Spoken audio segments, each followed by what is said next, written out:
fool me, right? Football is played in pads, so that's where the evaluation process kicks up. When you put the pads on, you talk about blocking and run game, which plays are successful.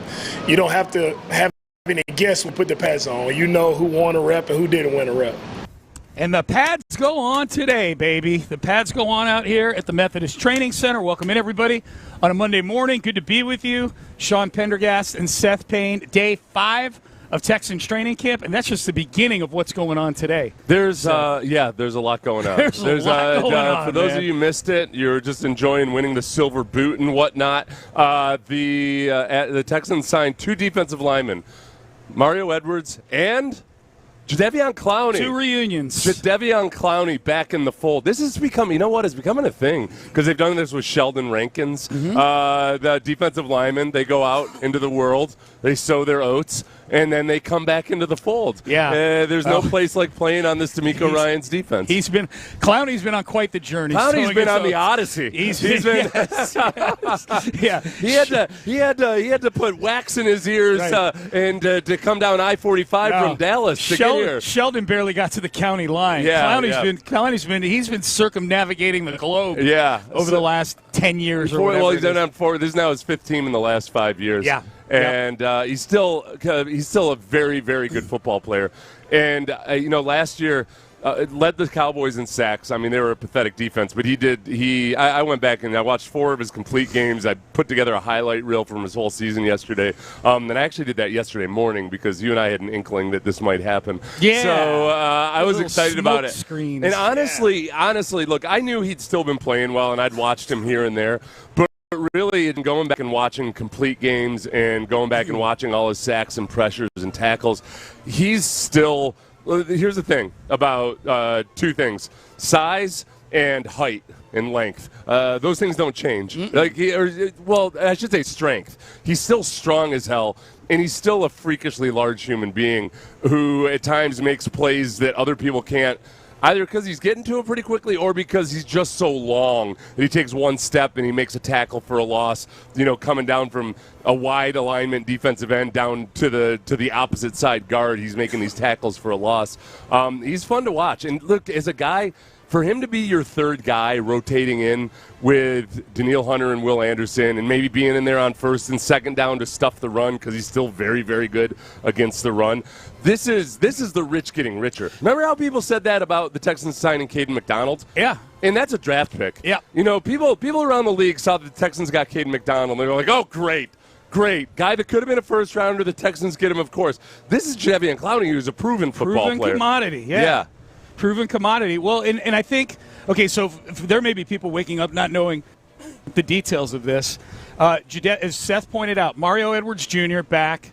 Jadeveon Clowney signs yesterday. Here's the details of the deal. It is a very good deal for the Texans.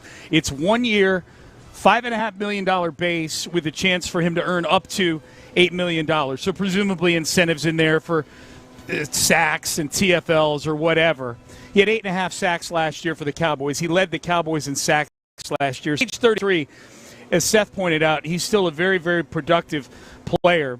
So he signs. They also signed Sione Takitaki, the linebacker, who played 5 years in Cleveland. I think he was with New England most recently. Might be an indicator that Jake Hansen's ankle injury is worse than something minor. Is as bad as it looked when he had it the other day. Or at the very least, even if it's not an awful injury, if he's going to be out for 3 or 4 weeks, then they've got a spot. The Clowney thing is really interesting to me because, you're right. This is like he's going to be in the Derek Barnett role, but the sheer fact of the matter is he's a better player than Derek Barnett is. Yeah. Maybe even significantly so, and that's not to diminish Derek Barnett.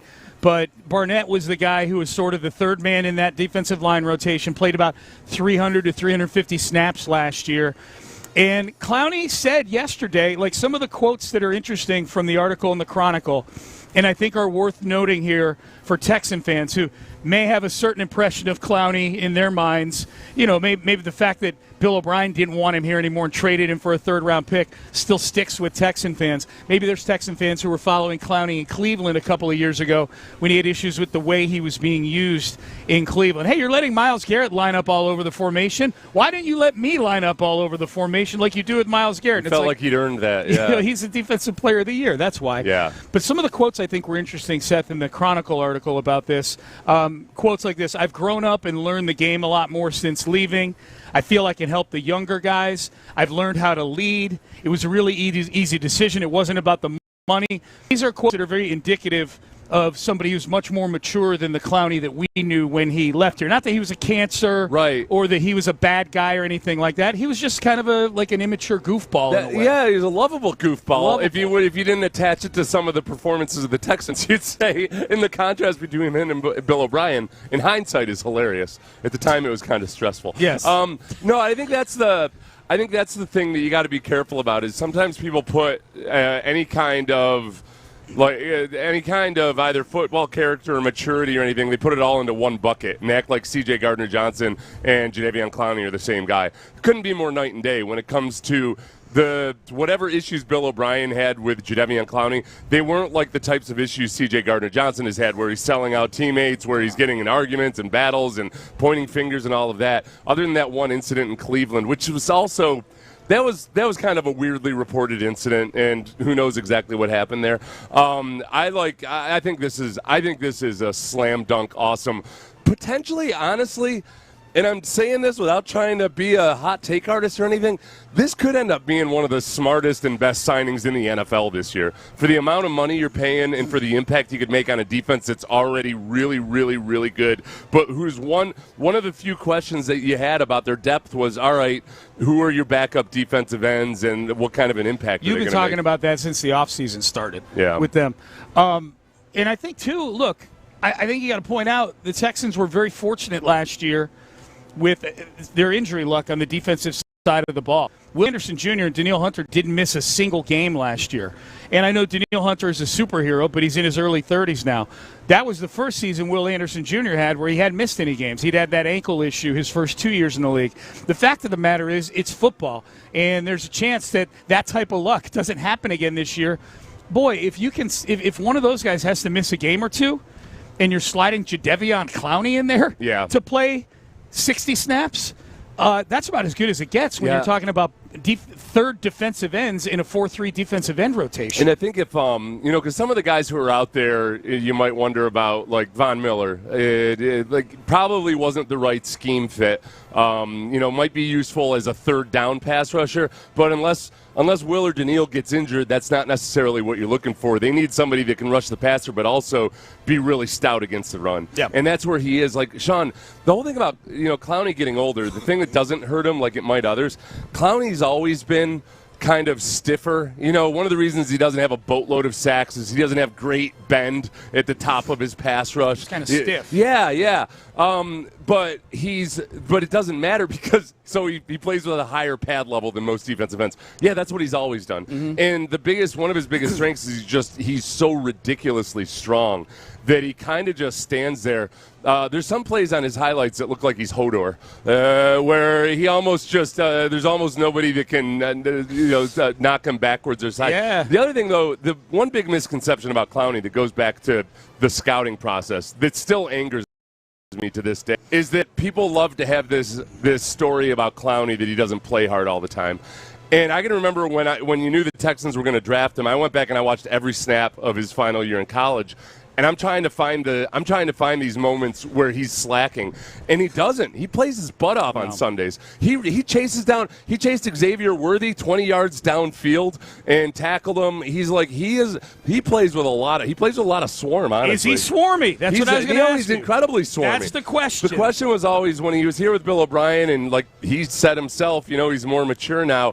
I think it was about how did he operate in practice, in rehab, all those things during the week that Bill O'Brien wanted more out of him. But as far as how he's played on the field, he's always been a guy who plays his butt off. He has got a really good motor. Yeah, it bothers me because it's the exact opposite of how the label that's stuck with him, and I think that label kind of colors some of the commentary about him. Like when Michelle Tafoya reported that in that game when he was made inactive, she reported that he stormed out of the building. And it turns out, no, he was going out to the parking lot to give his mom some tickets. It's a 2015 Chiefs playoff But when game. somebody like Michelle Tafoya thinks, oh, yeah, Clowney, he's the guy that, has this or that about him, like somehow it gets interpreted as him storming out the building. Yep.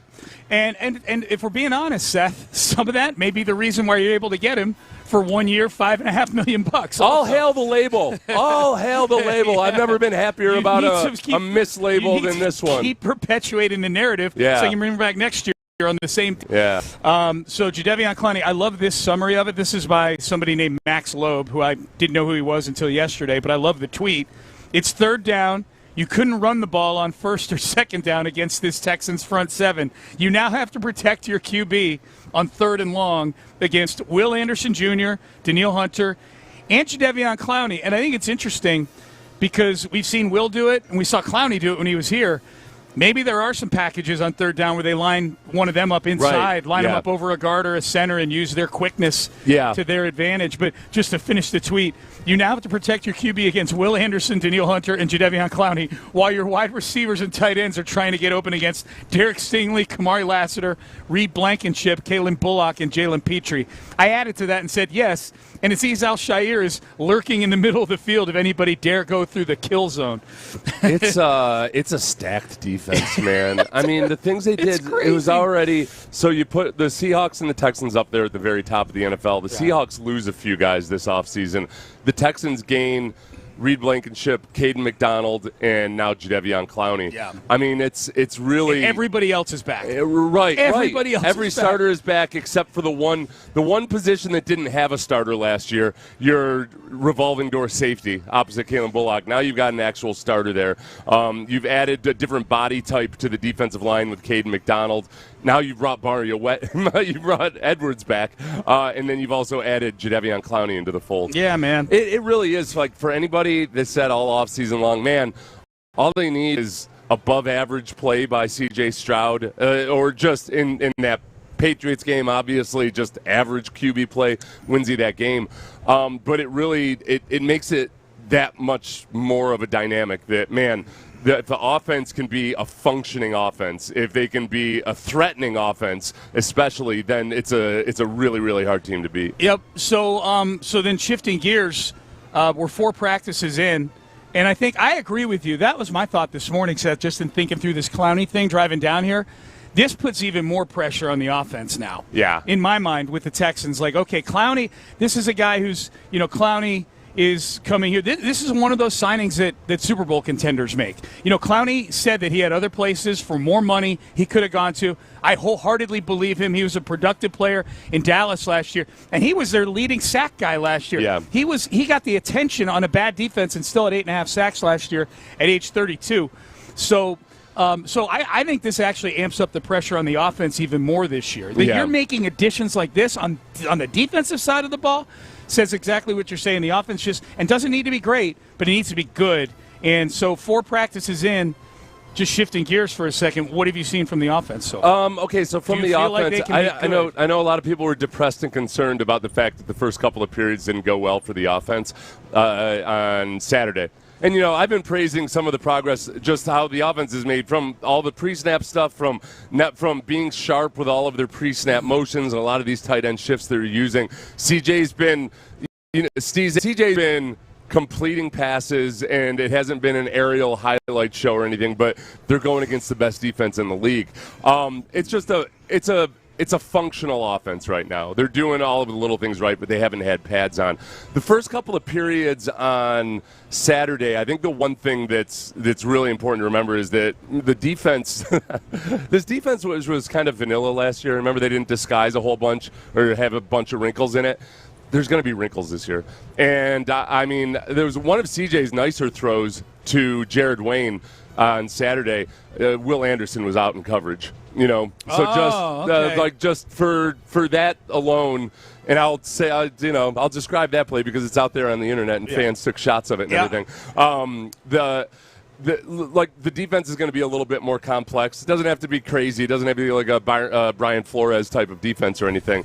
But because they have all these veteran guys that are comfortable with the system, they can do a little bit more of that. I thought, honestly, the bad plays the offense had on Saturday, if I try to use that test where I walk out and I don't know anything about this team at all and I just watch it play, I would say, well, yeah, the defense had some nice plays in that period, but then the offense came back and they did some good things too. And, CJ had some clutch throws on hypothetical third downs. Yep. It was a back and forth more so than I think if you only watch the first period or the first couple periods of Saturday's practice. Yeah, I didn't think, again, like you said, it's a practice. It's not in pads, and whatnot. But I thought when CJ had time to throw on Saturday, I thought it looked pretty good. I think, my grade for CJ, if we can grade, 3 outdoor practices and an indoor walkthrough type practice, none of them in pads, I think CJ's been like a solid B+ so far in training. Yeah, he's been good. He's been fine. And the other thing, man, the battle between Nico Collins and Derek Stingley and Kamari Lassiter, it's fun to watch. There have been a couple of deep balls to Nico where, man, Nico is fighting with Derek Stingley and Kamari Lassiter, and it's a 50-50 ball type of situation, and that's where I'm thinking from CJ's perspective. All right, you got to try to practice the way you would play. And if I'm looking at any receiver in a 50-50 ball matchup with Derek Stingley, probably not going to throw the ball that way. Right. But there's a part of me that's like, come on, CJ. Just let it rip a little bit. Practice. But then I think about CJ again and think about, he spent the whole offseason with the entire Western Hemisphere talking smack about how awful he is and everything. I'm like, and 4 picks, I'm like, so if CJ were coming off an all-pro season or something, you might see CJ just out there just be like, let's see what happens. Mm-hmm. I think he's going to be so dialed in on trying to play clean football that we're not going to. 2,000 people with cell phones out here, too. Yeah. This is going to wind up on the internet, and everyone's going to think I'm trash. CJ, again. What's the worst that could happen? Oh, that's right. It's going to get aggregated, and it's going to send out, and it's going to be all over First Take. Yeah. You excited for pads today, man? I am. I really am. Crack of the pads, baby? I am. Yeah. But it's also, as D'Amico said, some guys can kind of be pretenders and frauds. Yeah. He didn't use the word frauds, but there's guys who are frauds when there's no pads. Yeah. And especially... He didn't say it, but he meant it. Well, I don't have to worry about it on this defensive line because these guys are all proven, but with some defensive linemen especially, when there's no pads on, and they just violate the practice tempo, and they're jumping the snap count because they know the quarterback and all that, some of those guys really shine when there's no pads on, and then all of a sudden they disappear. Mm-hmm. I like when D'Amico said that he, tries not to get fooled by guys when they're in no pads. The first year in 2002 of this franchise's existence, there was this linebacker who they gotten out of the Canadian League, and the guy was one of the most impressively built dudes you've ever seen, incredible athlete. And he was the best linebacker I've ever seen in any OTAs ever. Yeah. He was better than Ray Lewis. Ray Lewis was a bum compared to this kid. and the coaches, remember, the linebacker coach, and they loved him. Yeah. This was the guy. He was rocketing up the depth chart. Yeah. And you get to the first week of training camp, and you're kind of like, what is that? Is he still on the team? Yeah. Is that what happened to that guy anyway? Yep. So D'Amico wouldn't make that mistake of rocketing the guy up the depth chart. Yep. In wrestling, what they say is when a guy walks to the ring and he just looks like $1 million. Yeah. And they say, and then the bell rang. Yeah. Got those beach muscles. Can't throw a punch. Can't do a move. That's why. The beach muscles. The best reminder of being too impressed by the beach muscles when you think about guys like Darrelle Revis, and Deion Sanders. Like those are two guys. You look at them. If you had to judge, if you did a physique contest, clearly those guys aren't very good defensive backs. Right. No, they're two of the best ever. All right, Payne and Pendergast with you. Day 5 of training camp on a Monday. Big weekend this weekend. All right, coming up next, let's circle over to the Astros. They swept the Rangers this weekend, and now we've got a big 11 hours coming up here. What do the Astros do? What did they have lined up to do before it got nixed over the weekend, reportedly? We'll lay out all the details from the Silver Boot over the weekend coming up next. But first, I want to get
is here. Live from the Houston Methodist, Radio 610 presents Payne and Pendergast.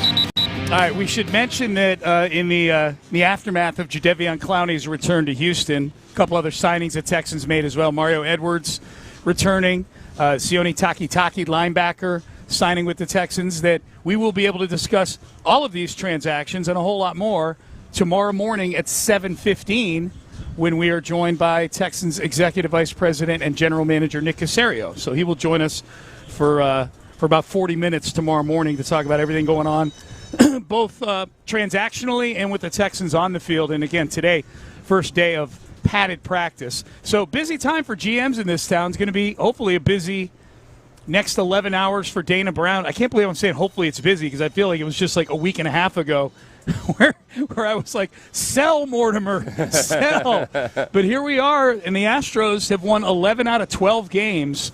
They're 11-4 since the All-Star break. They got swept by the Orioles right out of the chute, and now they're 11-1 since then. And even amidst this 11-1 stretch, that I still feel like I look at this team, I'm like, no, there's still definite needs on this team. You're right. There are moves to be made for this team right now. Well, and the astounding thing is that you've been able to have this incredible turnaround and been one of the better teams in the league since late Mid-May. Well, you and I had reset the season at May 15th. May 22nd is where you cherry pick, and they've actually got really impressive 38-24 since then. Yeah. But you also managed to do this when one of your starting pitcher, guy who routinely goes out and gives you less than one inning, who's now been relegated. They sent Imai to the bullpen, and I'm like, I don't know if he's got enough. I don't know if he doesn't have enough to make it through one inning in the bullpen. Well, how does old one inning guy? Can he last the 3 required batters that he needs to see when they insert him? I'm not so sure. Yep. But yeah, you do that with guys like Peter Lambert, who's just been awesome. Mm-hmm. And in that Pena has really been a revelation, and him coming back and playing the way he has, but also being a guy that after the Astros got swept coming out of the All-Star break, emerged as one of the team leaders that really just flat out said, hey guys, this ain't cutting it. We got to be better than this. Yep. He's been great. Jordan's been great. The top third of the order has been fantastic. And like yesterday we could have gotten frustrated about what they did with runners in scoring position, except that it didn't matter because they had 15 hits, and it was Well, it was bad early too. Yeah. They had like 7 at bats with runners in scoring position in the first 2 innings. Right. Yeah. They crazy. Squandered a lot. Yep. And still won 7-3 yesterday. So they sweep the Rangers this weekend. Chandler Rome has a piece on the trade deadline. On The Athletic, kind of what he's hearing about the Astros at the trade deadline. We should point out, before we get into that the Astros reportedly over the weekend, I saw this, Michael Marino, who's an MLB reporter, over the weekend reported that they had a deal all lined up, the Astros did, to address left-handed bat in the outfield. They were going to trade Brian Abreu to the Twins for outfielder Trevor Larnach. And according to Michael Marino's Jim Crane nixed the deal. Yeah. I've talked to other people, and it wasn't necessarily Jim Crane solo coming down and saying Jim Crane's got an inner circle around him that I think are overseeing a lot of the things that Dana is doing. Feels like there's a lot of checking on Dana Brown's paper, like looking over. Let me see your work here, Dana. They're not They're not just submitting it. So it did get nixed. That I had heard that deal had gotten lined up and got nixed, which I think says a lot about 2 things. One, that Brian Abreu actually has value again, I think is a significant thing. Right. I don't think he's getting obviously he's not getting traded. They nixed, unless it's a really good deal, because they nixed the deal. That's been a nice development too. That now all of a sudden you got the 8 and the 9 inning there, kind of sewed down. He's on a streak of 7 scoreless innings now. He's been good. After whatever. So fixing whatever was leading to the disastrous first half of the season. Yeah, and I think that story also kind of tells you who's running things here. And if Jim Crane, who obviously is running things, he's the owner, but if he's having the level of oversight that it would appear, I think they're going to make an aggressive move today. They make an aggressive move every single year. I went back and looked at the history of trade. There's not been a single trade deadline since the beginning of the Golden era, including the first 2 years before they even won a World Series, where they have not been aggressive at the trade deadline. The only thing with whether Jim Creighton and his brain trust nixed the Abreu trade is that I worry sometimes that the brain trust is wrapped up a little bit in their own egos when it comes to guys like Jose Abreu or whomever else, or Jose Abreu or Brian Abreu. Yeah. These are much maligned. These are maligned contracts and decisions you've made with these guys, and yet you just hang on and hang on and hang on. And because Abreu's in the middle of a good stretch right now, are you weighting that too heavily as opposed to just really rounding out the team better than it is right now? Larnach's had a good year. I mean, it's been kind of an outlier year for him. He's got an OPS of 823. He's typically been a guy that's been in the 700s OPS-wise, but he's a lefty bat that would have fit in nice in the outfield. There's so many variables going on with this team right now, though, and we'll get into this in headlines, but Carlos Correa over the weekend saying he might be back now. Like he's doing things again. He demurred on whether he was asked the question and he didn't give an emphatic no, right? I've got the audio and headlines. Yeah, we'll play it in headlines. We'll play it in headlines. I got the audio and headlines. Here's what Chandler is saying, Seth, about the trade deadline. Just a couple things that are worth noting here. Jim Creighton, reportedly, according to Chandler, has instructed Dana Brown not to trade off of the major league roster. Yeah. So don't do anything, and maybe that's the spirit of why they nixed the Brian Abreu trade, is that Abreu has re-evolved back into a pretty critical piece for them. You're weakening one thing to strengthen another.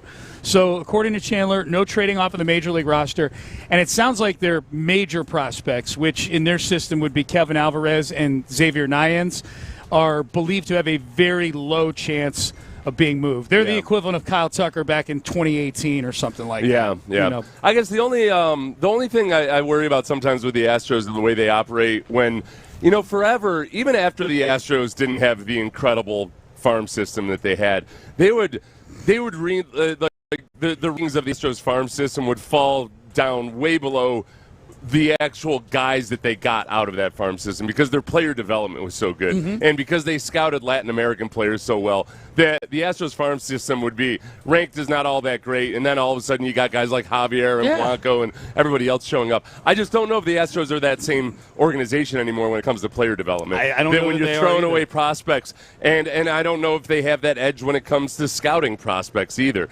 I think that's what they've tried to do. They're trying to gain that edge in Asia that they used to have in Latin America. So far it's led to Imai. And, Dung doesn't really count because he was already in the MLB. But, I just don't know if they're a team that can operate by trading away the future so flippantly because, we'll just develop these other guys that people are sleeping on. Yeah. And did you see that Tarek Skubal's got a new home? But what the hell? Why'd you have to bring that up, man? Well, all right, news. I have never been. It's news. This is what did it. I'm like, all right, yeah, there needs to be a salary cap. I've been a dispassionate observer. This is what put you over the top. To the team and it's not like it's a sudden development or anything. No, but it's but seriously, what the hell? This was my thing yesterday, and I was curious. As soon as I typed this, I'm like, I can't wait to see what Seth has to say about this because I think, I'm probably a little bit more. Cognizant than the average fan of a work stoppage coming up. A looming work stoppage, and I think it bothers you a little bit that I'm not living in the moment as much as I should in 2026. Yeah. And as soon as I typed it in the rundown, I'm like, I think Seth's going to take me to task for this. But it sounds like it hit you the same way, which is like, when you got this season going on where the work stoppage is kind of looming in the background, the last thing could you think of a more stark reminder that there's a work stoppage coming up after this year, likely?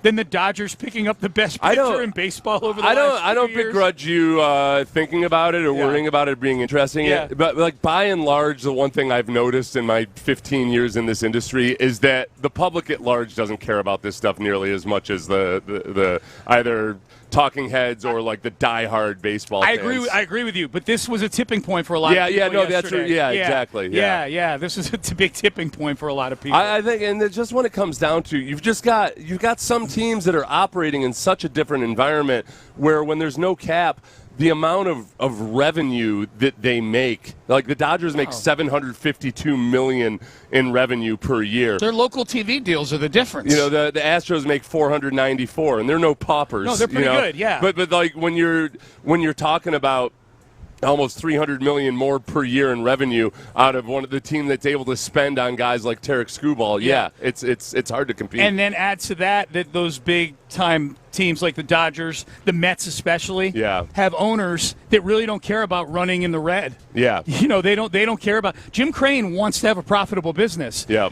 the Mets, they F the profits, they don't, and I'm not sure if the Dodgers operate the same way. It would appear because they're spending, including luxury tax, $120 million this year on Kyle Tucker's 710 OPS. I'd be interested in seeing their P&L. There's something the public at large loves hearing about. Spreadsheets and whatnot, but because of all those deferred contracts. What's their EBITDA? You got no understanding of EBITDA.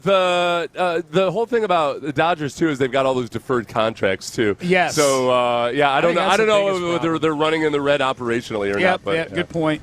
They will be someday with Shohei's contract coming up down the pipe.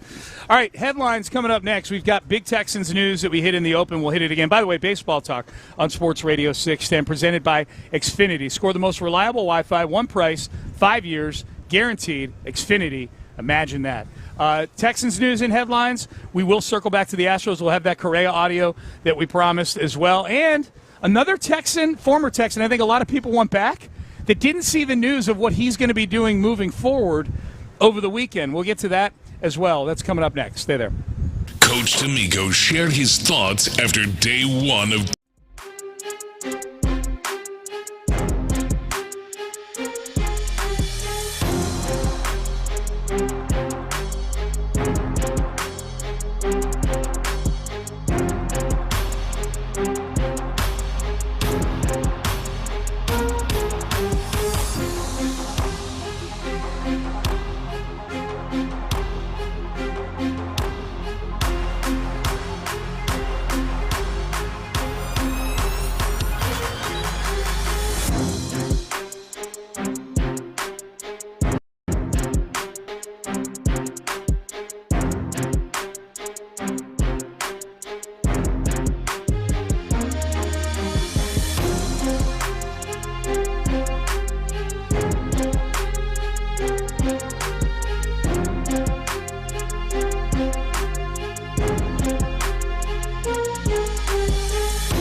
Elite CompTIA certification partner. VA benefits available to those who qualify. Injured? Call Mokaram Injury Lawyers, 281-222-2222. Payne and Pendergast with today's headlines. All right, let's start with the Texans. Big day yesterday for the Texans. Nothing going on the practice field, but plenty going on inside the building, working the phones. Nick Caserio doing work yesterday on a Sunday. The Texans signed 3 players, including 2 returning players. Sione Takitaki, linebacker, is the Houston Texan. Mario Edwards returns after being cut loose with an injury designation earlier in the offseason, apparently healthy again. He'll be back to help fortify the depth on the defensive line. But the big one is Jadeveon Clowney, the former number 1 overall pick for the Texans back in 2014. Made 3 Pro Bowls for the Texans between 2016 and 2018 before being, I will say, unceremoniously traded away to the Seattle Seahawks for a 3rd-round pick by then general manager Bill O'Brien back in 2019. Since then, Clowney's had quite the journey. He's played for about a half dozen other teams in the league. Still been a productive player. He returns here, Seth, on a 1-year, $5.5 million deal in which he can earn up to $8 million total. This is a signing that I think if I'm the other playoff contenders in the AFC, if I'm other teams that are contenders around the NFL, I think there were a lot of drinks thrown at computers when they saw that. This is a great signing for the Houston Texans. The thing about Clowney is that he's just always been kind of an enigma in terms of I predicted that this is what he would do, is start going to a signing 1-year deals year after year. He's kind of like a vagabond that goes around, or a mercenary. He's a soldier of fortune. And consistently plays really good football. It's been really annoying, like when he was with the Ravens a few years ago. People were saying, this is the best Clowney has ever played. I'm like, no, you idiots. He played this way when he was in Houston. He's been a good, solid, steady player. Yeah. It just matters whether he's on a good team or not, whether people notice it. Yep. And that's what he did last year for the Cowboys. He had 8.5 sacks. He had double-digit tackles for a loss. He's still very effective versus the run. He's still a guy that rushes the passer well and puts pressure on the quarterback. He's not great at finishing sacks, so he's never had double-digit sacks. He's very much a presence. The old saying, disruption is production. Yeah. That's Clowney. All right, the conventional sack numbers and everything don't reflect how disruptive he is as a football player. Yep. So he is back. Jadeveon Clowney is, and I don't know if he'll be out here today. I mean, he lives in Houston, so it's not like he's got to fly in and find a hotel or whatever. He still lives here, so it's incredibly convenient for him. He could stay at a hotel if he wanted to. He's got $8 million potentially. That's true. Yeah. That's true. You know what? Just for the hell of it, he's going to stay at the Marriott Marquis downtown. So Clowney is back. That's good news. The Astros over the weekend, good news. A lot of good news this weekend. They sweep the Texas Rangers, and it almost appears now, Seth, with about 10 or 11 hours till the trade deadline, and we'll hear from Carlos Correa here in a second, but after the sweep of the Rangers, reportedly the Rangers had been on the brink of do we buy or do we sell? Yeah. And to the point where Ken Rosenthal was even saying yesterday's game was a big deal for the Rangers, and 1 out of 162. But that might tip the scales, if they're 2.5 behind the Astros as opposed to virtually tied with them in the division. And Seattle is already doing things that would indicate that they're going to be selling. They traded Luis Castillo. Granted, he's not been good this year, but he's one of their starting pitchers. They traded him to the Chicago White Sox, another American League team. So it almost looks like, with the way the Astros have been playing, that signs seem to point to them kind of having squelched the life out of the rest of the division. A bunch of quitters, with this little run that they're on. At the end of the day, that's ultimately what they are. But you know what? And I agree with you. We were quitters 2 weeks ago. Yeah. But there was one point throughout the last month or so, through the ups and downs, where somebody had a report no, the Astros are still looking. They're still acting like a buyer out there, even when it was bad. And there was part of me that was you know what? I'm glad my team acts like. I know it's not the most practical thing to do, and I know they're probably not winning the World Series this year.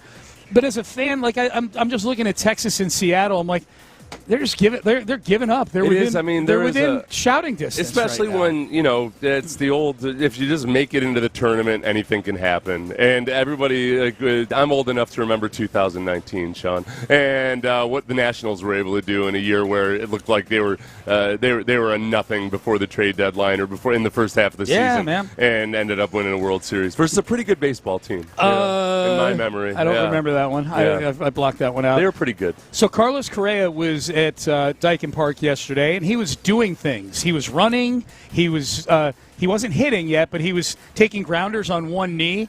So while Carlos was there, the media gathered around him and said, "Hey, man, you're out here doing some things. What is this an indicator that you could possibly be coming back?" All right, so let's adjudicate this here. Yeah. Here's Carlos Correa talking about the possibility of returning. Keep in mind, the reports when he got surgery on his ankle was he was going to be out till spring training next year.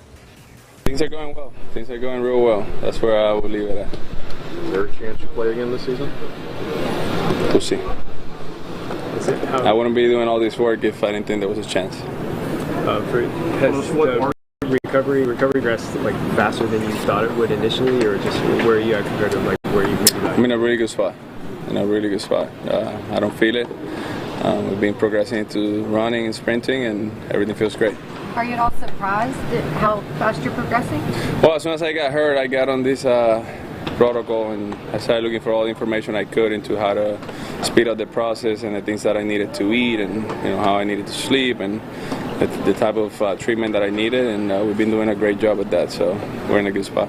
Okay. And I flew to Germany, and I. That's what I was kind of hoping to he didn't. I'm just there's some joking, substances that the authorities haven't caught up to yet that are still technically legal. Okay. No, just food and diet. Based on that audio, what do you think the chances are that Carlos Correa returns this season? I think I tend to look at stuff like that, kind of like the Fred VanVleet throwing it out there that maybe there's a chance or something that I don't. That'd be a major shift from he ain't coming back till March to he might be playing in the playoffs in October. And that's the other. Not as miraculous as the comeback C.J. Gardner-Johnson made last year, around about this time. He got hurt again this weekend. Yeah, he did. Now it looks like it might be an Achilles this year. Yeah, but I was making a joke. No. Because the report was that he was going to be out for the year. Right. And, last year. Turns out he was fine. On Tuesday. Unfortunately. Yeah. Unfortunately, he was fine. It would have been better off. Yeah. Here's the thing that I think. But look, Carlos Correa he's an outstanding player. Obviously, he's good hitter, great fielder, can play third base and shortstop for you. The first thing I thought of, though, Seth, was of the guys in this lineup right now, and there's plenty of holes. For a good team, there's plenty of holes in this lineup right now. Two of your holes right now are not third base or shortstop. Those are two of your three best players right now are Jeremy Pena and Isaac Paredes. The top third of that order, I know Jordan and Jeremy Pena are getting a lot of the attention. Isaac Paredes has nearly a 900 OPS since the middle of June. Yeah. He's had a good run. There's a reason he's batting third in the lineup every day. So I just wondered that. Look, I'm not going to sit here and say if Carlos Correa could come back and be the player that he is, that the Astros couldn't use him because injuries happen in the playoffs too. But the last thing I want to have happen right now is for the possibility of Correa coming back to loom over Isaac Paredes' mojo right now, you know? I think, honestly, with all three of the major teams we could look at in the last calendar year, all right, Tank Dell, there were whispers and possibilities that maybe he would come back at the end of last season. And here we are in August waiting for him to participate in an 11-on-11 full-speed drill. Yeah. So, or even a 7-on-7. Yeah. And Fred VanVleet, who knows? Don't rule him out. So I think more times than not, he's probably making more progress than the schedule would suggest at this point. But he's also got to get to, at some point, you got to make the smart decision about just injuring yourself again. Well, but I was more glad hearing Carlos talk about where he's at when it comes to next season than I was about this season. Because eventually they're going to need him. They're paying him a lot of money over the next couple of years. All right, those are your headlines. Tarek Skubal to the Dodgers. We talked about that a little bit. Luis Castillo traded from the Mariners to the White Sox, among other trades over the weekend. Peralta getting traded from the Mets. Oh, okay, I wish I had it in front of me. Anyways, to the Rays. And, by the way, DeAndre Hopkins joining the staff at Georgia Tech. So for those of you out there hey, bring D-Hop back now. But also he reiterated, he's not officially retired. Right. I think he's open to leaving for another job. Yep. But he will be an assistant wide receivers coach. And people are wondering the connection there. George Godsey, who was the offensive coordinator here during a couple of DeAndre Hopkins years, including the one horrible year he had here by DeAndre standards. And Gotze was a quarterback at Georgia Tech. He was a quarterback there. Yeah. He's the OC now. So, yeah. All right. Payne and Pendergast. Coach up those nerds. DeAndre with all those nerds. That's interesting. Oh, yeah. You know we'll get some content on social media. I like DeAndre teaching those guys how to live. Yes. Yeah. All right, coming Get up out next. of your engineering textbooks. 4 practices in here at Texans training camp. What are the biggest storylines so far as we get ready for the first padded practice today? We'll do that coming up next. How is C.J. Stroud handling the pressure of contract discussions heading into this season? Yeah, I think pressure is part of my job, so I've learned you got to keep the main thing, and, just focus on one day at a time, one play, and the football is what's got me to even having the conversation to be able to get a second contract, so I got to focus on football. Insider access, exclusive content, Sports Radio 610, the Texans play here. This is an Odyssey Sports Minute. Major League Baseball is dead, outside of the Dodgers at least. A blockbuster deadline deal as Detroit sends 2-time reigning Cy Young Award winner Tarek Skubal to the Los Angeles Dodgers, an extreme player who you've never heard of. The rich get richer as the defending World Series champion land the ultimate prize, adding a dominant left-hander to an already star-studded staff. I'm Drake Toll. From the Attorney Steve Lee Traffic Center, 713 call Lee, still working the crash on 45. It is the Gulf Freeway northbound at Broadway Park Place. Right and right center lanes are blocked. Headed up to 96 this afternoon with an air quality alert. I'm Val, Sports Radio 610. This is Nolan Ryan. Nothing brings the heat like a hot Texas sun. American Standard Air delivers clean, cool comfort all year long. Built strong, built to last. Comfort the way you like it. AmericanStandardAir.com. When it comes to family law, a lot has changed in recent years, so assumptions can be costly. If you see or sense a change coming in your family life that could have legal implications, it's important to know where you stand. What are your rights and responsibilities? Getting good legal advice early is never a bad idea. I'm Joe Cordell of Cordell & Cordell. If you or anyone you know is facing a family law issue, start with a consultation. Visit CordellCordell.com. Office in Houston Metro and St. Louis. If you suspect or have been recently diagnosed with gynecologic cancer, you want expert care that fits your life. At UTMD Anderson Cancer Center, you can get the highest level of gynecologic cancer care within 72 hours, even on Saturdays. Our world-renowned specialists work together to create personalized treatment plans for every patient with care that's only possible here.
to Houston. Insider access, exclusive content. Sports Radio 610. The Texans play here. An Odyssey sports station.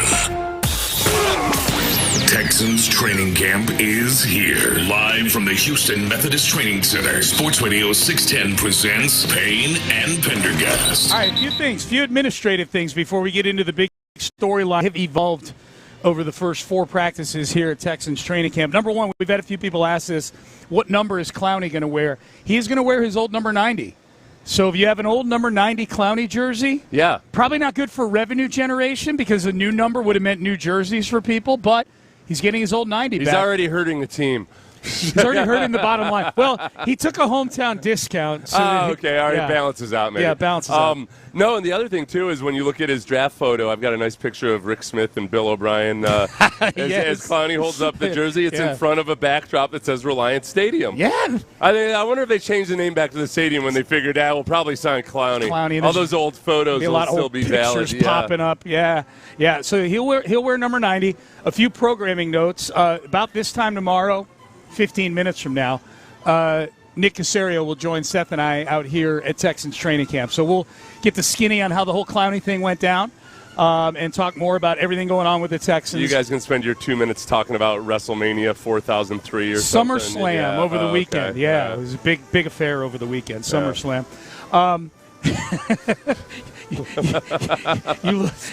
You look agitated right now. I'm not agitated. And then Cal and Hannah are going to be joining Mark and John out here this morning at 8:30. And off the field today in the loop has Kamari Lassiter. So that's a good. Oh, yeah. He's fun. You know, it was out here on Saturday. It was Robert Mays from The Athletic. I talked to him a little bit. Oh, you did? And he interviewed Kamari Lassiter, too. So if you're what you're jonesing for is some Kamari Lassiter content, there's going to be a boatload of it. Yep, you've come to the right place. The guys are putting the lines out on the field right now on the grounds crew. And we talked to them a couple years ago. Aaron, how many miles did the guy? He said 12 miles he walks to do all 3 of these fields. That sounds about right. Yeah, that sounds about right. It's a lot of walking. You know what? They better hustle. It's 7 o'clock. You know what guys love when they tell you something like that is when you give a comment like, "Huh, you should be paying them." Yeah. Get yourself a good workout. That's cheaper than a health club. They love that. Yeah, they love that. He's lost 20 pounds in sweat. Oh, my God. Yeah. All right, so we are 4 practices into Texans training camp, 5th practice today. The biggest story so far 4 days in, I would say the biggest one, the one that's gotten the most attention outside of Houston, probably other than the Clowney signing yesterday, would be C.J. Stroud's contract situation. We know that Nick Caserio commented on it. I'm sure that'll come up tomorrow. When he joins us. CJ commented on it. They both seem to have generally positive impressions of where things were at. And I think the most positive situation you could hope for is that, okay, unlike Baker Mayfield, that if they don't come to an agreement, that it's, I don't want to say no big deal, but that it's not anything that C.J. Stroud or David Mulligetta gets agitated about. Right. So when they say that conversations have been positive and productive, that could also include, like, well, you know what, maybe we're probably too far away. Let's see how the season goes and we'll revisit. Yes, good point. This is Ian Rappaport of the NFL Network as of Friday, where things stand with C.J. Stroud. We could, in fact, get a C.J. Stroud deal sooner rather than later, provided all sides agree, and they are not there yet. It does not seem like they are close yet. A couple important factors here. First of all, we saw C.J. Stroud struggle at the end of the year for the Houston Texans. It is clear inside this organization, they view him as the franchise starter, no question, the player who led them to the playoffs multiple years in a row, who is entrenched at that position. And those guys, those franchise starters who are young, who are looking at new contracts, they essentially make in the 50s based on new money average. I'm talking about the Jared Goffs of the world and Jordan Love and Trevor Lawrence. Certainly seems like that would be the category of C.J. Stroud. Will he end up being able to get a deal with the Texans? We simply don't know. It seems like both sides are comfortable making an attempt at it. Then if it doesn't happen by the season, that is okay. They will try again next year. But the fact that talks are going on is, I would say, at least extremely noteworthy for Houston's belief in C.J. Stroud. The only issue I have sometimes with the way people frame this is when they say, Stroud led them to the playoffs. Like, all right, no, the last couple of years it's been it's been the defense. Stroud's been a part of a playoff effort, but it's been the defense that's led them to the playoffs. And I'm not even trying to criticize CJ there or not, but it's important to point out that it's not like if there's a team, Peyton Manning back in the day, early in his career, he was awful. He was atrocious in the playoffs, but he led them to the playoffs. His regular seasons were incredible. He led them to the playoffs. It hasn't been that case. So it's not if a guy's genuinely he's the reason you're getting to the playoffs, then it's a much easier decision to make. Yeah, it's way more complicated than that. Yeah. Sure. Which is why there's no contract right now. Otherwise, if it wasn't complicated, there'd be a contract. From the player side of things, like, look, Kirk Cousins and Russell Wilson did a really good job in their careers or have done in their careers, a good job of just financially, if you can not be too worried about injury, it always makes more financial sense to push it as far into close to free agency as possible. Sure. Dak Prescott did that. Yep. That's the difference in football compared to baseball is that you really got to worry more about injuries. But still, if CJ's got that mindset, and maybe Mulligetta too, is like, look, man, we could take this number now, but realistically, you got to go out and perform, and you're going to make more next year. Yep. And then nobody's throwing a temper tantrum like little baby Baker Mayfield. This is the thing about Baker Mayfield. You can't have it both ways, bro. You can't be Joe old school tough guy, but then also like, I feel disrespected. I felt like I've done so much for this team, and this is the respect I get. You never do the dishes.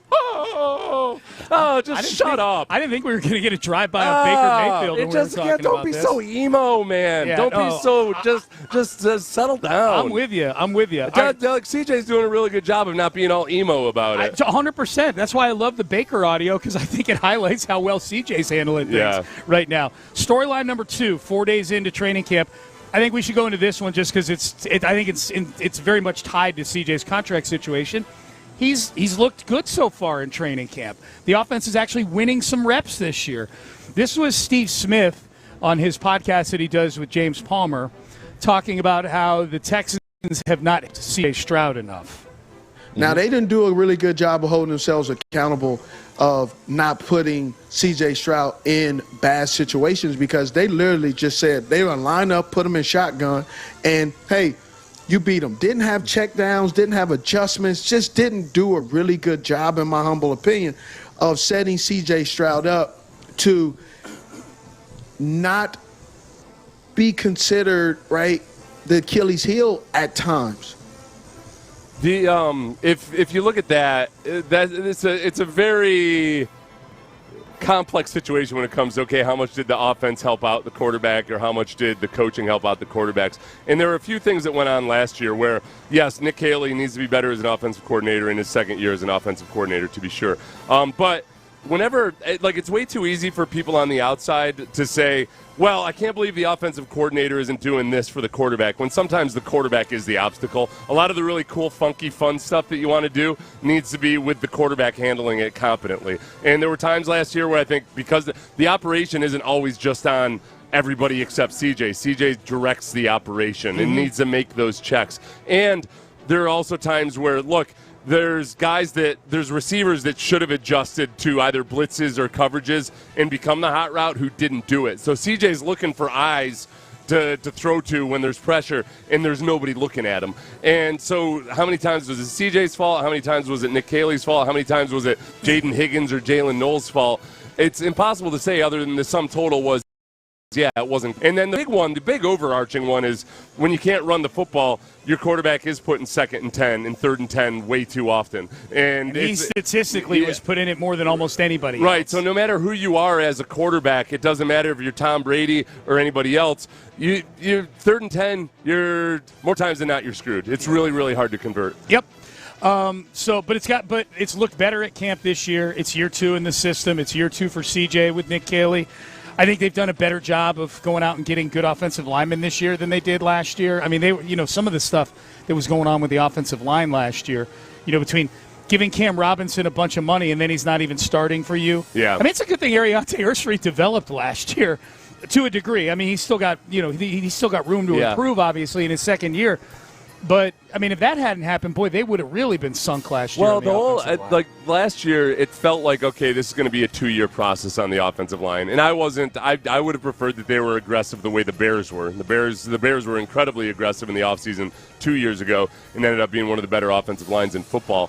But they made kind of muted moves, but 2 of them, look, 3 of the moves last year, if you think about the 4 major moves on the offensive line last year, Ariante Ursary, Cam Robinson, Ed Ingram, and Trent Brown wasn't really a major move at the time because they paid him almost nothing. Mm-hmm. I mean, like the veteran minimum almost. Mm-hmm. And 3 of those 4 worked out. And now they're aggressive again this year, more aggressive. And if a couple of those work out, then it's a pretty good 2-year process. I would have been more. I still would have preferred they were greedier. Or more of just last year. Well, left guard was just such an Achilles heel for that. Yeah. You know, they're rotating guys in game. They're rotating guys, and they're cutting Laken Tomlinson starting in week 1. He's cut by the middle of the season. They spent the first half of the season having a competition at left guard between 2 guys, neither of whom would win the competition. Right. And who became the left guard? Their right tackle. Yeah, became the left guard. All right, so that's the first 2 storylines to me are C.J. Stroud related. Number 3. Keelan Rutledge, speaking of the interior of the offensive line, we'll see what position he plays, but he's going to play. I feel like he is going to play, whether it's guard. Now, in the practice on Saturday, he was all guard on Saturday. I don't know that he did anything at center, but he's played a little of both in training camp. Here's D'Amico Ryans. He can tell he really likes their first-round pick. Keelan is a swarm player, man. I love it. Like, I love to see an O-lineman and pushing guys downfield, still fighting to make sure he finishes. I love his mindset. I mean, that's what it should be. He cares a lot. You guys see it, standing to the side. We see it. I watch it all the time, try to highlight him, in our team meetings because that's what we're looking for. When you have that type of mindset at O-line, it's a problem for defenders because you're just a pest and you can't get rid of guys, and that's what he is. He's a nuisance for the defense, and that's what he's going to be for us, and I love every bit of it. Yeah, I mean, his mindset and the way he operates and everything, if you worry about whether a first-round pick is going to take it seriously or not, he takes it, you can tell he takes it very, very seriously. He's the guy that I think his interviews, it reflects kind of what it looks like his mindset is at practice. Yeah. There's no nonsense about him. No. Yeah, and so that part of it, as far as the intangibles, I think they got exactly what they were hoping to get. When it comes to where is he going to play, going back to what Caserio said the first day of training camp, it's a wide open competition at every spot other than Ariante Ursary. And I think that's what you want. You've got multiple guys who are capable of being starters competing to be a starter. I don't think Wyatt Teller's history I don't think the history of his career or the contract they gave him or anything like that means that he's 100% going to be the starting left guard. The big question is if Keelan Rutledge in playing center, it's a lot to learn as you're also just trying to learn how to be an NFL offensive lineman. And it might be something that he eventually gets, but it might not happen immediately. Mm-hmm. There's a whole lot of muscle memory that goes into snapping the football in the gun or with the quarterback under center. And then not to mention, the variations in footwork and everything. So I don't think it's a slam dunk. Even if Keelan, you could tell me that Keelan Rutledge is going to be an all-pro center in his second year. To me, that doesn't mean that he's starting at center week 1 of this year. It might take a little bit longer for him to figure that out. Could you see a scenario where your 2 starting guards are Wyatt Teller and Keelan Rutledge, and Ed Ingram is I could see bench? that. I could see that. I think that the more than likely scenario would be a lot of money. The more than right. But I think they're trying to be contract blind to it. Yeah, Cam Robinson was making a lot of money last year, and then I get it. Yeah, I think Trent Brown could start at right tackle over Braden Smith, despite Braden Smith being the higher ticket item. I 100% agree with you. It's just a really interesting scenario that you could see 2 guys making $13 million a year being backups. Yeah, I think D'Amico made a comment the other day about how even for the veteran players, it's an adjustment learning Cole Popovich's technique. So no matter what Wyatt Teller or Braden Smith or any of these other guys have done, they got to tweak their techniques a little bit to fit this scheme and what Cole Popovich and Nick Caley want to do. Yeah. So from that standpoint, that maybe if it takes Wyatt Teller a little bit longer to get comfortable in that, and they like the trajectory of Keelan Rutledge, then maybe he ends up being the starter. Or plays better than Ed Ingram. I'll be surprised. Ed Ingram would be one of the bigger surprises if he's not big starting. Surprise, but he was not great out here the other day. So we'll see. I mean, the pads go on today. Like D'Amico said. We'll see. I don't like it's not like I like giving excuses to the Texans offensive line because they haven't really earned the right to have excuses made for them. But you just can't tell in no pads. No, and it's fourth practice. Yeah, no, I'm not burying the guy. It's just it's going to be an interesting competition for sure. Storyline number 4. Not much to say here on this one, but the defense, they're bleeping amazing again. They're awesome. They're really good. Here was Nico Collins on Saturday at his availability on the difficulty of facing the Texans defense. Nah, you just got to keep positive pace, man. You know, defense, they send them blitzes, and the offense, we got to see it. We got to react, hot routes and things like that. You know, as an offense, we got to adapt to it, and defense, they can continue to do what they do. You know, so we got to, in order to get better on that, we got to find the voids, the hot routes, identify the safeties, pre-snap reads. You know, a lot coming to it. You know, the defense, they're the best. And so it's only right. It's what you want as offense. You want to go against the best every single day, you know, and it's no better feeling than this, going against them every single day, sharpening the blade, man. So on Sundays, we humming. You know, so the day 4, it's supposed to be hard. It's supposed to be hot. That's the point of count, man. That's what makes it fun. Where does Nico versus the cornerbacks stack up on the matchups, the training camp matchups that you were stacking it like a wrestling card? I don't spend a whole lot of time watching the receivers and defensive backs, but it sticks out to you when like 11 on 11 when Nico's running downfield. Yeah. Like that's where. I'm just saying when I can tell the ball's not going to Nico or whatever, I'm not watching exactly what's going on, and it's like you don't get to go back and watch the film. There have been some really good battles between Nico and those two cornerbacks on some of the deep balls. There have been some really tight window throws that CJ's. Some of them he's completed, some have been knocked away. But that part of it, watching those guys go after it, but then also. I'm a little bit annoyed that CJ had the playoff performance that he did because I don't think CJ's in a position to be like, it's just training camp. I'm going to throw a 50-50 ball to Nico and Derek Derek Stingley and see what happens. Winds up on TikTok. I think he's making I think he's making the right decision in a game. Yeah. You're just, there's certain parts of Derek Stingley that you're not throwing it in that direction when it looks like it might be a 50-50 ball. So there's people that are going to be out. There's fans out here. There's fans out here all week going up to the night practice on Saturday. And there's fans already lined up out here, as there have been the last couple years for training camp, probably listening on the Odyssey app on their phone. If someone were driving here and you were telling them the matchup in pads today for the first time that you're most looking forward to seeing? Oh, okay. I would say when they're in any kind of a run situation, the interior offensive and defensive line, because you'll see Caden McDonald. Well, for one, you're going to see Keelan Rutledge potentially if he's working with the ones going against, well, really, even if he's working with the twos, going against some really good defensive tackles. Caden McDonald, just in general, like he's a guy that he's more of a strength guy than a speed guy, so there's not a lot that he can really flash when there's no shoulder pads on. He earns his money and his draft status on days like this, where there's an inside run, and how's he holding up in there, and then how's the offensive line doing against him and Tommy Togiai and all those guys. So, but then on third down, Danielle Hunter and Will Anderson, and you think Jadeveon practices today? I don't know. Travel shouldn't be an issue. He didn't have to travel if he was here. Well, but he had been up. Maybe he has to take a physical. He's gonna and they're gonna they'll ease him into it and be sure that he's like they'll probably have him do some teams. He's a vet. Yeah. I would say but Will Anderson. This is what I would say about the offensive line this year. Where even on Saturday, some of the bad snaps is that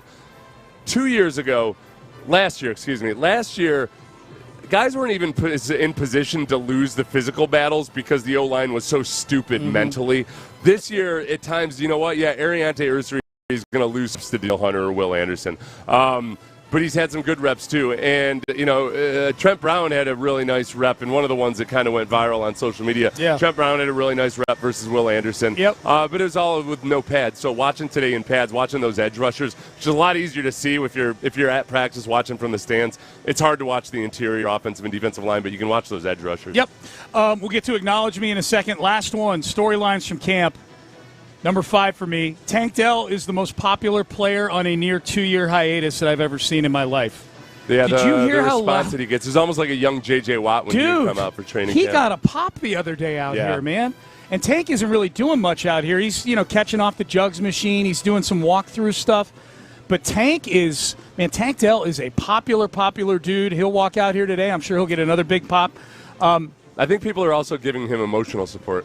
There's a kind of, it's a combination of appreciation for seeing him out there, but also keep his spirits up. Yeah, we're here for you, Tank. Yep. Until you wrong us. This is James Palmer on the plan for Tank Dell. All right, here's what I've gathered. This spring, they thought he moved around well.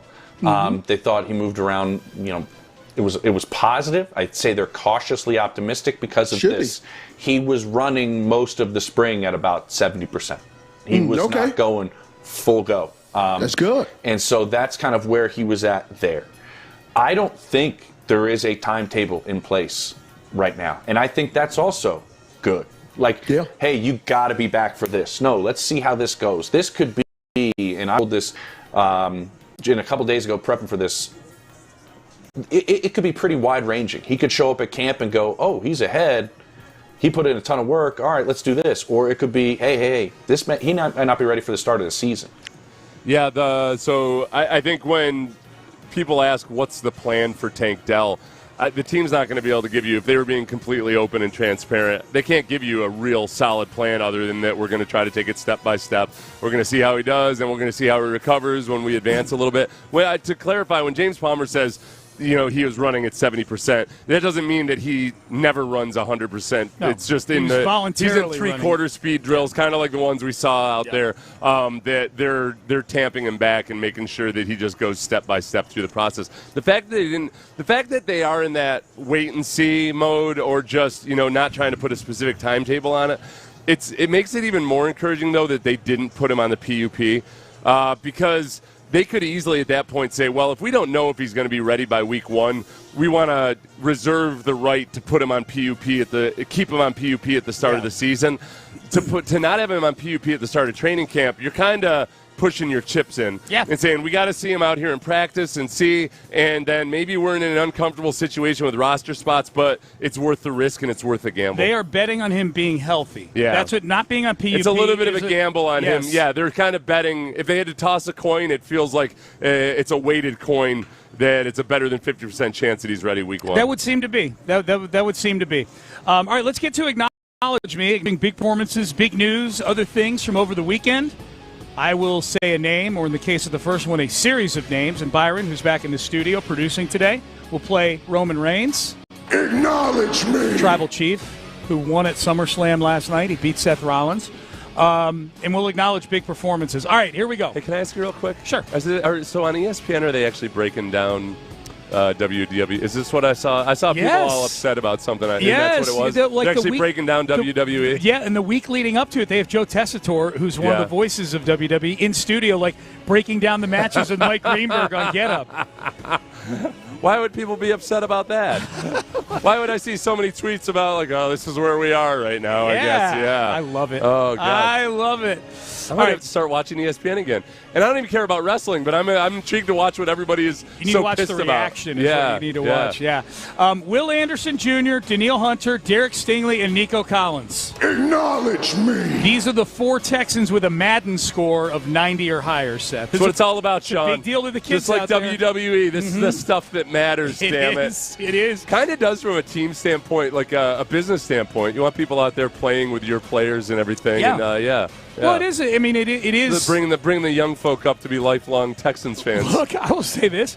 This is probably a better indicator of what your overall talent level is in the NFL Top 100. Oh, yeah. They actually have put the time nerds and analysis of the world watching it. Yeah. And it breaks down all the different aspects of a player. Yeah. So those are the 4 players that are above 90. C.J. Stroud. What's that mean? 24th best quarterback in the sport, according to Madden. Behind the likes of Aaron Rodgers, old man Aaron Rodgers. All right, that does not kind of annoy me. All right. Bryce Young. Okay, whatever. Yeah. Jackson Dart.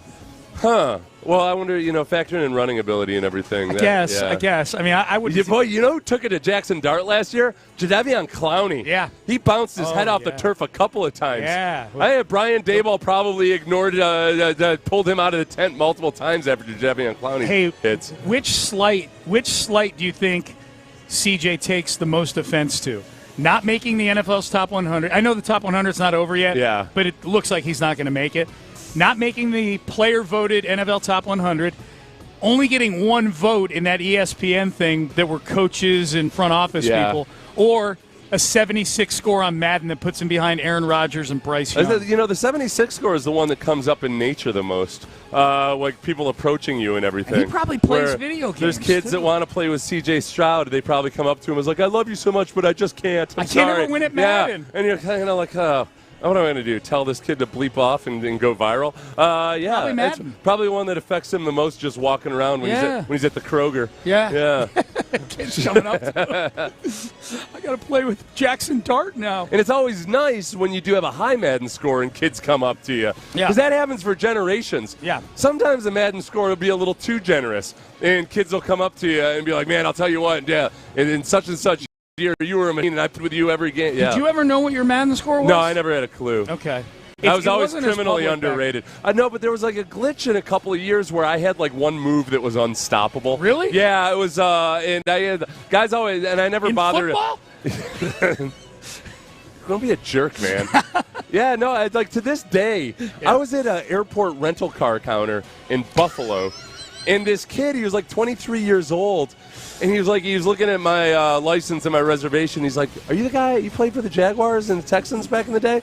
And I was like, "Yeah." He's like, and he knew he had gone. He was like a super Madden nerd. He'd gone through and played every season, and everything. And he just he was telling me stuff about what happened in 1999 and all. But did he know about your special move? Special move? Yeah. A counterclockwise swirl is what it was. Yes. Will Levis.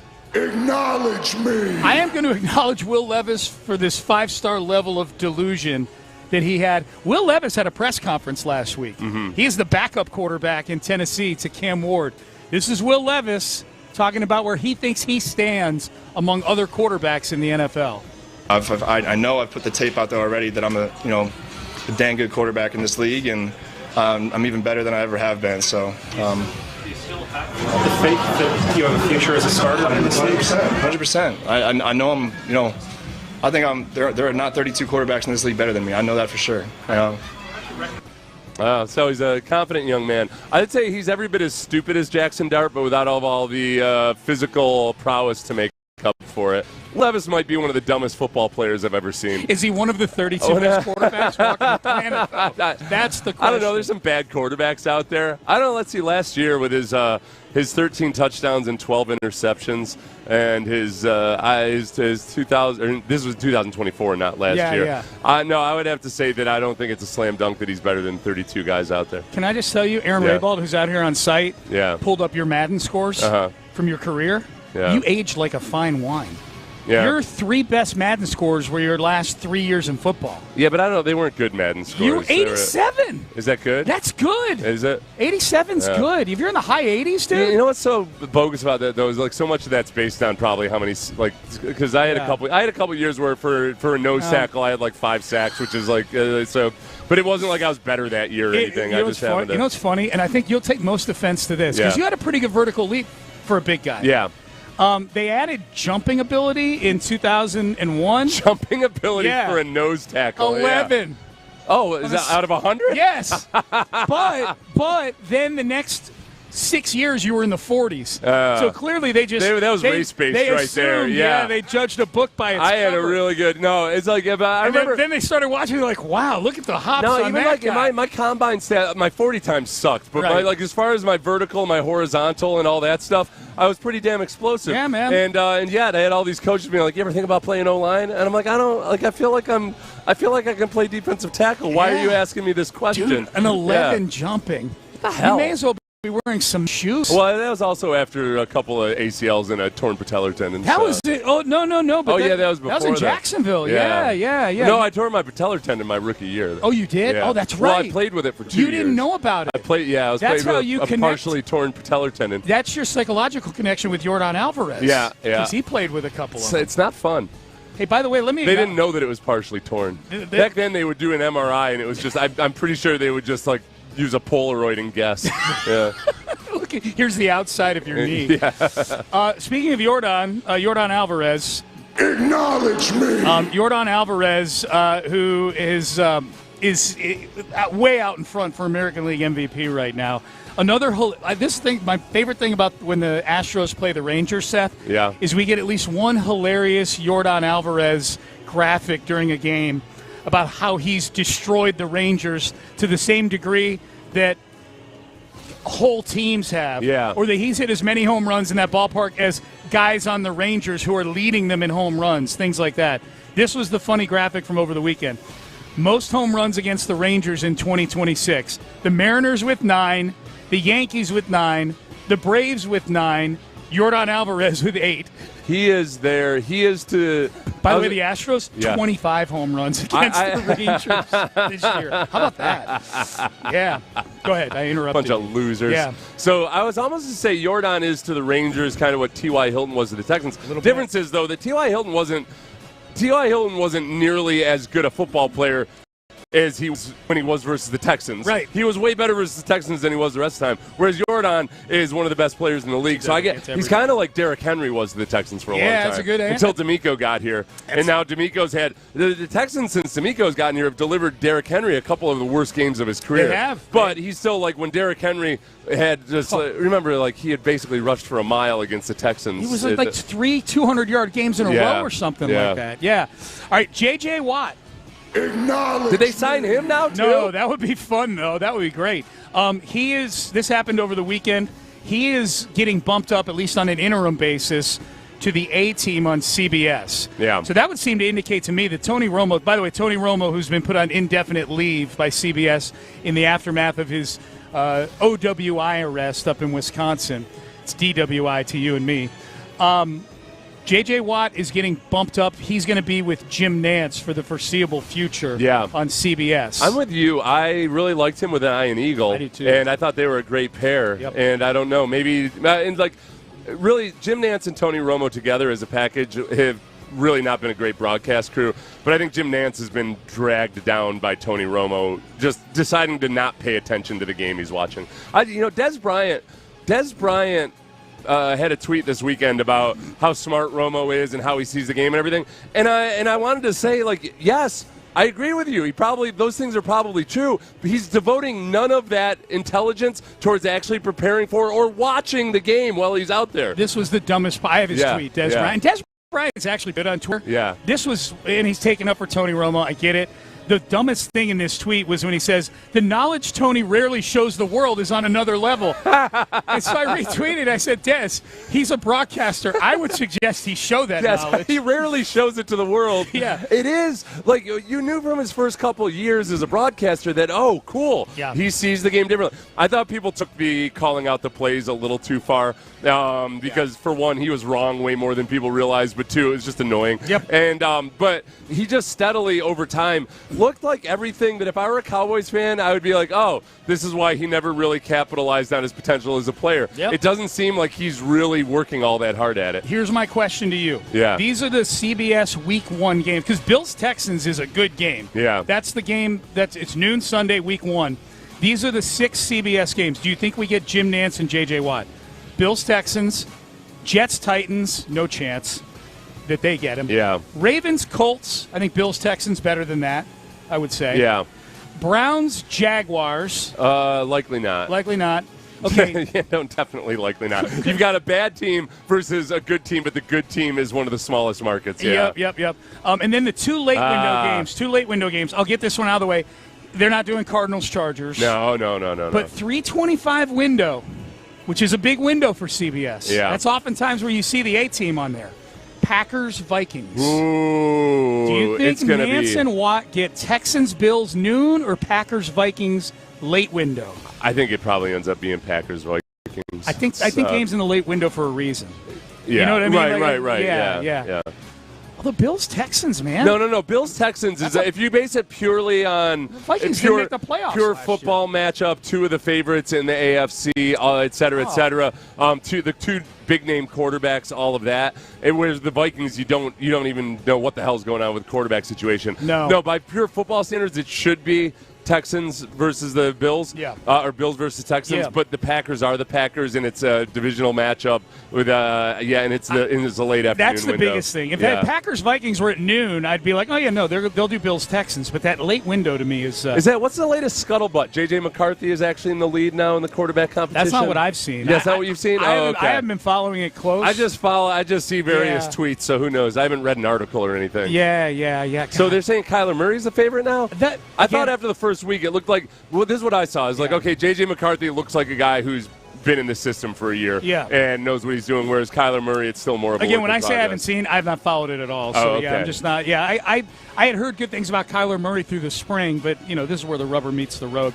All right, that was Acknowledge Me. We do it each and every Monday at about this time. All right, D'Amico Ryan's scouting reports on different guys 4 practices in, including 2 new guys, and this guy is still getting the same label, the same title he got from D'Amico Ryans last year, and I like it.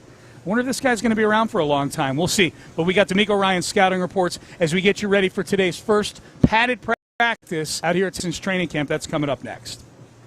What kind of impact does D'Amico expect new Texans running back David Montgomery to make this season? We know it's no.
281-222-2222.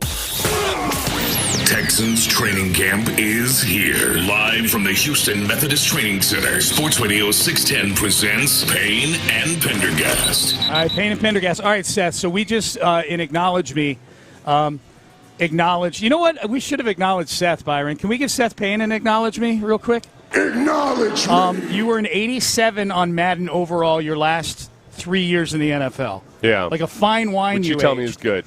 This is who you. Okay, how would you feel if you were the equivalent of Zach Allen of the Denver Broncos?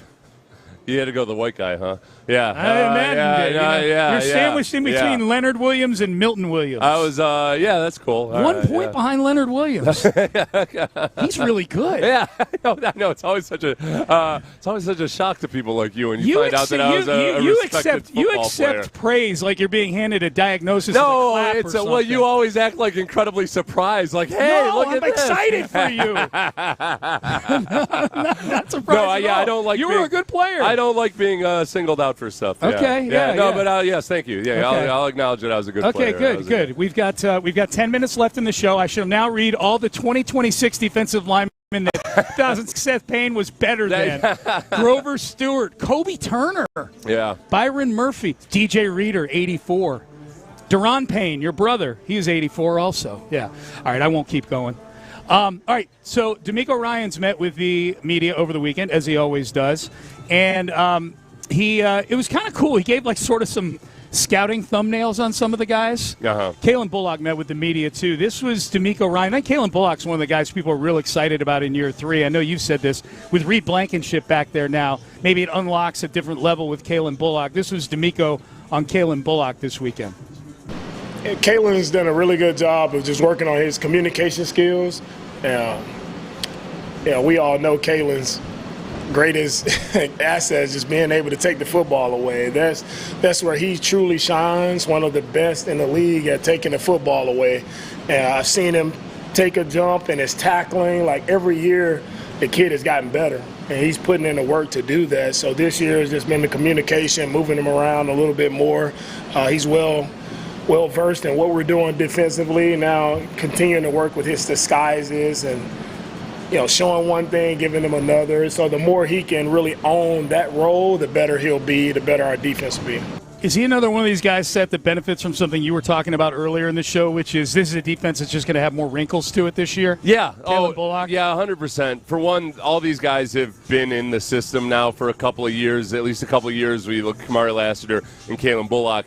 But then you add Reed Blankenship to now that you've got 5 veteran players in the defensive backfield, you can do some funkier things. And for one, Bullock, when he's in that deep center field safety position, that's where he can really utilize his range and be kind of an eraser. And if there's an errant pass at all, it turns from an incompletion into a potential interception.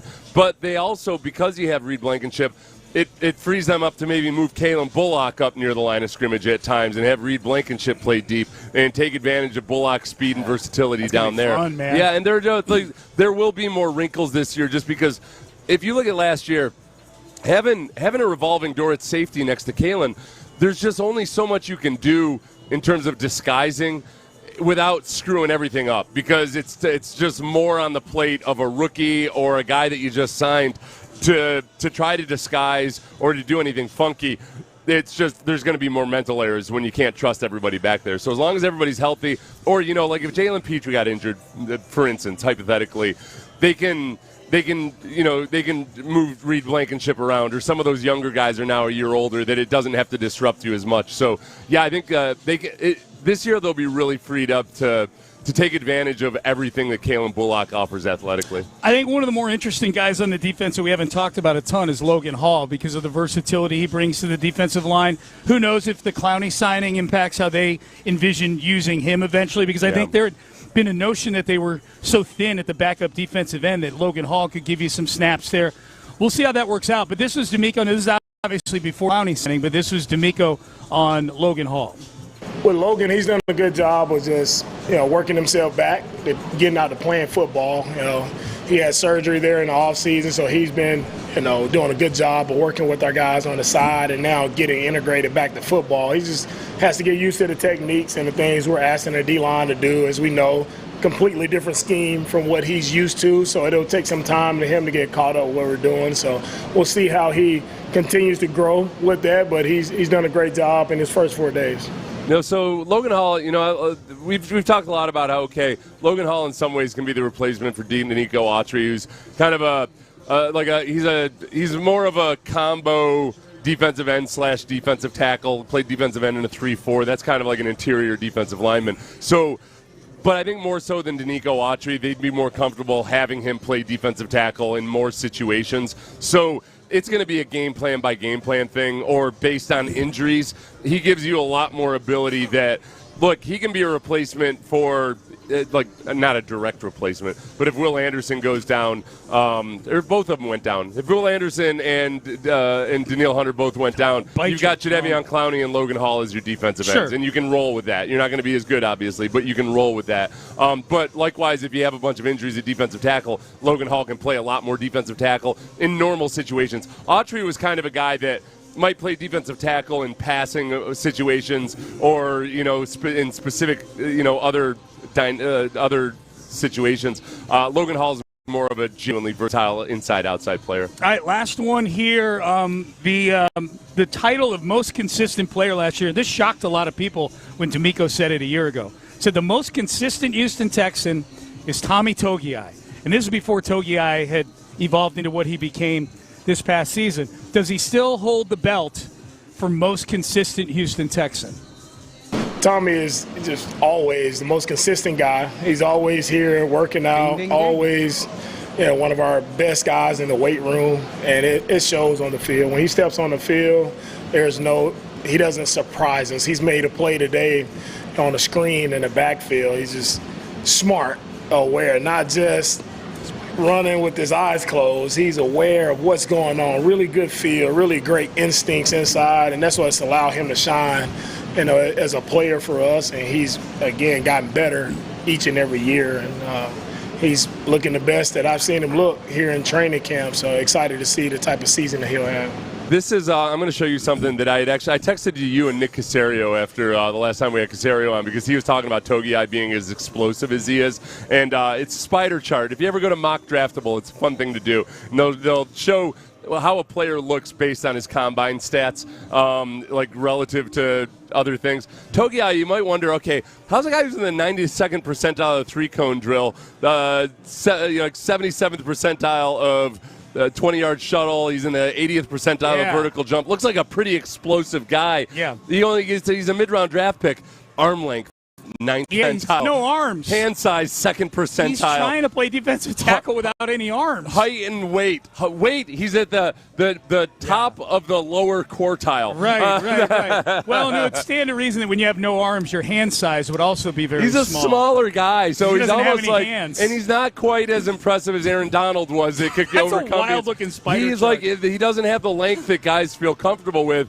But sometimes guys like that end up being really, like Aaron Donald's the ultimate example of a guy that is short and it didn't matter because he made up for it in so many different ways. The ideal spider chart is where there's color spreading everywhere. Like J.J. Watts, it's like all green, the whole circle is green. Yeah, like on Tommy Togiai, like the left-hand half that's all like drills are all amazing. The other half is like the invisible man. But he doesn't exist. Oh, that was the fun thing, too. I did this once. So you look at J.J.'s, and it's almost all green all over. Other than his 40 because they're comparing him to edge rushers. Where does he? That's his 40 right there? Yeah. Okay, so it's 40 time, but like this 20-yard shuttle, bench press, arm length, hand size, height, all that stuff. It's a much fuller web than Togiai. No, it's funny because if you take, I found 3 guys who curiously were recruited as tight ends out of high school or were recruited only to mid-major conferences. It was Max Crosby, J.J. Watt, and what's the name from the Bengals to the Ravens? Trey Hendrickson. Yeah, Trey Hendrickson. Like, what do they all have in common? Every college coach in the nation looked at these guys and thought, I don't know, not sure he's cut out to be a pass rusher in college. Like 3 of the Looks best. more like a tight end to me. I've made of it. Idiots. My God. Central Michigan, was JJ, right? Yeah. Max Crosby, Eastern Michigan. Yeah. And then I think Florida, one of the Floridas, either International or Atlantic for Hendrickson. JJ started off as a tight end, and I want to say one of those other two guys also started off as a tight end. Sounds and was right. a defensive end. At the very least, didn't get any big-time offers. Definitely passes the eye test. 97th percentile, a three-cone drill amongst NFL players. Looks like he's probably going to be a tight end at Central Michigan. Unbelievable. Oh, my God. How unsophisticated were we? Holy smokes. All right, so well, that's what they used to do with quarterbacks in the recruiting process, too. Indeed. That was where, like, high school quarterback, this fella looks more like a wide receiver to me, to my eyes. Quite shifty. I know, I've been watching football a long time, and this fella here is no quarterback. Oh, my God. He threw for 7,000 yards. Yeah, but looks more like a wide receiver to me. Oh, my God. All right, so a reminder, a couple of things, two, three things. John Harris, Mark Vandermeer, who are about to get the hot tag from us, they're going to have Cal McNair and Hannah McNair on this morning at 8:30. The fellas on In the Loop are going to have Kamari Lassiter off the field today as their player guest, and tomorrow at 7:15, Nick Casario joins Seth and myself here on Payne and Pendergast. So, first day of Paz, if you're a fan coming out here, we look forward to seeing you out here. If you're a fan standing in line, God bless you out there. Antibodies to you, my friend. If you're driving to the stadium to watch practice, be careful. A lot of psychos out there on the highway. Sean, I almost got T-boned in an interview.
Pendergast. Exclusive content. Sports Radio 610. The Texans play here. An Odyssey sports station.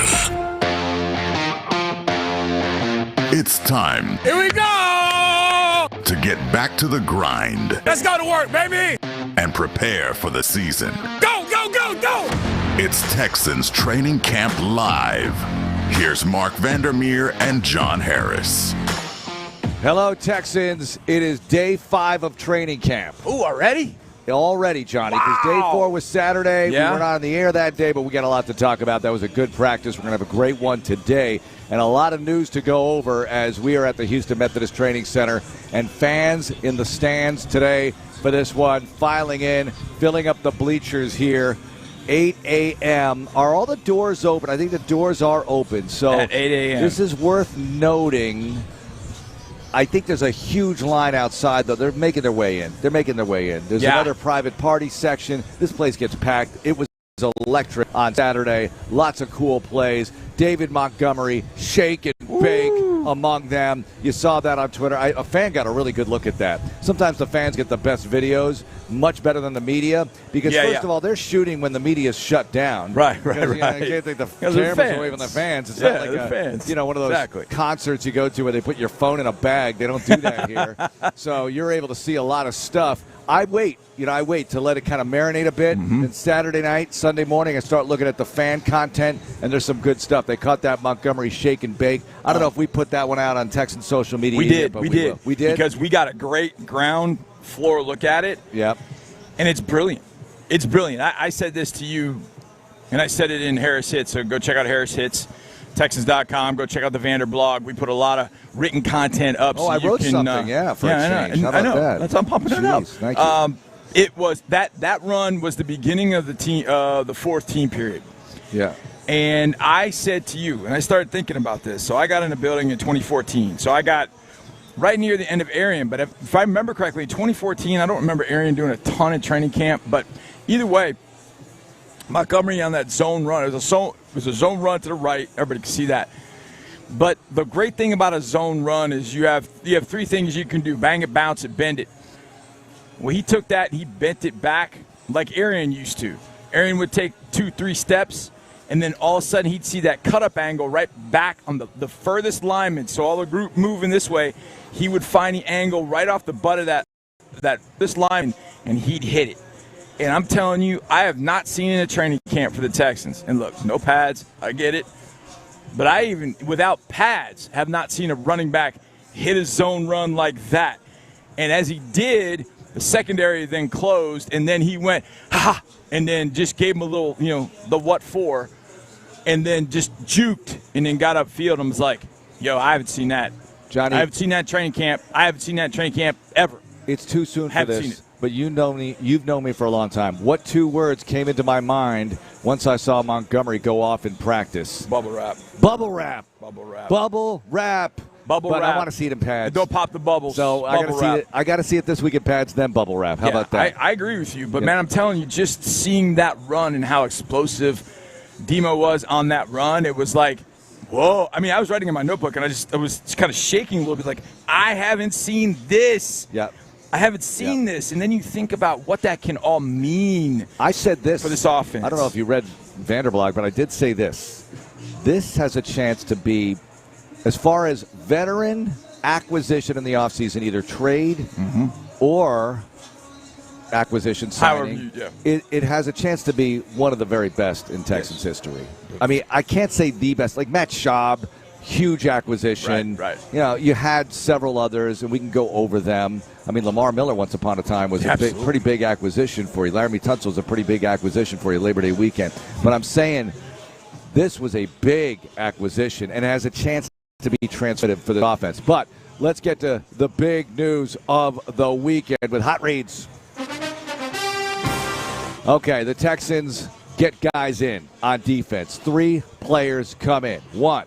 I'm going to go in reverse order here. Okay. Sione Takitaki. Yeah, I saw him in the cafeteria today. It is official. Texans announced it. Yep. Sione Takitaki. So Takitaki, I love saying that. I know, I do too. Because it's fun to say as a play-by-play man. He played for Cleveland. He was in that 2023 set of games. That's right. Texans, Browns. They played them in the regular season. Bad game.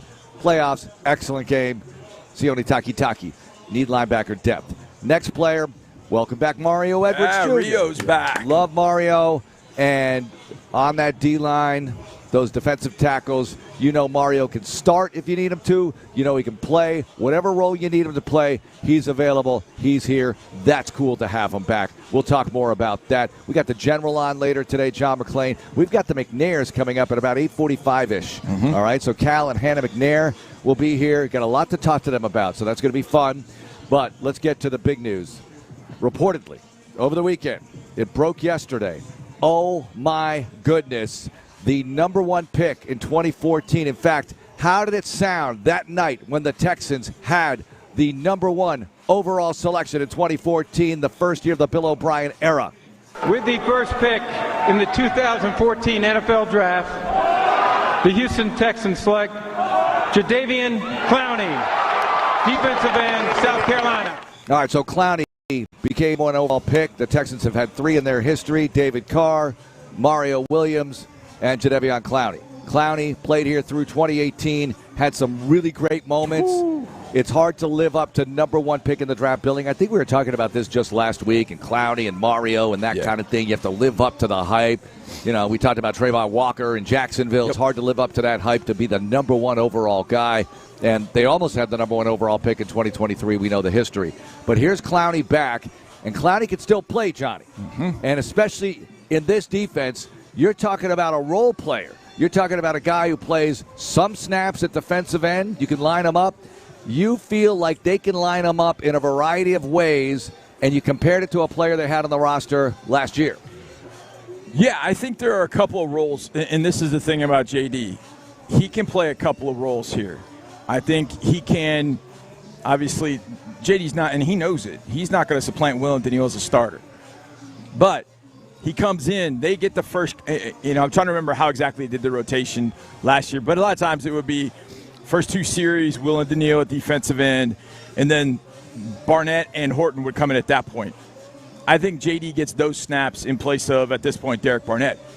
So he's going to get those, quote-unquote, second-level reps. And that ends up being two series the first half, probably two in the second half. It's probably 3 or 4 series overall where he gets those first and second down reps.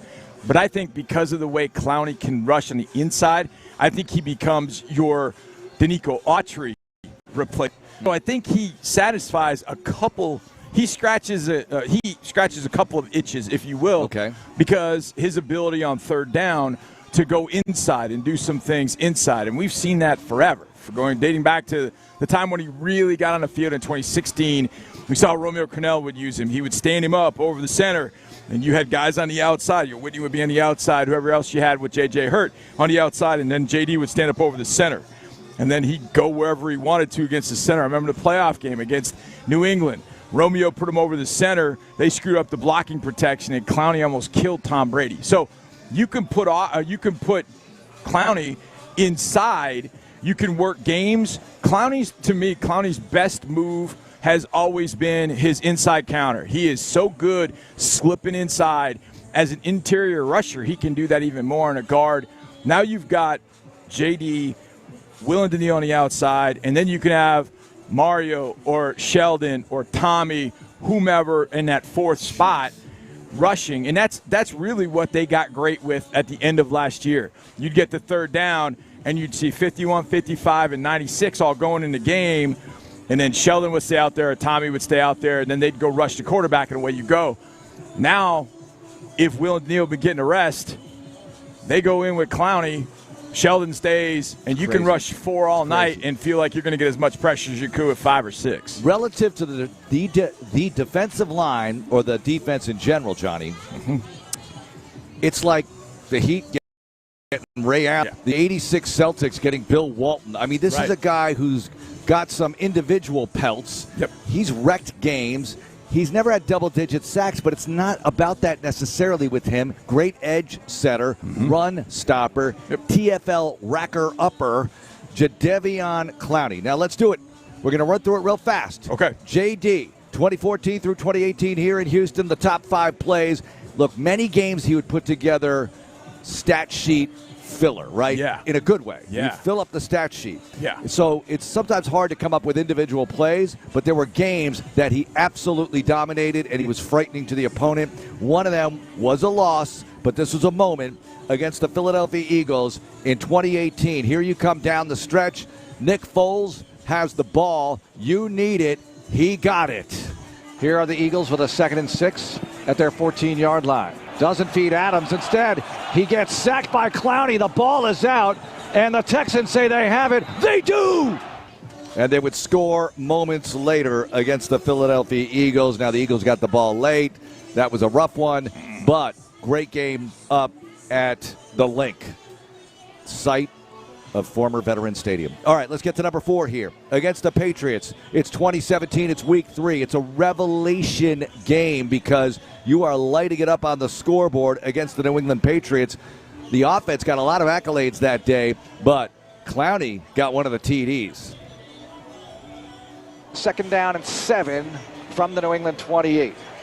Here's the snap, Brady. Here comes trouble, and here comes Merciless. The ball is out, and it's picked up by Clowney, running to his left. 15, 10, 5, rock and roll! Jadeveon Clowney with the touchdown. I want to say, that dude was moving. Yeah, he ran He got fast. that ball, and I'm telling you, it was like he was back in high school again from Rock Hill, South Carolina. They used to give him the football, and it was scary. I'm telling you, JD's as fast. Basically, he's as fast as he needs to be. But when he turns up the gas, I'm telling you, he went by me. He was flying. I have a great picture of my photo reel, of course, of me celebrating as he went by. I mean, he went by in a hurry for that touchdown. Unfortunately, that was not a W that day, but he was brilliant that day. Let's get to the W's. 2018, this is part of a 9-game winning streak. This is the collapsed lung Watson in a bus game, but Clowney against Jacksonville, so dominant. You did a telestrator. Brian Baldinger did one that went viral. Clowney just eating up the line of scrimmage with 2 TFLs, 7 tackles. You were giving me these numbers before. Forced fumble and 2 sacks. Here's the second one that day against the Jags. 1st down at the Houston 30, Kessler shotgun. Clowney sacks him. Just fought off the blocker and took the QB down for his 2nd sack of the game. Part of a dominant day. Now let's get to number 2 on the all-time Clowney playlist for the Houston Texans.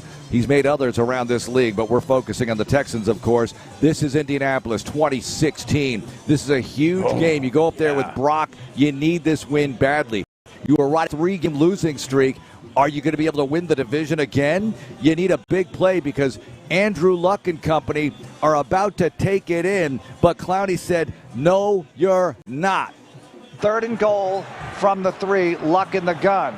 Luck calls for the ball. Here's the snap. Luck looking right. Here comes Clowney. Clowney with a sack fumble.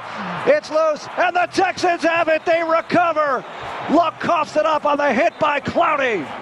And Whitney Merciless covered it up.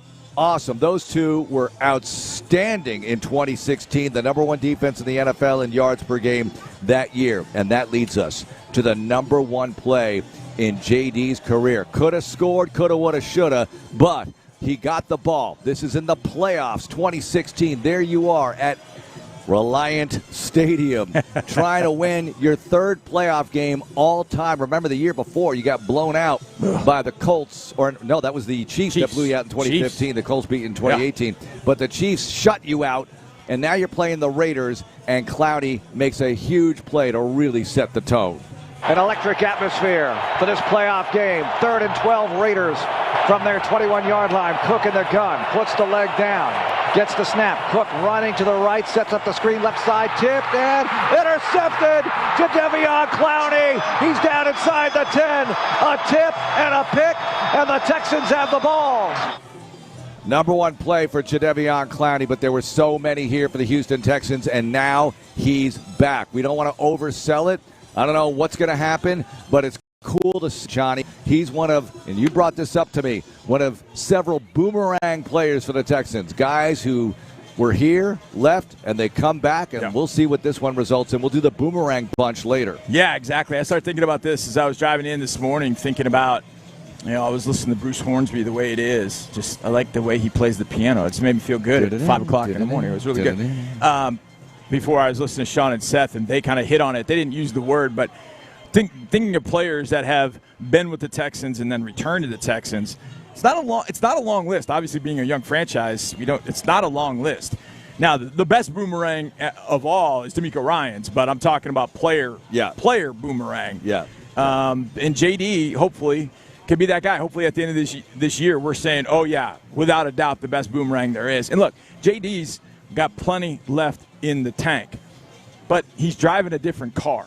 Mm-hmm. And I think that's something key to remember. Back in 2014, when he was number 1 overall pick and everybody expected him to have 20 sacks and 30 TFLs, on week 1, it's a little different.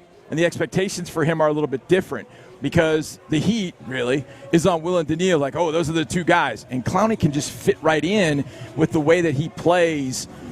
And he said it in his Chronicle interview. Look, I've matured. I've grown up. And it's kind of music to my ears, but I've always been a big fan of JD. I know. I always have been. We played, and I'm trying to remember who we played, but we had a game, and I was doing my post game interview in the locker room with our player of the game, and he looked across at me when I was done. He's, hey, who we play next week?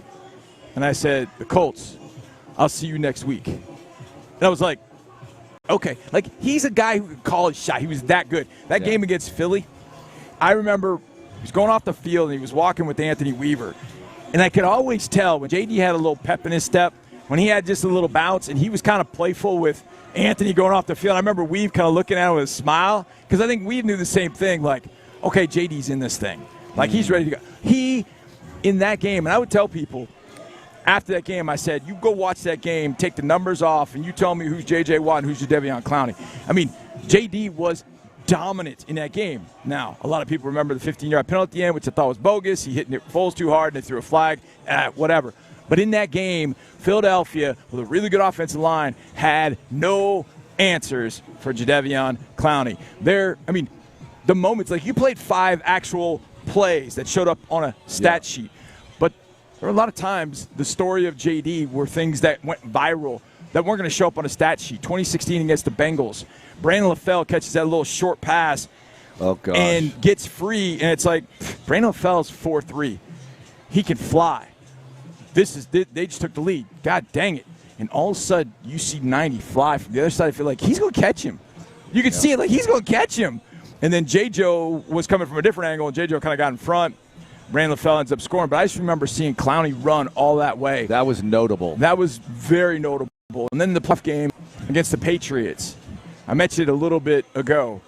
He hit Brady so hard. I was standing right in line with this, and I was like, oh, there's no way Brady's getting up from that. JD hit him full force. It wasn't, what was the running back from Michigan, Vincent Smith? No, that was our guy. I can't remember. You're talking about the Clowney, Michigan highlight, the legendary highlight. Hit. Yep. He hit Brady like that, and I was like, Brady's done. Yeah. There ain't no way came back. Brady's coming back from that. So it was a lot of times moments like that where you went, this dude's on a different planet than everybody else. So fast forward to 2026. Mm-hmm. Those things aren't going to be asked of him to a certain degree. He's not going to be asked to run Brandon LaFell down. Now, he is going to be asked to hit whoever is playing in place of Tom Brady. He can do that, though, because of what this – when you start thinking of the combinations you can now throw on the field at any one time, it gets really scary for opposing offenses. As far as fit goes, this group is established now. Yeah. And you can take some chances with fit and chemistry and things like that. He's so good, you can figure out a way to make it work. If it doesn't work, you can always have it not work or have, abandon ship on the idea. Right. Because you have enough here. That's right. But what it says to me, Johnny, is, look, the depth on the edges, who knows? We haven't seen full Horton yet in this camp. And, they're working in new guys. There's no Barnett here. But you got Jadeveon Clowney as a possibility. He buys into the system and the way, not just the system, but the culture here, the way they run things. This team is saying to you, fans, that they are going for it. Yeah. Now, they've said it before in all their actions. And all their words and actions and deeds and everything, they're saying it. Right. But this is like, no, we're really doing this here. We are adding Jadeveon Clowney to the mix in this pass rush and edge setting and all of that. And we are doing our best to make it this year. When the Texans have gone out and made an acquisition and it hasn't worked, right? To me, one of the major reasons why it didn't work was because those guys didn't want to be here. They, whether it's Ed Reed and trying to recreate Baltimore, we go through all that. We've talked about all that before. But most of the time when an acquisition has come here and it hasn't worked out, injuries have gotten in the way. There have been some misses on talent evaluation back in the day. Yep. But lately when guys have, and I know people bring up C.J. Gardner-Johnson. Look, C.J. Gardner-Johnson was here for one person. He was here for himself. Deontay Johnson. Look, Deontay Johnson had some things going on that he didn't know why he was here. J.D. wanted to be here. He lives in Houston in the offseason. He's the one who spoke with D'Amico Ryans initially about wanting to be in Houston. If you want to be somewhere, it matters to you being somewhere, then you will get the best out of yourself and the team will get the best out of you because they will consistently remind you, hey, man, you wanted to be here, so let's do the thing that you wanted to prove or wanted to do here. Let's do those. And I think that JD's in a prime spot to be able to do that. All right, what did D'Amico Ryans say about players doing great before the pads come on and more on depth issues, concerns? Is that too strong a word? We'll discuss and debate. Then we'll get the McNairs in here, John McClain in here, and Dalton Schultz on the show as well. You've got to hear this from Dalton as Johnny caught up with him. What's his TED Talk going to be? I can't wait to hear it. It's all coming up here on Texans Radio. More training camp coverage is coming up on Texans Radio.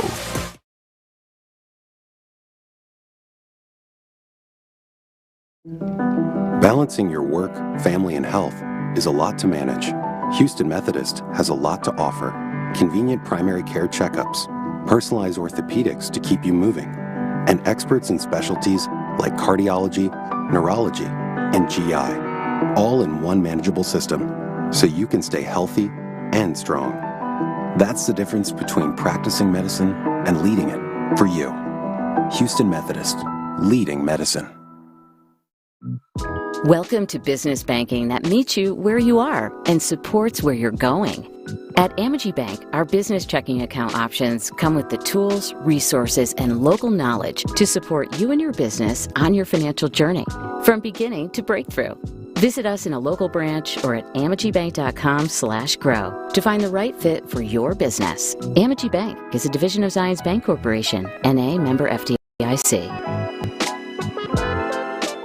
When the Houston Texans take to the gridiron this season, Reliant will be there to bring the energy. That's because Reliant is the only energy provider the Texans trust to power every electric moment, every punt, pass, and kick, every touchdown or takeaway. Reliant will be there, powering every game day.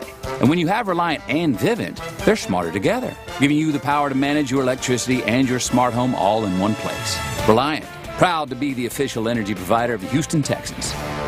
PUCT number 10007. It's time to throw your H's up because our 25th season is finally here. For 25 seasons, our fans have brought the energy and passion that fuels Houston Texans football. And we're just getting started, H-Town. For our 25th season back at Reliance Stadium, fans can expect a year-long celebration filled with exclusive content, special events, limited edition merchandise, and so much more. We can't celebrate this season without you. So visit HoustonTexans.com/25 seasons to learn more and stay up to date.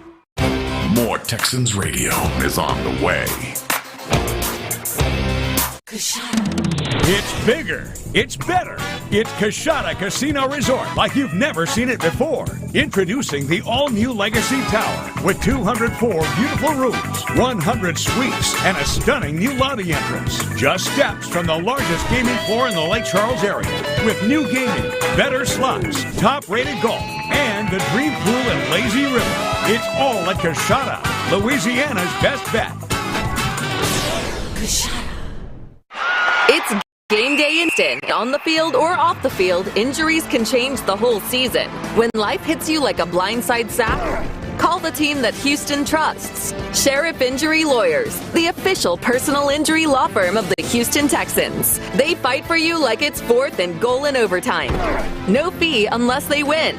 Don't just take the hit, get back in the game. Call Sheriff Injury Lawyers at callthesheriff.com. You can't fake greatness. That's why 1800 Tequila has built it through generations of obsession with the details. It's the mindset that wins championships, and the same mindset behind every bottle of 1800.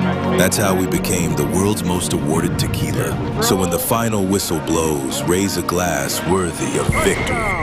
Official tequila partner of the Houston Texans. 1800 Tequila. Proximo, Jersey City, New Jersey. 21 and older. Please drink responsibly. Reset your presets. Initialize sequence. And tell your friends. August 13th, we become 95.7 The Fan. A place for fans, built by fans. Texans, Rockets, Astros. Doesn't matter. Everyone's invited. Louder, clearer, better than ever. Houston sports leader 95.7 The Fan is coming soon. We're back with a front row seat. It's Texans Training Camp Live. Mark Vandermeer and John Harris with you. The McNairs coming up in about 20 minutes. Jack Stonehouse walks by. Usually the first guy's in, the punter, rookie. And Johnny, if you have a mustache that good, I mean, he's got Tom Selleck circa 1983 good mustache. You keep it. Yeah. Does it help if you're in a punting competition and you're the one with the badass mustache? Does that sway the opinion of Frank Ross and the coaches and Nick Caserio making this decision? Because you're thinking, well, you got Kai Kroger, but Stonehouse has the mustache, so I don't know. It just shows a lot of confidence, I think. But maybe you don't want to be skewed. You don't want to have your opinion swayed by these things. I would think you got to go pure football here. How's that going, by the way? That punting competition, real quick. I'm telling you, those guys are bombing it.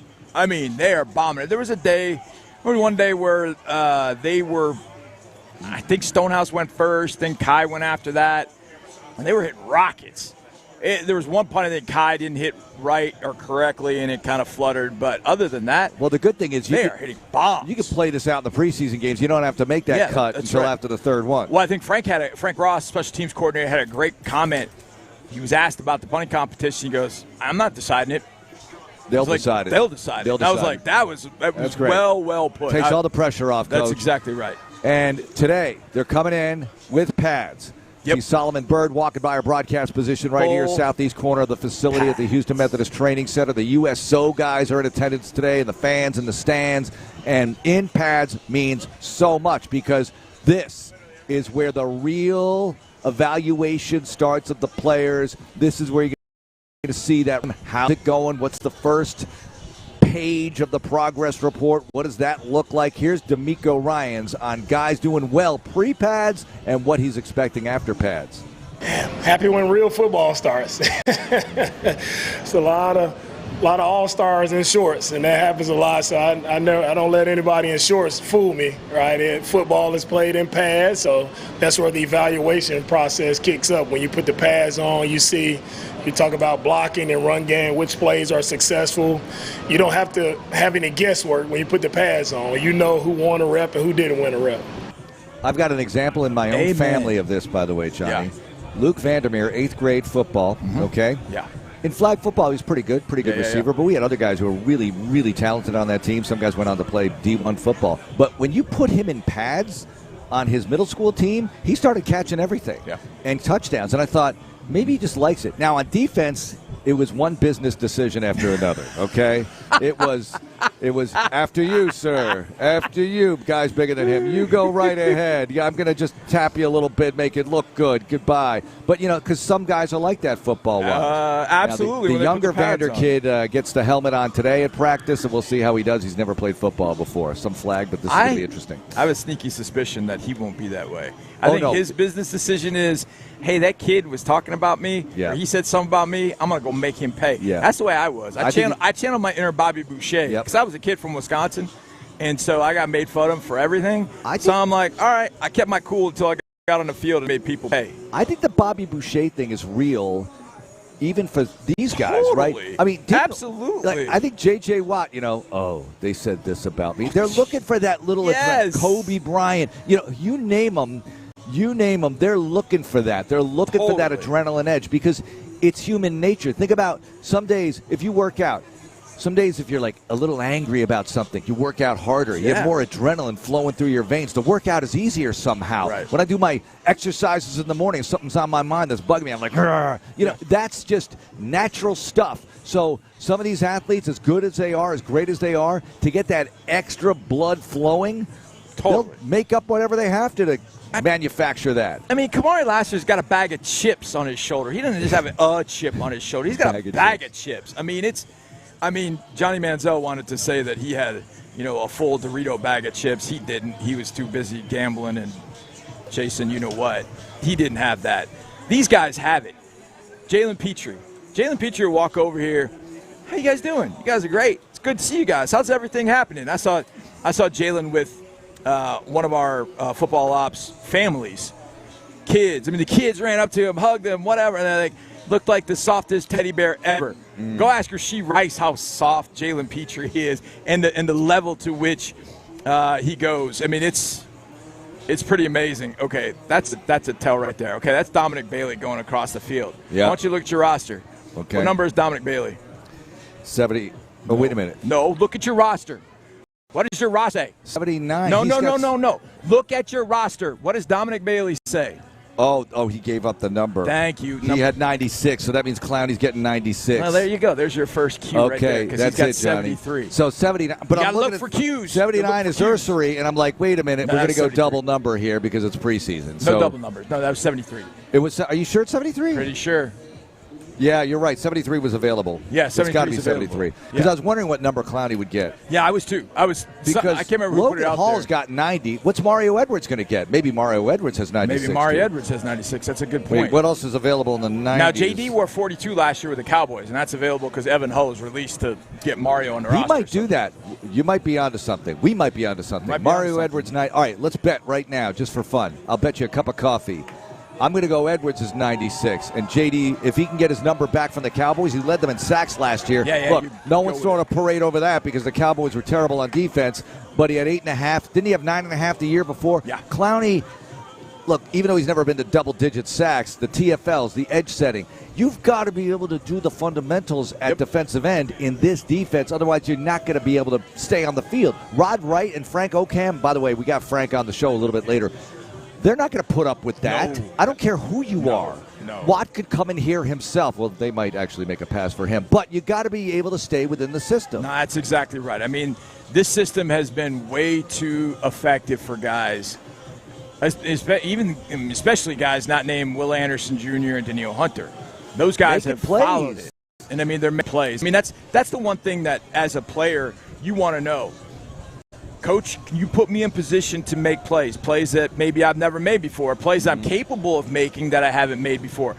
Yes, you follow this system. And this system has proven that guys like Tommy Togiai, Mario Edwards, Sheldon Rankins, although all talented guys, but the system has allowed, as they see it, they've allowed for him to take steps forward and take that defensive line to take steps forward. And I think JD is never going to be totally sheet music.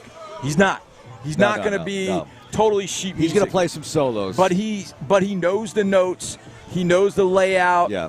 And he knows where he's going to be able. Stay in the key. That's right. Keep the harmony. Right. But every now and again, if you got a riff. Well, but here's the thing. It's the old Bum Phillips quote. Two types of players ain't worth it. One that never does what he's told, and one that only does what he's told. Preach. Sometimes you got to go out and make a play, and he's the kind of guy who can do that for you. I was just envisioning this, though, because late last year, I bring this up a lot, you had Barnett and Horton in on first down, sometimes first and second down, and then you bring in Will and Daniil on third down, obvious pass rush situation. I guess I could see Clowney in there on first down. Yeah, sure, why not? It's Clowney, right? How many snaps a game? 30? 25? Yeah, that's what I was saying earlier. I mean, I think if you do the math, how many snaps did Danico Autry get defensively? Probably 10 to 12. And those were pass rush, heavy passing situations. Yeah. He got 10 to 12. How many was Derek Barnett getting just as a quote-unquote backup defensive end? I don't know. Maybe that was 20 snaps a game. Take those 20, put it with those 10. I think that's what you're going to get JD to get. You get 30 snaps a game out of JD. That's 510 snaps over the course of the season. And then you go on into the playoffs at that point. And that's the way you have to think about this. You have to think about this as, this isn't a 17-game. No, this is a 21-game all the way through. You're thinking about playing all the way into February. That's a lot of snaps to take from week 1 to the Super Bowl, but that's the way you have to be thinking about this from that perspective. So if you're JD, look, I mean, think about Tommy Togiai. Didn't play in the first 2 games last year. Didn't play, was inactive. Right. But then all of a sudden started getting some reps, and there's your other key right there. So let's just say that Jadeveon Clowney and Mario Edwards are wearing 94 and 96. Just don't know who is what. We'll find that out pretty soon. All right. But we've seen a couple of rookies change jerseys. So Sebastian Harsh switches from 94 to 74. I'll tell you this, though. Okay, keep that guy on your radar screen. He's got some He's got some good pass rush ability off the edge. And today, with an opportunity, I would imagine, to do some one-on-ones, you'll get a chance to see what he's able to do a little bit more. But I think he's got a little something. He's not big. He's not a big guy. A little shorter. But, man, he can get to the quarterback. So change numbers, but keep an eye on Harsh. You brought up Autry for a moment. You know how we talk about retired guys? Oh, he could come back. Like Andre Johnson could give you 5 routes, 10 routes, whatever. We talk about that. Now, that's a long time ago that he retired. But, we talk about that from time to time. I think last year that was Autry. He's retired, but he came back here to give us 2 stats here and there. You know what I mean? Block a field goal, impact a field goal. Yeah, because he's that good. He's that talented and that big and strong. But he can't play all the time anymore. Right. He couldn't do that last year, but he could still give you some juice. But I think JD can. I think JD can do more than what Danico was giving. It's year 13. It's year 13 for Clowney. It's mind-blowing. It is. And the fact he's back is just – we've seen him. I've talked to him in his different stops and locations. And I've always told him, he's always been one of my favorites because he was a guy who came with a lot of pressure. Yep. And look, he'll probably tell you, look, I was young, I was learning my ways and how to do things, and learning how to be the number 1 overall pick. But when that dude just let it go and played, he's joyful. The players liked being around him. They liked. And look, there were years in which JJ wasn't there, and obviously the defensive line looked to JJ for a lot of things. But JD was different. Yep. And the players, they enjoyed him. The joy they had being around him, I think, was very, very telling.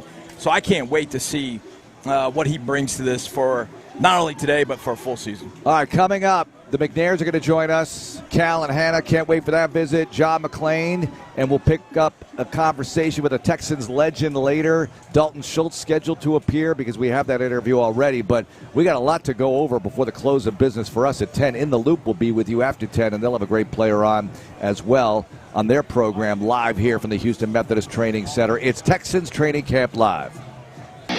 More Texans Radio coming up in a moment. To all the physicians, researchers, and nurses who've made all the difference, the families you've helped would like to say, thank you, Texas Children's. To hear their stories, visit texaschildrens.org/impact. Texas Children's. Hey, Texans fans, it's CJ. I'm teaming up with TDECU, and you should too. Whether your favorite look is deep steel blue, battle red, or the fan favorite H-Town blue, it's all 15% off at the Texans online shop with your TDECU Texans debit card. Upgrade your Texans game day gear and show off your loyalty while you do it. Visit tdecu.org/Texans and get the MVP of your wallet today. Insured by NCUA. Something amazing is happening. Technology is working harder, faster, and more reliably. It's delivering results that work. But who makes technology work? CDW. We're a full-service technology solutions provider, advising our clients and designing customized solutions so they can reach their goals and do amazing things.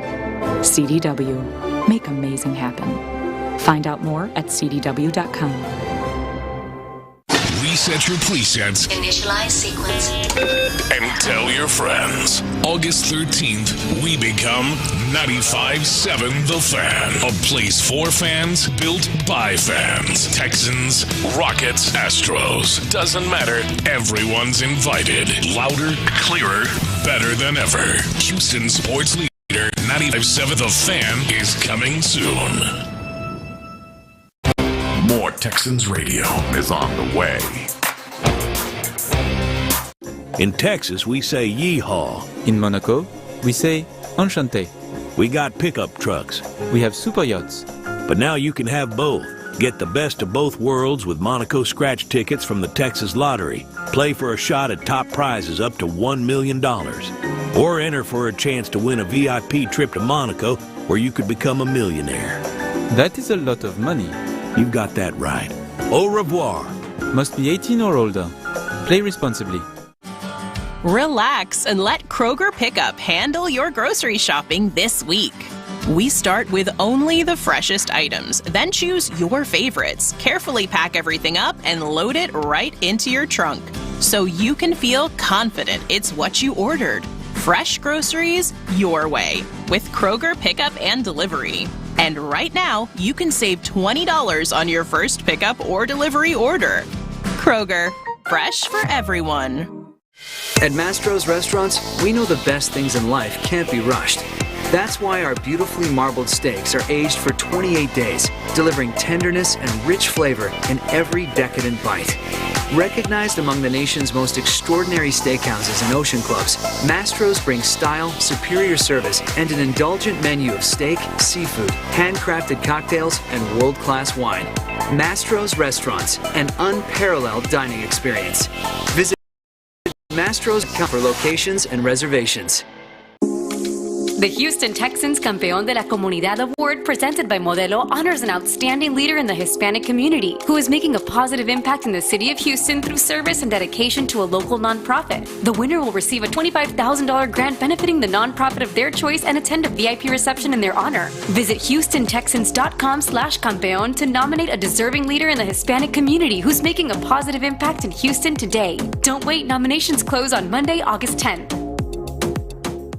To all the physicians, researchers, and nurses who've made all the difference, the families you've helped would like to say, thank you, Texas Children's. To hear their stories, visit texaschildrens.org/impact. Texas Children's. It's Texans Training Camp Live. Here we go. Now, back to the show. Here we are at the Houston Methodist Training Center. Toro saying hello to everybody. Players walking right by our broadcast position, which is at the southeast corner of the Houston Methodist Training Center. Fans in the stands just ahead of us. Big party section in the end zone, the north end zone here. Players in full pads today. It is going to be a great practice. Saturday was a lot of fun to watch. Seeing some things with this offense and defense. We've talked about it. Both sides making plays the way you want to see it. C.J. Stroud looking pretty sharp so far, way you want to see it. David Montgomery looks like a mini revelation so far, but it all doesn't matter. We talked about it last segment until you get these guys with the full gear on, doing some things with this number one defense in the league, facing the offense, and we cannot wait. We're going to have the McNairs in just a few moments for you. John McClain is in the on-deck circle after that. So I guess he's still in the dugout. I guess the McNairs are in the on-deck circle. Yeah. McClain's in the dugout. Yeah, the General's maybe down in the tunnel getting a few extra swings off the tee just to kind of get ready. Yeah, looking at the scouting stat report. track, looking at all the spin rate and everything that he's facing. So I think they're going to throw me some questions about Tony Romo and J.J. Watt. And by the way, congratulations to Watt. That is awesome. I know it's not happening maybe the way he envisioned or wanted, but I got to tell you, he has gotten so good. I remember him on the CBS studio show. I thought he's really good. He's going to be good. Yeah, I knew. And you know why?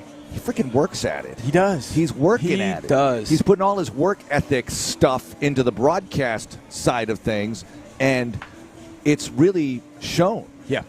The one regret I have is he and Ian Eagle are so good together. That's when we're not playing and I can watch them. I love watching those guys. Ian Eagle is really funny. When he visits us in the booth before games, he's a wonderful, really nice guy. I can't believe how many nice guys there are on CBS. I met Andrew Catalan. Kugler and the Fox guys. Come on, Kugler. No, I'm just kidding. I love Kevin. He does our preseason games. But Ian Eagle, Harlan is a sweet gentleman. Awesome. Jim Nance, what can you say? Houston gentleman. Ian Eagle, his son is great too. I mean, I love visiting with all those guys. Oh, and here comes Father Clint Ressler as well. The offensive lineman. Yep. I have a great story, but I'm not going to say it on the air about the offensive line. Just know, people. Just know this. What? Just know this. Now I want to know what it is. I told you this on Saturday. You did? When I went to the cafe. Why can't you talk about that? I don't want to tell that, but I just know your offensive line is in good hands. They're together. Just know they are together. They're together, and they are. There's. This is the one thing that I've noticed at practice, maybe more than anything else this year versus other years. Mm-hmm. Pressure, stunts, blitzes. I'm not going to tell you they're batting 1,000. Not going to say they're batting 1,000. But I am telling you that they are picking things up and seeing things and applying their rules better than I have ever seen them. I have seen C.J. Stroud beat blitz more times, especially Saturday, than I have seen in a long time. He was awesome against the blitz on Saturday. I mean awesome. And that is because guys are getting picked up. Doesn't matter whether you're bringing 4, but you're sim pressuring, you're showing 7, but you're dropping 3, and you got to guess which 4 it is, but you apply your rules. They have done such a good job. And after Saturday, I went, yep, I get it. I totally understand why they're able, and the habits that they're establishing together as a group, that much more impressive than any other year I've ever seen. Wow. Honestly, I'll leave it at that. Wow. Well, when you think about what they're doing with this defense, what they have done already, what they're doing, Clowney added, Sione Takitaki, Mario Edwards Jr. back, among everything else they did this offseason, drafted Hayden McDonald. There he is.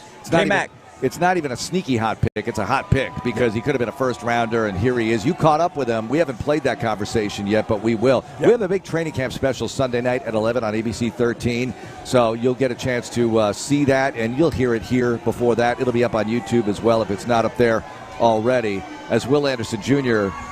gets by our broadcast position, greets the USO members who are in attendance here. It's not even his walk.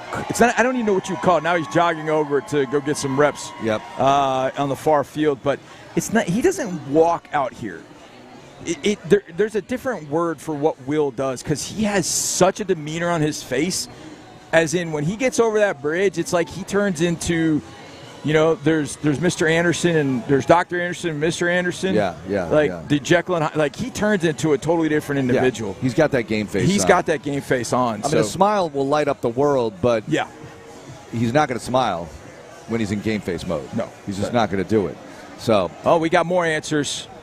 What do we got here? Okay. This is Logan Hall walking past us. Logan Hall, guess what number he was wearing? 90. Yeah. I wonder what's going to happen now. Logan has switched to 96. Logan's charity just got a bump this morning. Logan, did you check your charity's bank account? There's been a donation from a Jadeveon Clowney Incorporated. 90 is available. Who's wearing 90? Huh. Well, what number did Mario Edwards Jr. wear? 97. Oh, he wore 97. Who wore 97 2 years ago? Sheldon. Sheldon went 90, but when Sheldon came back, he went to 98. He went to 98. Oh, 98. Because that 98 was his number coming out of college and early in his career. Toro's about to block the camera. Toro wants to be on sitting the down. I can't Toro, tell can you you how find the many McNairs for us, Toro? Yeah. We need to. Yes, find the McNairs. They're due on the radio. All right, Toro, go find the McNairs. Yeah. Okay, paging the McNairs. No, they'll be here. Yeah. So shaking hands, kissing babies, that kind of thing. See, the information you get in the southeast corner with us. It's a lot. You get a lot. So a lot of people were asking what number. I think we just solved the crime. If it wasn't for those pesky radio guys, like Scooby-Doo. What about Mario Edwards? What'd we say? 94. 94. That's going to be it. All right. Because Harsh moved to 74. So Rio wore 97. Right. Dominique Robinson has 97 now. Does Dominique go to 94 and Rio go to 97? I don't know. We're gonna see here. We'll get all of our answers taken care of. But Mark, I just think about that defensive line. I think it's pretty awesome if Clowney gets 90. Yeah. It looks like that's going to happen. That's going to be. We don't expect to see Clowney at practice today, do we? I mean, I don't think so. You come in off the street, you're going to go in full pads day one. I don't think so. No, I don't think so. But I think he's going to definitely be around. If they do any kind of walkthrough stuff, he might be involved in that just to kind of start getting his legs underneath him. But I believe in Cleveland. Trent Brown just walked in with his little brothers. Oh, no, that's just the rest of the offensive line. Yeah, that's the guy who lines up next to him mostly at right guard. It's incredible. I mean, he blocks out the sun. In fact, does. If Trent would just stand right near the bridge up on that hill. It would help. It would help. It would cast a huge shadow over field one. We'd have some shade. It'd be like your top golf screen that you wanted to come up with. Yeah, exactly. Just have Trent up there. Big screen. Large individual, no question about that. I'm going to ask you a question. Yeah, go ahead. It's a weird question, but I'm going to ask you. Yesterday, it won't go down in Houston history as one of the great days, because the Astros won championships and the Rockets have won them before. But yesterday, the Astros finished a sweep of the Rangers. Yeah. It's announced that JD's coming back with Rio and Sione Takitaki. It's a big August day. That's a big, big August day, is it not? But look, Texans-wise, and I can't line it up with Astros Labor Day accomplishments, right. But Texans-wise, Laramie and Carlos Hyde in one day was pretty big. Yeah, because that was also JD's trade. Was that day, too? That was JD getting traded. That was all that same day. 2019. So JD didn't play the 2019 season here. So we're solving more. Okay. That's Dominique Robinson right there, and he is wearing 94. Yeah. So I think we're going to be back in our original Texans numbers. All right, so Mario goes to 97, Clowney goes to 90. And we are ready to rock. Okay. And now Robinson's probably thrilled to go to 94, I guess, maybe. I don't know. Oh, no, I like 94. Boy, they did a lot of moving around. The equipment guys are probably like, really? Yeah. Darwin's like, names dude, on. come on. Yeah. I mean, guys. And it's just going to happen again after cuts and all that. So it's just going to happen again. Oh, remember what did Kalen Bullock, when he started, or maybe the training camp, he had 41. And then C.J. Henderson got cut, so then he went to 21. And we're like, oh my God, we're trying to follow all these guys and numbers. I talked to Kamari when I think you and I did maybe. Yeah. We talked to Kamari about changing from 4 to 3, and he goes, "Yeah, Tank's been talking about changing number 1 for 2 years." He goes, "Yeah, we've been talking about changing numbers for 2 years." Tank wear 1 at UH? Tank wore 1 at U of H. Yeah, so that's why. He wore 1 at U of H. Did you see the guy getting the tat? He said, "I'm getting a tat, sign my leg, and I'm going to get tattooed." Wait, what's that? That was a year ago? That was the first year. Oh, why did that surface again? I don't know. That's okay. I missed that his first year. I missed that. And then it surfaces again. Okay, here comes Edwards. That's Mario's showing up. Rio, is he in pads? Rio's in pads. Nice. Mess around, man. Maybe Clowney's in pads. Called Mario Edwards Sr. He said, get into pads right now. Let's be brutally honest. JD has not done a lot of training camp practices throughout his career. So Rio! Sorry, I didn't mean to. He looks happy to be back. He does look happy to be back. Good. He is. He's waving at us. Yep, very nice. Man, this defense, good grief. We talked about it a little bit. Going into the draft, there were a lot of guys on the edge that I liked. Malachi Lawrence, who ended up in Dallas. There were some guys on the edge that I liked, that I thought would be good fits for the Texans. But when they didn't really focus on that position, I thought they're going to do something. Just don't know when. But just hang tight, because it can happen. And there will be additions. We said that after 22. They didn't draft an edge. They went and got Jerry Hughes, Mario Addison, and one other I can't remember off the top of my head. So we say this all the time about player acquisition. Yeah. Nick Caserio never stops. When the new league year starts in March, it's free agency all the way through. Yep. All the way through. Mm-hmm. And he doesn't stop. But I can imagine we're talking about getting in pads. I think the offense is feeling themselves a little bit that second half of Saturday's practice. Johnny. And I think D'Amico was like, all right, let's put the pads on, and then let's add Clowney and Rio and see what happens. When did you say to me on the show, you brought up Clowney at some point in the last couple of weeks? Yeah. Not recently, at least a week ago. It might have been before camp started. Well, a week ago was before camp started. But you brought up Clowney, and I thought, you sound like sports talk caller guy, okay? It's not going to happen. It's just those things don't happen. No, it's not going to happen here. Why did you think it wasn't going to happen? I thought, all right, a couple of things in no particular order. Money, fit. He might want more than they can give him rep-wise, or to get the accomplishments that maybe he sees himself getting individually. Sure. Not that he's not a team guy, but you know what I'm saying. Yeah. I know. And will he fit in with this crowd and this particular culture that they've built here in his 13th year? Will that happen? All right, the McNairs are coming in. We're going to get them next here on Texans Training Camp Live. This is Texans Radio on Sports Radio 610. Oh, hey, Sarah. Did you hear my daughter Katie got Camper of the Week? That's a big deal, right, Mom? Honey, shh. What's that? Okay, that Hyundai Santa Fe, I only paid. Nice. Deal's so right, it almost feels wrong. The Hyundai Getaway Sales Event. Get 0% APR for 60 months, plus 0 payments for 90 days, or 1.9% APR for 72 months on the Hyundai Tucson, Santa Fe, or Santa Fe Hybrid during the Hyundai Getaway Sales Event. Hurry, offer ends August 3rd. Call 562-314-4603 for details. It's bigger. It's better. It's Coshada Casino Resort like you've never seen it before. Introducing the all-new Legacy Tower with 204 beautiful rooms, 100 suites, and a stunning new lobby entrance. Just steps from the largest gaming floor in the Lake Charles area with new gaming, better slots, top-rated golf, and the Dream Pool and Lazy River. It's all at Coshada, Louisiana's best bet. Coshada.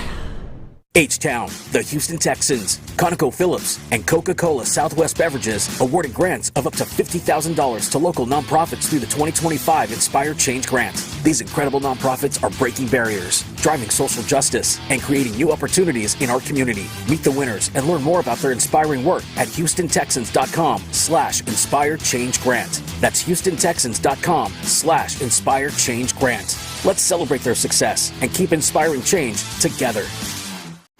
What could be more exciting than watching your Houston Texans from the stands this season?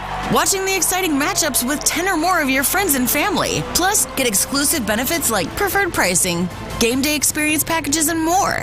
Experience the sight sounds of Lions Stadium with your squad and secure group tickets now at HoustonTexans.com/tickets or call 832-667-2390 to learn more. More Texans Radio is on the way. Experience business banking that empowers you at every milestone.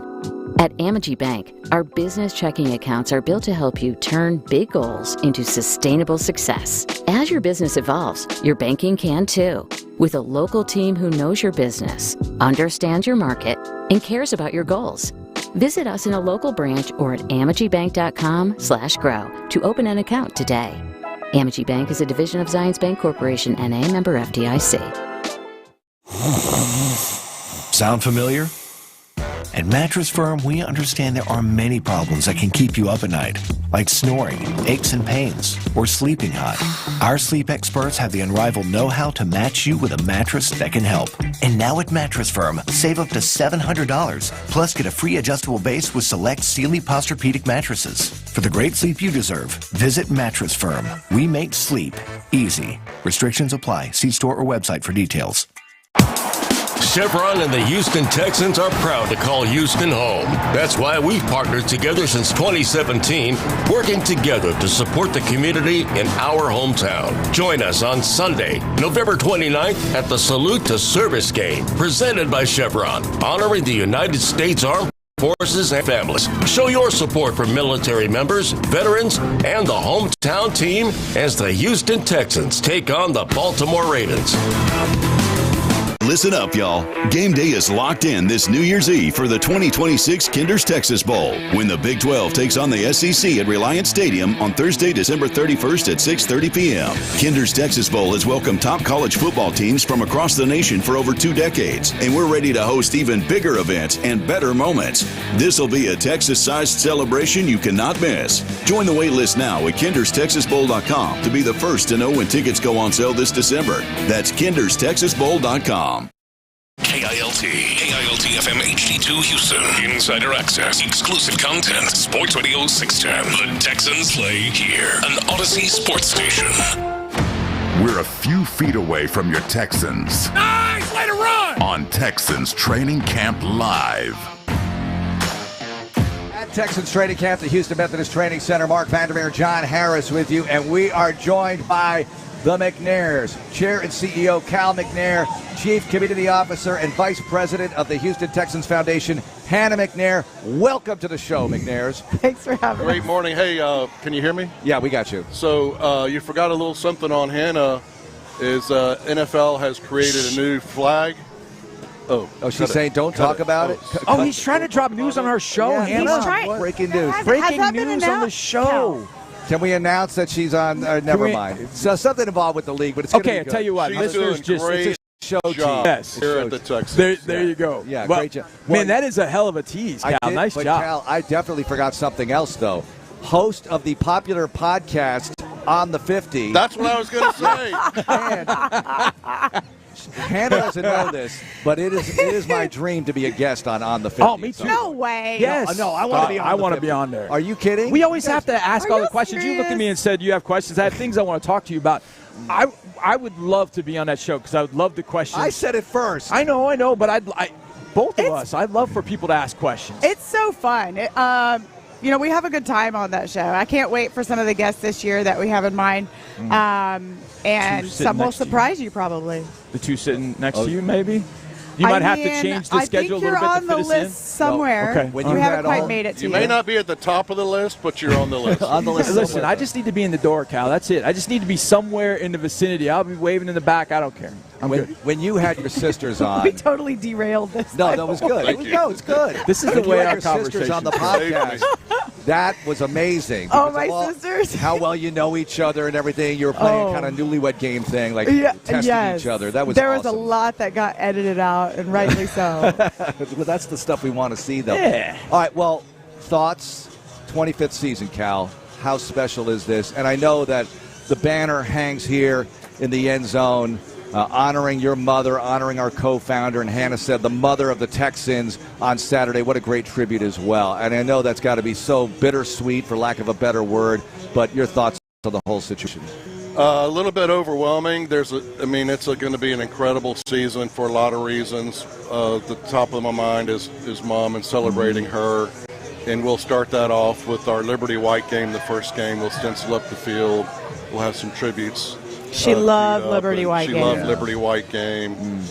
She loved ball. If she was here, she'd be out here, at her little tent that we set up for her. But she wouldn't be staying inside. She'd be outside, and the players would be coming up and saying hi to her, and she'd be making notes on her roster like she was in the OTA. She was out here in OTA, Yes. so that's really something we're going to miss. But we'll celebrate this year. But like you mentioned, the 25th year is a special year too. Mom and Dad founded it together, and so that'll be kind of a celebration of her and Dad and the 25th year and being Texans and just a lot of good stuff. We have the new uniform coming up for rivalries, which will be a lot of fun. We have the game in London, which is going to be a lot of fun. So there's a lot of things going on this year that's really going to be special. We can't wait to get started. Before training camp started, being the 25th year, our social media team posted a video from day one, absolute day one, all the way back. What do you guys remember about year one? What do you remember 25 years ago? What stood out to you about year one? I mean, obviously beat the Cowboys over at Reliant Stadium. Got to make sure I say that. But what do you remember about year one? Just starting from scratch, and just having the league doesn't give you a playbook. Right. The league says you want a team. Right. And Dad have fun. And they were able to put it together and go out there and snap the ball and win the first game against a really good Dallas team. It wasn't a slipshod Dallas team. They had playoff hopes, maybe even Super Bowl hopes. And our guys came out and took it. So it was an incredible win. And that's just a huge memory for me. They were all in that year. Yep, there it is. Well, I know we are going to honor so many of the moments. Is it hard to boil down a list of all the great moments in Texans history? Because I know we've kind of gone over this as an organization, and there's just so much to choose from. It really is. You wanted to get to the 25 moments, and it was really hard to get to. I mean, how do you pick and choose? There's so many moments. Even last year, how many moments did you have just last year? Yeah. So it is really difficult. There's a lot to celebrate. Hopefully we can do more than 25, but there's some incredible athletes that we've had come through this organization, and then some come back. I mean, we just had one come back yesterday. So, they're always a Texan, and we just appreciate everything every athlete has done for this organization, going all the way back to the 02 guys. You had Chester Pitts out there. He's still out here somewhere. Yep. Andre, our Hall of Famer, just so many different moments. Seth Payne. House of Pain. The House of Pain, that defense was really strong. Yep. And anchored by Seth Payne. So there's a lot of, like Hannah's saying, there's a lot of great athletes that came through here. Our group has tried to put together a 25-year book, you know, and it's really thick because there's a lot of memories, a lot of great athletes, and just really hard to pin it down to just a few things. But now, Cal, you mentioned a second ago something about rivalry jerseys. What can you all tell us? Because Cal was about to break some news, and then that got shut down. So I don't want to overstep bounds here. I don't want to step on toes. What can you tell us about these rivalry jerseys that are apparently coming our way this summer? I can't say anything. Well, I'm going to hand that over to Hannah, who won't go over the red line here. Yeah, sometimes I do. No, I think the fans will really like it. I think they'll see H-Town all throughout it. I think. You know, it'll just put a stamp on Houston and our history. And I think that the fans will like it. I really do. I'm really excited about it. Going through the process is always fun. Yep. But then when you see it on the guys, it really puts a whole nother level to it. The schedule's amazing. It's also amazingly difficult, but the Texans are really good. This is going to be fun. Every game has this epic kind of feel to it already. So I'm going to say this. Other than the Dallas game, give me a game or two that really pops out to you. They're all special. They're all important. The opener against Buffalo, my gosh, how could you ask for anything more? So what do you think, Cal? What pops out to you on the schedule? Other than Dallas. I already answered. Hey, Cal. First game. Yep. First game. First game. He's a football guy. The next game. The next game. I just want to win the next game. Yeah. And that's the Bills. And they're a really strong team with a really, really talented quarterback, new head coach, I believe, up there, that we talked to in one of our many processes, but a really bright young guy, particularly on offense and with quarterbacks. He coached a guy that's now at Cincinnati, but it's a really sound team that's made a lot of playoff runs, and it'll be quite a challenge for us. But that's one I'm looking forward to, opening the season. Liberty White at home. Sold-out crowd. It's going to be loud. We're going to honor Mom. It's going to be emotional for me, and for Hannah, for everybody. Maybe for everybody. But that's the one I'm looking forward to. Can't wait to get it started. How great is it to have Dallas on the schedule for the 25th year at home? I know. We've talked about that a lot. It is kind of crazy that it worked out that way because, we only play them so much at home. Yeah. It's pretty fun. And we love going to London. Yeah. So we're going back to London this year and playing the Jags, and their ownership group we're really good friends with will host us and do a great job. And we have a pretty good record there in London, so we're looking forward to go out there. So far, undefeated. All time. Undefeated. And we get along with the Cowboys, too. Absolutely. Charlotte and I have worked together this year with flag football and trying to get it UIL sanctioned. So I've enjoyed that partnership with her. Well, it's a big effort between the two franchises, right, statewide. Of course, the Texans have represented in the championship last in more high schools, yes. Yes, and more high schools. So how about that? I mean, you have to be really happy with. I know the Texans team lost in the championship, but you got all the way to the championship. Yes, they did incredible, and it was Memorial High School, which is their first year. So their first year out, and they made it all the way to the state championships, which is pretty phenomenal. So congratulations to those girls. They were out here Saturday. Saturday. So I saw them. They only had 3 seniors on that team, so they'll be almost a full squad coming back. Congratulations to them. So the team I helped coach, Clements, we lost to them in the district final. And they told me. And you're a good coach. You've been doing this a long time. A lot of flag coaching. Let's he doesn't want to hear it. No, I love opposing. I love doing it, and they were really good. And they told me on Saturday their head coach is moving to Florida. Yes. I said, is your pass rusher moving too? Because she was devastating to us, so I really want to see that happen. Yeah, I think the head coach is going to work for Tampa Bay Buccaneers, I believe. Is that right? so? I think that's right. That's amazing. Well, they got a great team coming back. Okay, so the two of us get to talk about football all the time, so now it's you two talking about this team, what you guys see early in camp, what excites you about this team. What do you like about this team? What do you like about the prospects in the 25th year? I'm not saying you got to make any forecasts or anything, but what is it that you guys see? Because I know you guys know ball. What do you guys see about this team? Oh, babe, you go first. You want me to go? Yeah, Cal, you go first. Well, I'm excited really about the in the trenches. Yeah. Guys on offense, guys on defense. We put a lot of assets there. Yep. The coaching's looks really good. They seem to be picking up stuff on the O-line really well, and they're sticky. I mean, they get on a block and they stay on a block. So I'm excited to see how that shows up with pads on today. And on the defensive side, we added a couple folks yesterday that can really play and help us. And they do a really good job on the D-line in a rotation. And as a rotation, I think we're getting pretty darn strong. And you're starting with those two guys on the outside that are unbelievable and building from there. So I'm really looking forward to the trenches. I believe that's where the game is won. I'd love to see us run the ball. With Demo we got back there is really moving it.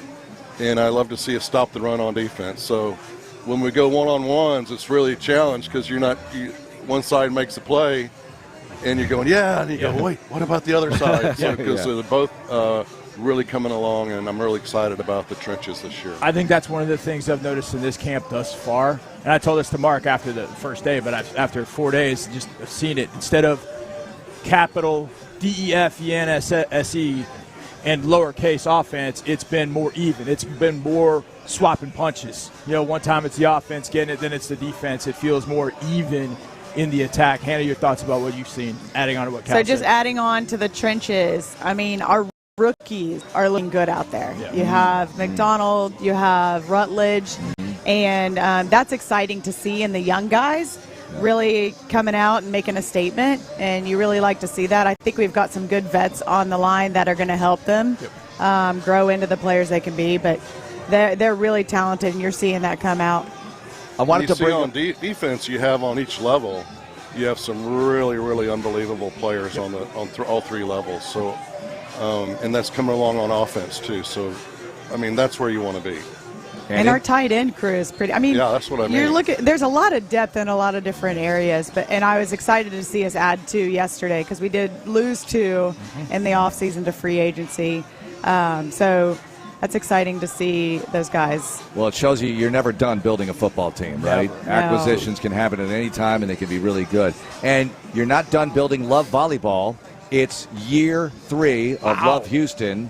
And year 2 with the Texans in control of the organization. I know that there's been some acquisitions and things like that. We got Jordan back, which is amazing. Yes. Hannah, and I know there's the rebranding and naming of the team. So we're down to final 3. I have 3 names here. Houston, it's the Love Houston. You say it like that. Love Houston Hype, Love Houston Hustle, Love Houston Halo. Yes. Those are the final 3. Yes. So what's it going to be? That's a great question. We need people to go online and vote for their favorite. So if you're listening to me, please just go take a minute, go vote on your favorite name. Another fun information is that Merce, Yep. His girl is Isabel, and she is on our pro volleyball team. So now I told him the other day, I was like, you're double dipping on our pro teams, man. Oh, wow. So pretty incredible that we've got a little marriage between the organizations. Do they have to go to HR and announce, like, we have to do this? Like, I had to do this because I met my wife at the school. We worked together. Like, if they work together, like, don't they have to go to HR? They came in together, so I think it's all right. It just got announced right now. Yeah, so there you go. Hey, HR, are you listening? We're going to break all kinds of news on this show today. That's awesome. The first news got the I think it's pretty incredible. Once I heard Love Houston Hype, I think that's the one I want. Hype. Now that I've that's heard your it, vote? Really? Once I've heard it like that. All right, what's your vote, Mark? Love What's your Houston vote? Hype. I like that. I think I like the Hype, too. I like the Halo. Halo I like. Hustle, I mean, they're all good. I don't think you go wrong. I think I'm going to go Hype. But okay, if you're in Doug's seat, right, like you're thinking logos, which one do you go with? Which one could you do the most with? I don't know what logo you'd have with Hype. You'd have to get creative. I like the Halo logo possibilities. That's a good point. That's a good point. And I know Doug wants a uniform that people are going to buy in the stores, and that's what you think. All professional athletes are going to want to wear this when they're off duty, so to speak. It's going to be really good. So can't wait for that. All right, wait. There's a Cal's Cookout, another one this year. Oh, you better believe it. Here we go. All right. Last open practice. Wait. Hold on. Can you announce this? Yeah, I think it's August 18th. Okay. I'm just making sure. Thank you, John, for helping me out. I'm looking out, I need help. So we're going to have it. Burgers. and hot dogs and cook it up for everyone. And all right, so I ask you grilling practice. advice, Cal, from time to time. Now, I know with a brisket or something, you have the thermometer, clearly, right? You just do that? had his Or this do you week. just go by feel with the brisket? I go science and use a thermometer. Okay. Yeah. But with burgers, you're not going to stick a thermometer in every one, so it's just a feel thing for you? It's more of a feel, but I'll be looking for color to Okay. make sure it got the nice char marks on there. Okay. When you make a burger, do you make it for yourself medium rare, medium? Like, how do you like it? I like it a little more medium rare. Okay. But mostly I cook them more medium well burgers. Okay, especially out for here. me. Yeah. Thank you, babe. You like it all well done? I do. Look at that. He was looking out for you. He didn't want to Did you see him look at me? He's like, there's a reason I do it this But way. I did have his brisket this week. It was so good. Turned out pretty good. Oh, very nice. And he smokes, whole chickens. I enjoy that. The kids enjoy it. Like, he brings it in. It's almost like they just start picking it off the bone. Oh, so This for both y'all. Yes. This for both y'all as we have our second fans practice. When you look out over the field and we've got tents down the other end that are filled with people, this is filled up by 8:02 and the gate opens at 8. What does it mean to you guys, Hannah, you go first, just seeing the fans that are here? I mean, half hour, they're sitting out there for 3 hours waiting to get in. What does it mean to you guys that these fans come to see these practices? It's incredible. It really is incredible. And then when you talk to some of them, some of them go, this is my only chance to see them up close because I don't have tickets to the game. So this is, just the opportunity to be able to meet them up close. You don't get to do that at games a whole lot. And I'm totally focused at games. But here you get to mingle a little bit. You get to feel their excitement. There's a lot of hope, and that comes across from both sides, from our side and their side. And so it's really, you just want to keep telling them thank you. Yeah. Because that's what drives these guys, too. That's what drives us and motivates us to do our best. I have to say, you greeted the fans. We had that little show on Saturday.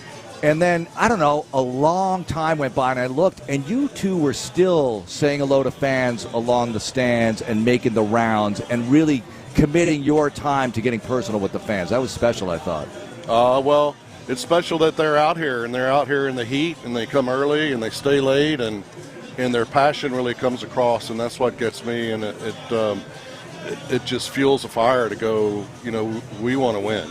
And so that's what we tell them, and we're doing it for y'all. I don't think anybody in the stands will ever forget that because you really committed a lot of time to it. It was special. You were in no hurry to leave. That was awesome. Well, thank you so much for joining us, and we'll have another visit soon to break more news. Yeah, break more whether news. we should or shouldn't. Yes.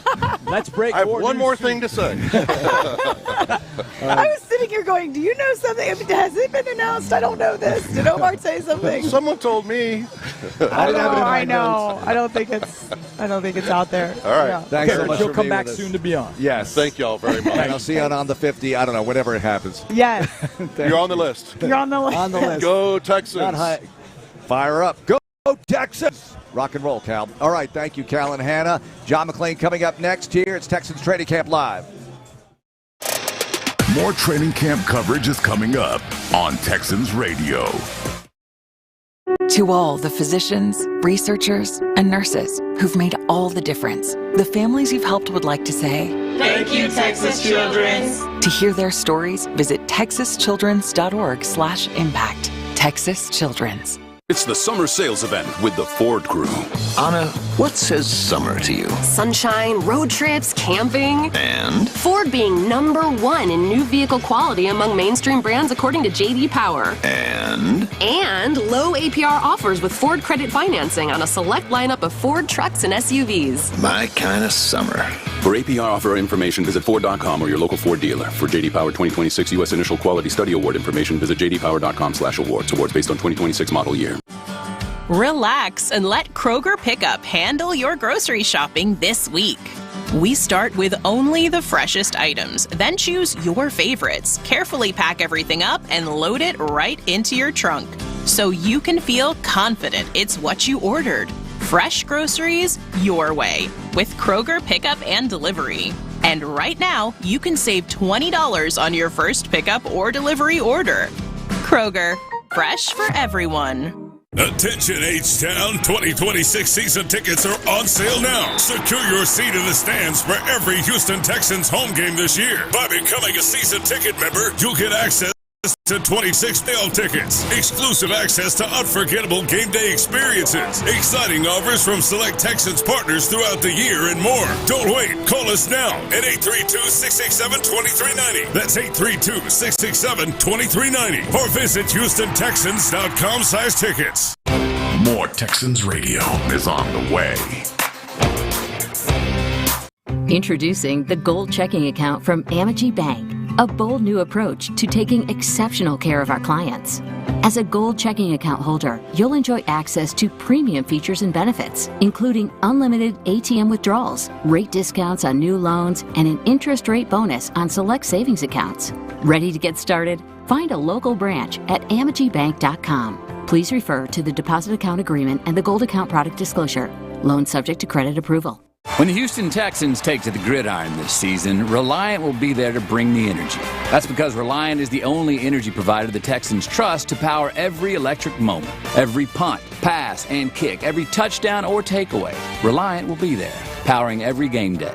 And when you have Reliant and Vivint, they're smarter together, giving you the power to manage your electricity and your smart home all in one place. Reliant, proud to be the official energy provider of the Houston Texans. PUCT number 10007. Empower girls, provide opportunities, sanction the game. She's next. Join the movement to support Girls Flag football. When you support Girls Flag, you help provide opportunity for girls in Texas to play the game they love. More support means more access to resources, equipment, scholarships, helping flag football become an official UIL sanctioned sport in Texas. Help us make Texas next to sanction Girls Flag. Join the She's Next movement at HoustonTexans.com/girlsflag. Reset your presets. Initialize sequence. And tell your friends. August 13th, we become 95.7 The Fan. A place for fans, built by fans. Texans, Rockets, Astros. Doesn't matter. Everyone's invited. Louder, clearer, better than ever. Houston sports leader 95.7 The Fan is coming soon. To all the physicians, researchers, and nurses who've made all the difference, the families you've helped would like to say, Thank you, Texas Children's. To hear their stories, visit texaschildrens.org/impact. Texas Children's. We're back with a front row seat. It's Texans Training Camp Live. We are in the southeast corner of the Houston Methodist Training Center facility, Field 1, and the McNairs were just with us. So that was a lot of fun to visit with Cal and Hannah. Yep. My gosh, you can't get more popular as owners right now than they are. And they just bring in Jadeveon Clowney yesterday. Now, I guess he's got to pass a physical or something. They have not announced this yet, by the way. This is a report. Yeah. Some people might have seen Clowney in the building. Maybe like some people like me. Rumor. But, you know, we'll see what happens here and hope for the best that he can be a part of it. Let's get to the General, John McClain, the Hall of Famer. General, all right, good morning. Thoughts on the big story yesterday and probably today? Well, I like the fact that Clowney's back. I've been advocating that ever since the draft because that was the primary weakness on defense was depth at end. And last year, Cody Stutes had some great stats on East Houston football. Not only did he lead the Cowboys with 8.5 sacks, he had his highest pressure rate ever. He was 5th in the league in pressure rate.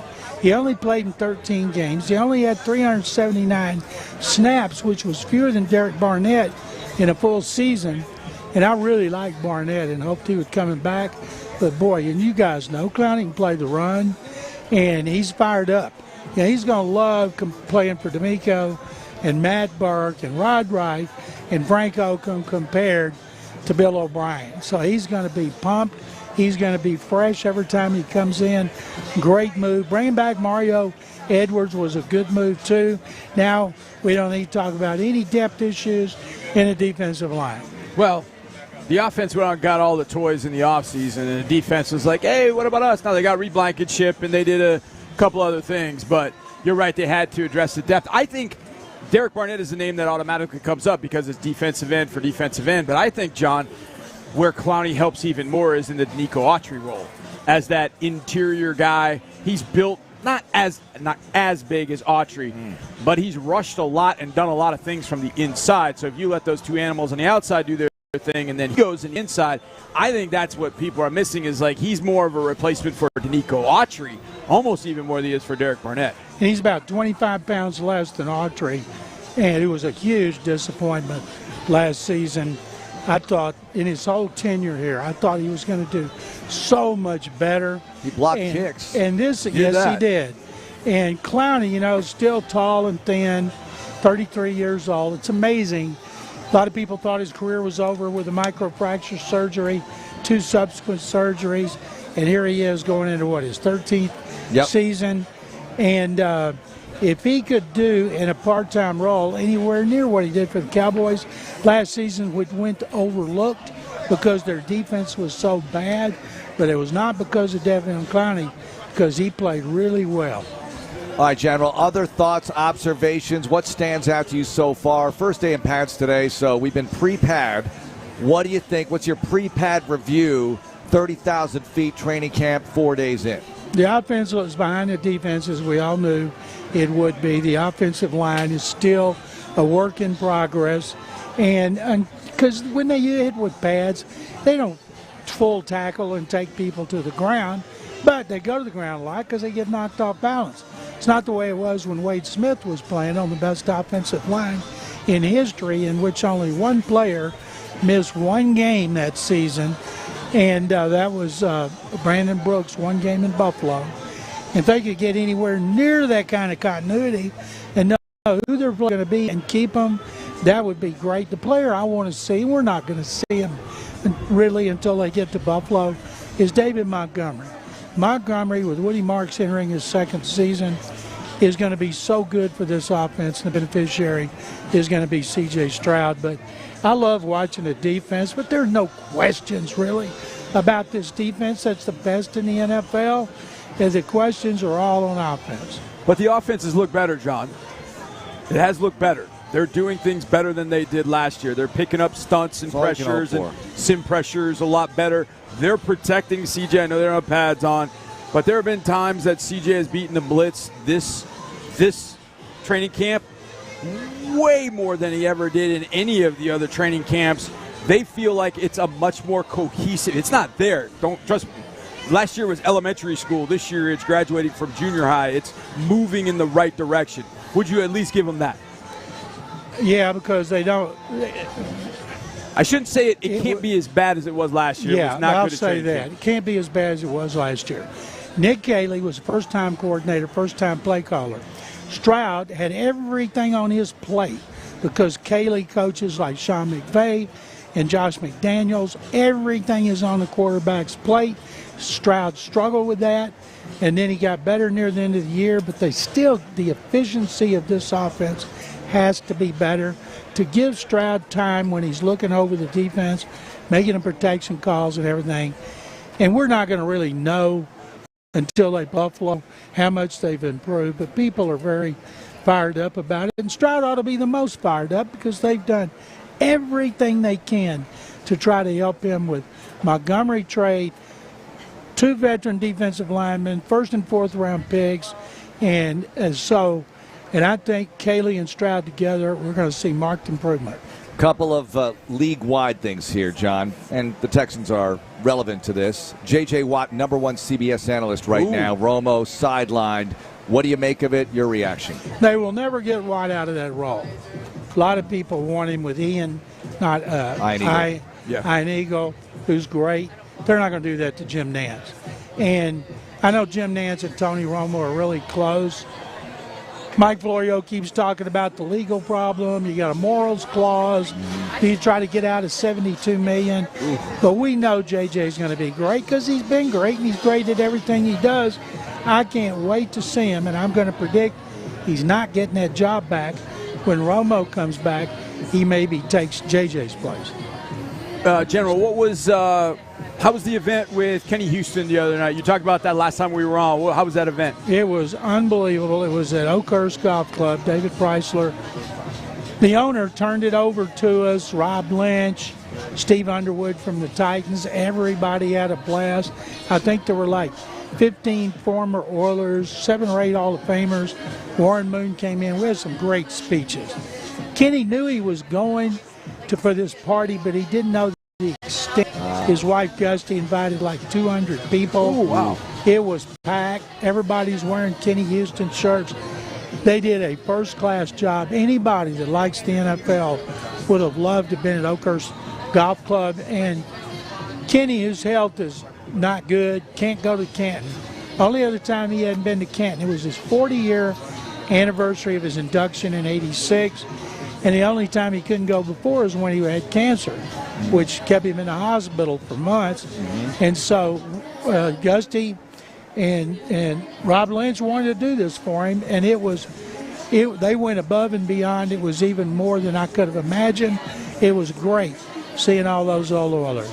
One more for you, General. Baker Mayfield, this is a huge story around the league because potentially next year a really good quarterback could be available for any team that is able to sign him.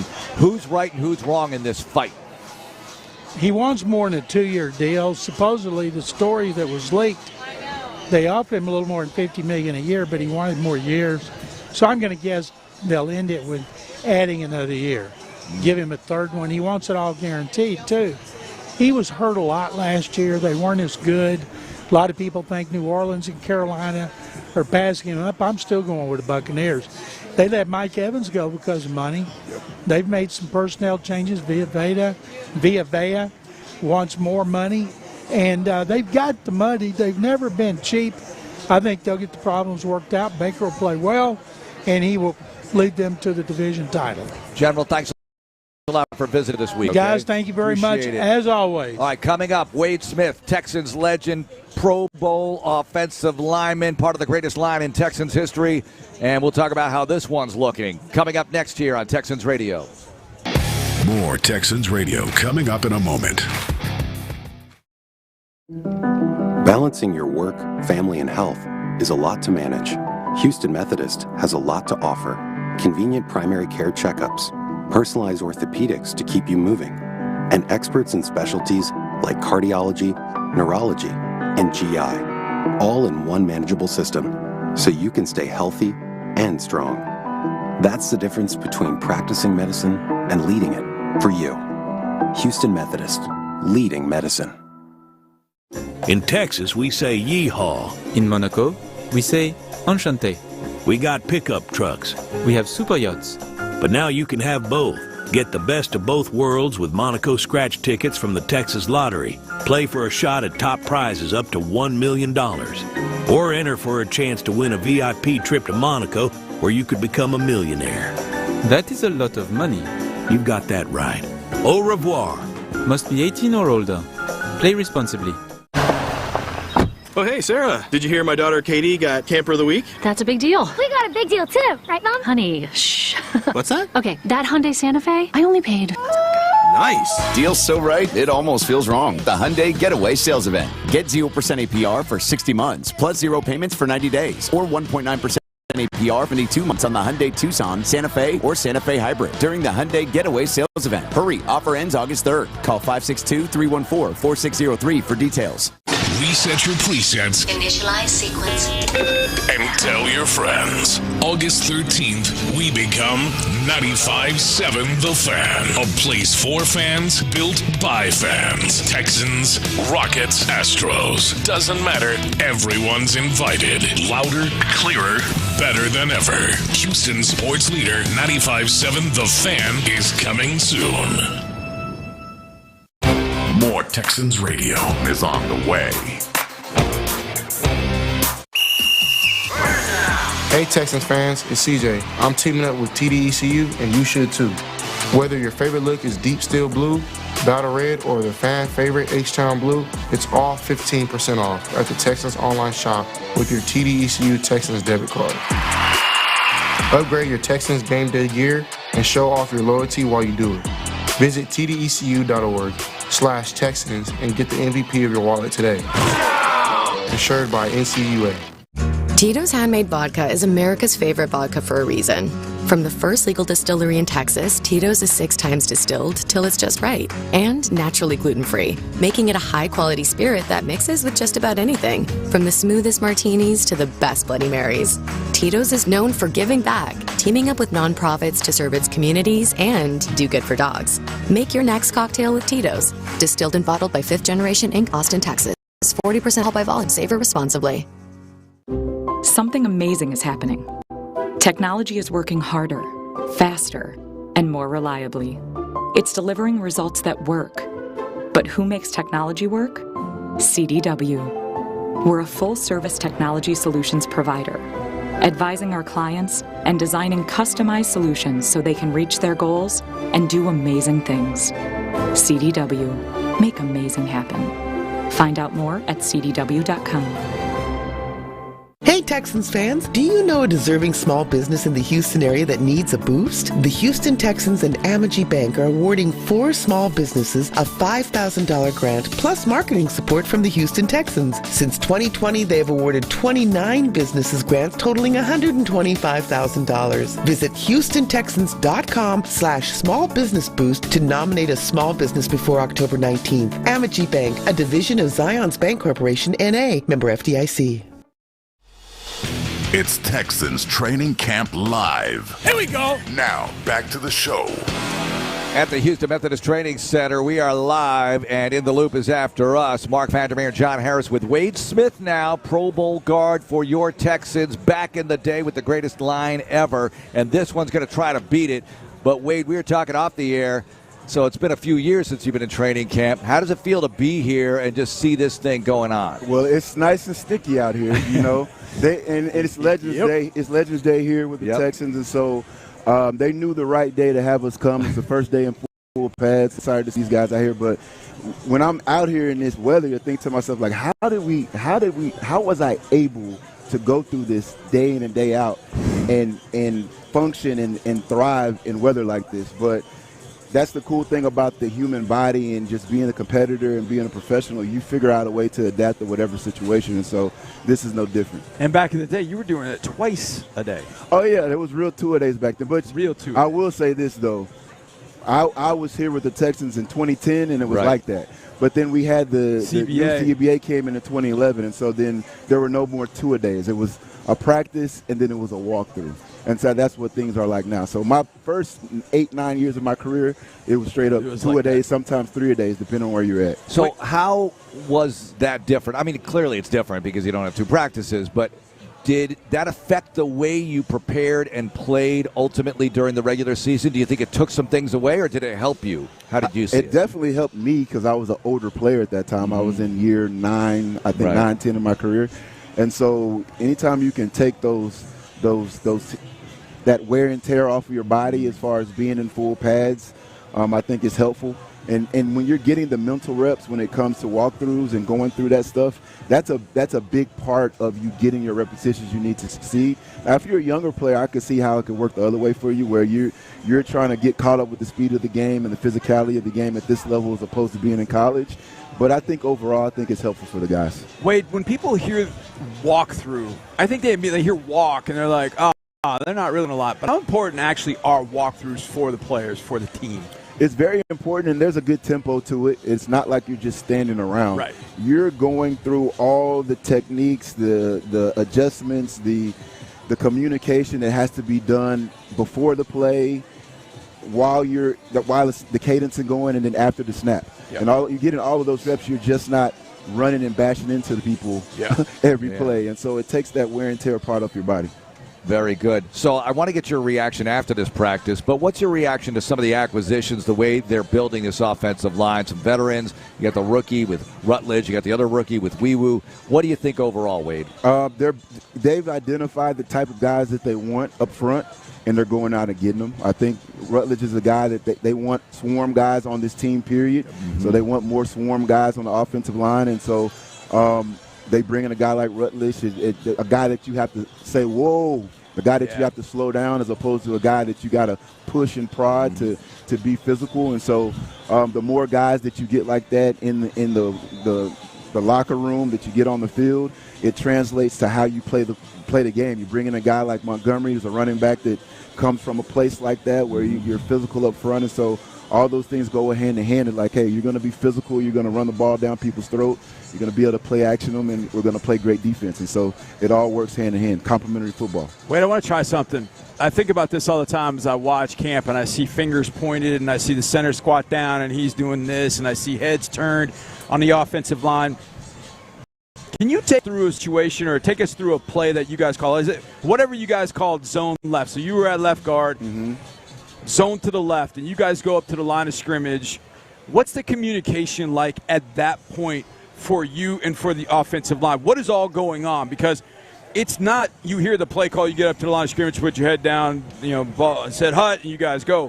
What's kind of that communication like as you're going through it? If you see a guy on you, if you see nobody on you, uncovered, what's the communication like up front to make sure you guys are all on the same page? So if it's if I'm uncovered, and if, let's say we're running 19 week, that's a play where we got a fullback's in the backfield. I think Vontae Leach is in the backfield, and I'm uncovered. So in all likelihood, we're going to find the point, whoever the Mike linebacker is. That's the guy that we're going to, myself and Chris Myers. Right. So when you hear the quarterback Mike in the idea, 53 is the Mike, 53 the Mike, that matters to you. That matters to me, but back in the day, we did it ourselves. So it was Myers calling the point. Oh, I got the quarterback could overrule you, but we were calling it up front. And so we called chip to the Mike. And so that means I'm going to double team the shade up to the second level. And we're going to double team the big guy and get to the second level and get that guy blocked. But if, for example, if I am covered, let's say in practice I got a 3 technique and it's Antonio Smith. That means I pretty much got him by myself because the center, and the right guard are going to be working together on a double team, and so I have a man block against Antonio. And so I'm taking him for a ride. So when you guys are up there, did you guys get to a point because you had played so much together that you didn't have to give a verbal call, you just knew because you guys had been together for so long? Yeah, anytime that a defensive line might shift late into the play, they might late into the cadence, you're not going to necessarily get the call out. Or if the linebackers shift over, because you have different shifts of motions that are going in the backfield behind you, and it might cause the linebackers to adjust. You will change your technique and how you're getting to those guys based off of where they're located on the field. And so it's very common that you don't necessarily get the call out to make that adjustment. You just make the adjustment. I just want people to know that when they think about offensive line, they think it's just, I got to beat this guy physically. But there's so much that goes on in a short amount of time that you have to adjust to and communicate it when you can, but be all on the same page. That if you can't communicate it, you still pull it off and still execute it the way that you're supposed to. 1,000%. That's why getting reps together, learning the guys next to you, having a full understanding of what you're supposed to do and what the guy next to you is supposed to do and what type of concerns they might have going into the plays, that's vitally important for you to have a successful group up front. What is it like when you have a really good running back behind you, as opposed to, not to take anything away from anybody else, but you guys had Arian. These guys are adding David Montgomery, and I'm not saying he's Arian, but he's a good back. And that's going to mean a lot for these guys. When you know someone can get hot, that's got to affect your mental well-being out there, Wade, your motivation, or you tell me. Well, I'll tell you this. If you have a running back, you know that one of our adages, or one of the things that coaches would always tell us, is that get on your guys. The back will make you right. In other words, if I'm getting my head outside and we're running outside zone, the running back is going to press the hole outside until he absolutely can't. Then he's going to cut and get north and south. If you have a bad running back, you might not trust that he's going to do what he's supposed to do. If you have a good running back, I'm going to trust, hey, if I do things the way I'm supposed to do it, he's going to make me right. And that's important. That's a huge deal. There's been some running backs in the past that you could tell that they weren't necessarily on point as far as that goes. And so it affects everything. If you don't trust that the guy behind you or beside you is going to do what they're supposed to do, you do things to overcompensate, or you slow down, or you don't necessarily do the thing that you're supposed to do, because if your guy makes the play, even though your running back made the wrong cut, your guy made the play. And at the end of the day, you have to get the guy blocked. And so that can negatively affect how things are supposed to look and how things are supposed to be choreographed and work together. Wade, I know you played every position at some point in your career. I want to talk about center for a second. This can be the simplest question, and yet I don't know any other way to ask it. How tough is it to snap the ball and then block somebody? And on top of that, how tough is it to learn how to do that? Because something that Keelan Rutledge is going through right now is learning how to make a shotgun snap and then get head across on a D lineman, on a nose tackle, et cetera. How tough is it? I would say the toughest block as an offensive lineman, period, is having to block outside zone against a shade to your front side. Yep. Especially to your snap hand, to where you have to go block to your right. If you're a right-handed snapper, which most of them are. Yep. That is the toughest block as an offensive lineman. And so being able to execute that back in the day, and that was something absolutely necessary in order for you to play center for the Texans. Like Chris Myers, if he couldn't get that block, then you're not going to play for the Texans, because that's a critical block in the way we do things. And so that's very difficult to be able to achieve. You have to be a good enough athlete. You got to be there's a lot of things to it. You have to be strong enough, all those things, great footwork to do that. But once you get it, center can become a little bit more of an easier position than other positions, because on most plays you're either helping or you're getting help. Whereas maybe if you're a left tackle, you might not get as much help, or maybe if you're a right guard, a lot of times you're sliding to the left, the right guard might not get as much help.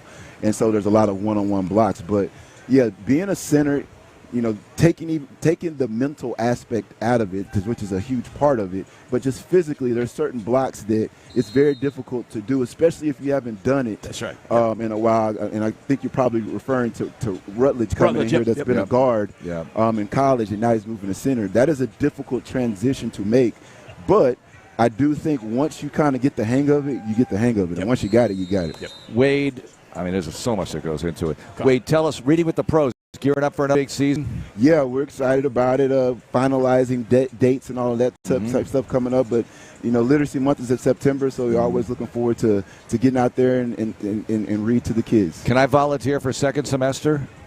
I want you to volunteer for whenever you can get there. Okay. If it's second semester, come second semester. If it's first semester, come first semester. But definitely would love to have you come out there and read to the kids. Yeah, put both of us under a lot of pressure, man, to read out loud to the kids. Man, I would love to be back in the classroom. It's small groups.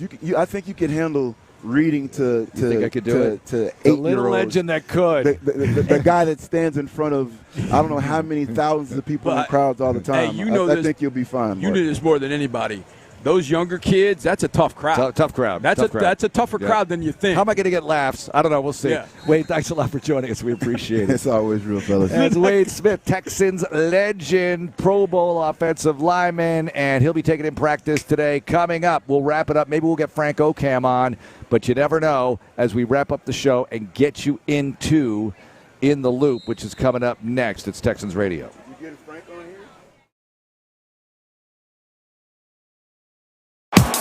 Chevron and the Houston Texans are proud to call Houston home. That's why we've partnered together since 2017, working together to support the community in our hometown. Join us on Sunday, November 29th at the Salute to Service game, presented by Chevron, honoring the United States Armed Forces and their families. Show your support for military members, veterans, and the hometown team as the Houston Texans take on the Baltimore Ravens. It's bigger. It's better.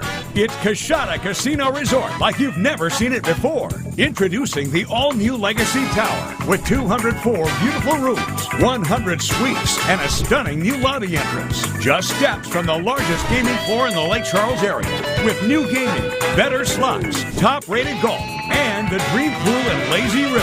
It's all at Coshada, Louisiana's best bet. Coshada. Relax and let Kroger Pickup handle your grocery shopping this week. We start with only the freshest items, then choose your favorites, carefully pack everything up, and load it right into your trunk so you can feel confident it's what you ordered. Fresh groceries your way with Kroger Pickup and Delivery. And right now, you can save $20 on your first pickup or delivery order. Kroger, fresh for everyone. Attention Texans fans! Texans Lux Suite memberships are available for next season. As a Houston Texans Lux member, game day goes beyond your suite. Enjoy an unparalleled game day experience from the moment you arrive. With hassle-free valet parking, James Beard award-winning chef-curated food selections, in your very own private suite, and so much more. Visit HoustonTexansLux.com today for more information. Slovacek's Hickory Smoked Sausage is what football season is all about. Slovacek's has been a game day staple since 1957 and it's made just down the road in Snook, Texas. Each batch of Slovacek sausage is still crafted using the original Czech recipe Texans have loved for decades. So, enjoy Slovacek sausage at the stadium or at home all season long. And the next time you find yourself craving a taste of Texas, look for Slovaceks at your local grocer or visit our store on I-35 in West. Slovaceks, the preferred sausage of the Houston Texans. Wildcat Golf Club is Houston's premier 36-hole golf facility, featuring the Lakes Course and the Highlands Course. Located just 10 minutes south of NRG Stadium off Airport Boulevard, courses are open 7 days a week, along with a driving range and on-site dining at the Vista Grill, serving both breakfast and lunch. Come enjoy elevation changes and scenic views like no other course in Houston. For tee times and more information, visit us at wildcatgolfclub.com or call the Pro Shop at 713-413-3400. It's the summer sales event with the Ford Crew. Anna, what says summer to you? Sunshine, road trips, camping. And? Ford being #1 in new vehicle quality among mainstream brands according to J.D. Power. And? And low APR offers with Ford credit financing on a select lineup of Ford trucks and SUVs. My kind of summer. For APR offer information, visit Ford.com or your local Ford dealer. For J.D. Power 2026 U.S. Initial Quality Study Award information, visit jdpower.com/awards. Awards based on 2026 model year. Is your nonprofit creating meaningful change in Houston? The Houston Texans, ConocoPhillips, and Coca-Cola Southwest Beverages are awarding grants up to $50,000 to local nonprofits and education programs through the Inspire Change Grant. If your organization is creating opportunities, strengthening communities, and driving positive change, we want to hear from you. Don't wait. Applications close September 14th. Apply now at HoustonTexans.com/Inspire Change Grant. Let's inspire change. Apply today. We're back with a front row seat. It's Texans Training Camp Live. All right, we are on the field here at the Houston Methodist Training Center, and the team in full pads. They're about to do 7-on-7, so that's cool. They'll do some full team stuff in about 10-15 minutes or so, and In the Loop will be on when that occurs. This is good stuff because the Texans in pads, day 5, having had a day off yesterday. I think this is a really good time to show where they're at. You get 3 days and then a Thursday off, and then take it from there. Friday, Saturday night practice, Sunday off, and then into game week because you'll play the Chargers a week from Thursday night. Now, a few things to note here. This is going to be the hottest training camp practice so far this year. I don't care what the temperature says. This is it. When the wind is low and there are no clouds, you can have a 97 reading, right? But if there's cloud cover and some wind, that's really going to help the situation. And 7-on-7 going on right in front of us as C.J. Stroud hits X on the right side for a nice little gain. 7-on-7 kind of drill where you should be close to 100% completion rate. Quarterback's got to get rid of the ball fast. Yeah, you get these great DBs out here, but you have the advantage with no pressure. Now, if he holds the ball too long, they don't have a buzzer exactly, but they know that could have been a sack, so they try to get the ball out in good time here. We'll go one more play and then set up Frank Okam as you got X coming out wide to the left side now. A little play-by-play of 7-on-7 as CJ gets the snap and looking around. He has great coverage there, so he's got a roll and he throws it back of the end zone right side and has a touchdown to Jared Wayne. So nice adjustment by Stroud, bailing out to the right. Now in a real game, would you have been able to get out? Would the defensive end have been there? Who knows? Speaking of defensive ends, the guy who helped coach them is a former Texan, and he's been around since 2008. Well, he was away for a while, but he's back. And Frank Okam, draft choice, University of Texas, played the D-line here in Houston, became a coach, and now he's the assistant to Rod Wright. I think this guy has head coach in the making possibilities. That's going to take a bit, though. He's an assistant, and he's making the most of it with a really good group up front. So I had a chance to catch up with him. Frank Okam, former Texan, current Texan coach. All right, Coach, you started training camp with the Houston Texans in 2008. Now you're a coach. How is training camp different now than it was in 2008? Definitely less time than now than in 2008. I felt like when I was there, we had like 33 days over 100 degrees in a row, 2 padded practices. So it's definitely evolved where we can take better care of the players for sure. I think that's like the biggest difference is time. Time, really, that's the biggest difference, how much time we spent there. Does it help that you went through that as a player, now that you're a coach and you can get the guys fully ready with less time to prepare? I think that was the biggest difference as a coach is realizing how you have to operate with less time on a player to make them still reach that optimum pro level that you want them to play at. The adjustments and the efficiency in which you have to work and the efficiency in which you have to distribute information to these guys to make sure they play at a high level, that's made me a better person and a better player because I've been able to apply that to all things in life. But overall, I think that's one of the things you just have to do consistently as a coach here. Okay, so what is important in getting these guys to be at full intensity during a game? How do you do that? You guys call yourselves the engine. How do the participants get to be at their peak when it comes to be game time?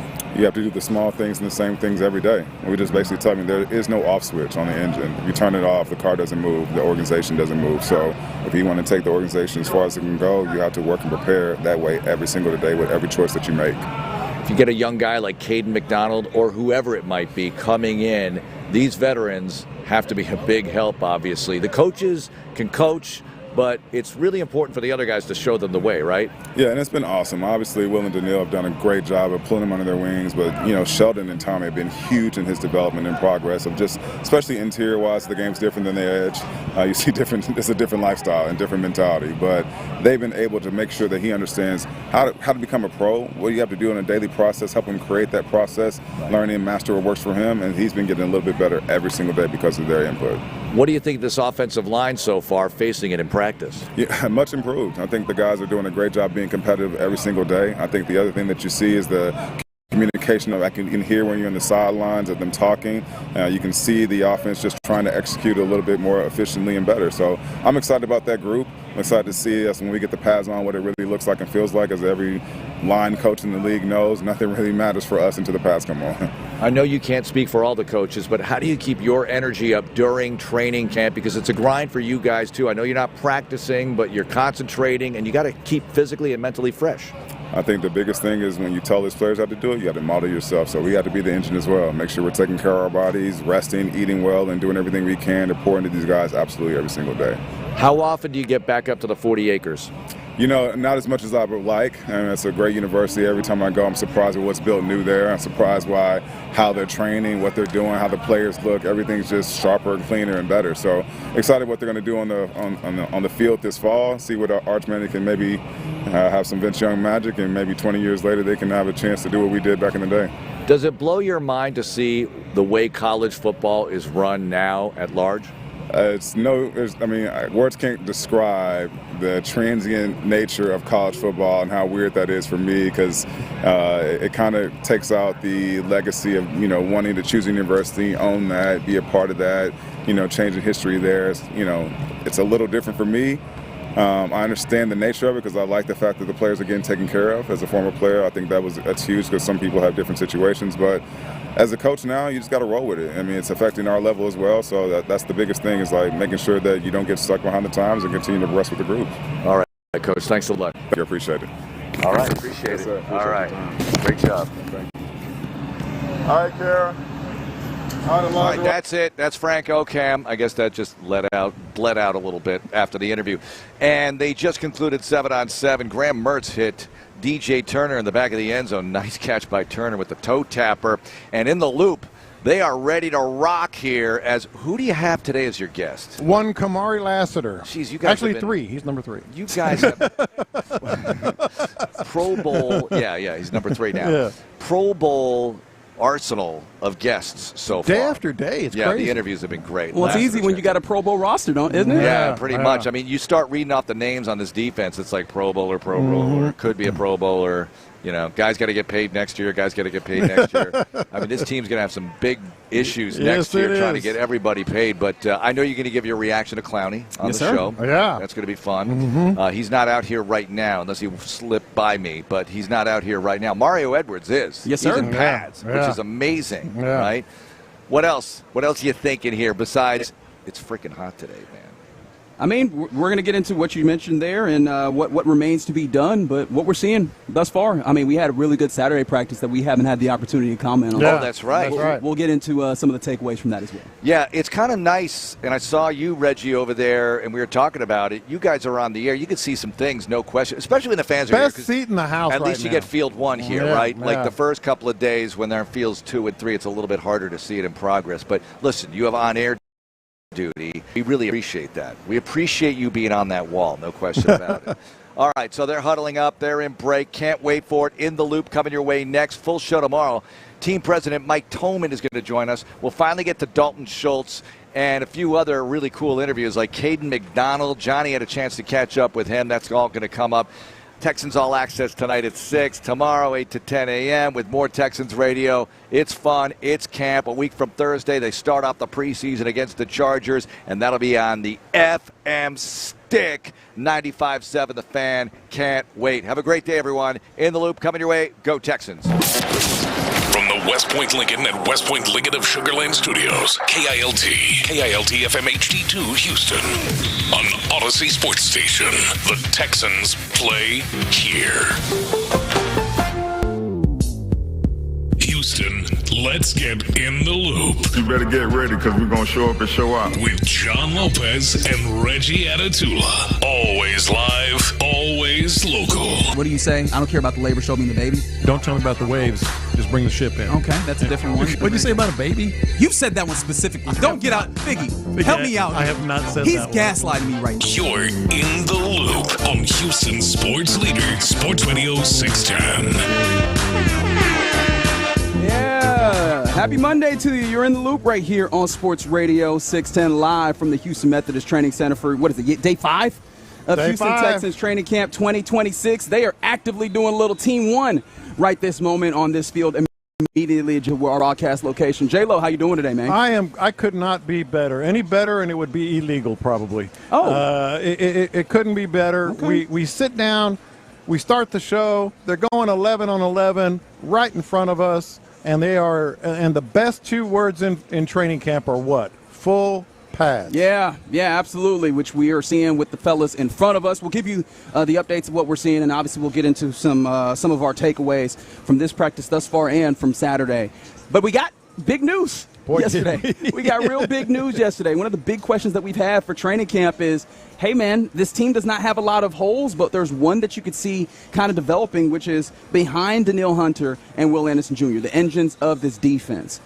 Who steps in that heavily rotated position? And we were asking, is it Ali Gay? Is it Dominique Robinson? Is it Dylan Horton? Is it Solomon Byrd? None of those answers felt like they were really strong, especially early on in camp. And it seems like Nick Caserio and the Texans also thought, yeah, we need some definitive answers there. And so, what do I always say, J-Lo? You can always come back home? You can always come back home. That's what happens as Jadeveon Clowney is a Texan again. What is it, 1 year, about $8 million deal is what we saw. But a guy who seemed like he could have gotten money elsewhere more so. A guy who absolutely had a good season last year with admittedly a bad Cowboys defense. But he comes in and immediately slots into that role that I know I had a little bit of trepidation I did too. over. A lot of people did. What was your immediate reaction when you saw that Jadeveon Clowney returns to your Houston Texans? Oh, boy. A bunch of thoughts pass through my head. First of all, kind of what you said, the old Bear Bryant quote, Mama called, and when calls, you come running. And so, in a sense, the Houston Texans called. He had other opportunities. We don't know to what extent. Well, his agent got out here thanking, what was it, the Seahawks and the Browns for their interest, which I think very clearly means those are teams that probably wanted him. And honestly, if the agent is saying it, I wonder if he wasn't covering his hindsight. Like, look, no, I could have gotten him more deal. Yeah, more money. No, he was. I could have gotten him a bigger deal. This is where he wanted. But that's part of the story. I mean, Jadeveon lives here. He came home. Feels a huge need. Will have a huge role, and I said huge deliberately. At first blush, you talk about, well, okay, he's the good, edge rusher 3, behind those 2 guys. And he is by definition. But he brings a little bit something that, that the other guys that you mentioned, just don't. First of all, I think as much in the run, and I said this last week when the topic came up, like I don't know how overwhelming he is, anymore. He had a good year last year, but I don't know how overwhelming he is. But for what he does and for what this defense does, that was my first thought. It's like he will fit. He will fit perfectly. The other thing that I think is very important, he will fit with DeMeco Ryans. If you go back, his tenure here was really destined not to fail, but destined to cause some issues. Oil and water. Bill O'Brien, and then all that stuff. And with who was Bill O'Brien not oil and water? Everyone. He was oil and water with everyone. Was there anybody that you can recall that Bill O'Brien got along well with? Boy, that's a great question. I don't know.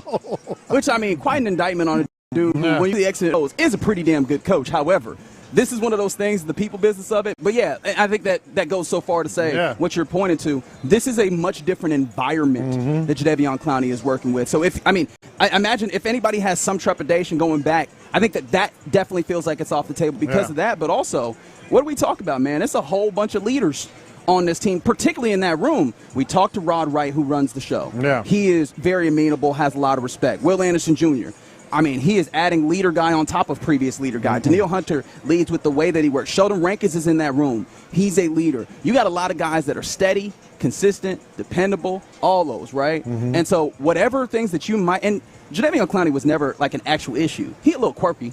He's a little different, but not a problem. But not a problem, and I don't think he can be a problem in this room. So like that, I think that is entirely off the table when you talk about how he fits here. No, I think that's important. The fact that he fits that particular role. And let's talk about that because it is a very particular role, but clearly at a higher level than what the Texans had in stock. Not to cast aspersions, not to criticize or whatever, but just even if he is just good against the run, he will disrupt offenses because he gets a lot of he not only sets the edge, but he's enough of a sack threat that they have to kind of pay a little bit more attention to him.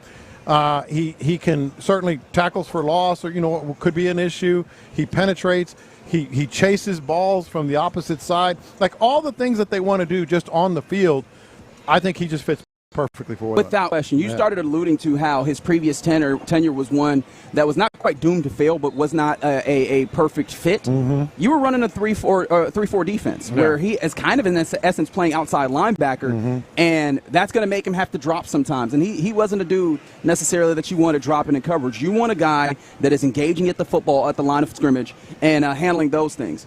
This is the 4-3 defense that exists for that. And it's funny because you talk about him being a run stopper, and that feels like that fits not just this system, but the role in particular very well. There's a lot of those times where he's playing on rushing downs, right, when they cycle in without Will and Daniil, who you clearly want in on passing downs, but they'll cycle in.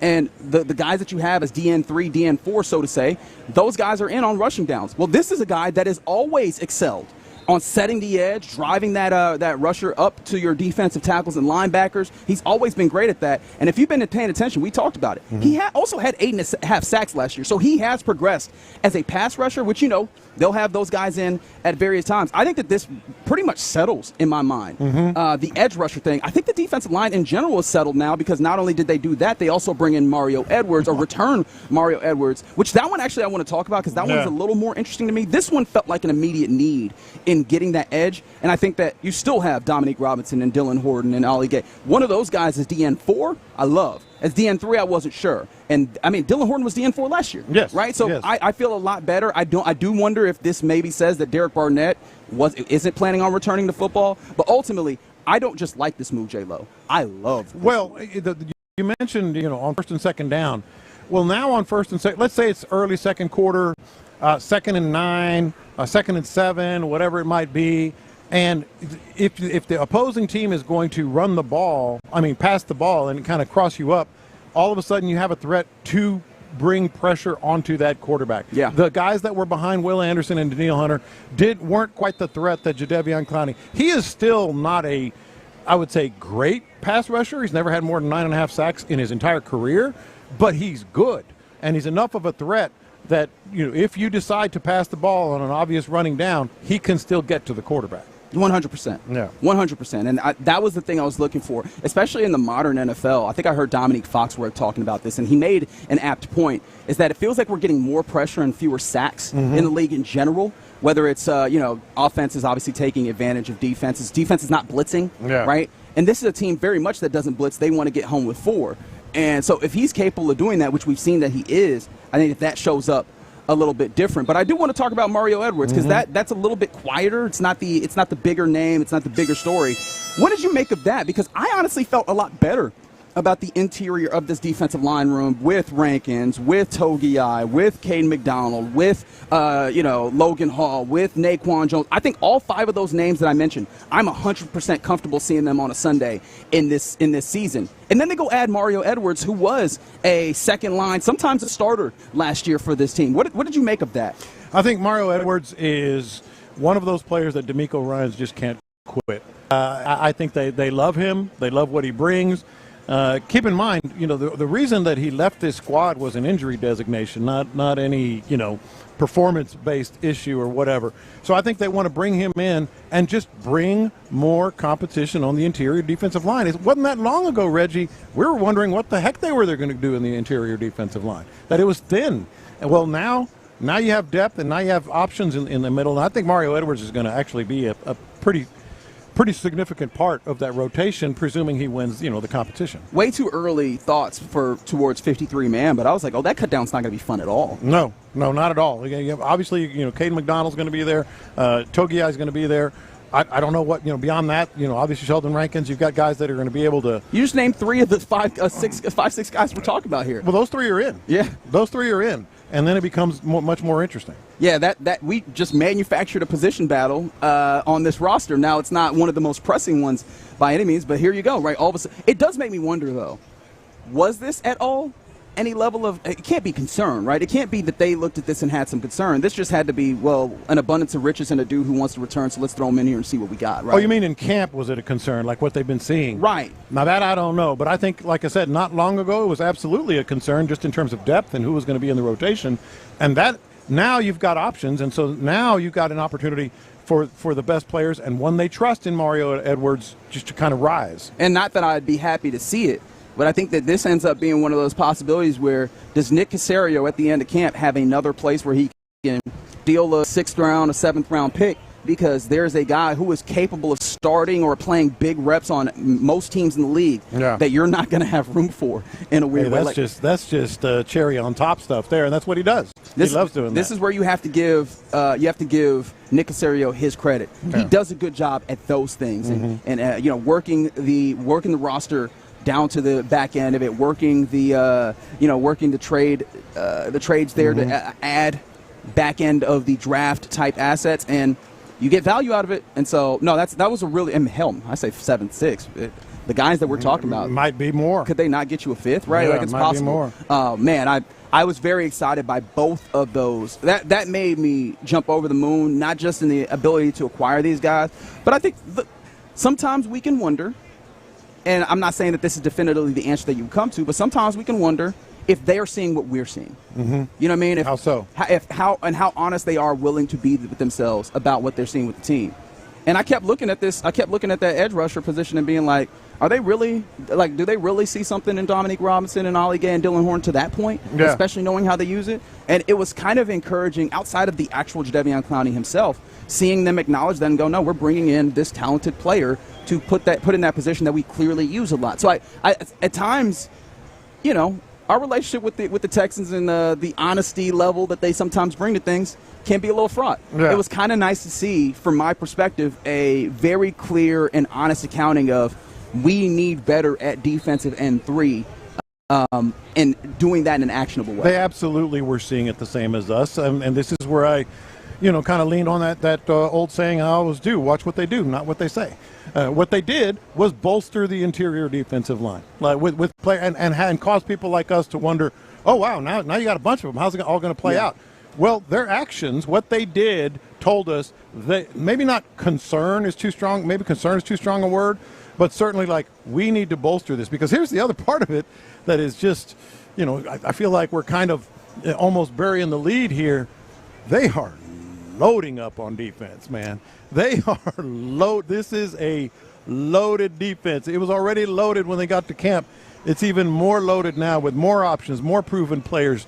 Obviously Clowney and Edwards and, all the players that they brought in the offseason. This is going to be fun to watch, man. Yeah, and honestly, it confirms something that we already long knew. They are all in on the idea that you win a Super Bowl here, yes, right? Yes. Like a fair point that's noted is, God forbid an injury happens with Clowney, you still feel comfortable with your starting two. And I don't know that you could have said that with if Dylan Horton has to play starting snaps or if Dominic Robinson. I say that with all due respect because I have not seen enough from those guys regardless, right? That we are just now strapping on pads today out here at the Houston Methodist Training Center. That is an ugly punt. That was an ugly punt. Oh, my God. Stonehouse with a nasty punt right in front of us. Hey, you're not inside the 40, buddy. You're on your own Kroger? 20. Was that Kroger? Okay. Yeah. Which that probably doesn't help what I had already thought about Kai Kroger. But, somebody said, the team is stacked when a number one overall pick is in 3. Yeah, no, for sure. But I think that we often, and this is one of the big fallacies that happens in the early portions of a football season, is just looking at a team and going, all right, well, he's going to be here for 17 games. He's going to be here for 17 games. Those eventualities that you need to prepare for, especially if you're a team that has the expectation of not just going through 17 games, going to the playoffs and, going deep. Yeah. This is the type of insulation that you get, and at a pretty reasonable cost. I was excited to see that one over the weekend. Look, man, not only are they loading up on defense and have the options and certainly the depth now and all that, they have one of the big problems that Jadeveon Clowney has always had to fight was the fact that he was the number 1 overall pick. Sure. If he were number 15 overall, we would be doing backflips about getting a guy that's 33 years old, had 8.5 sacks last year, may not be a double-digit sack guy every year, but can set the – and we would be doing flips about it. You almost have to erase that. It was a long time ago. If you can, just forget that he was the number 1 overall pick. What you got was a player that is an upper-tier player, wherever you want to put him, you put him there.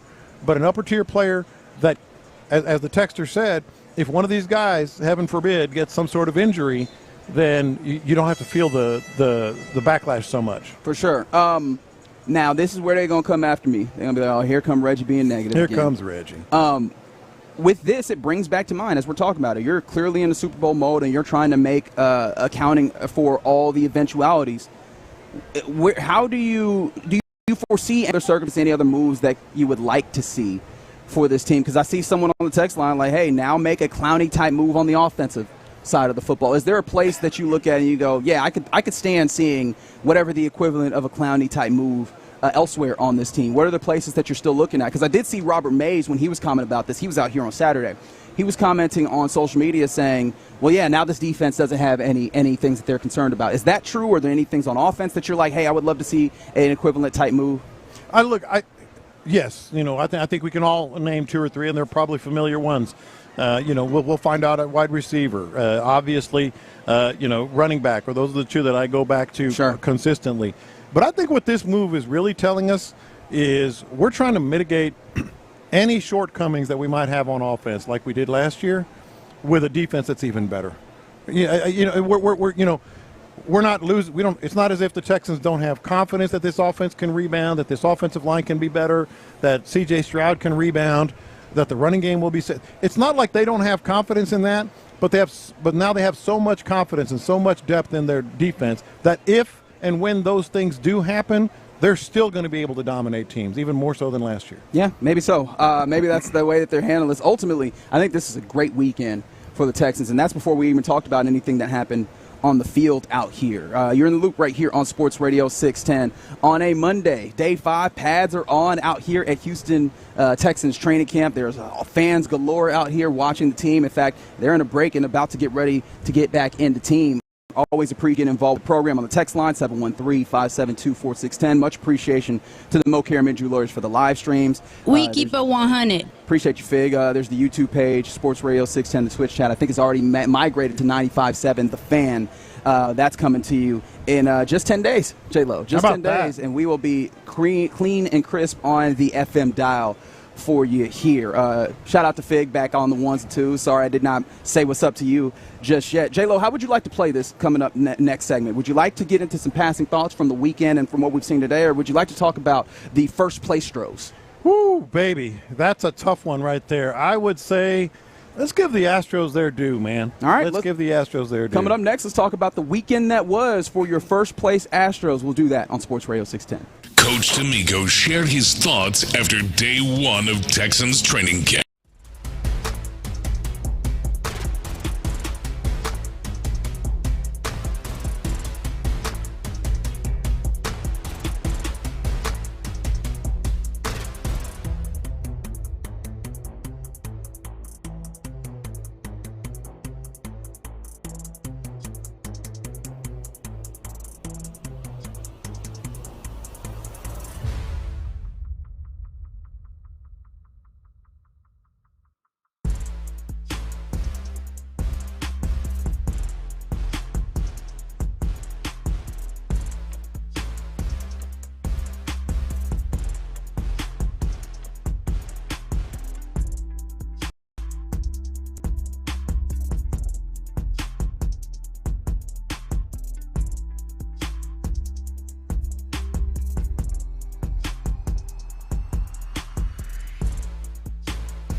Sports Radio 610.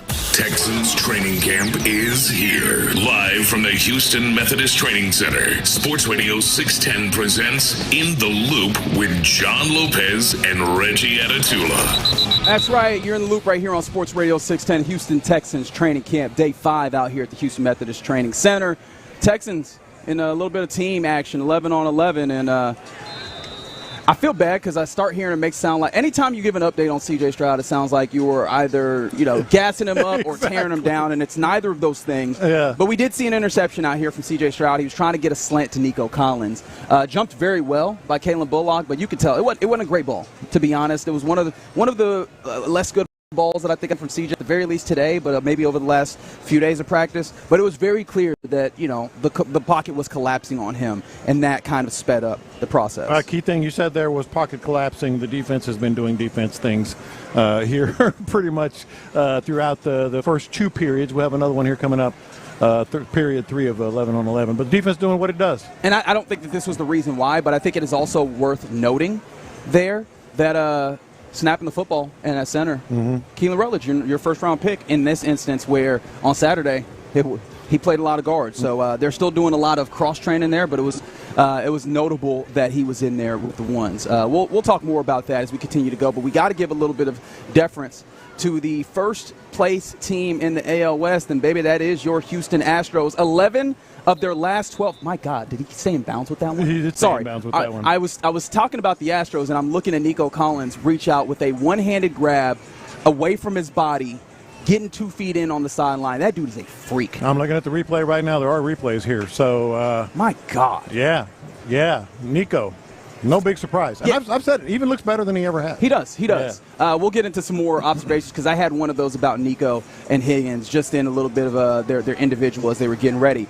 But the Astros win. They sweep the Texas Rangers. The Silver Boot Series was won on Friday, and they just kept putting BTA, belt to ass, as the kids say, all weekend long. And they made it clear, man, like the AL West is theirs. I think I'm willing to say that at this point. I know that it's 2.5 games, which is a pretty solid jump, but it's more because John Lopez today's huge. Today is trade deadline day. This was they swept the most important series of their season, and now what it does is the Rangers wanted to sell, and you gave them every reason to sell. The Mariners have been, they've been nosediving, and I think that they made a trade that was kind of a little bit of buying and selling. I just don't know if the Mariners get themselves back going properly. I think the Astros are bound for the postseason, and now the question has to be asked: what do they do today to make themselves capable of really actually going the distance in the postseason, John? Kind of the reverse of what happened with the Rangers, right? Yeah. Because if you were even had an inkling, and there were rumblings about Jeremy Pena or whomever, if you even had an inkling of selling, now you're buying. Just because, boy, that happened fast. You go 2.5 games up over the weekend. Pretty incredible. I don't know if they was listening to us, but the anatomy of the streak, they got one themselves. Like I mentioned, 11 of their last 12 have been W's for this Astros team. And you can look at the competition and maybe say that there wasn't the most difficult competition, but it's the AL in 2026, baby. Like it doesn't matter in that degree. I'm very intrigued now what they're going to do today, especially when you find out the news this weekend. There was some trades that started materializing this weekend, but then also there was a trade that did not materialize, John Lopez. This was one of the big deals. Apparently there was reporting that a trade had been put on the table for the Astros, and they took a good amount of steps, and then at the final, the 11th hour, they decided to back out of it. But it seemed like it would have sent Brian Abreu and brought back who's the outfielder again? The name is immediately left me as I was going to bring it up. But it seems like the owner, Jim Crane, has decided against it. He nixed it. What was that? Was it Arias? No, it wasn't. I really apologize for the name leaving me in this moment. But what do you make of the Astros deciding against a trade that would bring in an outfielder, one of the things that has been coveted, left-handed bat in the outfield, to not send out Brian Abreu, who you have basically just till the end of the year? Well, according to reports, it was the Astros that backed out. Correct. So I don't quite know what to make of it. We all know that outfield is the position that they've absolutely been trying to bolster, and if you polled Astros fans, and you can get an outfielder for Abreu, most fans would have signed up for that. So it was a little bit confusing. Yeah, and the thing that made it tough, though, is I believe yesterday you had Dana Brown saying that they didn't want to trade from their big league roster. And I understand that, right? This roster is not so robust that you can't, you're not going to hurt what you're doing here by trading from it, right? This is the conversation that we had come to the trade deadline, is what do you actually have of value that you can use in this market, as you're hearing cheers because C.J. Stroud turns the corner into the end zone, although the play continues because we're not taking red shirts to the ground or anything. But, yeah, I mean, coming back to the Astros point, and mind you, the name that I was looking for, Trevor Larnach from the Twins. But, yeah, man, if you're not going to trade from your big league roster, what can you actually acquire with just guys from deep on the farm? Admittedly, interesting prospects on high A, that level of the farm. But what do you think you can reasonably acquire that can help you push forward in your endeavors if you're not willing to trade from your big league roster? That's why I'm saying I didn't quite know what to make of that, because it seemed like it would be obviously a big league player that has done some things, but one that's not necessarily been consistent this year, although a little better this past few weeks. I don't understand. Are they trying to just go back into the margin, so to speak, and maybe get a lower level outfield, a lower level prospect? It's very confusing. But again, today is the day that we will find out if they're going to be active or not. We'll see. Yeah. We'll see. And someone on the text line is saying that was fake news. Bob Nightingale confirmed it. Yeah. Right? And that's the thing that I will go with. Bob Nightingale is, very good at his job. But either way, man, I'm very intrigued to see what they do.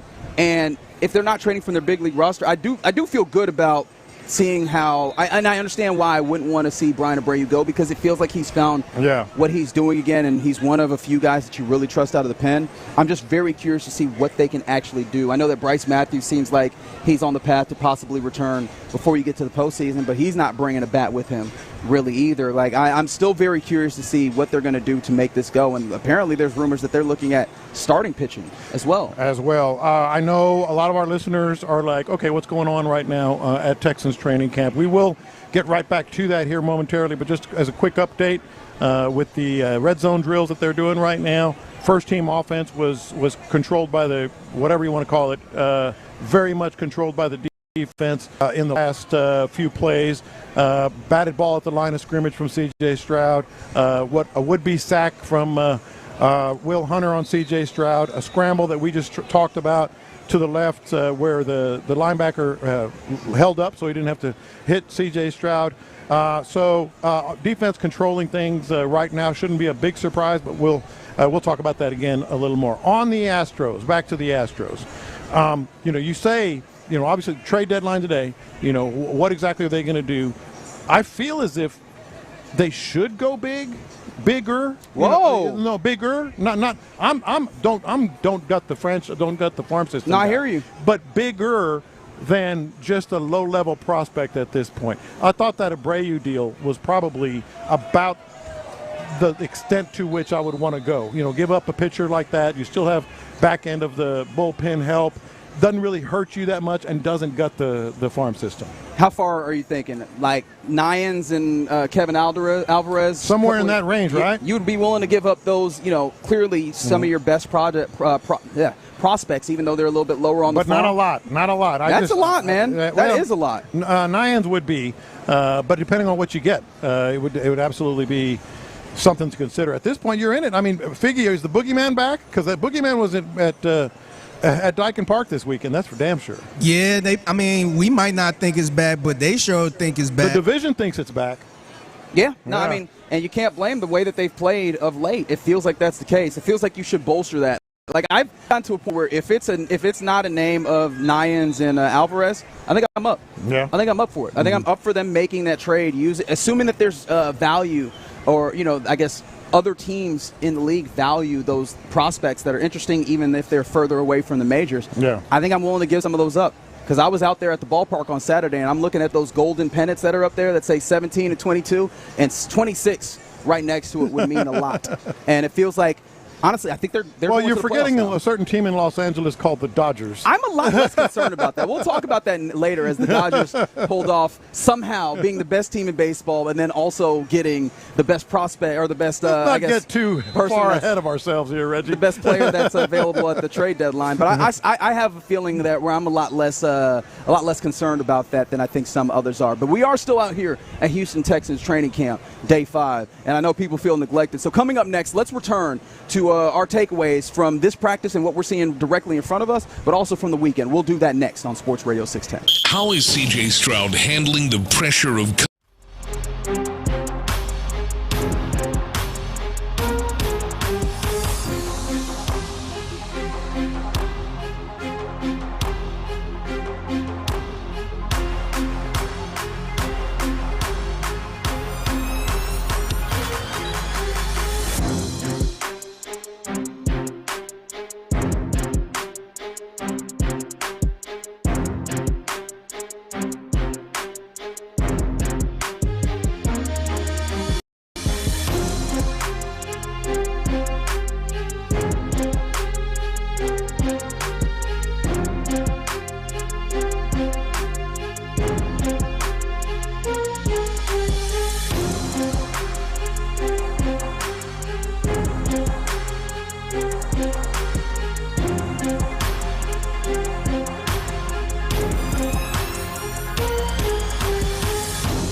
Call Mokaram Injury Lawyers, 281-222-2222. Texans training camp is here. Live from the Houston Methodist Training Center, Sports Radio 610 presents In the Loop with John Lopez and Reggie Atatula. That's right, Texans training camp, day 5, and it looks like we're calling it up, baby. They're wrapping it up out here on the football fields. Field 1, to be specific, here at the Houston Methodist Training Center. Reginald Atatula, John Lopez out here. And you want to do these as passing thoughts? Man, let's do it, because that was fun right there. And mixed it up a little bit. Nothing too bad there at the end. But I want to hear what you had to say about Saturday, then we can talk about what we're seeing out here today. Yeah, we're going to get into all of our thoughts Saturday, today, with a little bit of the OGs passing thoughts. Experience, wisdom, opinions, barbecue sauce. Our guy Lopez has it all and shares it with you. I used to go into the clubhouse and I just It's time for the OG's passing thoughts. Tell me a story, OG. Let's go back and forth, because you were boots on the ground on Saturday. We both are here today. I was wearing J's on Saturday. J's on the ground. Ooh, that's a good term. That's not bad. That's a good term. Figgy, what do you rate that? 1 to 5. J's on the ground. I think 5. All right, there we go. Okay, so you were J's on the ground. I was boat shoes on the ground today. Sperry's on the ground today. So I think that says a lot about both of us. Damn. Sperry's on the ground doesn't sound cool? Nah. So let's go back and forth. Let's start with today, because we have so many people that are listening. We are your eyes and ears here at training camp. Had a great view of 3 team periods, full pads, 11 on 11, going after it. Let's not bury the lead.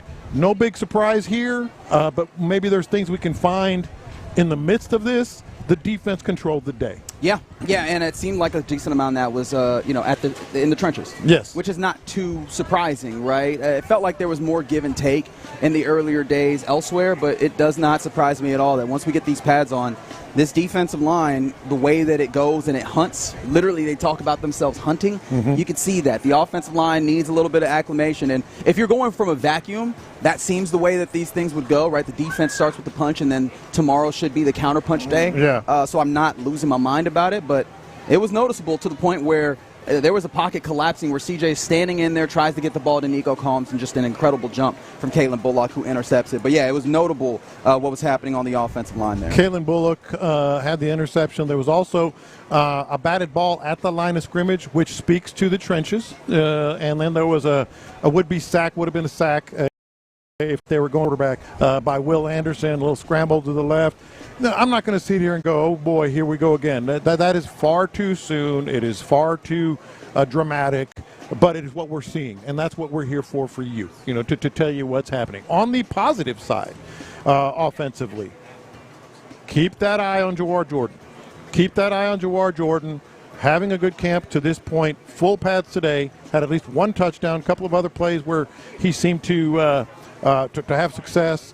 That would be one. And, oh, by the way, there was DJ Turner, a wide receiver, made some plays. I don't know what it means, but it made 2 good plays, including a touchdown. I'm not going to put too much into that, to be completely honest, but it was cool. Whenever you see a guy make a play, this is what that end of the roster, the 90-man roster, is for. Make those kind of plays and see if you can find somewhere to land, even if it's just a practice squad.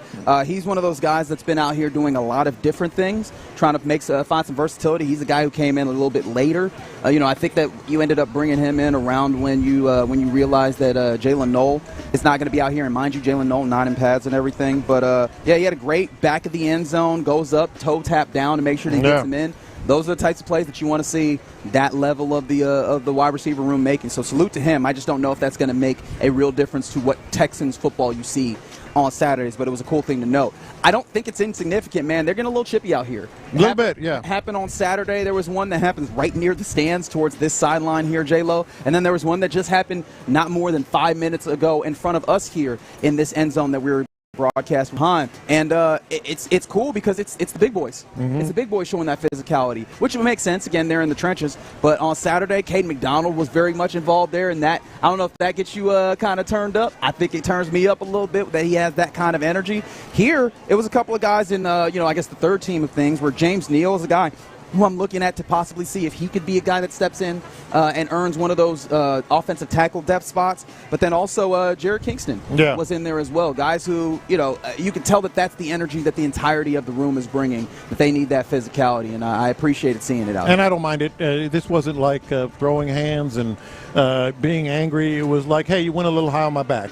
I got to push you back. Yeah, I don't want to, but I got to. And I think that's sort of the all is one, sort of, swarm mentality, the whatever. Now let's talk about some of the positive things we saw from. We talked about the pressure that they got on C.J. Stroud and the pick and the batted ball and all that. Nico Collins, man, when all else fails, get the ball somewhere in the vicinity of Nico Collins. Great play on the sideline. You mentioned it in real time as he did the little toe tap down the right field edge as they're going into the end zone. That was one. Also, they did have somewhat mixed results rushing the ball. It's always hard to tell when they're taking them to the ground, but not necessarily as violently as you would in a game.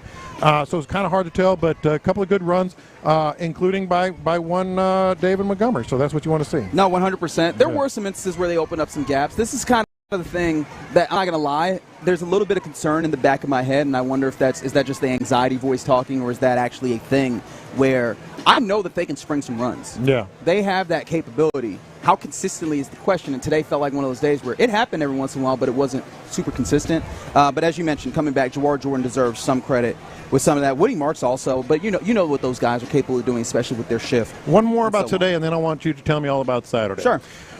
They went 7-on-7 for 2 periods early on before they went live. This secondary, just with no pass rush, making life. Now the offense had some success, but making life miserable on all 3 quarterbacks. Specifically, Davis Mills and C.J. Stroud got the most reps.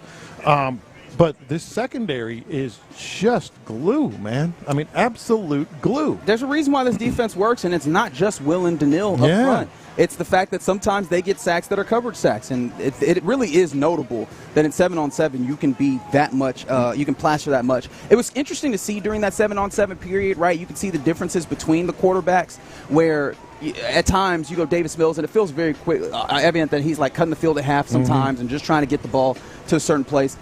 It felt like C.J. Stroud, and maybe I'm making too much of this. You tell me if your impression felt the same. It felt like there was times where he was really trying to make a concerted effort to go all the way through to progression and see what everything is happening, where he was holding it a little bit longer, and I don't know how much of that was the plastering or how much of that was an intent to try and see every different place that he's going to. I'm not sure. I think so. I noticed that as well. Certainly trying to turn his head, going here to here to here. I'm sure that's part of the marching orders, from the coaching and quarterback coach and coordinator and all that. The problem was, that, a lot of times it became very clear, even on 7-on-7, all right, he would have had to scramble out of that, or that would have been a sack or something. So, but at least they're getting through the progressions. Yeah. One of the things that we saw today, but I think harkens back to Saturday, we got to see big Keelan Rutledge, Big Red as they call him. He was playing center today. He was playing center today, and that's notable because he didn't on Saturday. He was at guard. And when I mentioned he was at guard with the first team, and then he was not snapping with the second team. Like, he was not getting any snapping reps on Saturday, and it kind of made me go, oh, okay, what's happening here? Because we've talked about the possibility of force feeding him as many reps as possible at center to get him there. Today it was there, so they're kind of trying to split the baby here. They want to make sure that he's up to speed at guard, and I wonder how much of that is like early on they're doing guard stuff, and then maybe they're going to lean him into center stuff from here on out. I don't know, just because again, he's still a dude coming into the NFL. So even though he played guard at the last level, there's still a speed change up at this level too. So maybe they just want to make sure, hey, there's some crispness at guard with him here. So I think that could be the case, but it will be interesting to continue to watch how they get his work and where he's getting his work to see maybe what their intentions are, because I don't think it's a foregone conclusion as they're trying to find their best 5. He feels like they believe he's their best 5 in their best 5. I just wonder how much they're going to make it a center versus guard. Like that's going to be the interesting portion of this. And how much of it is this is the plan, let's not deviate from it. We talked before camp started, they're going to try to let's not get too crazy. Hell, they talked about it, Casario and D'Amico, about we're going to try to get him reps at both spots. How much of this is just, look, we want to get him more center snaps, but this was the plan. Let's just stick to it. I think it's going to become more telling as we move into next week or later this week. And to that end, I don't think I saw an errant snap from him right when he was snapping, which is a good thing, right? Like that was, I remember Cody Stoops made mention of this. He's always really stuck on the lineman. The actual physical capability of snapping looked a little dicey from him early on. I feel like he did a damn good job of that today. Now he has to stack days when he's doing it, but that goes towards, I mean, you looked at this and you're like, he has to start day one. And obviously if he starts at center, I think you have the best possibility of being a team that can move dudes off the block running the football. And so in order to do that, he's got to be able to snap the ball well. You got to be able to get the ball to the quarterback to even start any of this. And to this point today, I guess today, now that the practice is over, I think that he did a good job of that. And really nice to see Braden Smith out there. Absolute monster. And by the way, also redhead. I mean, he's got that red beard working as well. Is that quiet as it's kept part of the identity change of the offensive line? Are we seeing a trend, a tendency? But you mentioned that. Saturday he was out here as well. And, you know, him and Trent, Trent's been the guy who's been there, right? Yeah. Braden got that preference on Saturday. So they're still working through who their best five is, as they mentioned that they would. Now that pads are on, I want to see how quickly they get there. But it's not going to be an easy decision between Trent and him, and then what we're talking about in the interior between the mix of guys that are in there. But, yeah, man, they're working through it, and all those guys are looks right now. The one thing I will say is on the other tackles, I don't know how this is kind of coming out with the outside. The inside, you can see the viability. The outside, there's three guys that are tackles, and everybody else is on a different level. Yeah, no, absolutely. And then go ahead on Saturday. I know you had more. CJ looked good, I think. There was like a really good play fake, and I feel like that's a silly place to start. But you know that there was times where defenses were able to sit on what they were doing because the play fake didn't look good enough. Fair. And so I think that there was instances where he looked really good with the play fake. He was good and timely in some instances getting the ball out. I mentioned, what you've got here at the center position. I think that there was some inexcusable drops that happened. One of them from Dalton Schultz at that time that was a little disconcerting, but it's one of those things where you can either make it an issue or you can go Dalton Schultz is a pro and he'll be fine. Yeah. And then Brevin Jordan obviously is a guy who I'm looking at quite a bit to see how he factors in tight end wise. He was in line a lot, and he did take some instances where he had some good shots, like good physicality early. I want to see if he can do that, maybe sustain some blocks, right? Because this is a thing where they're going to need their tight ends to block. And Brevin Jordan, if he can do enough blocking-wise, I think he's going to be a real weapon for this team. Like, he might have an opportunity to have the inside track on like a Cade Stover to be on this roster with what he can do with his athleticism, his speed, and his route running. Boy, that's good to hear because I didn't make a note out of watching the tight ends a lot today. It was obviously 11 on 11, so you're kind of following the ball. Brevin Jordan, is there any player that fans are just and we are just sort of cheering for to get through training camp and get on the field more because of everything that he's been through? But it's good to hear that he did show that. Yeah, I'll be honest. I was spending a lot of Saturday. I know you were asking me to track if there was any kind of disconcertion or I don't know what the right word is, but if it didn't look all together, if it looks disheveled at all with the offense. And I realized halfway through that I had not been doing that for you, so I apologize. But because the thing I was looking at linebackers. I really wanted to see what linebackers look like. And I'm still trying to find the guy who's going to be able to step up outside of the main guys. There's instances where I look at Wade Woodaz, and he still needs to progress on seeing what's happening in front of him and recognizing that and going. Yeah. I think that speed, and it's a hard thing to expect from a young player coming up to the NFL. I always say that it's akin to being dropped on a NASCAR track. Things are just flying by you at an incredible speed. And so I'm very curious to see how quickly he can come up because he feels like he might have a good shot at it. A lot of these other guys I'm looking at, I'm like, all right, this is fine. It just feels like a level of all these other linebackers are not on the same level as the top two, which is easier said, but you hope that shifts over the time, especially now that pads come on. Is that the last place where this defense can maybe take another big time step as they did with Clowney and with Mario Edwards? And do you think they will?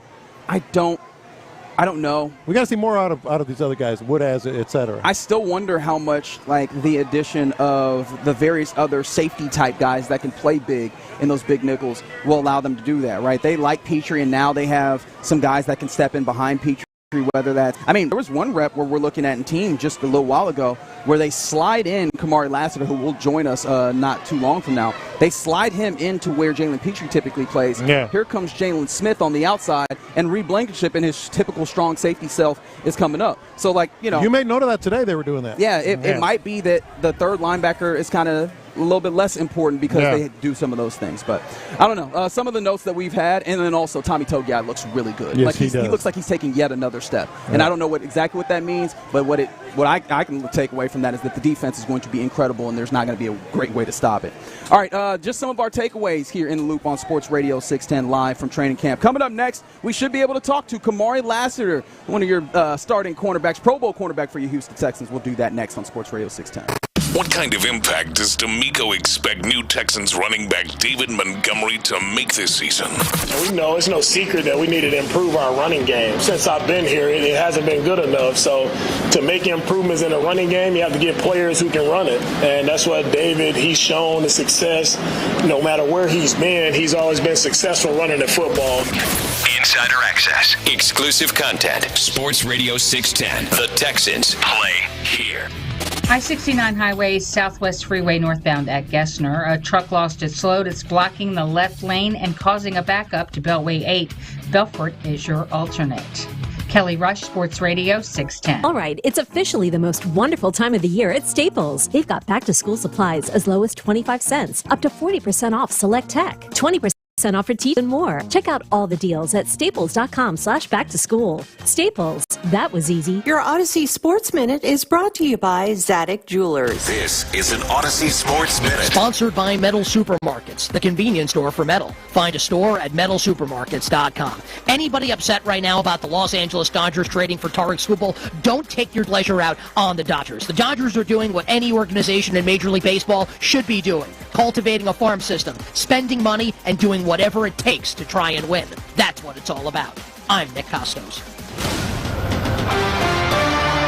Service members and veterans, when your call to service ends, your mission doesn't have to. Launch a rewarding career in the growing cybersecurity field, protecting people, systems, and institutions. In just months at My Computer Career, gain high-demand skills in AI, cloud, and network security that will serve you for life. Call 800-888-MyCC to schedule a campus tour. That's 800-888-6922. Or visit mycomputercareer.edu to learn more. Your lifetime IT career partner. An Elite CompTIA certification partner. VA benefits available to those who qualify. This is the story of the one.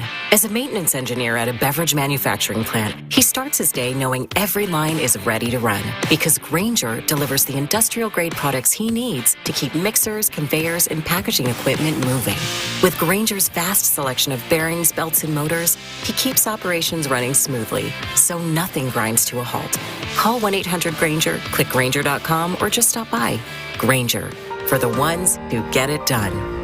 Hey, John Lopez here for Kalshi. My goodness, things are getting interesting in baseball, especially here in Houston. How are you feeling about things now? And how are you not having even more fun on Kalshi, the best place to enjoy the action and America's #1 prediction market platform? With a 38% chance to make the playoffs now, that means a $100 trade pays out $245 if Houston does. And with the trade deadline, that makes things even more interesting. If you think they just might do it again and win the league, a $100 trade pays out $1,563 if they do. On Kalshi, you're trading against peers in a live market, meaning there's no house, and as the probability changes, you can buy in and out of your position. Download the Kalshi app and use code LOPEZ to get $500 in bonus credits when you trade 25. KALSHI, Kalshi, trade on anything. 18 and over only. Restrictions and eligibility requirements apply. Event contract trading involves risk and may not be suitable for all investors. Prices, values, and available markets may differ from those mentioned. For more information, see kalshi.com/regulatory. Something was really off with Mom, like forgetting the names of her grandkids. We wondered if it was Alzheimer's disease. So we talked with Mom about it and decided to see her doctor as soon as possible. Diagnosing Alzheimer's disease early can improve quality of life for your loved one today and give your family time to plan for the future. If you see the signs, see a doctor. To learn more, visit dshs.texas.gov/Alzheimer's. Sponsored by the Texas Department of State Health Services. This is the story of the one. As a maintenance engineer at a beverage manufacturing plant, he starts his day knowing every line is ready to run because Grainger delivers the industrial-grade products he needs to keep mixers, conveyors, and packaging equipment moving. With Grainger's vast selection of bearings, belts, and motors, he keeps operations running smoothly, so nothing grinds to a halt. Call 1-800-GRAINGER, click Grainger.com, or just stop by. Grainger, for the ones who get it done. Spreadsheets, clunky software, 100 different logins just to run your business? There's a better way. Odoo. One simple, connected platform that handles sales, inventory, accounting, and more, so you can focus on growing, not juggling. Make the switch today at odoo.com. That's ODOO.com. Sound familiar? At Mattress Firm, we understand there are many problems that can keep you up at night, like snoring, aches and pains, or sleeping hot. Our sleep experts have the unrivaled know-how to match you with a mattress that can help. And now through Monday, you can save up to 60% on top brands at Mattress Firm, with queens starting at $199.99. For the great sleep you deserve, visit Mattress Firm. We make sleep easy. Restrictions apply. See store or website for details. When you've got real work to do, Metal Supermarkets will help you get it done fast. We've got a huge variety of metals in stock, and we cut to size fast. Bottom line, we get it done fast, so you get it done fast. Doesn't get easier than that. Metal Supermarkets, the convenience stores for metal. Find a store or buy online market.com. KILT FM HD2 Houston. Insider access, exclusive content. Sports Radio 610. The Texans play here. An Odyssey sports station. Let's go around the NFL in the loop style. Why are you smiling? Because I love football. Here's John Lopez and Reggie Adetula. I'm going to tell you all about how much fun you're going to have this season. On Houston sports leader, Sports Radio 610. Yeah, you're in the loop, but we're not going around the NFL. We're sitting down with a Pro Bowl cornerback.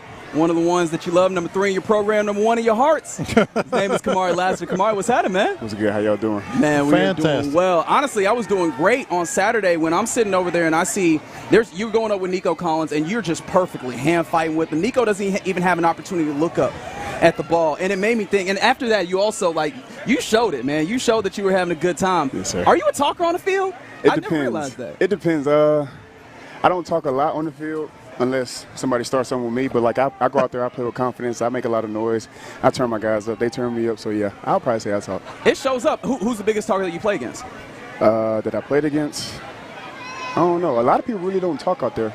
Not receivers. Receivers really don't talk for real. Really? See, this is one of those things. You think about that as like a diva position necessarily, at least historically, and everybody's just out there doing their work, huh? Yeah, I would think most of the time, the only time I really hear receiver talk is whenever they're not getting the ball. That's the only time. Yeah. I want the ball. So let's talk about what you guys are doing out here because they talk so much about this defense, and we know what you did last year, and you're starting all over. And it's hard to just dial it right back up. I know you've talked about it a little bit in the offseason, but today you guys just seem to, full pads, seem to dial it back up. How has that been in terms of, implementing you guys, Blankenship and other cornerbacks, and being able to just pick up where you left off? It feels really good. Anytime we get on the football field, it's a blessing. We don't take that lightly. So, anytime that we're on that field, you could tell. We play with a lot of intent, a lot of aggression, a lot of detail. And the new guys, they've came in, and they've just meshed really well. We get along really great, and we're just out there trying to, get to the common goal. Mm-hmm. One of the things that I'm always real interested in is you sliding in. Saw you doing that a little bit today. What challenges come with sliding inside like that as opposed to being outside and, being able to have that outside sideline as an additional defender? I feel like the biggest challenge with sliding on the inside and the slot, it's just there's a lot more moving parts. You're closer to the line. You're closer. There's more space, both ways. And there's just more communication. So I feel like other than that, it's just going out there and playing ball. And I think that ties in because it feels like this offseason, you said that one of the things you wanted to get better at was being a leader.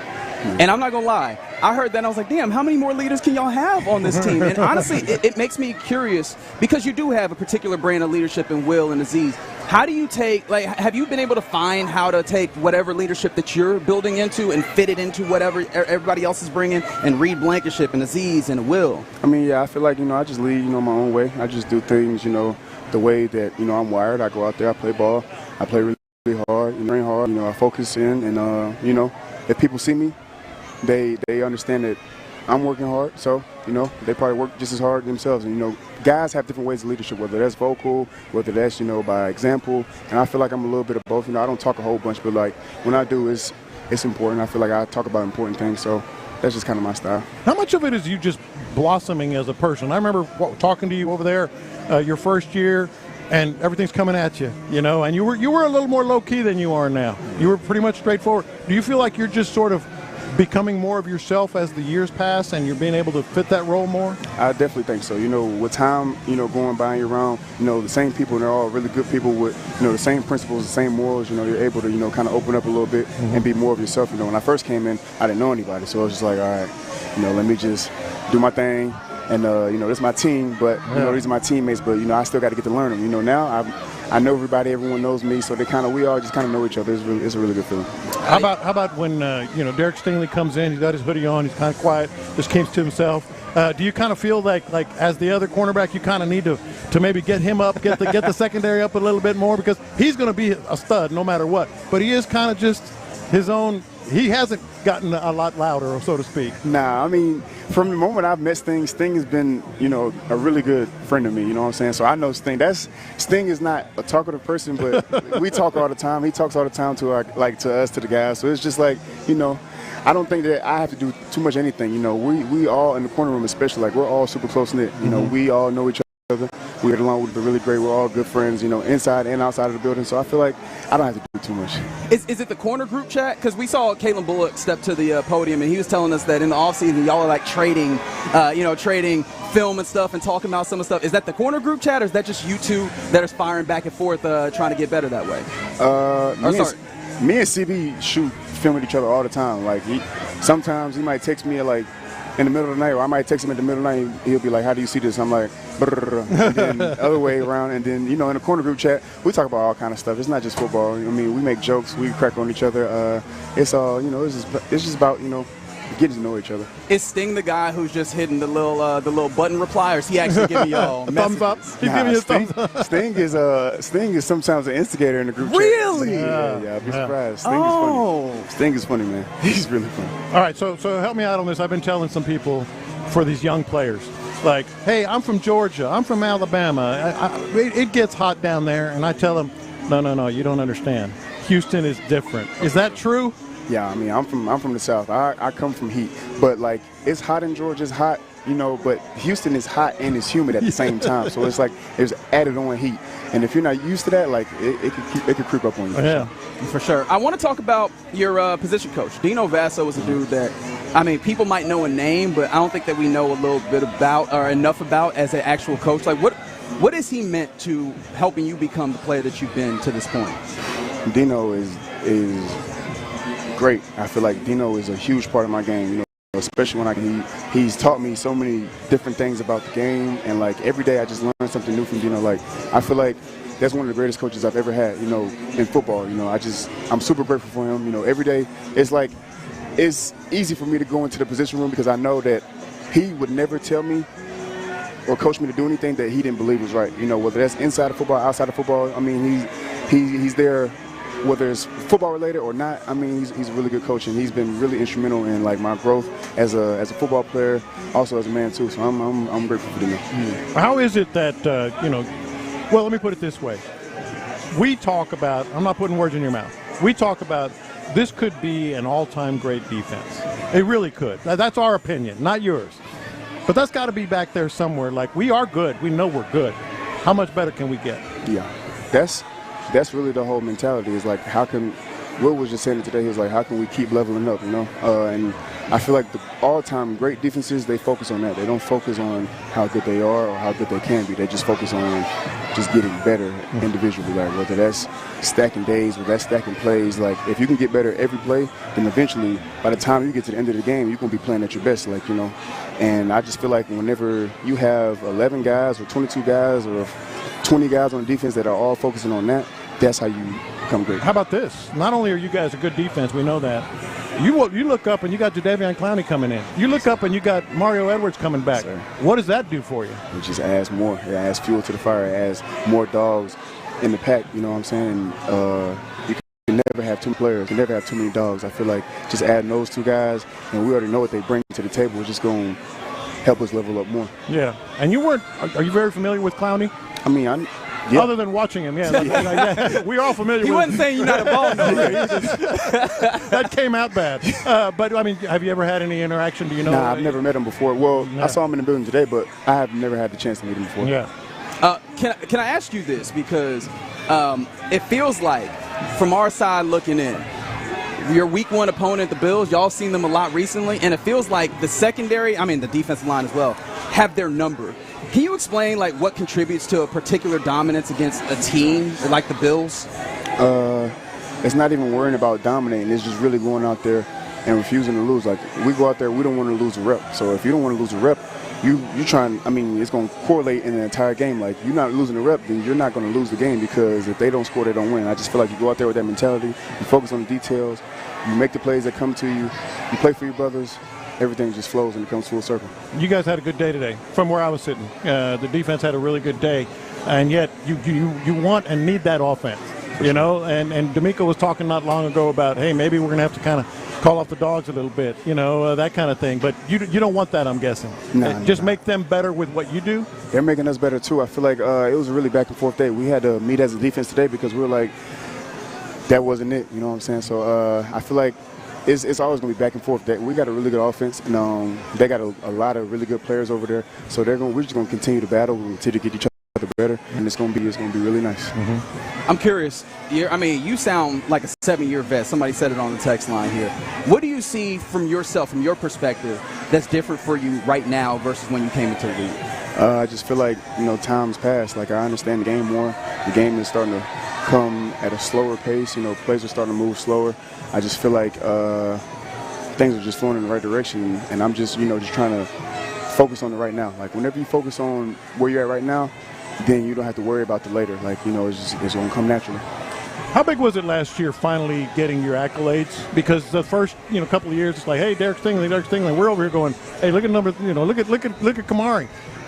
Finally getting that. Like, it is 2 cornerbacks they talk about now. I mean, yeah, but I don't even look at that. Like, I think of it like I go out there and I ball because I love the game. I like playing with my teammates. Like, I like the organization that I'm in. I love the organization. So I just feel like whenever you focus on that, like, all the other stuff is going to come. And if it doesn't, and it did. Well, like, so I just keep balling, and I just try and, play the game. You're playing opposite Stingley and knowing that he has that, people looked over and like, all right, the other cornerback's going to get picked on. Do you feel like that shifted at all, or do you feel like people still don't recognize that you're over here balling on this side of the field? I mean, I don't care. Like, they can be good. Yeah, it can be good. I mean, I'd rather them try and pick on me. I mean, that's more beneficial to me. I mean, that's more plays that I get to make. That's more opportunities that come my way. And, I don't look at it any kind of way. Like, you want to throw it my way? Bring it on. You want to throw it his way? Bring it on. We're just going to see about it. Go ahead. Point. Always curious for, again, inside versus outside. We can talk about it from the outside, but there's things that you understand. And I know you locked in, but what do you think that people outside of the football fraternity get most wrong about it? About me? About you, or just about the football itself, from what football? You can tell? I feel like people on the outside of football don't understand this part.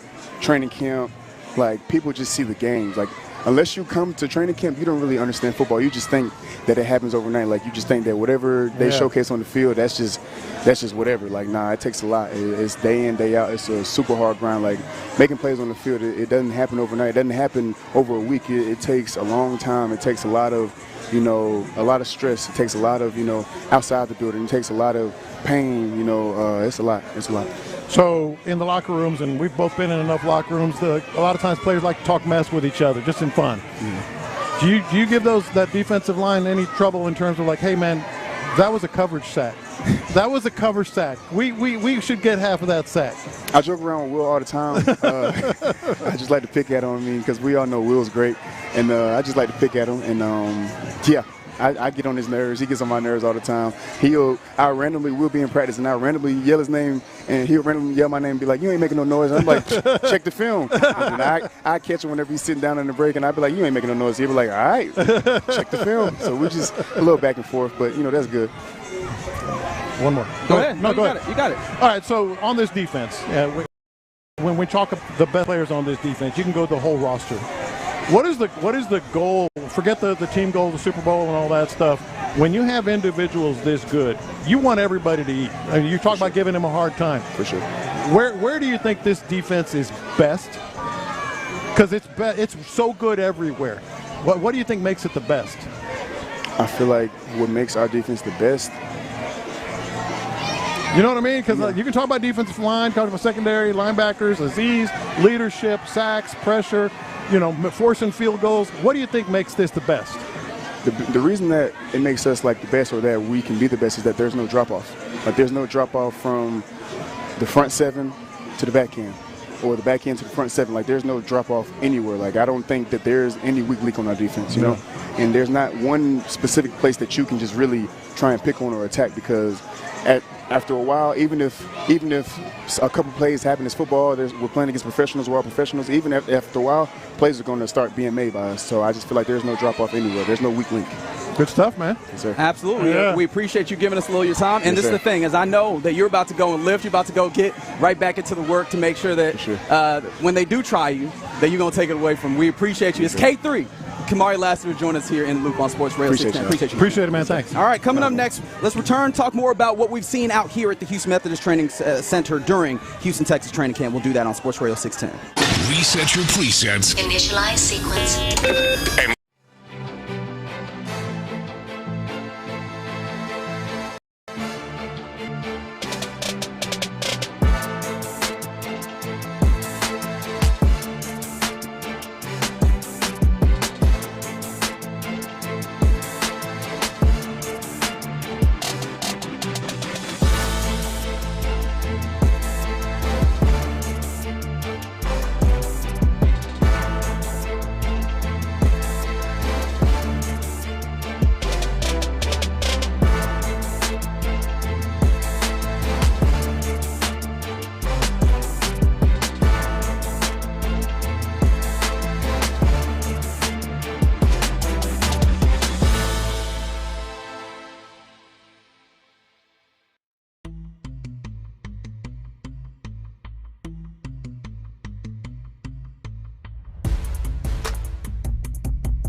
new era begins on August 13th with Houston's sports leader, 95.7 The Fan.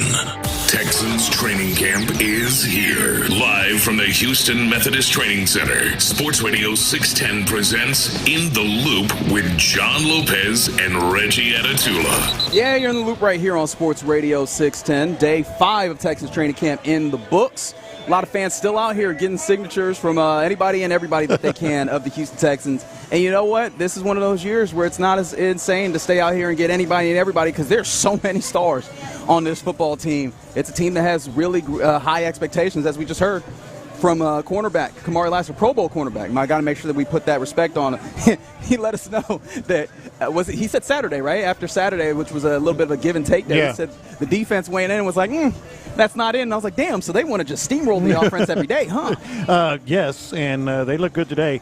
And the funny thing about Kamari Lassiter is he's one of those guys that maybe isn't like real sort of, effusive and, real talkative and all that. But it's kind of like a mini Andre Johnson. He may not sound like real crazy, spectacular, talkative, but if you listen to what he says, the content is strong. Like all the content right there, I really thought it was good because he does answer your question. It's just not like with all these over the top sayings and words and all that. It was really good, and he expects this defense to be. I mean, he flat out, when I asked him the question, I thought it was a little dicey to talk about all-time greats. He goes, yeah, and this is what we got to do. Quiet confidence. Yeah. It feels like that's Kamari Lassiter's MO, but it's a lot of what this defense does is like a quiet confidence.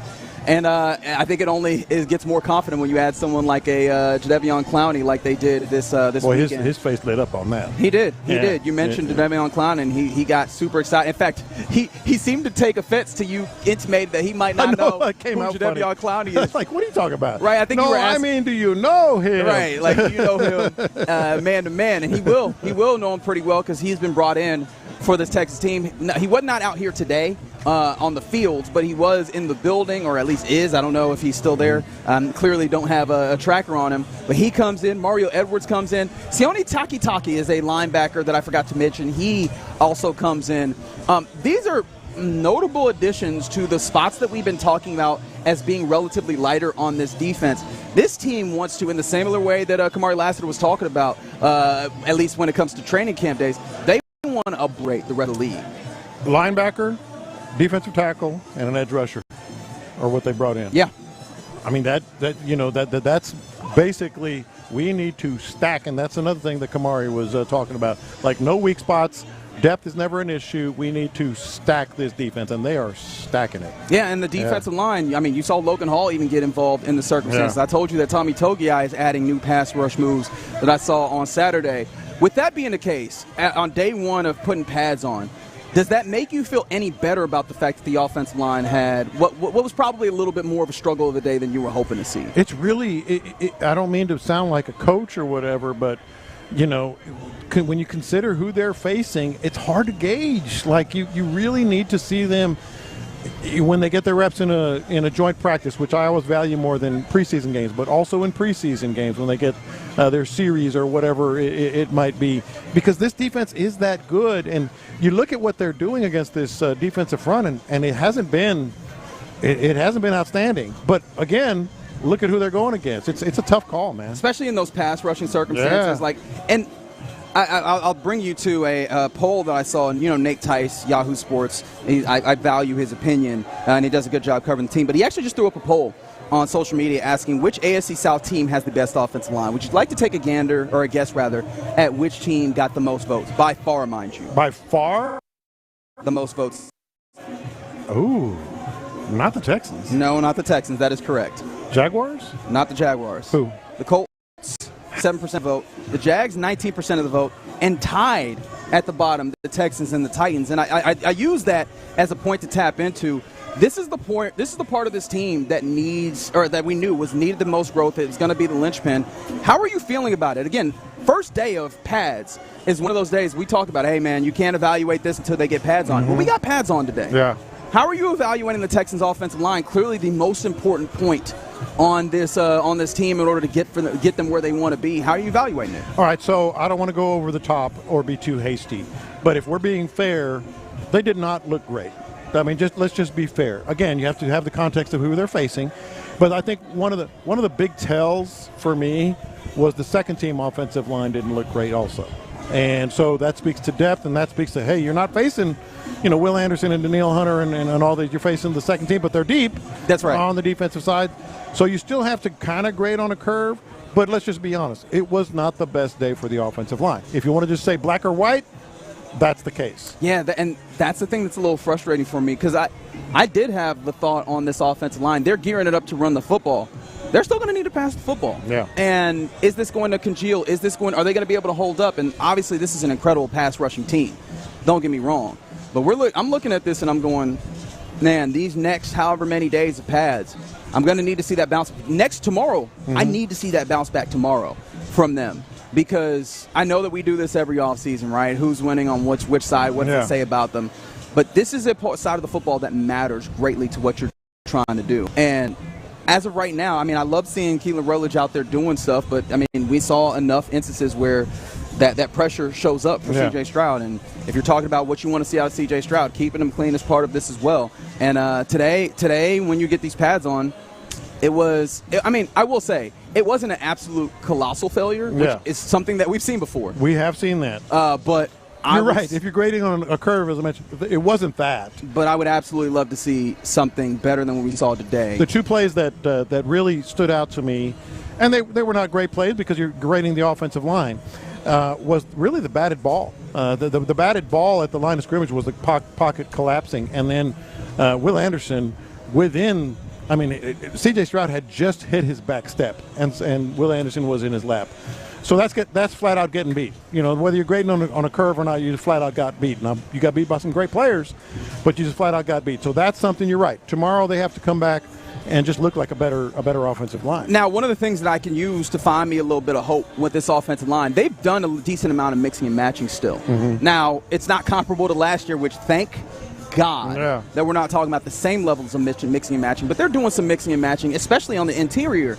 And so, that cohesion that you have with the person next to you is not there on the offense, clearly not to the same degree as the defense has cohesion and rapport rushing together. And so I'm hoping that is also accounts for some level of the difference. That's a good factor. In That's quality a good point. of what we've seen. Yeah. But yeah, man, it's one of the reasons why I would love to see them find some level of settle on who the five is that they feel most comfortable with sooner rather than later, because I need them to work in tandem. Because I hate seeing those guys get pushed back, especially knowing how big and hefty this offensive line is now. And let's also point this out, because I think this is the story of camp coming in, and as we sit here today, has been the offensive line. A secondary story has been the receiving position, and that also stood out to me. I kind of raised an eyebrow, because when they were going 7-on-7, no pass rush whatsoever, C.J. Stroud and Davis Mills had a hard time finding guys open.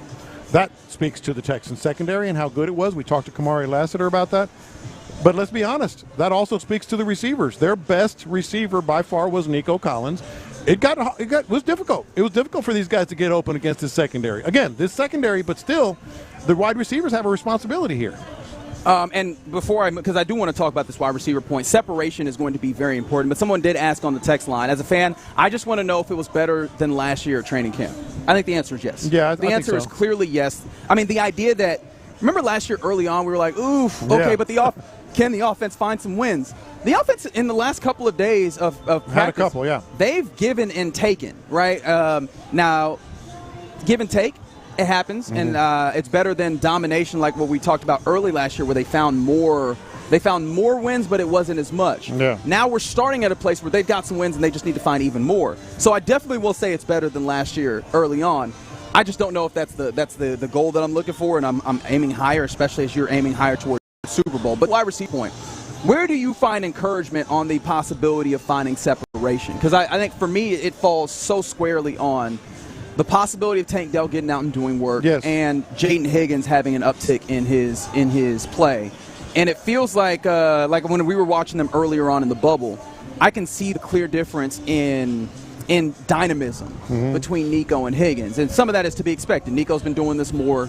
Higgins is still getting into it. But I think that Higgins becoming more dynamic, and I think that can happen over time. I mean, we saw him look like that at times in year one.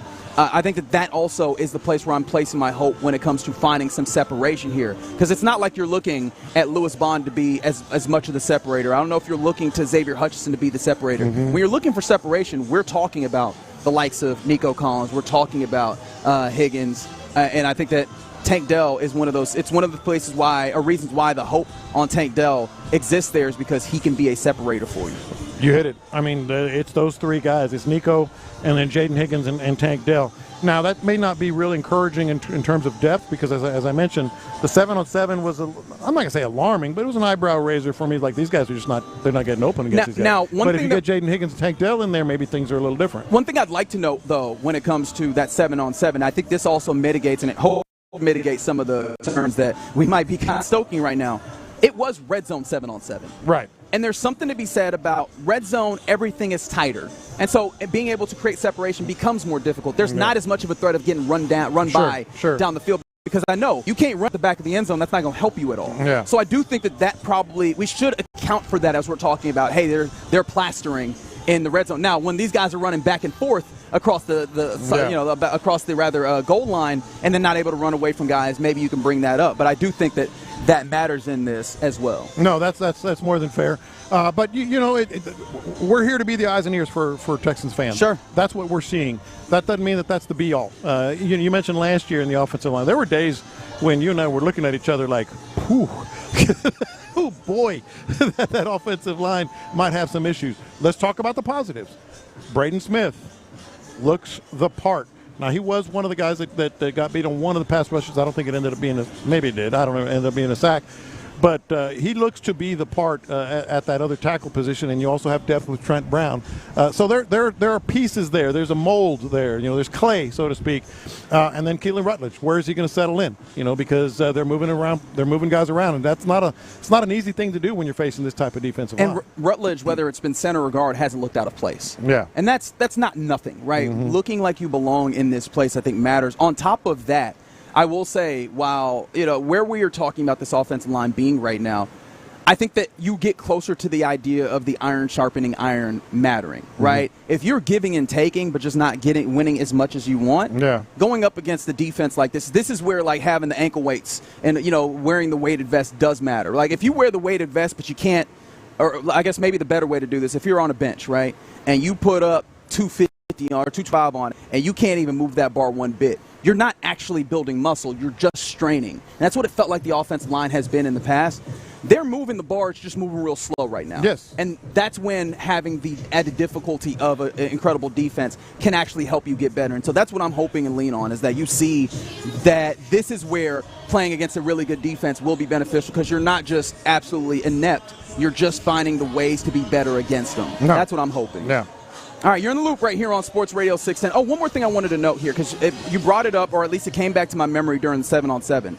There was a moment, and I believe this was like the second team guys, where Davis Mills is rolling over to his left, and it was most of the offense or most of the receivers were rolling to the right. Their routes took them to the right side of the field. And we got into scramble drill territory. This is a place where I think Marlon Klein still needs to develop. Yeah, we didn't even mention tight ends, but Marlon Klein for sure. Because Marlon Klein is rolling to his right, and then Davis Mills starts going to his left, and it takes him too long. And some of this is like that's a big semi truck that has to stop and try and get the other direction, right? But that's the thing that I think, especially at the tight end position, Dalton Schultz does so well, right? Yes. Nico Collins does incredible. I think Xavier Hutchinson shows a little bit of this at times as well, is recognizing when, I need to bail and give my quarterback eyes and show him numbers and give him a target. Yes. And I think that, for one, obviously there's more guys that it comes to, but specifically I saw it with Marlon Klein, where I was like, okay, that's one of those places where I'm still looking at development for him to be a valuable piece of what you do this year. Yeah, no, I think you're 100% right. All right, you're in the loop right here on Sports Radio 610. Appreciate you rocking with us here at Texas Training Camp. Coming up next, let's get into what's popping, including trade deadline is today. Let's talk about some of the moves that have happened as they relate to the Astros and what we hope to see. We'll talk about that and more next. Coach D'Amico shared his thoughts after day one of Texans training camp.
choice 55. $35 connection charge per line required. Best mobile network and fastest 5G home internet based on analysis by Ookla of Speed Test Intelligence Data 2H 2025. All rights reserved. Injured? Call Mokaram Injury Lawyers, 281-222-2222. The biggest stories in sports and entertainment. Sports Radio 610 style. In the Loop presents What's Poppin'.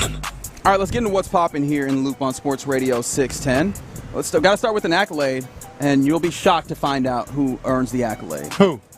His name is Yordan Alvarez. Oh, yeah, shocked. Shocked, I tell you. You'll be absolutely astonished to hear that Yordan Alvarez, Player of the Month in the AL. I mean, do I need to say more? Water is wet.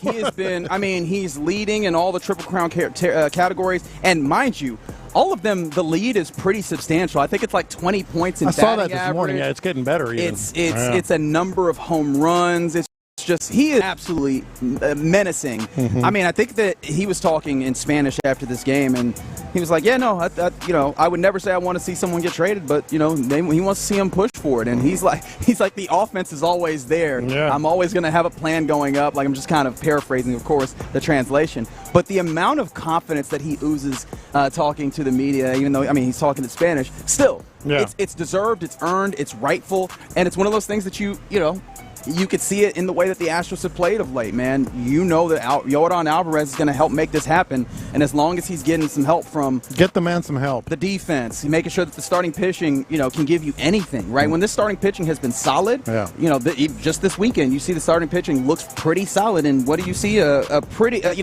nice sweep of the Texas Rangers, in which it never really felt like the Rangers were going to win these games. It made me think about Figgy because it was very boogeyman-like, and make no mistake, this is not the same team, although some of the familiar names are coming back or being rumored to come back from the glory days.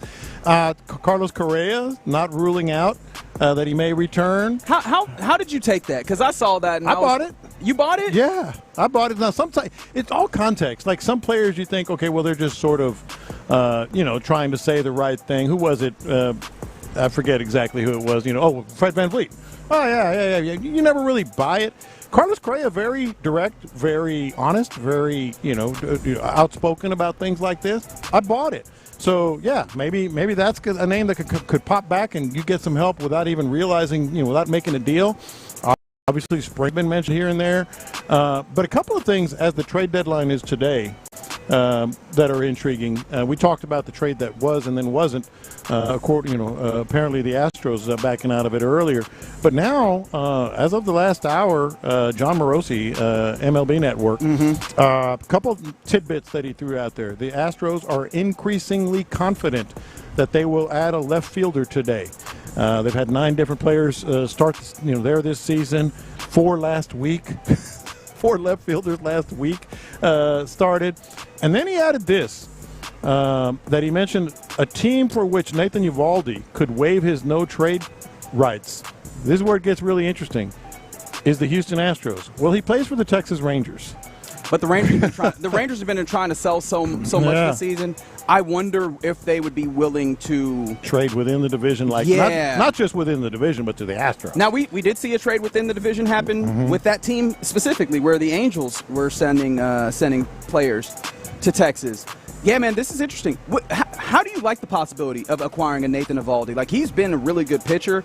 On top of that, he's under contract for next season. Now, that's $24 million, and Jim Crane would have to figure out what he's doing monetarily. Yeah. But that is a pitcher that is a pitcher that is in your rotation that's going to deliver. Like, maybe I should knock on wood to make sure that I don't jinx it, but that feels like one of those that you're not having questions on, is he going to be there, which it feels like you have way too many of those. Yeah.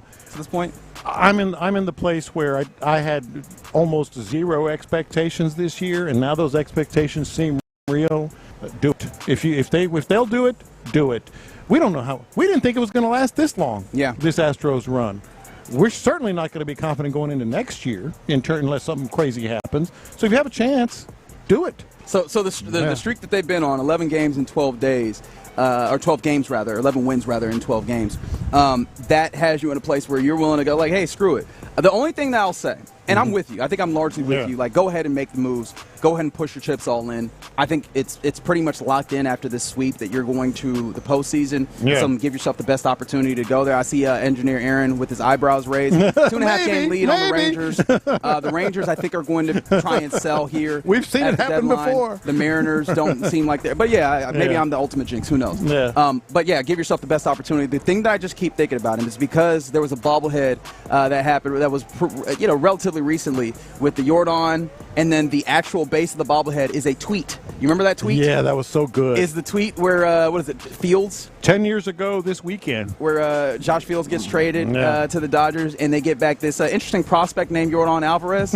And there's just the little fear in the back of my head that goes, I would hate to see one of those happen because you said a young talent for what you're trying to do here. But honestly, I'm less afraid of that than anything. Also, you know what I'm less afraid of? Mm-hmm. We saw that Tarek Skubal goes to the Dodgers, and I've been seeing folks all weekend long terrified at the prospect. Why would you not be? I mean, look, Tarek Skubal is very good there. Have we not seen in the postseason that baseball is not always about the team that is just like really good? I mean, we've seen the Dodgers mess their pants up in certain instances as well. Like I'm not here to, and I mean they're over there in the NL as well, right? If you're in a place where you're having to worry about that, I think we've gotten to a place. Yeah, but you were talking World Series earlier, and I was like, hold on, cowboy. Well, I mean, if you want to go into this, I think the reason why I'm bringing up World Series is, look, if you're going to go to the postseason, nobody's going in and like thinking about this in the way of,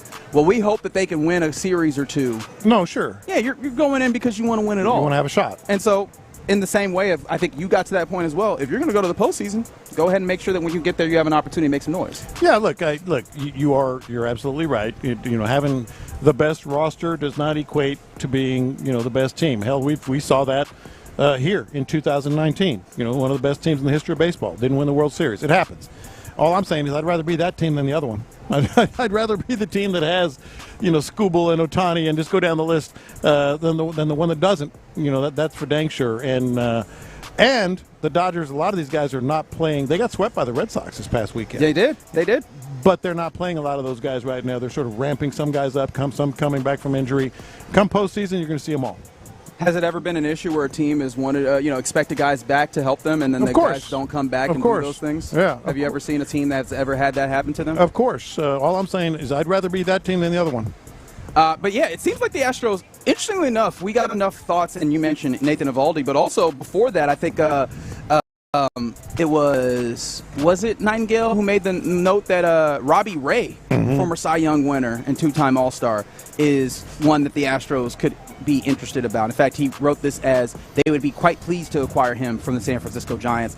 6-0 with an MLB best 1.09 ERA in his last 8 games. Yikes. Since June 16th. I just did not expect the Astros to be this in on starting pitching. That's fair. Yeah, because everybody's thinking outfielder and maybe just a pitcher that can sort of bolster, whether it's bullpen or back end of the rotation. But I think it's more than fair. And maybe that's because you look up and you go, who are your 3 starters that you're looking at if you're going into a series? Well, you got Peter Lambert, Hunter Brown, and then who?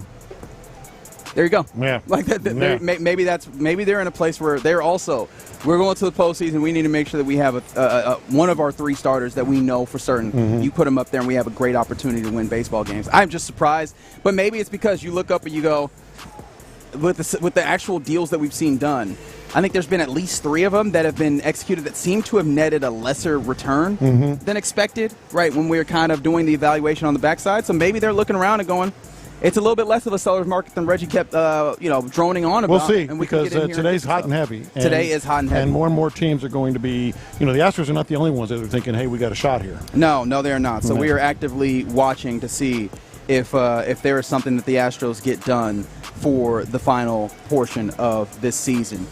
We made mention of some action the Texans made that they brought back Jadeveon Clowney. He will be a Texan, or he is a Texan once again on a 1-year deal. This one I absolutely love. Mario Edwards also returns on the interior of the defensive line. And then Sione Takitaki, a linebacker. He played a few years ago with the Patriots. He played with the Browns. he will join this team and add, I imagine, some depth into that conversation for who is going to help on linebacker. But, I mean, three additions of various different levels of note for the defense for the Texans this weekend. Yeah, and I think it says a lot about the defense. I'm wondering what it, obviously, we just heard from Kamari Lassiter. He joined us right off the field. If you want to listen to that, obviously you can go back and do that on the app. But it says a lot about the defense and the way they're stacking this defense. Does it say anything about the offense?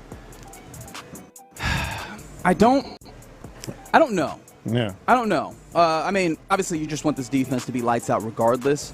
But I could see how you make the argument that they just want to be so damn good on defense that the offense is mitigated. But, I mean, how much further can you go in that regard? Well, they're showing us. It already feels like they're going further. If the Rams have the best roster, particularly defensively, the Texans probably second in that regard, right? Or nearby. I can't imagine much lower than that. But, I mean, your responsibility is always, if you're Nick Caserio, to try and right whatever wrongs. It's a 365-day-a-year acquisition process. But it's very clear that defensively they want to make sure that there's no gaps in this, and I appreciate that.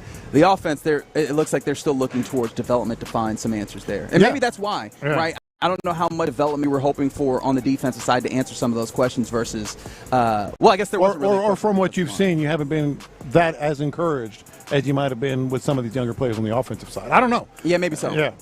Yeah, because there is encouragement to look at in some of those places, whether it's running back, encouraging Woody Marks. Obviously, that might be a little bit. That might be looking down a little too much at Woody Marks. He might have already left past that, but Woody Marks very encouraging. Jawar Jordan, incredibly encouraging with what you mentioned him. And then receiver-wise, obviously Higgins continues to show some stuff. We haven't even gotten a chance to see Jalen Noel out here just yet. Like there's encouraging things there in a way that maybe you did not have. At least I personally did not have that same feeling with edge rusher, probably with linebacker, defensive tackle. I can't say the same there. Defensive tackle, I'm just an abundance of riches on this defensive line to this point. Well, on the offensive side, I'm glad you mentioned Jawar Jordan because we're talking about a lot of receivers and running backs and tight ends. There hasn't been a single player where you kind of nod your head and go, okay, seeing stuff there.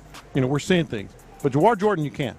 We've seen since camp began, really, how he's rotating in. Certainly going into the weekend, as you saw with your Jays on the ground. And today with full pads on, Jawar Jordan is one player on offense where you can kind of go, all right, we're seeing something now. You can't say that about Marlon Klein. You can't say that about Keelan Rutledge. You can't say that about, some of these other acquisitions that they've had. But I think Jawar Jordan has been making something of a statement already. Yeah, I think that's fair. I'm getting more excited for Logan Hall. We saw him get more reps on Saturday and today. Good. I think I'm crushing on the defensive tackle room. You should. You should. Because I'm always fascinated by the middle of the defense and what, that's one of those places where there's high variance between the guys that absolutely just ruin the league, things like the Dexter Lawrences of this all, and then the guys who are just there. And it feels like you've got guys who maybe don't have the biggest names, but all of them can wreak havoc, especially think about the various different pairs you can run out there between Rankins, Togiai, McDonald, Logan Hall, Mario Edwards now back to add into that. And that's before we get to, all those guys feel like they could be starters in various different capacities. And then there's some guys that you have that are also maybe more of, depth types with. But could find their way in. Absolutely. Yeah. Absolutely. No, this is a sick defensive line, man. I'm just so excited to watch them play defense, which is, you can't always say, but the Texans have one of those defenses that you're kind of excited to see them on the field, and you're happy, but also it's bittersweet when they have the 3 and out because I kind of want to see them play. I can't wait for joint practices just to get some better gauge on the offense. You're right. I mean, the defense trotting onto the field is going to make the stadium go nuts. They're going to be so excited to watch what kind of havoc this defense can wreak. But the offense, joint practice, I guess the first one is Tuesday, correct? And then the next one is the 18th or 19th, I believe. That's what I want to see what the offense can do. Agreed. Yeah. Agreed. Yeah. I mean, there's been give and take in these big multi-team period practices that we've had over the weekend today, and I can appreciate that, but hopefully you can see even more from the offense as we go. All right, you're in the loop right here on Sports Radio 610. Appreciate you rocking with us. As the training center has emptied out after day 5, first day with pads. Success was said by D'Amico Ryans. The speaker, D'Amico Ryans. Coming up next, let's hear from him and a couple of players that stepped to the podium after this day of practice. You'll get that next on Sports Radio 610. How is C.J. Stroud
KILT FM HD2 Houston. Insider access, exclusive content. Sports Radio 610. The Texans play here. An Odyssey sports station.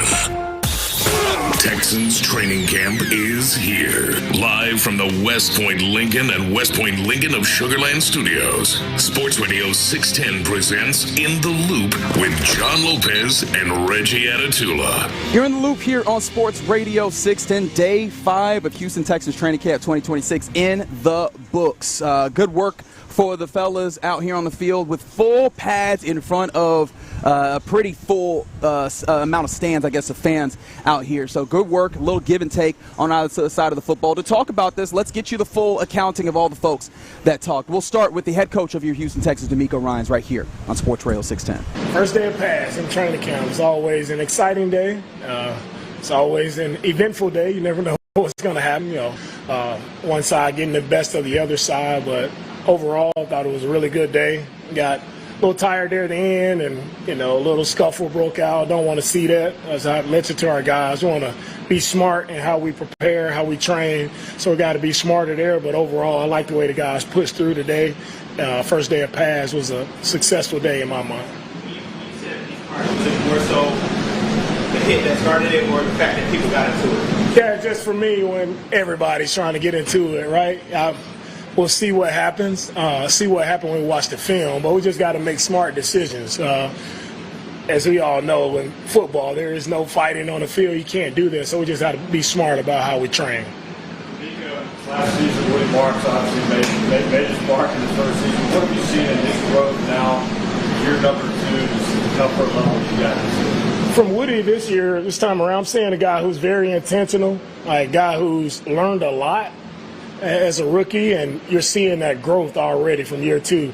I think it was a couple of days ago, just watching him in practice. Him and Henry were in a one-on-one situation and pass coverage, and to see them talk about what happened on that play in the next period, right? To see them, hey, how can you cover a little bit better? What are you trying to do on this route? Them learning from each other. That's the iron sharpen iron piece. That's where Woody, I think, is taking a really huge step, just becoming a real pro in his approach to the game. I've mentioned this before, he's looking, much more sudden and with his cuts and his decisions. So really, it's going to be a great year for Woody. It was mentioned announced earlier today, Mario was brought back to the team. What went into the conversation about that? We know what Mario brings. Mario brings unmatched intensity, fire, passion for football. He's made a lot of plays for us, played a lot for us, a guy you can count on. So anytime we can keep our guys around, it's always a good day for us. So Mario rolled right back in, fit right in today. He's off and rolling. So we're excited to get him back, to continue to add depth to our defensive line. Along those lines, Clowney, report that he's going to be here. What does he bring? The report? Yeah. Oh, I didn't hear about that. Oh, we'll see.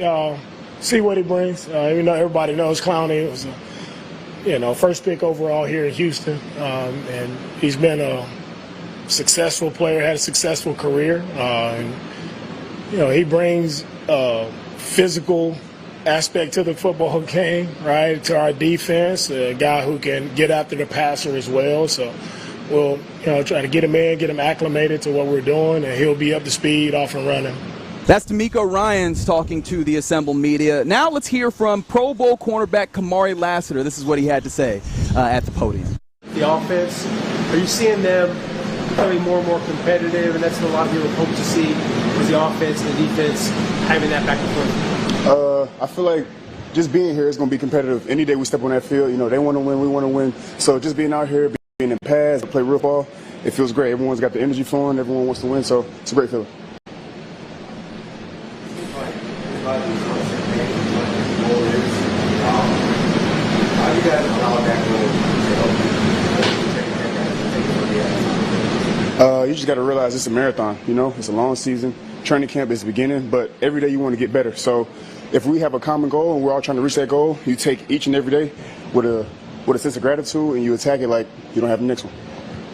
Rutledge, it seems like it's kind of gotten a little bit chippy a couple of times. Do you like that as someone who known for physical style and everything? Is that something you like to a certain point to see that on the offensive side? Yeah, I mean, I love it. I mean, it's football. There's a lot of aggression that comes with football. So him playing with that, just that kind of style, it doesn't bother me at all. And I don't think it bothers anyone on the defense or on the offense, really. It's just we have that same, how do I put it? We all have the same mentality.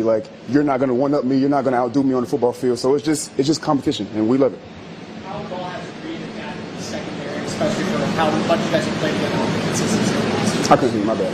How much has Reed been such a factor to your defense, especially how quickly he's been able to run the ins and outs of the secondary? I mean, anytime you can add a really good football player to your team, it's great. Reed is a good football player. He came in, he meshes really well with us. He plays with confidence, he plays fast, he plays physical. He's just like one of us. So, I mean, we get along real well, we communicate real well. It's going to be real fun this year. What have you seen from Jalen Smith? Injuries kind of ruined the rookie season. What have you seen from him so far? OTA's been canceled, now 2 days in training game. Rock is different. I tell him that every single day. Rock is so different. And all are going to finally get to be able to just see him be his true self, be able to play freely and make plays out there. I can't wait to see him get on that field. He's special.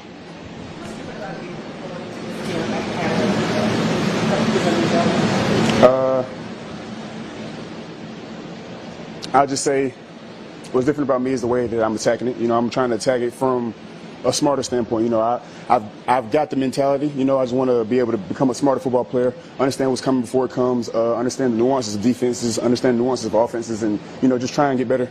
Just with the mental side of the game. Do you notice a difference from the offseason into this training camp and Jacob Higgins? Oh yeah, I mean, he just like all of us, he just continues to get better. Every day you can tell that he's adding something to his bag, whether it's route running, whether it's, just precision. He's playing with confidence. He's out there catching every ball that comes his way. I mean, he's a really good player. He's always been a really good player. He's only going to continue to go up and up and up and up. Going into this third year with Creighton, how much more comfortable are you two playing together, knowing that he knows all of your tendencies, you know all of his tendencies, and different type of plays you may be able to gamble here, because he says he's always going to gamble, so he's going to fall. So that consistency among you all as far as playing. It's literally like playing ball with my brother. I don't even have to talk to him on the field. Most of the time we don't talk. We just look and then we're going about our business because I already know. Playing with him is just such a joy. We've been in this system for going on 3 years now. It's almost like second nature. We're just out there riding bicycle. How do you think a player like Bijani and fits into what y'all do? I think he fits perfect. I mean, I feel like he has that same mentality we have, on the defense, and I'm at it. What have you noticed with CJ from last offseason and so far this season? I feel like CJ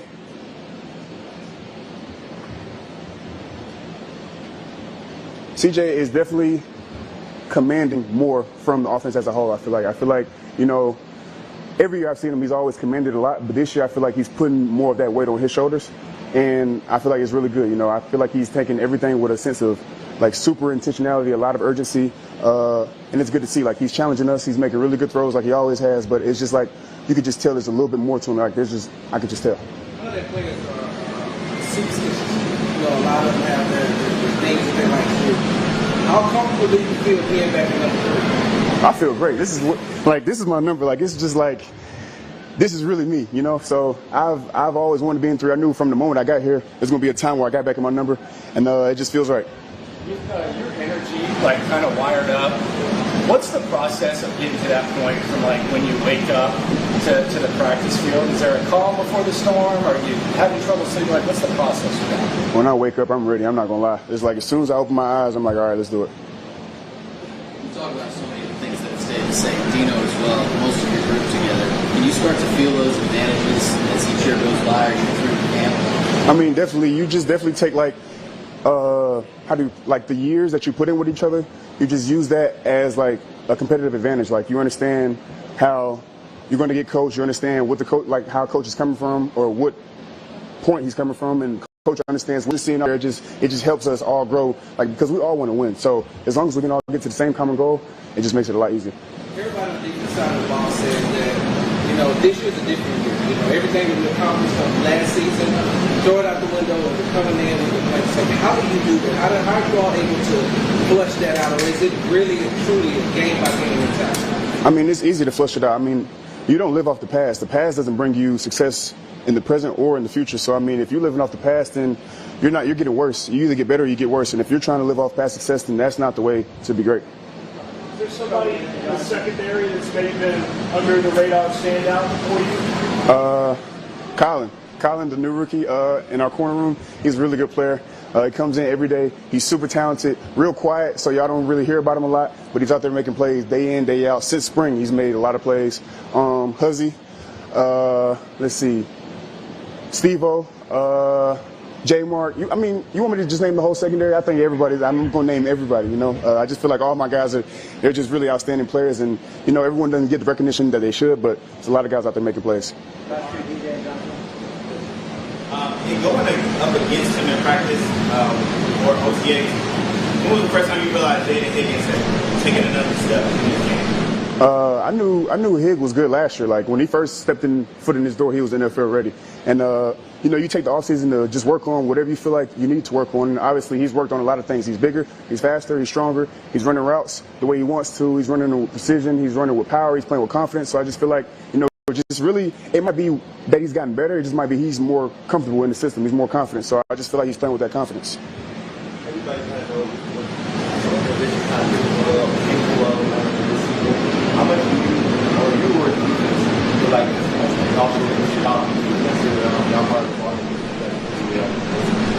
I feel like, you know, the best teams are player-led teams. So obviously the coaches and the staff, they have a standard that they want to do. They have a common goal. But whenever the players are all bought into the same goal and that we're all leading each other, you know, whether it's individually or by example or vocally, and that's how, you know, good teams become great, and that's how you win championships. So I really feel like, you know, you coach players, not plays. So it's really on the players.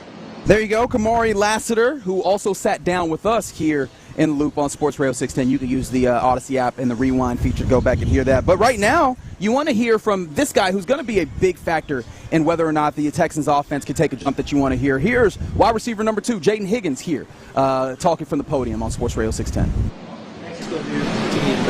For sure. I feel like I'm just being more comfortable in the offense, you know, second year around, so I know what I'm looking for out there as far as, you know, the certain routes that we have. I know the adjustments I can make, so definitely I would just say, you know, how comfortable I'm getting.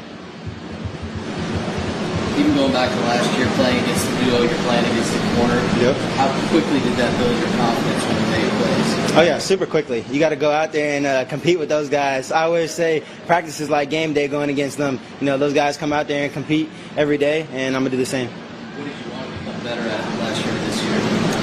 I mean, I wanted to get better at everything, honestly. I think the biggest thing, like I've said a lot of times, is, you know, just being comfortable in the offense, you know, knowing the offense, knowing what I got to do.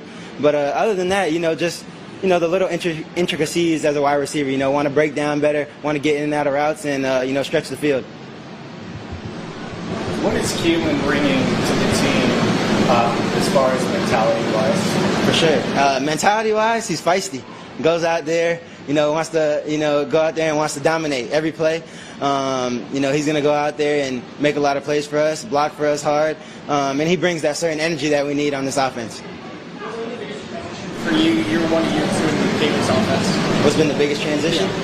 I think, you know, Coach Cayley trying to move me around a little bit, you know, trying to put me in different positions to ultimately just make plays, you know, want to create a mismatch out there. Can you talk about the mental part of it, and when you're a rookie especially?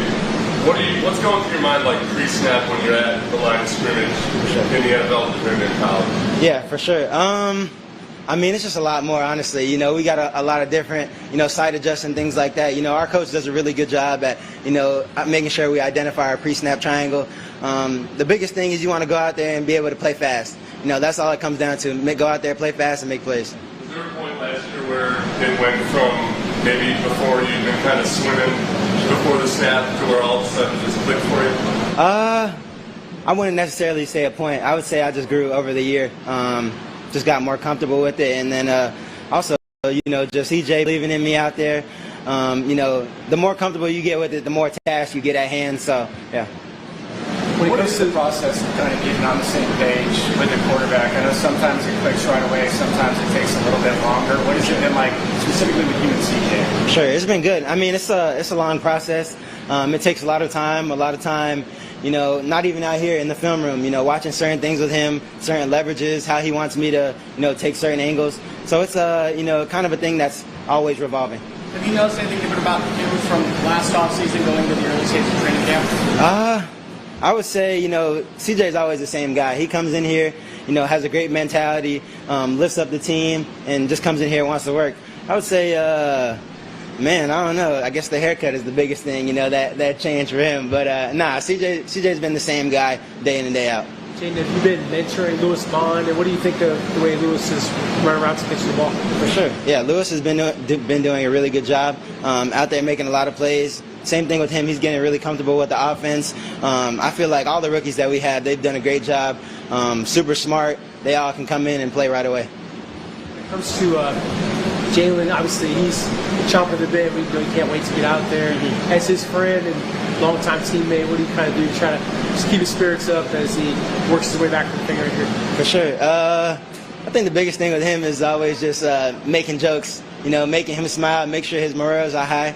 But Jalen, at the end of the day, he's going to take care of himself, and he's going to be ready to go out there on the field when his time comes. Appreciate you. Sorry, one more. Like you had said that you maybe put on a little muscle, change your condition a little bit. What was the biggest difference this offseason? Was it just having time? Yeah, I think just having time. Just being in the building. I was able to be here instead of combine training, trying to run a 40. I was able to be here and lift with the guys. The coaching staff did a great job. So yeah. All right, yeah. There you go. That's the full grab bag of the Texans that talked at practice today. But coming up next here on Sports Radio 610, let's get our lunchtime confessions with a Houston Texans flavor. We'll do that next.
95.7 The Fan. Sometimes it's sports, sometimes it's not. Whatever it is, Reggie and John are keeping it real. It's In the Loop's Lunchtime Confessions on Sports Radio 610. Watch this.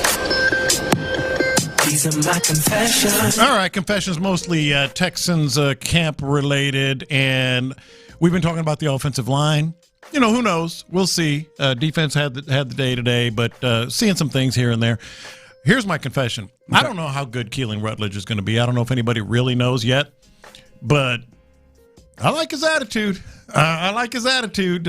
You know, you heard, was it Jaden Higgins talking about he's feisty? Mm-hmm. And then, he kind of, this is the one that kind of got me. He didn't get into a fight, a tussle or anything, but just kind of, showed a little more edge, straight in the face of one Daniil Hunter on the practice field. And I'm like, all right, big fella, I don't know how good you're going to be, but you got to like that attitude with this guy. He's not afraid of anyone. Not afraid of anyone. And did you feel like you had that even last year on this offensive line? No. Did you? I'm trying to, okay, let's be fair. No, for sure. Was there anyone that you could, okay, well, that guy will, I mean, how many times did we see, like, C.J. Stroud get taken to the ground and, you're supposed to kind of run up to, to the guy that took him to the ground and say, hey, get off my quarterback. And I always think that's just a little bit silly if we're going to be honest. But it's real. But it is one of the unwritten rules. Without question. It's one of those things in football that you kind of just have to do. How many things in life do we know? Hey, this might be a little silly, but you just kind of do it. Yeah, right? Are you, J-Lo, are you somebody when you're walking with your wife on a sidewalk where you're like, hey, I need to stand on the roadside of this. I am. Because it's just kind of one of those. It's a little silly, right? If that car jumps the curb, y'all are both going to the hospital. You know where that comes from, right? No. Walking, the ladies all supposed to be on the inside. You're on the outside on the road. From back in the day, like in the high ups, they would dump their the chamber water pots? or pots or whatever onto the street, and it would splash, onto the curbside. So the guy would be the one getting the splash. I thought it was like I'm going to be a body shield for when this car jumps the curb because I'm like it's not going to stop anything. We're all going to be in the same place together. Yeah, but it's just kind of one of those things you do. And similarly, hey man, don't touch my quarterback. Yeah. I need to get in your face about it. We all know what the game is right now. You probably didn't even do it intentionally. However, I'm going to let you know I have to do this. He's that guy. Yeah, he is so much He is that guy. When C.J. Stroud, gets taken to the ground, and he will, every quarterback does, Keelan Rutledge is going to be the one running up there. He will be there. Get off my guy. With bells on. These are my confessions. I'm glad you brought up C.J. Stroud because my confession is actually this. And I recognize it's silly because he is the quarterback of this team. He might be the dude who is being most watched around the league just generally as a topic. I realized that through 5 practices of training camp, I've not actually done a lot of watching C.J. Stroud himself. Right, I see him within the context of some of the other things that happen. But I have not spent one of these practices where I'm just like looking at what's happened with C.J. Stroud. What is this? And I was trying to examine why, and I don't really have a great answer for it. Like maybe I was looking at, all right, what are the linebackers doing on this day, and what's happening here on the offensive line. I probably need to tomorrow do a little bit more of watching specifically C.J. Stroud and what it looks like. Because I realized this also. You mentioned that you wanted to see how much the operation, like if there was anything that fell apart with the operation on Saturday. And I realized that I was so caught up in linebackers and all this other stuff that I also did not take enough of account of what that was. And so I'm like, maybe am I just failing in my responsibilities here with all of the different eye candy that's out there to not make the main thing as players. No, look, I don't think you're necessarily failing. We know what C.J. Stroud is doing. We are talking about whether it was a good play or an interception or whatever, what is happening, but it also sounds like a homework assignment for you for tomorrow. As if I haven't given myself enough homework assignments, right? It does. No, that's one of the things that I'm trying to get better at with, doing training camp and covering these teams in there. Like if I'm watching, let's say I'm watching all 22 of a game, I'm running it back a few times to check all the various different things, except you don't really get the opportunity with the live, team practices. And so what I've been told by people who are smarter than me is, you find something, you pick that out, and you kind of just watch that. And for some reason, my dumb self did not think, how about the quarterback? Watch the quarterback this time. See what he's doing. These are my confessions. All right, so before practice, the team's in the bubble again, and so I'm out hanging out, where the fans are, and Cal and Hannah are, kind of working the room, and they joined Vandermeer this morning, Vandermeer and Harris this morning, and they start working the line, in front of the stands. And I had a thought. I think Cal and Hannah, if they're not already, they're going to end up more popular with fans than Bob. I really think about it. And you two weren't necessarily here the whole time that Bob McNair was here, but Bob was revered, respected, but something mostly understated, very stately, almost friendly, dealt with the fans. Fans loved him. Don't get me wrong. I was going to ask you, how much did he deal with the fans? He did. I mean, because I know a lot of people respect him for bringing football back, obviously. But was he out there like Cal and Hannah? This might ultimately end up being a topic as the season rolls on, because I'm looking at them, and they by the way, their theme for the day with the pre-practice playlist was Latin. There were a lot of Latin beats going on. And Hannah was kind of doing like, a little dance, and Cal was bopping his head. There we go. I'm not going to lie. When you started doing the motion and you said Cal, and I was like, those two things don't match. Hannah was really, really getting after it. Shout out to Cal, but I don't know if those hips, I don't know if he's got enough, wiggling the hips for the motion. Right. But Bob was more presidential. That'd be the only way. Like, definitely with the fans. Never spurned anybody. Always friendly. Always beloved. But I don't know if he's going to be as popular, if he was as popular as Cal and Hannah are going to be. It was like a rock concert. I mean, they made that turn and people were going nuts. And to think where they were and where they are now, I think they might be more popular. Yeah. I really do. I think it might already be the case. Some of this is just, you got a really good football team. Comparatively, and obviously you had some good football teams. They had some good teams with Bob, man. But I also think that they stand on the shoulders of giants, right? Yeah. Whenever we do something like this, comparing eras, and I know that's kind of what we're doing here, we've got to acknowledge that the more modern eras have the benefit of those other eras to stand upon. Mm-hmm. And so, I mean, it's hard to have that same reverence for the top when you're trying to build a fan base. We're reaching a point where we're getting one generation of Texans fans, not just the people that were like Houston football fans and here's my team, but there's people that Texans is all they know now. But Figgy, to your point, they have fun.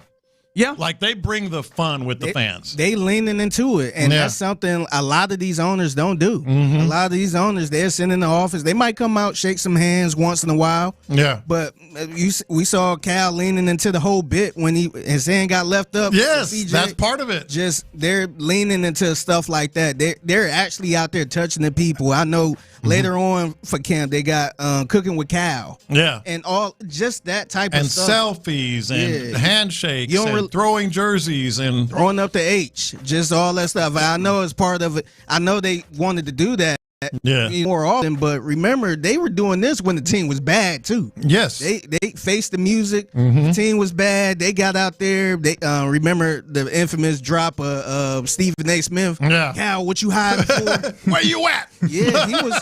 Yeah, what you hiding for? But he got out there, and he was sitting there with us. Soaking in our beer with the losses. Never in a million years would I have thought. One day Cal and Hannah are going to be more popular than Bob McNair.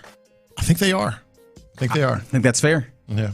These are my confessions. It's not actually a camp battle, but it's one that's in my brain that I've been it's been an itch that I've been scratching. And today we got a little something that brought it back. I think that there's kind of an interesting, dynamic, because it's not a battle. I don't want to use that word. That's happening between Elijah Huzzie and Jalen Smith, J-Rock as they affectionately call him, in so much as, what do you do when Jalen Petrie isn't on the field? That's been one of those questions we ask is how do you replicate the player that is so very unique in his role? Elijah Huzzie's the dude who steps onto the field in that particular role when he's not in there. But I do wonder if the answer isn't more of, and I probably should put another name in here like Jalen Reed, because I thought for a little bit, could it possibly be the answer of, instead of just having the next man up, literally, Elijah Huzzie in for Jalen Petrie, is it possible that Reed Blankenship slides down to the role and you bring in another safety? That's something that's there. But today they gave us a little bit more of a peek at another thing that they could do, which is bring Kamari Lassiter inside from the outside and then have, on the outside, Jalen Smith step up, who we know that they liked because they were willing to put him on the field last year. He dealt with an injury, and I think that he's a guy that they clearly like a decent amount still, and I wonder if that wouldn't be the thing that is more preferable for them, a dude who, in Kamari Lassiter, who's, I mean, let's admit it, more physical than Elijah Huzzie and does bring you some of that same Jalen Petrie type stuff, if they trust Jalen Smith to play on the outside. And so I don't know which one is preferable, but I think that that's kind of an interesting, like, there's 2 or 3 different ways that they can handle not having Jalen Petrie on the field. And I'm not I think that the ones that are going to come out of it might not be the ones of, here's just another player here's Elijah Huzzie, who's the next on the depth chart coming in after him. No, I think you're onto something, and you've been paying attention to that, and it was very clear today. All right, I got one more that I know everybody needs to know and wants to know. She did hit the board this weekend. She did hit the board this week. Oh, your wife? Okay. All right, so I got to give you a backstory. Okay. So if you weren't listening Friday, I didn't go to Saturday's practice because my wife, my daughter, and my wife's best friend were going to be in an all-women's fishing tournament. Hotties on the Harbor, down in Aransas Pass. That's what they called it? Yeah, That's nice. Hotties on the Harbor. Love to see it. 220 anglers, Figgy. 220. Biggest tournament they've ever had. All women. And they asked me, surprisingly, not Captain Dean, to be their captain. Must have been busy, huh? Here's the backstory that I think should give my wife all kinds of kudos. I just caught that he must have been busy. He was, actually. He was. My wife's best friend, Carrie, had to cancel at the last minute because she got called out of town. My daughter had to cancel at the last minute because of a work thing that she had. So my wife was going against teams of 3 and 4 women by herself in a fishing tournament. Oh, man. And she ended up catching redfish, some trout. Didn't win money, but hit the board. I didn't exactly see where, probably 8, 9, somewhere in there. But, dude, by yourself going against 3 and 4? Man. Women, the teams of 3 and 4? So I was pretty happy. I was very proud. Hey, shout out to her. Yeah. No, that's really cool. Mm-hmm. And how much credit are you taking for this? Because I know. Well, all of it. I mean, I'm the captain. This is where it's going. I know where it's going here. I put her on the fish. That's my job. If it wasn't for me, she wouldn't have caught any fish. Here, I'll show you. There Look it at that. Look at that. That was the one that shout out to Jen. got see her that on one board. she got. If it wasn't for me, she would have just been holding a line. She would have just been a lure. Should have been. She would have been a loser. That's right. She would have been. What am I supposed to say to that, John? You're welcome. Okay. All right, very good. Why would I say you're welcome? That doesn't even make sense. All right, there you go. Those are your lunchtime confessions here in the Loop on Sports Radio 610. Coming up next, should I ask you the Jim Crane question? Because someone asked me this question this weekend, and it's been rattling around in my skull, and I want to see how fair you think it is. Does Jim Crane, would it be fair to say that he's like Jerry Jones? Let's talk about it next. Reset your presets. Initialize.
Texans training camp is here. Live from the West Point Lincoln and West Point Lincoln of Sugarland Studios, Sports Radio 610 presents In the Loop with John Lopez and Reggie Atatula. Yes, indeed. You're in the loop right here on Sports Radio 610. Let's do this. It's a Monday. Winners and losers of the weekend. Let's kind of evaluate what the weekend looked like in this context. 713-572-4610. If you have someone who you believed was a winner or a loser on the weekend, I would like to start here with your Houston Astros. Clear winners on the weekend, absolutely obliterating the Rangers in a sweep and putting themselves nicely and smoothly atop the AL West. 2.5 games that way, to be precise. And I'm going to be honest, like, I've been operating from a place, and you've seemed to have, I don't know, scoffed at this or maybe stepped away from this when I've said it.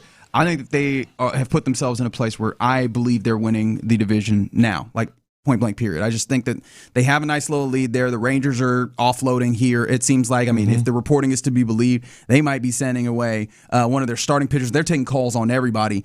And the Mariners are adding some people. I think they added Taylor Ward, an outfielder there, but I just don't believe in their capability to bounce back. They've been on such a bad go of it recently that I don't know. This feels like the Mariners that I'm so used to hearing about where, they're coming, and then they never actually do the thing that you're expecting them to do. Look, we know this iteration of the Astros certainly is capable of going on a 4 or 5 game slide. So, it's still possible that things fall apart. But I'm generally with you simply because the Mariners were, I thought, the biggest threat coming into the season, and they're never as good as they probably should be. And the Astros, on the other hand, are better than we thought they should be. So they're kind of ships passing in the night. And I think the Astros, I would say, I would say they absolutely are the team trending toward winning the division. Quickly, I got this text this weekend because this is also like this is final week and you're headed into the trade deadline is happening this afternoon. Yeah. And so we're trying to see if the Astros add to a team that is now at the top of the AL West and has real reason to look at how they want to contend in the playoffs once they get there. Yeah. There was a potential trade on the table that would have brought them back an outfielder that they vetoed. It seems like Jim Creighton himself vetoed at the 11th hour. In part, I imagine, right, if I'm putting two and two together when Dana Brown then over the weekend also says that they don't want to trade off of their big league roster. Yeah. I wonder if they just go, we don't want to trade Brian Abreu. He is on our big league roster, and thus we are not doing this anymore. It felt kind of Jerry Jones-ish. That was the text that I got where it's like, is Jim Creighton just Jerry Jones? Like, how would you respond to that question? I think maybe tendencies. Clearly, he has a baseball history as a player at the collegiate level, even right. And with Jerry Jones, if you remember, at the collegiate level, played at Arkansas. Yes, and so he knows the game and maybe fancies himself as someone who can, and he does fancy himself, and I think he does know more than your average owner in terms of ins and outs and deep dives into the players and moves and all that. So I think maybe just a little more shrewd, sort of just a better version of not as crazy outward, public facing and all that stuff as Jerry Jones. But I think he has some of those tendencies, and I think it's been very clear. We've talked about he's surrounded himself with Reggie Jackson and Jeff Bagwell and all these players that he trusts and take. Yeah, I think it's fair. By the way, did you feel hearing Dana Brown mention that that Bagwell's in that war room as they're getting towards the trade deadline as well? I know that Bagwell is a dude who is to be respected in this city, point blank period. However, that one throws people's eyebrows up when they hear him in a decision making capacity because you remember that one time Bagwell had a bad year. When he was talking about don't worry about the look at the back of the baseball card and Jose Abreu and that was his pet project and he was at the forefront of bringing him in. That was a bad year. It was a bad look. It was a bad year for Jeff Bagwell. But let's not be mistaken. Jeff Bagwell knows baseball. And if he's I'm not going to sit here and defend him or that move because that move was indefensible. But I think that Jeff Bagwell in the room doesn't hurt. Do you think that says anything about how Jim Creighton feels about Dana Brown? That's the question that I ultimately get to. If Dana Brown's I think that's the bigger point. Yeah, Bagwell's in that room, Creighton pops in, and I just go, okay, so where are we saying is his domain as the general manager? I think that's the bigger question, and if you're going to criticize anything, criticize that. Hey, why is Jeff Bagwell, sort of pulling the strings here with Jim Creighton? And has Jim Creighton? I think it's fair to say that Jim Creighton trusts Jeff Bagwell more than he does Dana Brown. Nobody's told me that. I just feel it's fair to say that based on what we've seen. So that might be an argument. Hey, he shouldn't even be there. Well, he is, and the fact that he is, he does have the trust of Jim Crane, and maybe that also speaks to the Jerry Jones comparison. Yeah, so that was an interesting thing, but we'll see. We'll see if they actually get something done here as the trade deadline is coming. I mean, they've been linked to the possibility of slugger Kyle Stowers, a dude who is out there. They've been linked to a couple of potential starting pitchers, whether it's Robbie Ray of the Giants or Nathan Eovaldi of the Rangers, which that would be a real interesting one to see if they could get that across the line. But they've also said that they're not going to trade with the big league roster, so I'm very curious to see if and how they get this done. Like, there's a very real possibility that they are just being aggressive, or this could very much end up how sometimes their free agent or their internal attempts at signing free agents go, where they tell us that they're trying to do something and they're not actually going to get it done. How are we going to feel if come this evening or tomorrow morning Dana Brown stands in front of the reporters and says, well, we tried, just nothing ever came to fruition, and they do nothing? How would that hit you? I don't know. I feel like it would feel disappointing, but that's because we got all the lather of the weekend headed into it. I feel like I was already in a place where we talked about this. We've asked questions as to how they get it done, looking at what the market was supposed to be and what they actually have to trade with. And it just doesn't feel like it's all that much. Yeah. I don't know. I would feel a little bit I'd be disappointed. I don't want them to, you know how I feel about this. I don't want them to just go crazy, but I also feel like you got a 2.5 game lead. You got a 2.5 game. So you'll be disappointed, and you were saying I'm still saying don't sell. Don't buy and gut the farm system. I still don't want that, but you can do little things. Outfielder, they were in on an outfielder. Didn't happen. They've started 4 different left fielders last week in 1 week. So you can do things like that. Smaller moves and still help your squad. That's what I'm saying. Some other winners and losers on the weekend. I mean, the Texans clear winners. At least the Texans defense clear winners. They make a couple of acquisitions. Mario Edwards returns to the team, and so the interior defensive line is sick. You've got a whole bunch of guys that can play the position. I think the least of which is the second-round pick that you got, McDonald. And I don't know how about you, but he has looked really, really strong out there. Like the finer points and details of playing the game still needs to come along, but the strength shows through. And then they also bring back the big notable one. You can always come home, and the number 1 pick from years back, Jadeveon Clowney, will play for your Texans again, wearing the number 90 again. How about that? Logan Hall giving it up. Yeah. That's the only number that he had worn to this point. He was out there in that nice 96. But yeah, man, Jadeveon Clowney's back, and I think a big winner is, well, if you want to talk about losers, the teams that thought maybe we'll have a breather versus the Texas defense when they bring Will and Daniil off the field. Well, and if you think this defense could be generational, you should think it even more than you ever did.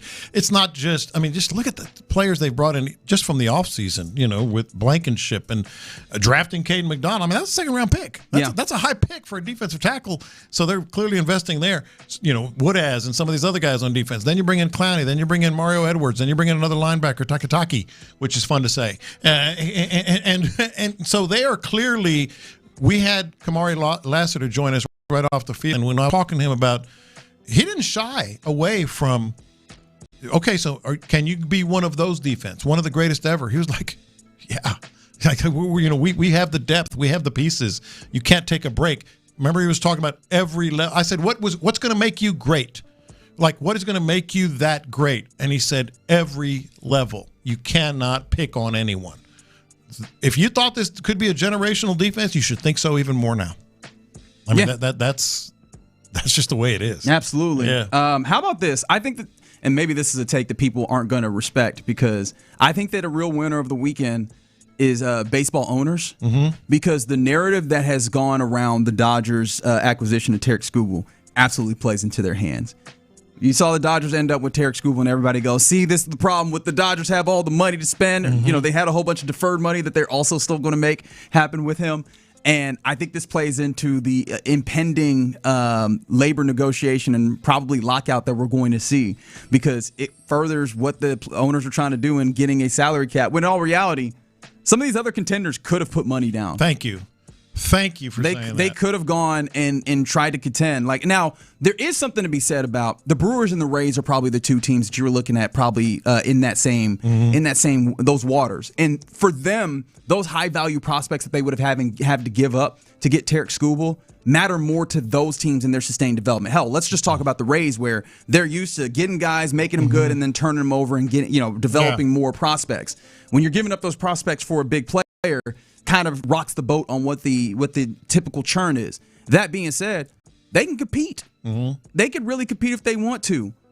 And putting a salary cap in there, I don't know that actually allows them to do more of it if they're continuing to be more hesitant and reticent to make these moves right now anyway. Look, I'm glad you said that, because I think you're right. It is the owner narrative is going to be has been galvanized. Well, look at the Dodgers, and we're here for the fans, and we want competitive balance.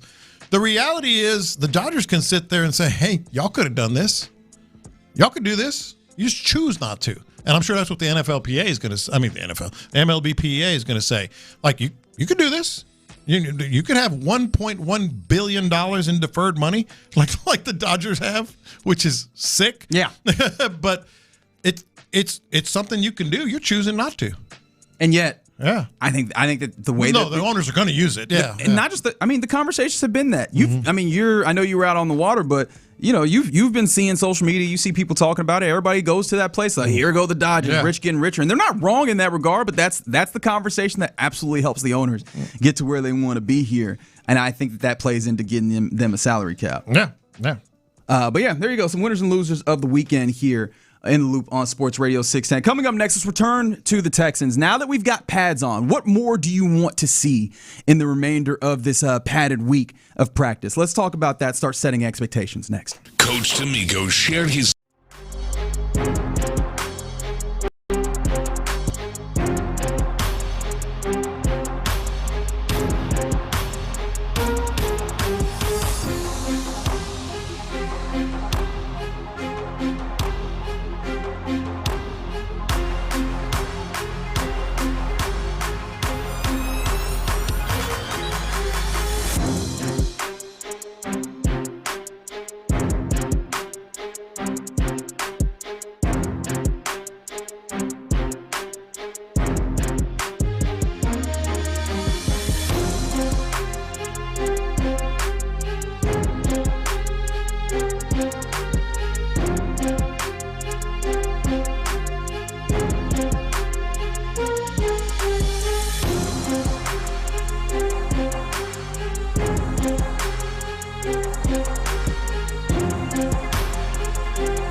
Texans play here, an Odyssey sports station.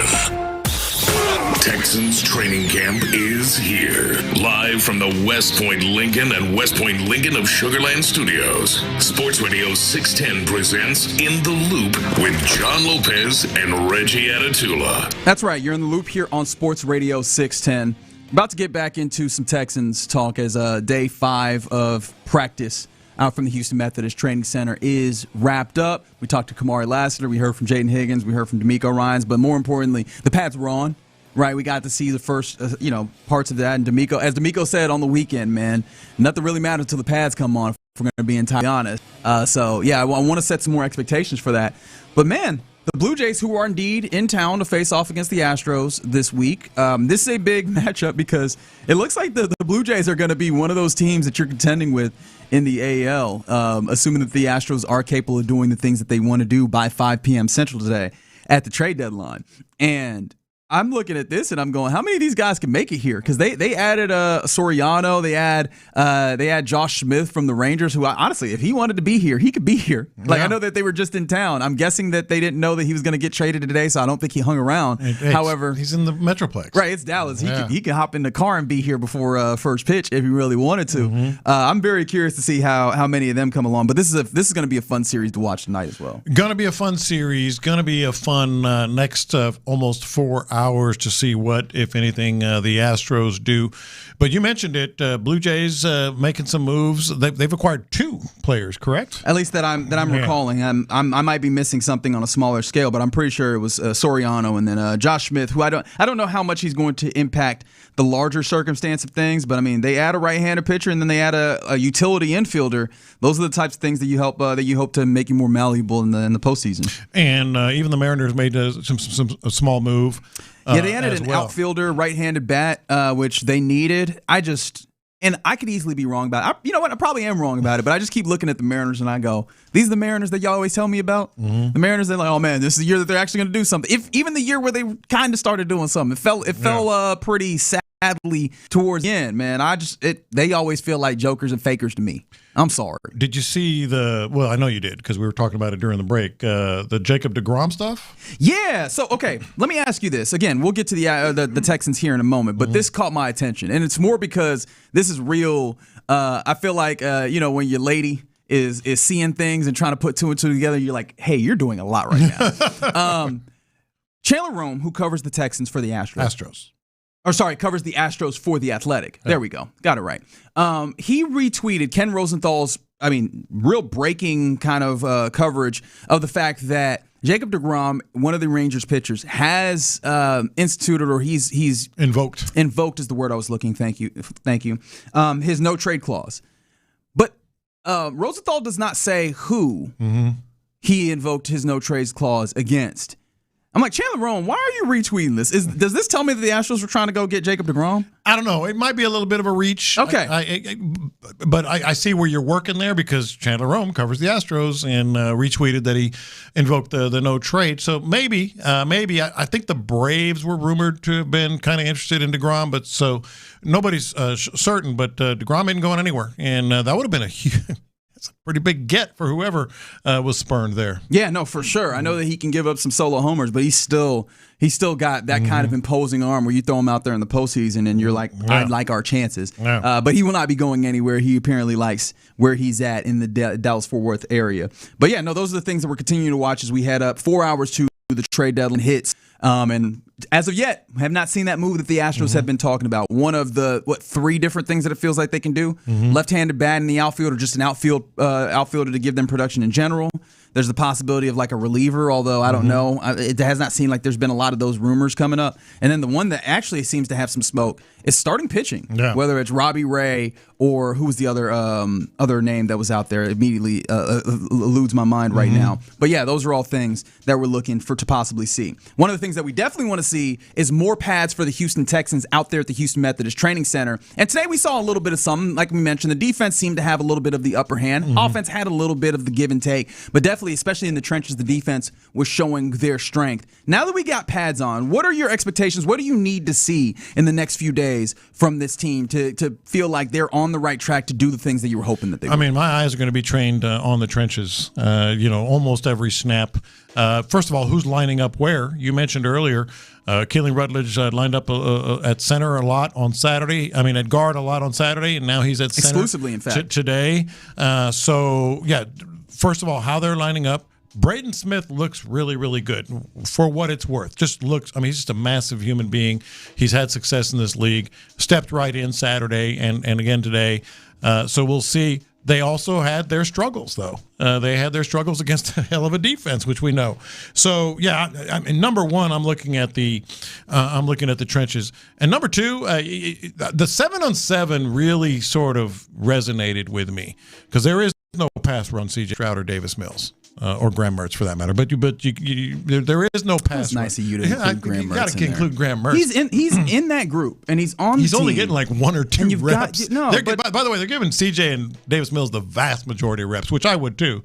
But Graham Mertz is like, all right, Graham, he takes one snap and he's out. I'm like, oh wow. But he's still on the team, and we appreciate you showing up, Graham. But there is no pass rush. It's just the Texans secondary, whether it was the first team secondary or second team secondary. And they were still having trouble getting the ball to receivers. So that is something like the receivers, and maybe, as you mentioned earlier, maybe it just automatically gets better with more Jaden Higgins and Tank Dell coming back with Nico. Nico was still Nico. He made a couple of big plays no matter what the situation was. But the wide receiver position, coupled with the trenches, that's something that you have to keep an eye on. You know what's funny? This is an answer that kind of popped up in my head, and I was not thinking about it because I'm thinking more of, hey, now that we have the opportunity for physicality, what would you like to see? But I still would love to see Jalen Noel on the football field. Yeah. And I don't know that we're closer. I didn't even mention him. Yes. I don't know that we're closer to that. Now, maybe that's not a this week thing. Maybe that's a next week thing. And they have assured us that this is not like a major thing. We're coming up on a week once we get to Wednesday. And again, it was going to be a week-long thing at the very least is what it seemed like from the responses that we got from Nick Caserio and such and D'Amico Ryans. That said, sooner rather than later, in part because of what you're talking about, the opportunity to see separation, I will point out the 7-on-7 that you're referring to from today was in the red zone. And so everything is tighter, It's tight. So the idea that there wasn't as much separation or maybe separation at all, you can maybe say that is it's definitely a factor in it. I don't know what level of factor you want to call that. But seeing more separation, especially now that the physicality that this defense can impose is fully activated with pads, I would love to see some more of that separation. But I definitely am coming back to the line, and maybe this is real sicko of me to go into the depth of the depth chart. I want to see these other tackles. There's 3 tackles that we know about on this team. Yeah. Their names are Ariante Ursery, Trent Brown, and Braden Smith. I would like to see if any of these other tackles are worth a damn. And now that we have an opportunity with actual pads, this is where I'm looking because, obviously, shout out to Jevion Clowney, shout out to Mario Edwards, shout out to Taki. Those were moves, Sione Takitaki. Those are moves that the Texans made on the defensive side that made it very clear that, God forbid, injuries happen. We have answers for this. There is a spot that has been glaring because you can talk about wide receiver, but there's guys that you can throw out there if that happens, right? I think that they like Justin Watson. He's still out there running routes, right? We could mention Lewis Bond is there, Xavier Hutchinson, running back. I think that they would be comfortable running some more of these guys out here down this depth chart, even if we're not like, hey, these are going to meet the same level as their top 2 or 3 guys. Yeah. I'm looking at tackle and I go, what? There is one move in particular that I'm already like, red alert, right? If Ariante Ursery, God forbid, misses time, I'm already on red alert, and I recognize I like Trent Brown and I like Braden Smith, but I don't know what they look like playing on the left side as is. And I'm going to be honest, right? With all due respect to Blake Fisher, does not get me excited one bit. Like, I'm all nerves. Yeah. So can any of these other cats demonstrate themselves to be viable backups? Because, again, this offensive line, it's not based off of, like, just pure strength. It is kind of strength in numbers in a way. And this is where that's one place where the numbers aren't numbering for me. Yeah, Ursery, I mean, you got to wrap him in bubble wrap, in a sense, because I don't think anybody's going to have a lot of confidence in Blake Fisher stepping in. And then you have guys that are really just trying to make the squad beyond that. So Can I also say, when you mentioned Ursery, and of course the rewatch has helped me a lot here, I would love to see that growth, though. I didn't realize how much of a rookie he looked like during that year. Yeah. And so there's definitely places where it could get a lot cleaner. I'm hoping to see someone who looks a lot more like, okay, this is capital P pro as opposed to, okay, I'm seeing some of those issues pop up again. I'm confident that that's the way that it goes, but I do need to see it. Lock down the blind side. That's what every team wants. And you're right. We graded on a curve because the line was not great last year. So you definitely want to see the growth there. And then on the interior, they're just mixing and matching everything. And this is part of the plan. D'Amico said it, or actually Caserio said it. We'll probably go, a couple of weeks in, and hopefully by week 3 of training camp, we'll start to get our 5 and figure out who our 5. Well, now's the time. D'Amico says nothing really is proven until you got the pads on. Well, now's the time when you need to start seeing some of that separation, including on the interior, whether it's Rutledge going to be somewhere, but Wyatt Teller, Evan Brown, some of these other guys, Ed Ingram, we'll see where it plays out for him. Oh, agreed. And to that point, would you say that you would be okay if they're able to move guys in the run if you're still seeing maybe not the best pass protection? Would you be good with that? Because that was clearly the way that they went about this, is they took into account running the ball and the ability for the offensive line to get push. Yes. With the understanding that, hey, man, some of these guys aren't the best pass blockers, but we'll be able to be sufficient in that, hopefully, with technique and everything. Would you give that if, for the remainder of the week, you see a team, offensive line that can clearly move guys and create gaps for the likes of David Montgomery and Woody Marks to run through, even if there's still something to be desired in the pass blocking? Not only would I prefer that over better pass blocking than running, but I think that's what they prefer as well. They we know how much they're prioritizing the run game. So you'd much rather be better at the run, and also because your pass game has still has yet to show a real downfield tendencies, unless they did Saturday. Like every practice this week, last week and into this week, they've been short game. Maybe it's just part of the design. Let's run the ball, and then boom, let's keep the passes. I mean, there was definitely some passes downfield. The two that immediately come to mind were not successful, and I don't know if that's just the bias of my brain thinking of the negatives, or if that's just what I recall, right? But there was one, and I mentioned this with Kamari because it was one play. It was a play where the ball was high up in the cons, does not get under it, and the question was, is that a C.J. Stroud missing? And I didn't feel like it. I think I talked with Seth as well. It looked like a well-executed football, but Nico Collins, is running down that sideline. It's one of those where he needs to get his head up and find himself underneath the ball, which it was capable, but he couldn't do it because he was in so much hand-fighting with Kamari Lassiter. Yeah. I looked at that rep, and I was like, great defensive rep that knocked a wide receiver off of that. That's a deep passing shot. In addition to that, Marlon Klein, now this one wasn't a CJ one, this was a Davis Mills throw, but Marlon Klein runs like kind of a seam route, and it's a pretty well-placed ball that hits him in the hands, but their defenders are there pretty quickly in his space, and he's not able to reel it in, and it's one where I go, Marlon, you just got to learn how to catch that, right? Yeah. You're not the speedster where you're going to be open down the seam. You might have contested catches down the seam. You got to bring it in. So, no, they had some instances throwing downfield, but the instances that I thought of were not necessarily successful. But by and large, you see my point. I mean, they want to run the ball, be smart with the pass game, and take your shots as they become available. So I think it's part of what they want. Yes, run the ball, be better at run blocking. If you had to choose one, then pass blocking. Yeah. I would love to see, and this is tough because I don't know how this worked with the other thing that I want to see. I want to see just how good the defensive tackles are on keeping the linebackers clean in the run game. That was if you could find any questions about what this defense was, it was that sometimes teams could start running the football on you. Now, I would prefer if I see the other way where the offense is managing to miss some waves in the run. But I would appreciate seeing that. Okay, whatever teams want to do run game wise, that's also not on the table for you. I would like it to be full stonewall. What the bleep am I supposed to do against this defense this year? And it feels like they're probably well situated for that with all of the defensive linemen that they have. And they've been getting better situated every day. So I think this is we're seeing what we thought. We're seeing a generational defense take shape. Priority on the run game. Patriot style, smart passing game. We just need to make sure that that's successful offensively because we can't gauge it against this defense as well. And this one, now that the pads are on, I think it's vital. And this is actually towards the pass game, is what you're talking about. It's a two-parter. One, I want to see whatever wide receivers we have the opportunity to, but namely like Jaden Higgins. And I guess if Lewis Bond's going to be in here, so Lewis Bond. But, the guys that are going to get some burn, but also we're not certain of in the same way that we are certain of Nico Collins. I want to see, one, that they have a feeling for like those option routes, right? The things that we talked to Nico about are the things that Julian Edelman has mentioned make this particular wide receiver in this particular system difficult. I want to see that they have some level of jump on, making those decisions. But maybe more importantly, I want to see the thing that really, the inverse of the thing that really frustrated me in the Chargers game with Christian Kirk. I want to see them making sure that they get to their spots, allowing the throws to come in with anticipation and using their body, using their physicality. Because now that the pads are on, those secondary players, like what we saw today where Kalen Bullock just jumps a route.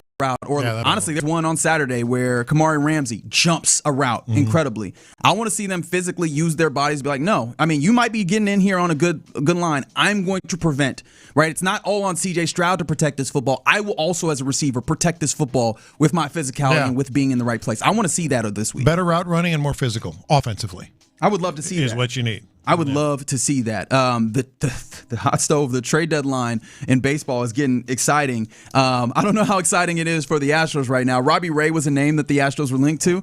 Off the board, the San Diego Padres will acquire his services. And it looks like if you want to be mad at the Dodgers, there's another reason to do it. The Dodgers are acquiring a left-handed pitcher, Chris Bubich, at the trade deadline with the Royals. So, yeah, man, more and more for the Dodgers. But there's a couple of pitchers that go there. And so I don't know if that means that the Astros will continue to move for another starter, or does that mean that their attention maybe swings back to I don't know the what outfield? It means. It's getting to, tick, tick, tick, right? Really and truly. Really and truly. We're actively seeing if the Astros actually make a deal or if it ended up being a lot of talk. Right now, nothing on the horizon that we can see, but we'll keep you up to date here on Houston Sports Leader, Sports Radio 610. All right, you're in the loop on Sports Radio 610. Coming up next, about the time where we hand things over to Figgy Fig for the mixtape. What you got, man? Yeah, got a crazy story about an unscripted show that happened at a historic landmark, and the police are currently looking for these two. Plus, I wonder if you down with this type of old school discipline. If that makes sense. All right, let's do it. Next. How is CJ Stroud handling the pressure of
August 13th with Houston's sports leader, 95.7 The Fan.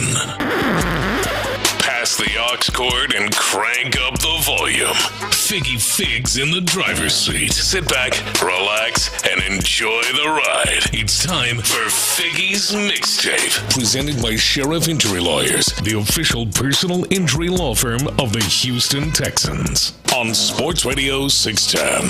Yes, it is the Mixtape in the Loop Sports Radio 610 presented by Sheriff Injury Lawyers. If you've been hurt in an accident, let the Sheriff team fight for you. Visit callthesheriff.com today. Happy Monday to everyone out there. I got to give an off-the-top shout-out to my guy, Paul Wall, who has got a little something going on. Well, it's Yeah, and I love when people do this, especially some of the legends in the city. They jump into the business part of it. You seen Bun B jumping in and Trill Burger, and I think Lil Kiki got a little spot going on too somewhere. But Paul Wall, I want to say, and Lil B with the Sherfield Group, they got a little comedy club. Well, I think the main shout out here should be our guy Nick Scurfield, because I don't know what level anybody else is involved, but it's the same group that they always are doing great stuff here in town, whether it's Trill Burgers or whatever. But all type of different restaurants too. Yeah, and the Riot Comedy Club, man, it's coming to Washington Ave.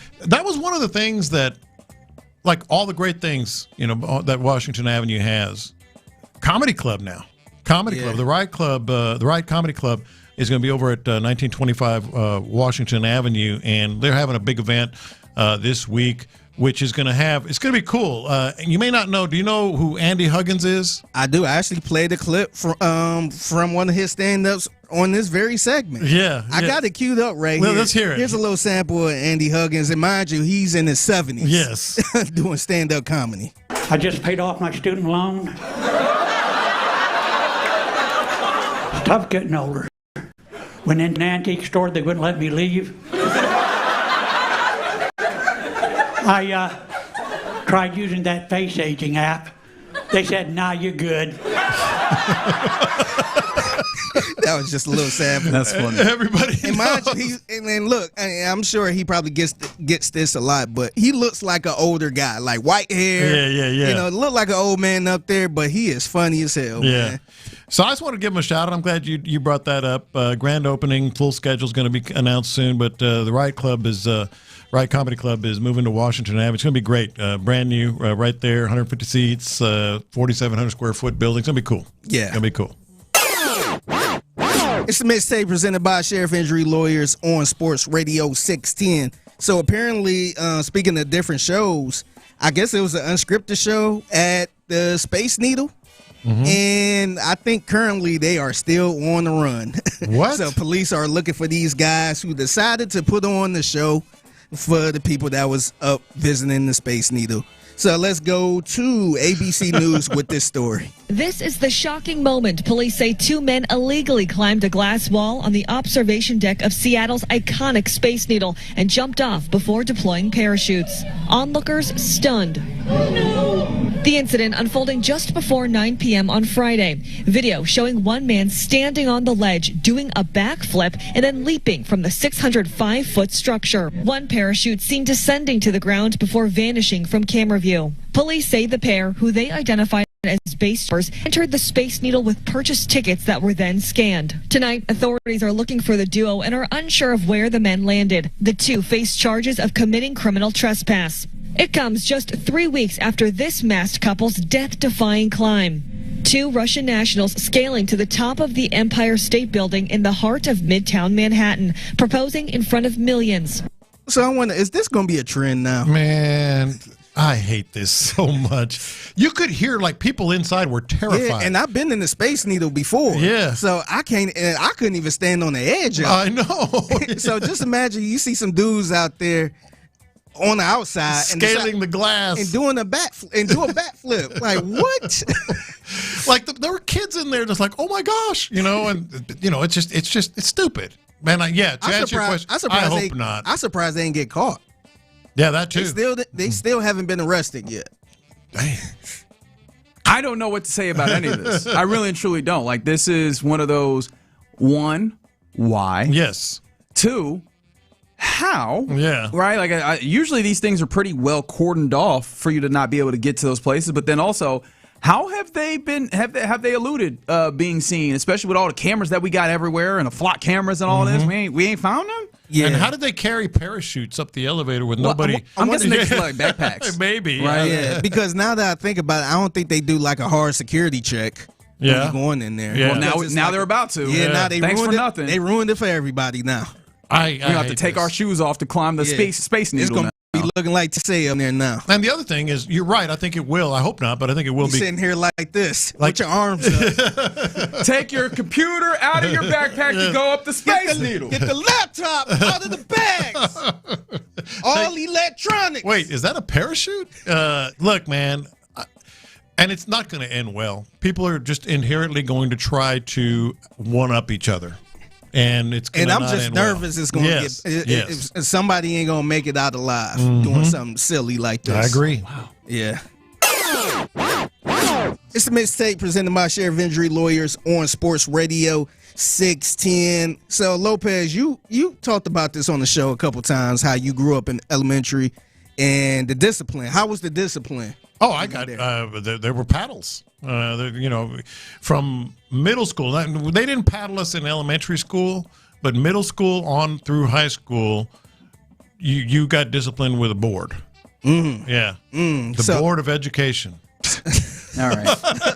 Okay.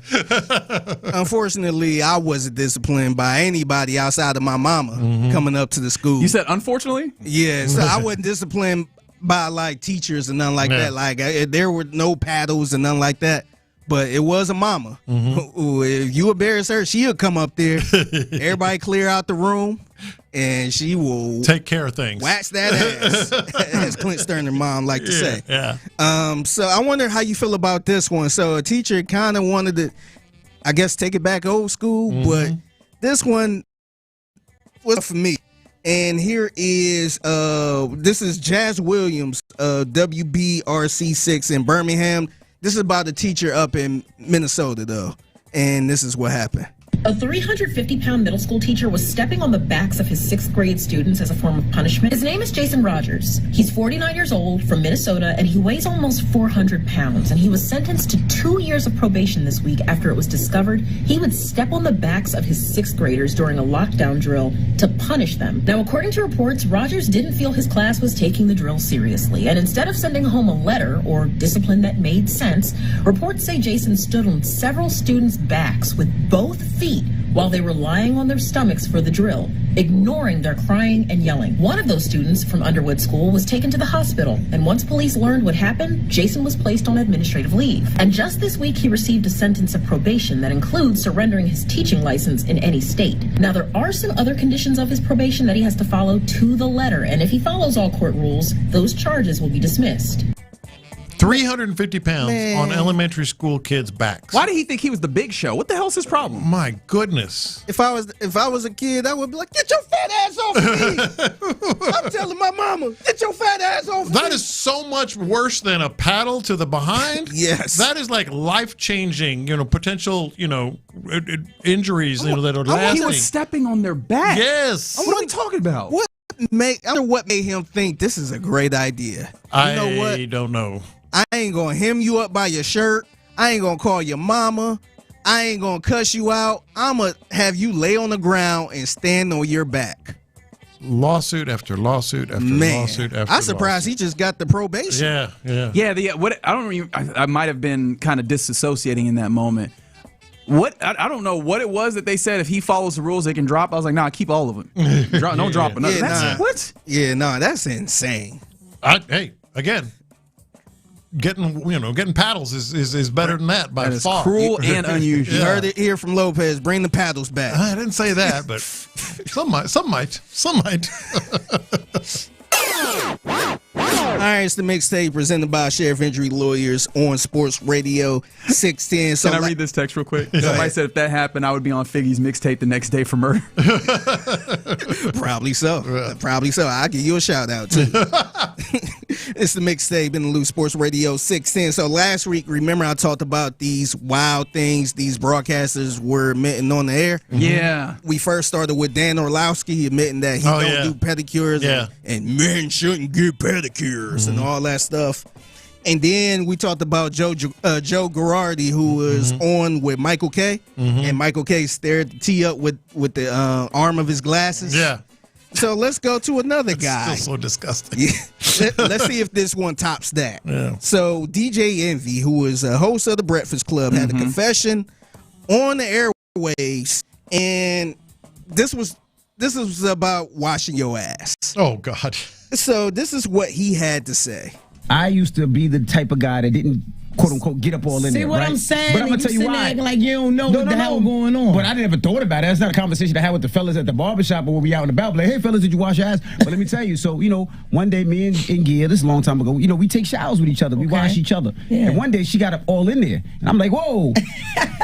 And then I realized I'm supposed to wash my ass thoroughly and correctly. So ever since that, I'm like, I wash my ass. But you should get up all in there. You don't want stinky ass. That's what I'm saying. So what was on the rag when she washed your ass? You didn't know all that was all up in there? All them little dingleberries and all that. Okay. And she really went up in there and had to detail your ass?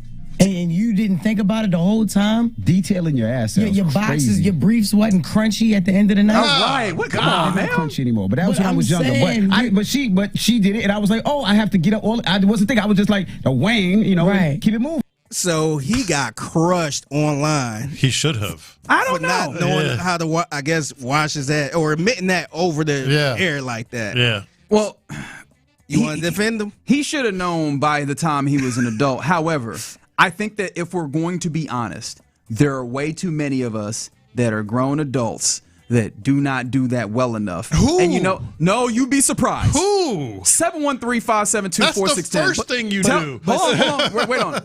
There are people out there that think that, I don't wash my legs because the soap just runs down. There are people that do not know how to wash themselves. And so as much as I think that I would not have been at a grown age having to wait for some woman to wash my keister, which, by the way, whoever actually takes a shower with their significant other and then they're washing each other. And it's an actual shower. Look, I took many showers with my lovely wife. I was never all trying to get up in there. Right? Like, not in that way. At least not with soap. Right, there you go. We had some sexy. It was there. But my larger point is him admitting this. There's someone out there that heard that was like, wait, what? You're supposed to? And that is the public service of this. Look, they exist. They are out there. And honestly, in this instance, it's more important not to shame them, but for them to actually wash themselves. To be educated. And so learn, if you out there, no, Reggie not shaming you. He just needs you to watch a keister. But that's all. The issue is he didn't even know it until his grown-ass wife was sitting there trying to get up in there. And he said, what you doing back there? Yeah. That's it. That's the issue right there. So I think he deserved all of that. Yeah, I do too. Like, because I understand as a kid, you might not wash everything. Yeah, but you have like parents you should. like, hey, no, look, behind the ears, everywhere else. But between the toes, between the toes, clean it. As a grown man, you should know everything what to wash. Yes, but this is the thing. There's a lot of times. Is there any grown people out there that's like, am I supposed to wash back there? Yeah, I had no idea. They choose not to do that. Well, there's a lot of things. There's a lot of things in life that we're like, you should just know, but we don't make accounting for people telling them. So in this instance, I'm just gonna go. I don't know. Maybe someone was supposed to tell you and they failed. Wash yourself thoroughly. So you think they are totally clueless? Like, wait, I'm supposed to wash my leg, or they choose not to? I think there are some people. I think there's some people that don't know. So when you hop in the shower, what's your order? I have the same order every day. Face, then front and back. You're going with it. I literally face is first. I literally had a friend that was in the Marines that said that when they took ABC showers, because it was like you can't guarantee that they're gonna have enough water for you to luxury. And then front and back. So it is armpit, behind, crotch. Those are the showers. Those are the things that four. I use those as these are the ultimate. You have to hit them and then everything else. But yeah, I think I don't know why I always have to wash my face first. Yeah, I can't think of the order in this moment. It's you have an order though. I'm sure everybody has the exact. I pretty much start from the top down. Okay, I'm sure I do. So face, I just work my way all the way down. Yeah. Yep. This is important stuff. Wash yourself, please. Yeah, A maybe public we need service to send this to DJ Envy. You really so he can know how to wash his damn ass. There you go. And then, by the way, real quick, shout out. What's the Rangers manager name? Is it Skip Schumacher? Yeah. Salute to him for stopping his argument with the umpire and decided to do the God Bless America. They were going at it, and they're like, "Oh, hats off." Yep. God. And then, once it finished, he went back at it and got tossed. And so, salute to you for showing respect to God Bless America. He knew what time it was. He was like, "Look, man, I would have still been arguing." I'm like, "Damn this music, nah." Yes. Would you have been full arguing? Or would you have been doing the like church argue where you just kind of arguing on your, Hey,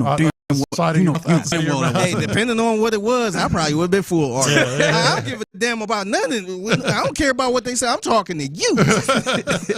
Salute to him for showing respect. There you go. All right, there you go. That's another fantastic edition of the Mixtape. 1:20 p.m. every weekday right here on Sports Radio 610. If you see something mixtape worthy, hit our guy up on social media at @TheFiggyFig.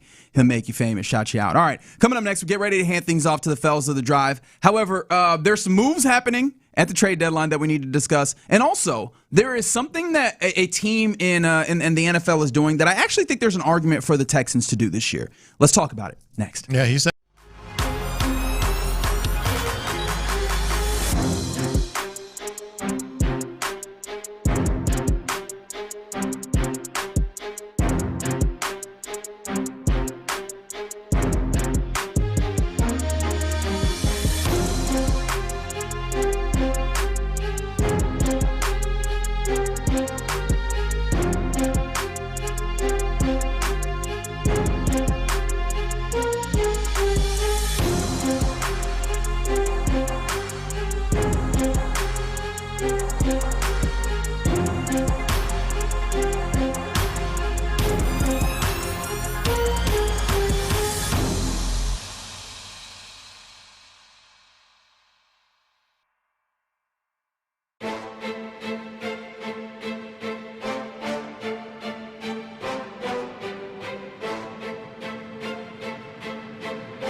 Available in permitted states. See TNCs. Sponsored by VGW Group. No purchase necessary. See terms at ChumbaCasino.com. Must be over 21 and present in the state where it's legal to play. Thank you, Figgy. Texans training camp is here. Live from the West Point Lincoln and West Point Lincoln of Sugar Land Studios. Sports Radio 610 presents In the Loop with John Lopez and Reggie Atatula. Yeah, been a good day. Good Monday here in the Loop on Sports Radio 610. Got to see the pads come out for the Texans today. Excited to hear from the perspective of one, Clint Stoerner, and what he saw at practice. We'll get there in a little bit as the drive will roll on in the afternoon here in a second. Just so you know, J-Lo, because I know you were interested, arms, torso, legs, privates, and then out of the shower, face. You? Mm-hmm. There you go. Out of the shower? That's right. I do that as well. Really? I don't even use the same soap for my face that I use for my body. I got a facial routine. That's right. I go to the sink. Oh, I have a facial routine. Yeah, man. I mean, you don't get a face. You don't get a face like Figgy. You have a routine. You don't get a face like Figgy's without having a good routine. You know what I mean? A lot of money on these products. Yeah, man. Wow, he's got a routine. Yeah. I don't know if I've ever had a routine. That's right. That's right. There's a couple of signings that I wanted to note here. One, salute to Jalen Petrie, who is I believe the first signature athlete for Guardian, the company that makes the Guardian caps, which he should be. He's the face of it. He might, honestly, we might see an uptick in Guardian caps that he has a part in, because he was out here like, oh, you don't think it's cool? Yeah. All right, I'll show you what cool looks like in this. And he's out here lighting up fools with That's that right. Guardian cap. Like, hey man, just because we have the soft helmet does not make me soft. Yes. And I think that I do think that this matters. Also, salute to the U.S. Men's national team. Mauricio Pochettino will remain. Is it official? Yeah, he'll remain through the next World Cup cycle in 2030. Felt like he did some good things after all the lead up. We were not really certain on it. So salute to him.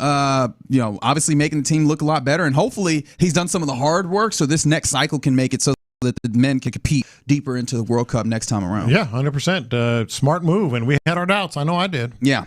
We're still waiting to see if the Astros make any moves on the trade deadline. It seems like the Red Sox have gotten better. They added Adley Rutschman from the Orioles, and we're still waiting to see if and what they're able to get done by 5 p.m. All right, I have a question for you both. Okay. Call your shot right now. About 3.5 hours. Big shot. Big move. Not 3.5. It's about 3 and a little bit. 3 and 10 minutes. Something like that. Big move, little move, or no move? I think it's a little move. Yeah, a little move. Yeah, I do too. That wasn't nearly as exciting as it was in my head. Sorry. Well, maybe this no move. If anybody said no move, that would have been interesting, and big move would have been interesting. But I think possible, especially we're all in the same spot. Especially if we're talking about the possibility of them not trading anything off of their big league roster. You know, I'm very intrigued to see how much appeal some of these teams would have for some of the lower level prospects. But we'll see. We'll see what it ultimately brings. How about this? There's something that I saw. The Cowboys, who is your opponent, was that week 4 this year? Brian Schottenheimer, their head coach, has said that they will not be playing their starters in any of the preseason games. Good.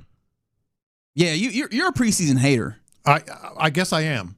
I'm glad you didn't debate that, because I was just going to turn to Figgy, and he was going to agree. In this case, that hate is good reason. It's reasonable. The joint practices are so much better than preseason games. They're just not. They don't bring as much revenue for the local, because as you all know, maybe you don't. Local revenue comes from the preseason games. Your local TV partner. Obviously, the tickets is all yours, and so you make a lot of money on preseason games. They're awful.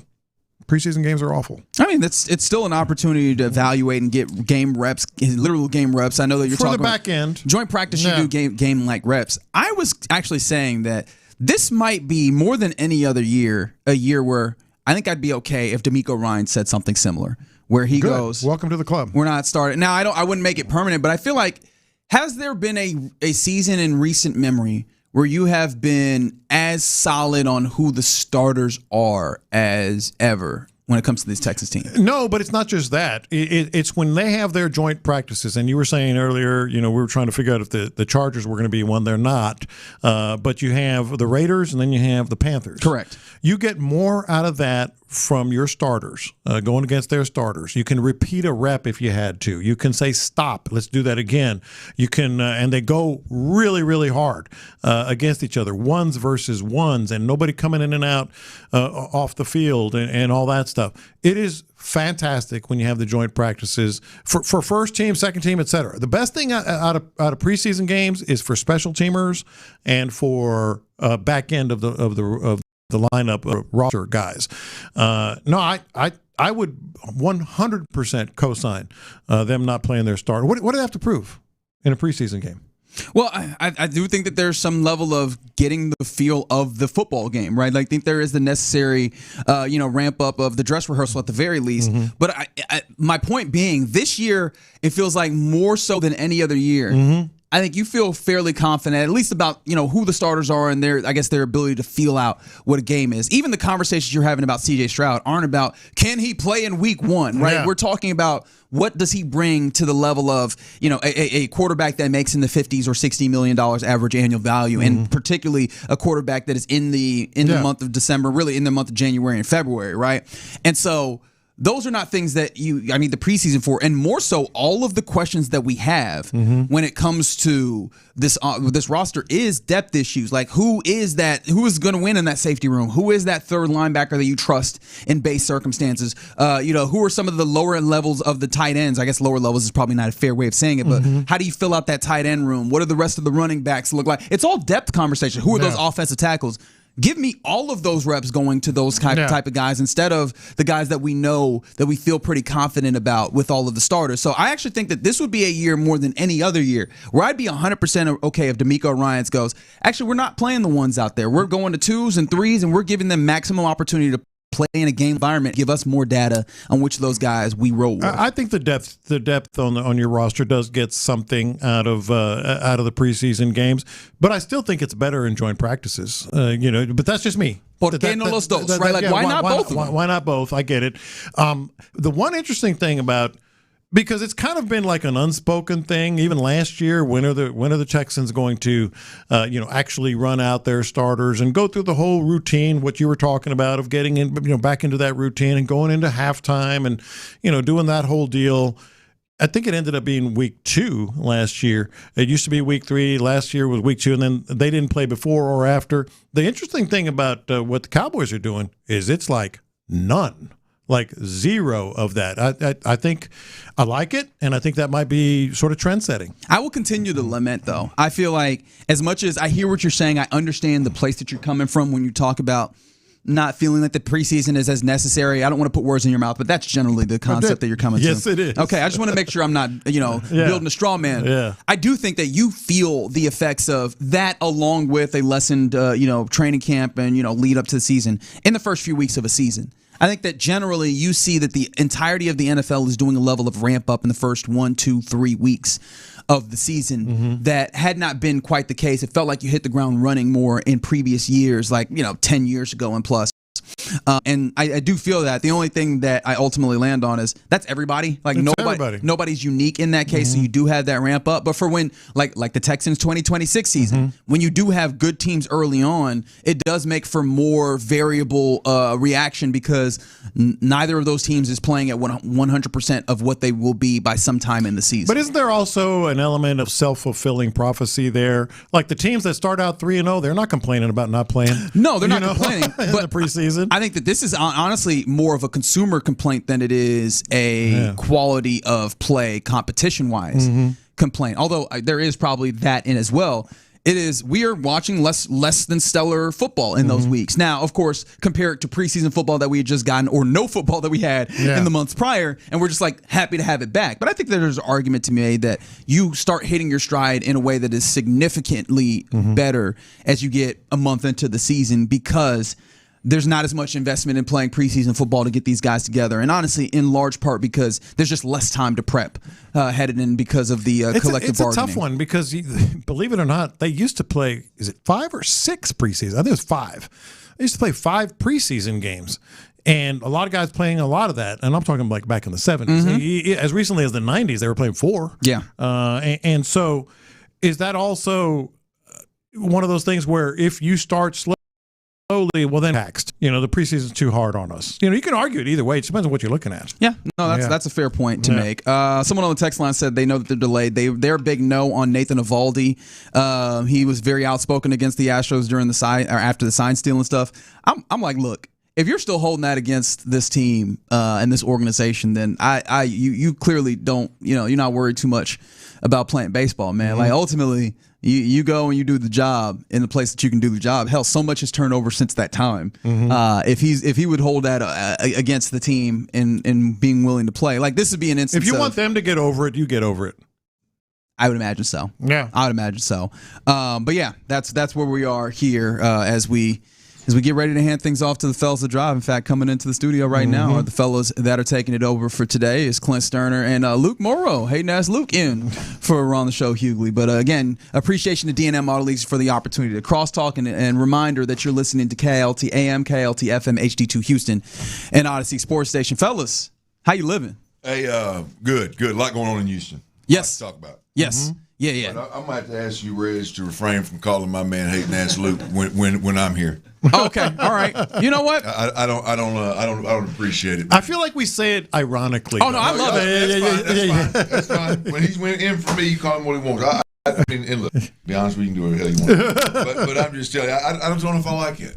I don't know if I like standing around and letting folks talk about my team. But it's kind of like calling a fat dude slim. It's kind of like calling it. It's one of my favorite nicknames for a big guy. I like it. I mean, and the more I'm around Luke, the more I can understand where it comes from. Every time you say it, like it's hate and hate. Like I hate that phrase. And every time Luke's in here, I start my Reg day with it, and I don't like it. Apologies. You know what? Like it does come from a good place because really and truly, I call him Hayden ass Luke, but it's because he is opinionated and it's really fun. It's always a fun one to get into. Have you guys been noticing what's been happening with the Niners? Ricky Pearsall looks like he's going to be done for the season, and they just how many did you say? Was it they 11? 12 dudes out with injury today. Jeez, including the head coach. Including the head coach. I feel like the head coach is a little bit different circumstance. But yeah, everybody keeps coming. What did Pearsall do? I didn't see it. What did he do? Ricky Pearsall has what was it like a knee injury that he's been dealing with? Oh, it's the same one. So. It's the same. It's not the same one that he's actually going to have to do injury on, or he's got surgery rather. He's had like terrible luck. Everybody keeps coming back to the electrical substation, and the thing that I was like, are we just being too salacious and forgetting the fact that their medical team might just stink? Like they were supposed to, or the medical team opted to not have a surgery before with Ricky Pearsall, and now he's in a place where he has to have that surgery and he's going to miss an entire season because they the decision that they made. I went back to the report cards. You know how the NFLPA does the report cards? You want to know what their training staff got on the report cards? Please tell me what an F. C-. Oh, C-. Yeah. Bad. They might just be bad at this. Yeah, like all my grades back in the day. C's get degrees, right? Yeah, that's right. I was like, is it possible that this ain't no electrical substation? They just got a bad team. Yeah, that's interesting. I mean, thank God they got Mike Evans, right? Who also has been missing practice right now. Today. He was also not out at practice today, which that really sucks because Mike Evans is at a place where he needs the right medical staff, right? Like he has been a wonder to be able to get out here, but he started to deal with a little bit of. Well, they got Christian Kirk too. He needs his own medical staff. He was on the list today too. Oh, hell, yeah. Give me another one. That's on brand, right? Has Debo been there enough yet to get on it? No, I don't think so, but we'll be watching that space for the possibility. Be interesting to watch Debo just like going back to his old OC that used him so effectively. Yeah. To see if, and I know Debo's older and not the player he was 4 or 5 years ago when he was at his prime, but just to see how much of that was, hey, the 49ers offense was the right offense for a player with that skill set versus Father Time jumped on you. Sure. Be interesting. And now to hear you guys tell it, I mean, hell, they're gonna need it. they're gonna need a Debo from 4 or 5 years ago, ain't they? I mean, it feels like they deal with so many injuries, which brings me back to the Texans, who I mean, we've had a good amount of good fortune there. Yeah. In injury. I mean, knock on wood, man. No, 100%, and that's one of those things where we talk about all the various things that they're going to need to win a Super Bowl. There's a level of like good fortune and health that they're going to need this year, and I imagine that's probably some of the factor into why Mario Edwards returns. Yeah. Jadeveon Clowney, I think there's like a tangible reason, and then Taki being added. It feels like they're trying to make sure that they insulate themselves from that type of portion of this too. Yeah, I mean, look, the only thing we've seen this offense overcome and still get to the second round of the playoffs at least, overcome injuries across the board. The one thing that we haven't seen is like just injuries just decimate the defense. Right. Particularly with the superstar players. And so that's just one piece that last year and the success they had that I wonder more than anything, is that the piece that they can replicate. And they're trying to, obviously make amends on that, to try to caution against that by bringing in all the other guys. Yeah. I mean, they're buying insurance. Yeah, they're buying insurance. Yeah. But I guess the guys I'm talking about, though, you ain't getting no insurance. Yeah. I mean, you ain't getting no insurance. You better go to Lloyd's of London. This is, Wills and Daniils and Stingley's and Lassiter's and even Bullock, who was out there showing out again today. I mean, those guys all staying for the most part, locked in and healthy and playing 15-plus games in a season and being healthy when the playoffs roll around. That's just an absolute must if this team is going to even get to the second round or beyond. It does feel like, though, Jadeveon Clowney, the big thing for me there, right? Obviously, being able to stop the run and get upfield for maybe 20, 25 reps or whatever. But the thing that I thought about, and somebody mentioned on the text line during the course of our show, let's say, God forbid, knock on wood, whatever other things you need to put out in the universe in order to get this over. Let's say Will Anderson Jr. has an ankle thing pop back up and you miss a couple of games. I could see a situation where you still have something similar to what you do with Jadeveon Clowney and Danielle Hunter, or if you want to switch the names there. I don't think that you had that with what you previously had in this building. You can say, I think they like Jalen Smith enough to where if one of these cornerbacks, they feel like they can make it. It feels like they've done at least that to where if we deal with a little bit of injury, you do a lot of injury, there's only so much we can do. Well, we've seen D'Amico deal with it with the secondary players, and I mean that position and as in rank. We've seen him, and I hate that, no disrespect, but we've seen him go out there and his defense perform well when they had to put in a sub at the nickel position. We've seen them when a corner went down in Kamari or Stingley and they had to play a corner that they didn't really like to. We've seen an offense go at 11 and hit a go route on 11, and then D'Amico said, no more of that. Yeah. Boom, let's schematically keep that from happening again. We've seen the safety issue. We've seen him roll through safeties with injuries, and D'Amico schematically be able to overcome it, man. But that's a good point. I do, because here's the thing that one of the reasons I like the Jadeveon Clowney and I didn't draw these two parallels. I have before, but I didn't today. Was the violence that is created, right, is very similar to Will Anderson. Like Will's identity is the violence he creates, and then it's the motor that never stops, and obviously he's a talented dude, and then he is extending his pass rushing repertoire, if you will, and all that. But really, it's about, I don't care who's trying to block him, if it's one dude or two dudes, I don't care if it's a tackle or a tight end or a running back, I don't care who it is. The amount of chaos that he creates, the violence that he plays with, is what is Will Anderson's identity, and I think Jadeveon Clowney is very similar.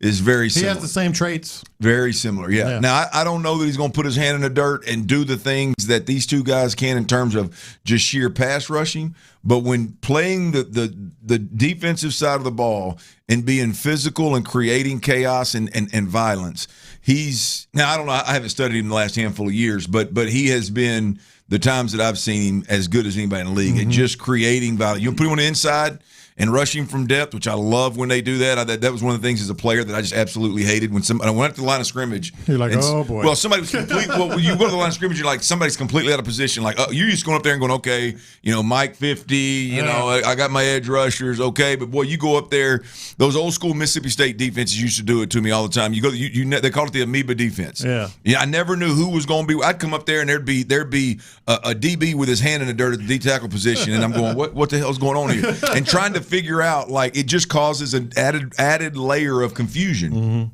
Jadeveon Clowney can create that. Now, how they get there, I don't know, but he can create that, and no matter who's trying to block him across the line of scrimmage, a lot like Will Anderson has over the last handful of years, they got the damn hands full. Yeah. They got the hands full. They're gonna know they were in a fight when they get home that night.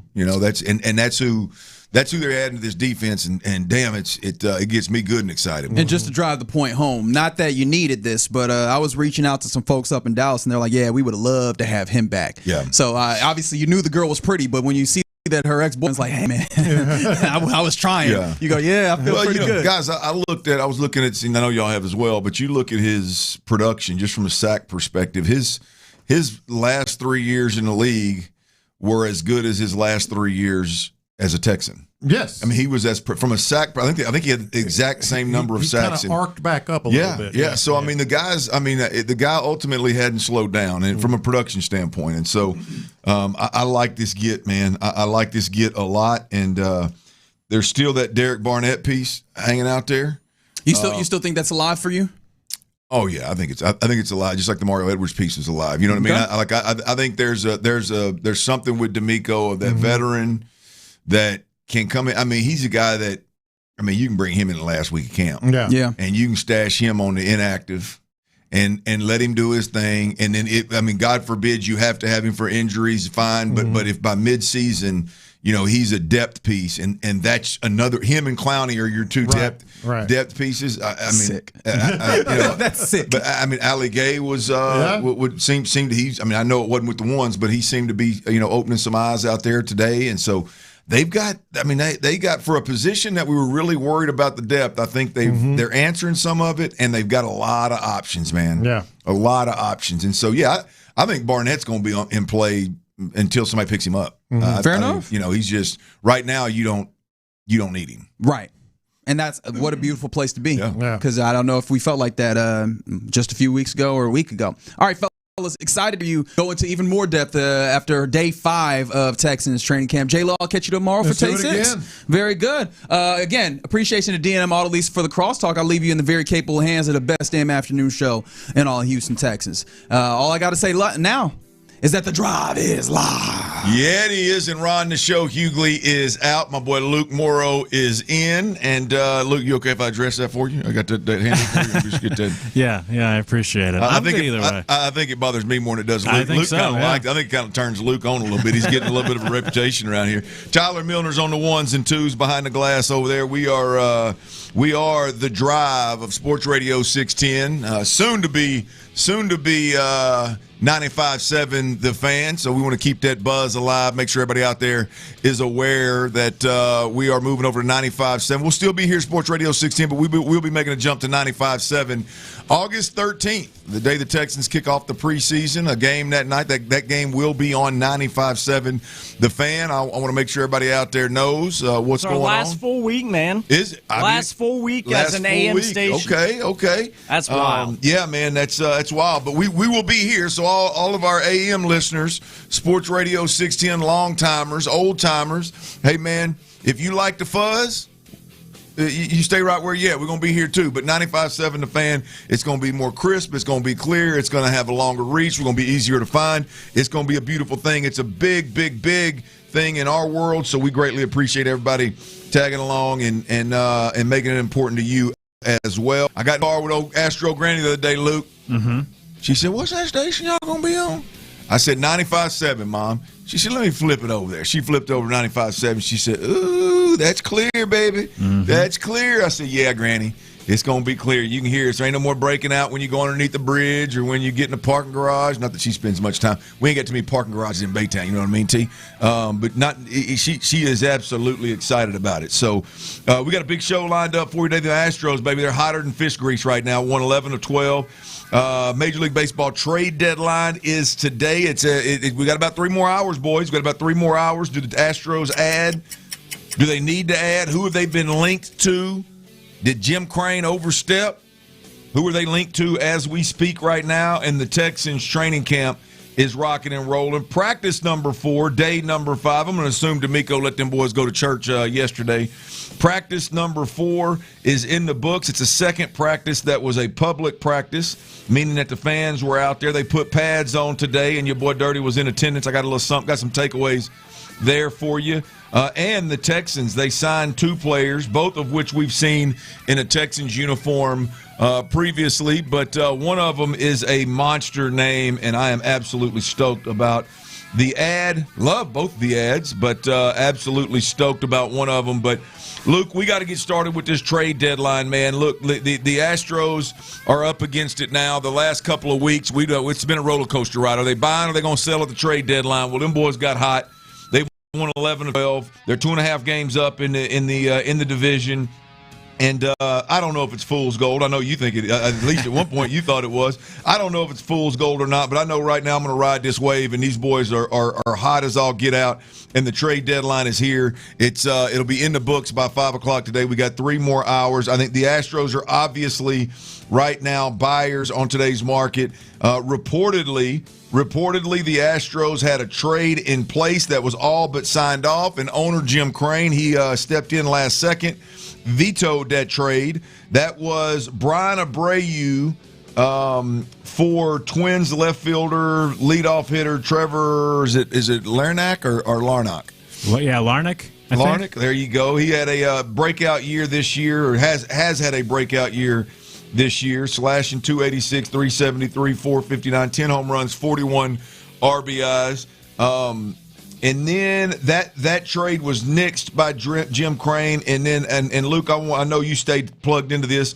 I want you to add anything that you got here. But reportedly, the Astros are linked to Kyle Stoers, left-handed bat, outfielder, first baseman for the Marlins. He was drafted by the Orioles, traded to the Marlins in 2024. 16 home runs this year, 48 RBIs, 778 OPS. He's been hot in July now. Not Jordan hot, not Jeremy Pena hot, but he's been hot in July. 7 bombs, 812 OPS. Ultimately, reputation, word on the street is we're talking about a power bat with a high K rate and a high percentage. So, little feast or famine there with that particular player, that particular prospect that they are been linked to. Your thoughts on both the veto trade as well as the Astros reportedly being linked to Stoers out of Miami? Yeah, a lot packed in there. I think Stoers would be a good addition for the Astros. I think it's interesting that the Marlins have the same record as the Astros. The Marlins are a game and a half out of the playoffs, and they're sellers at the deadline. Now, of course, it's different. They're not in first place, and they are the Marlins, so they're very cheap. But to get back to, or to answer what you said earlier, I still do believe it's a bit of fool's gold with this Astros team. With that said, though, you have to do something today. Either you sell, which would seem crazy for a first-place team, or you buy, which is the more likely scenario, it seems, for these Astros. But you have to get something done, because otherwise the guys in the clubhouse are not going to be very happy that they've put themselves in this position by winning 11 out of 12, taking over first place, and then you don't do anything, which then circles back to the other point that you brought up about that veto trade, which I do not understand. And it's one of the complaints I've had with Jim Creighton over the last couple of years. It's one of the reasons why I didn't like the Carlos. I know I'm the only person here that didn't like the Carlos Correa trade last year. Boo. I take it back, Reg. You can call him hating ass Luke anytime you want. And Tyler off air, said tongue-in-cheek about trying to get Verlander out of retirement to come here, but that's what Jim Creighton almost is like. It's like in Moneyball. It's like Billy Bean in Moneyball, Brad Pitt, where he said, I don't go on the road with the team because I don't want to get too guys. I can't cut them.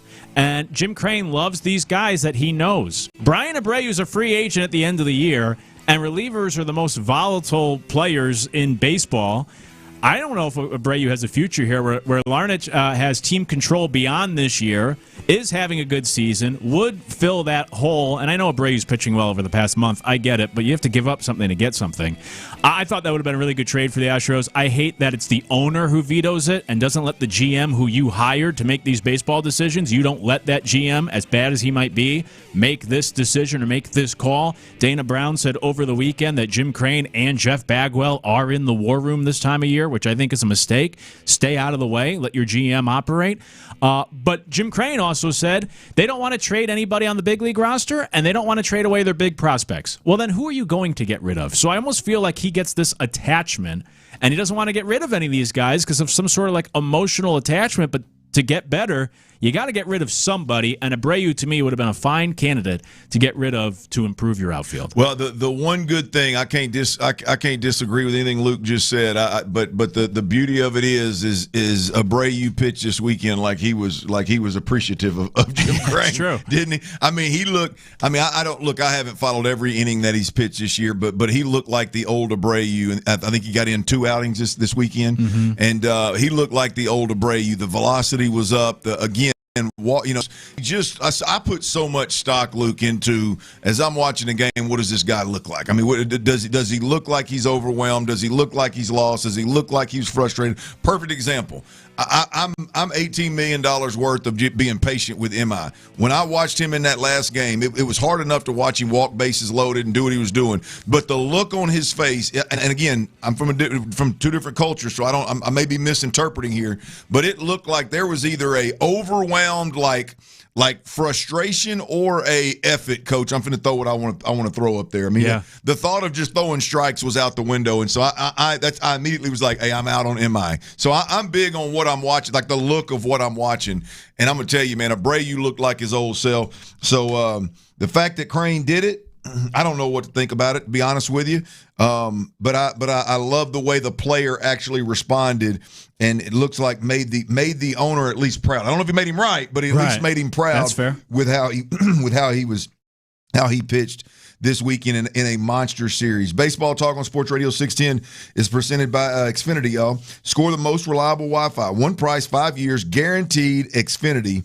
Imagine that. All right, y'all, a familiar face returns to Houston. Every time you think this defense can't get any better, it does. We'll tell you who that is and discuss next right here on Sports Radio 610. Reset your presets. Initialize sequence.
us.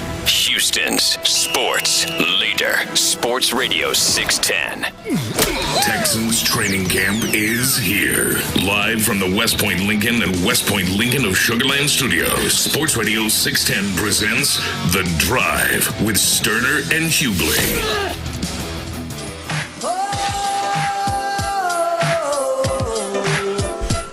Ryan Hughley is out. Luke Morrow is in. And I don't know how recent this is. I just looked up and saw it. Thought I want to tell the folks about it. One pitcher that I know has been mentioned, not linked to the Astros, but definitely a guy that we as fans would love for the Astros to get. Robbie Ray has landed with the Padres in a trade. So Robbie Ray's off the board. I know that the ones that were mentioned a couple of times, right? T, correct me if I'm wrong, but obviously Tarek Skubal, who is with the Dodgers. What a loaded squad that is. Robbie Ray to the Padres, but there was 3 or 4 that he mentioned, and I've noticed that 2 of them are off the board as of now for the Astros. So we'll see how that goes. But there's a familiar face that is returning to Houston on the gridiron. That is not via the MLB trade deadline. The Texans have reunited, if you will, with Jadeveon Clowney. He is back in Houston. 2014, I believe it was, number 1 overall pick. He's going into his 13th year in the season. And, the interesting thing about this is the history. By the way, folks, he is going to wear number 90. They've already taken, I believe Logan Hall was wearing 90. And he was in 95 or something else today, 96, something today. So Jadeveon Clowney will wear number 90, and that's good. You get to break out all your vintage Clowney jerseys that you thought you were going to leave in the closet or hang on the wall. You can break those jokers back out and wear them to games this year. What I'm hearing is there's a pretty large, good amount of folks requesting that they put them jerseys back for sale in the pro shop. Want to wear that Clowney jersey? I could imagine so. First stint here with the Texans was 5 years, 3 Pro Bowl seasons inside that 5 years. Last year, 8.5 sacks in 13 games with the Dallas Cowboys. And like I said, he will be wearing number 90. One thing that I noticed and just doing a little due diligence here is looking at Jadeveon Clowney, his last 3 years in Houston, he had the same number of sacks. So it was year 3, 4, and 5 for him in his whole career. Right? It wasn't one of them rookie years. We were still trying to get used to the NFL. No, it was what you would call the start of his prime, 3, 4, and 5. He had the same amount of total sacks in those 3 years as he had his last 3 years here in the league. Now, he played with 3 different teams, Baltimore, Carolina, and Dallas. And in Baltimore, I believe he had 9 or 9.5. Carolina, that number went down. And then in Dallas, he had 8.5. Last year in Dallas, and I think he did that in 13 games, y'all. So, that was an abbreviated season. He had a shorter season there. He was has been as productive the last 3 seasons as he was to start ultimately his prime years from a sack perspective. Luke, I love this sign, and before I get into telling everybody exactly why I love this one, man, what's your thoughts on Jadeveon Clowney being back in the Texans uni? Yeah, I like it too. I like it for the defense. I like the signing, bringing Clowney back. I wasn't the biggest Clowney guy originally. I didn't cover him at South Carolina, but I covered the Gamecocks after he had left, and just dealing with the people that were around. He built a little bit of a reputation for himself.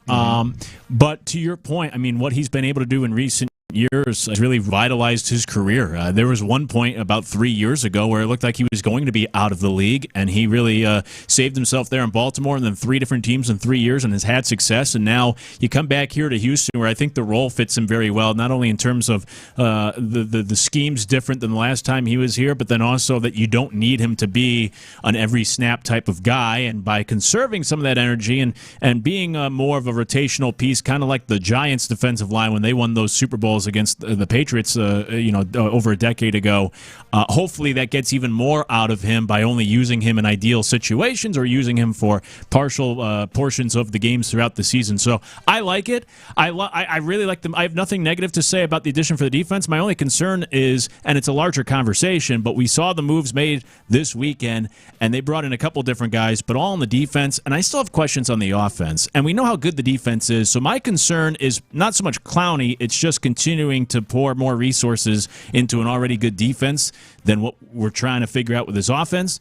But in terms of the defense, yeah, I like the Clowney addition. Yeah, I don't have any problem at all with it. If the headliner is going to be the defense, make that defense as good as you possibly can at every turn. If that's the route you're going to choose to build this thing, and you're going to lead with defense, the tip of your spear. If you got a chance for that sucker to be sharpened, sharpen it. All right, we'll see if it works. But if that's what you're going to do, I'm okay with it. Look, the edge rusher position or the edge position, edge rusher. I think rusher kind of takes it out of context a little bit. The defensive end position in this 4-3 defense, beyond Danielle Hunter and Will Anderson, you were looking at Dylan Horton, Ali Gay, Dominic Robinson, and there ultimately there was a big question mark in that room of not only depth but also the experience and who are these guys? Who can be the real depth that we've seen Derek Barnett be, and we've seen what's my man's name that was with the Titans before he came here the last couple of years? Edge rusher that played inside and outside. Golly, mine just went blank. Anyway, you've seen some guys that were more proven guys, longer in the tooth guys that you knew what you were getting. And so there was clearly there still may be, but there's clearly a need in Houston to bulk up that edge rusher position. And Jadeveon Clowney, any way you slice it, accomplishes that. Look, you talk about Clowney just as a depth piece. He is a really, really, really good number 2 to Will Anderson and or Danielle Hunter, just simply as a depth piece to do what those guys do. Plug him in. You don't change the way you're calling plays. You just keep on rocking and rolling. To be honest with you, you don't change the expectations for production if we're being real with Jadeveon Clowney out there. The second reason I like this is probably the sexiest for me. I said this when Jadeveon Clowney was here the first time. I don't necessarily love him as a single piece coming off the edge and with rushing the passer. I love him being used as a package, as a weapon, and bringing him from linebacker depth, bringing him outside, playing games with Will Anderson or Danielle Hunter. I absolutely love that side of Clowney, the violence that he plays with, the chaos that he can create. If you just simply put him inside and let him play games, and I'm talking about not hand in the dirt, I'm talking up in a 2-point stance, kind of an unorthodox front, but use him in games right in front of a quarterback. His size, his length, the violence that he plays with is an absolute problem for quarterbacks and for offensive play callers. I love the thought of just D'Amico Ryans getting his hands on a defense that includes Will Anderson, Danielle Hunter, and Jadeveon Clowney. That is going to be absolute scary. And then the third piece is, I don't know if it's been all the money's been reported yet, but I believe he took less money to be here. Mm-hmm. And the dude wants to be home. He wants to have a legit shot at a Super Bowl. And I got to believe at this point in his career, that whole last man in the building, first man out of the building, nonchalant, blase, blah, I got to believe that that's changed. I got to believe that is has been addressed by D'Amico Ryans or anybody that was involved in this decision-making process, that can't be part of who Jadeveon Clowney is today. And so I just everything about this sign, boys, I absolutely love. And I think this defense, to your point, it's an embarrassment of riches on the defensive side of the football, Luke. But I love this get. I think he's a guy at this point in his career that understands his role. Obviously, you don't join a team with Danielle Hunter and Will Anderson and go, how come I ain't getting more playing time? You know what I mean? Like, it's got to be one of those writings on the wall. So I love this Jadeveon Clowney, D'Amico Ryans defense marriage, and I can't wait to see it in action. Was Danico Autry the That's name? it. Yeah. Danico Autry. Yeah. I do like the Clowney addition, like I said. In a vacuum, I think it's a great move for the defense. I mean, we in Crosstalk, we were talking about that depth because you got to stay healthy throughout a football season. The 3 healthiest teams last year in the NFL were the Patriots, the Seahawks, and the Rams, the 3 teams that were left standing. Of the 10 most injured teams, only 1 made the playoffs. So a lot of times it's about that health or that depth, and this is a big move that, God forbid, something were to happen on the defensive line. Clowney would be a great guy to be able to plug in as that person to step in. So in a vacuum, love the move for the defense. But like I said, my concern is just it's almost like the person who makes more money, but they don't set a budget, and so they're still spending. They start spending more money. And so even though you're making more money, it doesn't matter because you're not putting any money away. And you look at the bank at the end of the month, you're like, man, I'm still struggling even though I got a pay raise. Why is that? And for the Texans, it's like, yes, the defense has improved, but the defense was already really good. You had the best pair of pass rushers in the NFL, and you go out and you get a guy who is top 20 in sacks, so it makes it even stronger. But as good as the defense is getting, like I think you still, it's the cliche of you're only as strong as your weakest link. Like you still need to improve the offense a little bit to make it all worthwhile. Yeah, I love where your points. My only pushback, Luke, is that you can't control who becomes available, right? I mean, I think if there was somebody that was that kind of fit with this offense that came available, that was going to take a team friendly deal that was here, that was I'd love that. I think they'd jump all over that guy. So that's the part of the league that I think that we don't take into consideration enough. Not necessarily with this topic, just in general. Of like, I hate when Nick was building this thing, did a tremendous job, but I always hated when it was like, oh yeah, we're just not ready. We're just not ready yet. We're not there yet. Well, that guy's not gonna be available when you're ready. So anyway, all right. Look, Jadeveon Clowney, by the way, was not at practice today, but I was. And the team put the pads on for the first time. I liked what I saw. That's next. Coach D'Amico shared his thoughts after day 1.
skills in AI, cloud, and network security that will serve you for life. Call 800-888-MyCC to schedule a campus tour. That's 800-888-6922. Or visit mycomputercareer.edu to learn more. Your lifetime IT career partner. An Elite CompTIA certification partner. VA benefits available to those who qualify. Texans training camp is here. Live from the West Point Lincoln and West Point Lincoln of Sugarland Studios, Sports Radio 610 presents The Drive with Stoerner and Hughley. All right, as I said, Jadeveon Clowney, he is a Texan once again, but he was not at practice today. He's not because he wasn't at practice, not because he didn't want to be. He's just, they don't have him all signed up and ready to rock and roll yet. He'll be out there soon, I'm sure. D'Amico Ryan spoke on it today in his media session. They're going to get him in here and get him used to what the Texans do on defense and get him up to speed and ramp him up and all that good stuff. Because now, y'all, practice is rocking and rolling. Remember late last week, I may or may not have gone off on a rant a couple of times about them 9-period practices they're having. By the way, on the field, less than an hour today, T. On the field, less than an hour today. I'm sure got that working. Inside, they did some work inside. To be fair, I'm with you though. In the bubble, in the AC, T. They came out at 9:40. They were off by 10:40. What do you give or take 3 minutes? It may have been 10:45, so maybe they were there an hour and 5 minutes. What do you call it? AC babies? Oh, AC babies at its. I mean, this is crazy. $1 million AC babies. I want that on, man. Oh man, boy, amp it up a little bit. But they were out there today, and today it wasn't one of them old 9-period, just patty cake type of practices. They put them pads on, y'all, and the fans were out there. That always adds a little juice to what's going on. They put the pads on, and I'm gonna be honest with y'all. I've heard some reports from practice, just kind of like thumb social and kind of see things, and I may slightly disagree with to a certain extent with some of them. I thought today was a good day for the offense. You know, last year when you put the pads on and you let this thing rip, the defense just absolutely dominated the offense to the point where, I mean, it hit my confidence. It had to hit their confidence. You know what I mean? Right. And now I will say this: when they went 11 on 11 at the end of practice, the defense was significantly better than the offense. But I think we're all here to expect that. I don't think that surprises anybody. I think we maybe hit a couple of runs, hit a couple of creases, but for the most part, it was contested throws that were batted down. It was interception. It was a quarterback floating out of the pocket, and you know that in real world, Will Anderson would have been on his tail kind of deal. It was protection breaking down. So it was more of kind of what you would expect having to practice against our defense every day. It wasn't as dominating, in my opinion, and it wasn't – the offense got beat, no question, but it wasn't as hopeless. It wasn't as clueless. It wasn't as one-sided as it was last year, if that makes sense. Last year was hard to watch. Last year I felt sorry for people. This year it's just like, hey, you're practicing against the best defense, man. You got to figure some stuff out, you know. But I want to focus a little bit more on because they went 11 on 11, good on good. Defense got the best of them. And then they went 11 on 11, good on good, and moved the football down the field. And defense got the best of them for the most part. But there was probably 2 or 3 periods before that.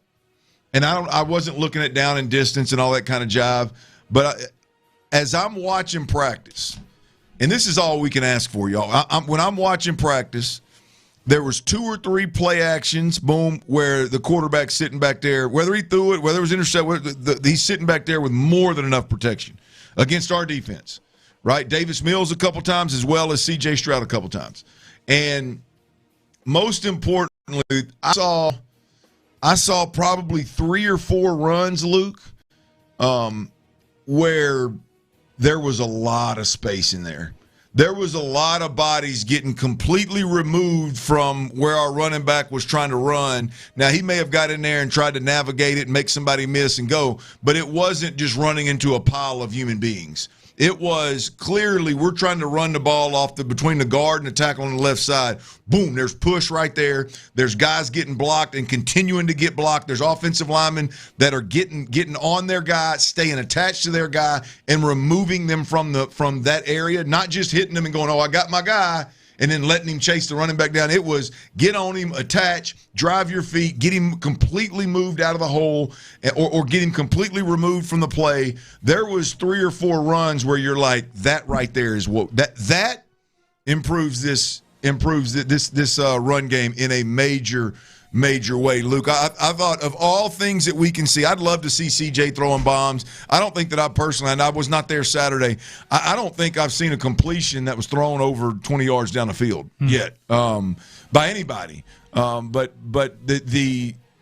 the reality of it is they're working on getting the ball out quick and doing this and that. But the number one thing that I want to see over anything is if we're going to commit to the run, we are pot committed to being a better run football team.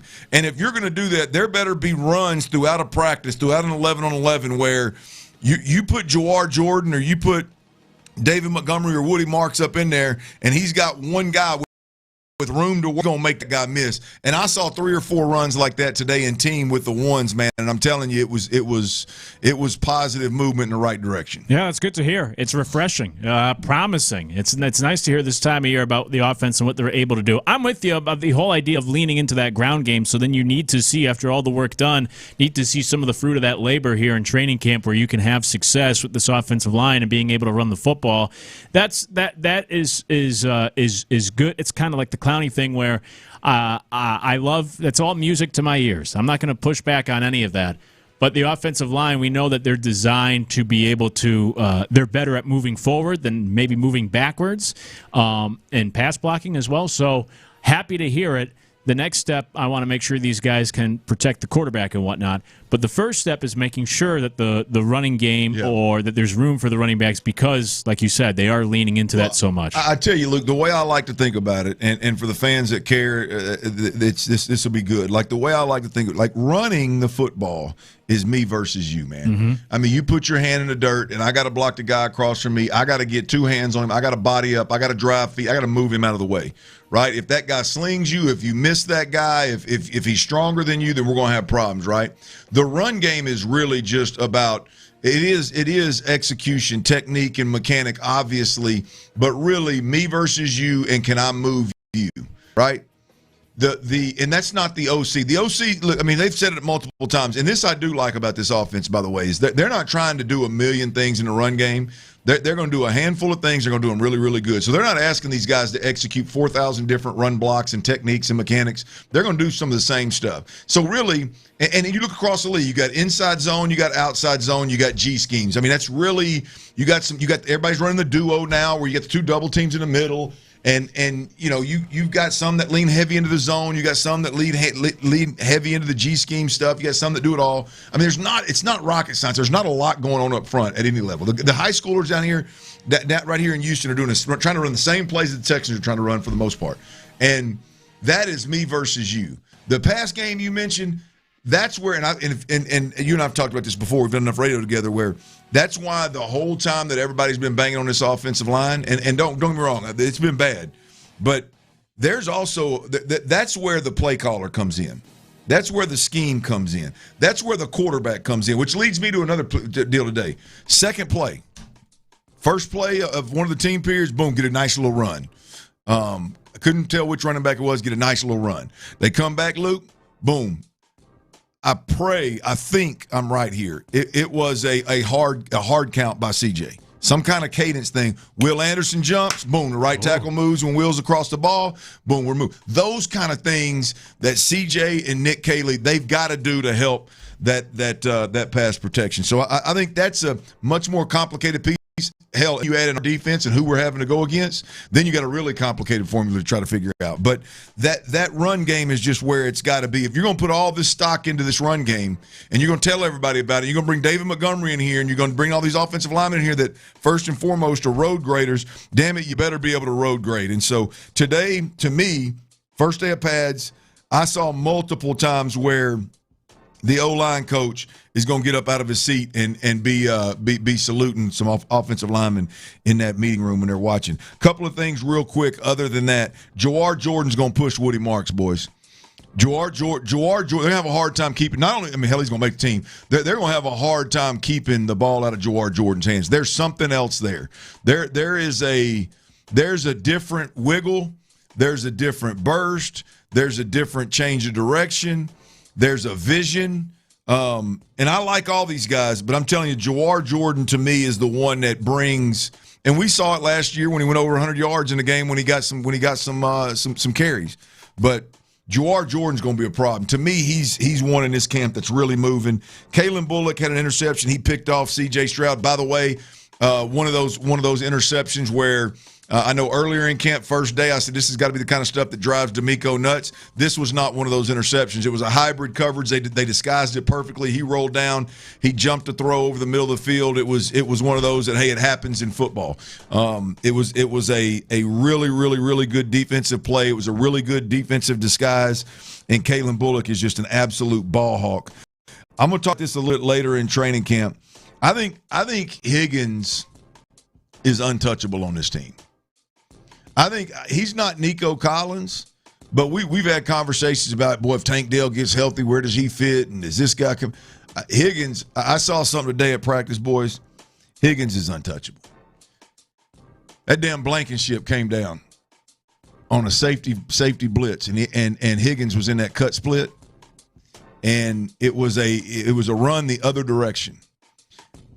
Higgins, he sets his base, slides inside on Blankenship. And Blankenship's not a big dude, but he's a safety that's used to physicality and, used to running to the ball and blah, blah, blah. But he locked his ass down. He snatched him up and locked him down on the backside. And I look at that and I'm like, wow. Man, that is exactly what turns Nick Caley on. I mean, going and making a dive and catch in the back of the end zone or something, cool, that's good. But if you can lock down the backside of a run like that, I think that damn Nick Caley gets good and turned on. I mean, I think he gets worked up, brother. It's the same thing I said or have been saying about Foster and Moreau, and credit to the in the loop guys that really turned me on to it. But when you hear people that are just going out of their way to praise somebody, I think that should sound alarms. And it's similar now where the past couple of days, people are really singing the praise of Higgins these days. So I guess that is somebody that you certainly need to, if you weren't already, keeping an eye out for. And also credit to Seth Payne, who I've had this conversation with him on air before. And I've complained, like I did earlier, do more for this offense. And he said, well, at a certain point, you have to see what these young kids are or aren't. But my point being, the fact that the Texans felt comfortable enough going into this season with this wide receiver room maybe speaks to some of these things that they know what they have in Higgins, and now it's starting to come out a little bit here before year two. Well, we got some audio from a couple of big players here in Houston on Higgins. We're going to touch that later on in the show here.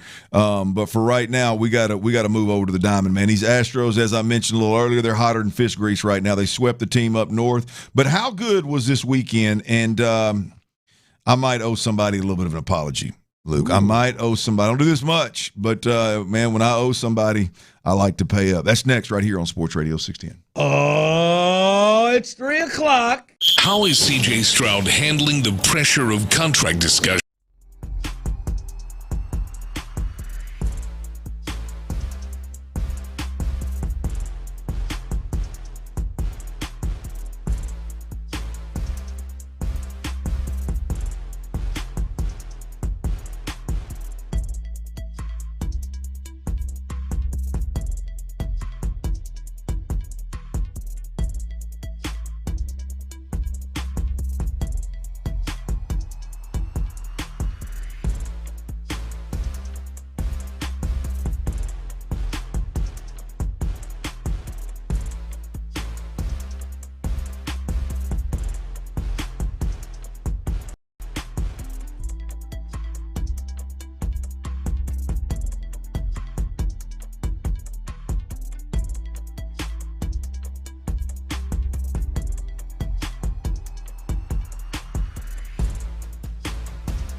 flu-like symptoms or vaccines. There's nothing like clearer skin. There's nothing like better movement, and that means everything. Ask your doctor about Skyrizi. Visit Skyrizi.com or call 1-866-SKYRIZI to learn more. The Drive is live.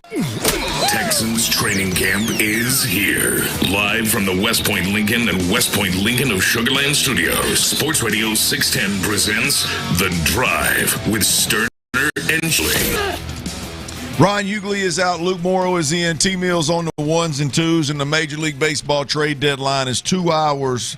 It's about an hour 57 from us, y'all. And so stay plugged in. We'll tell you if these Stros make any moves.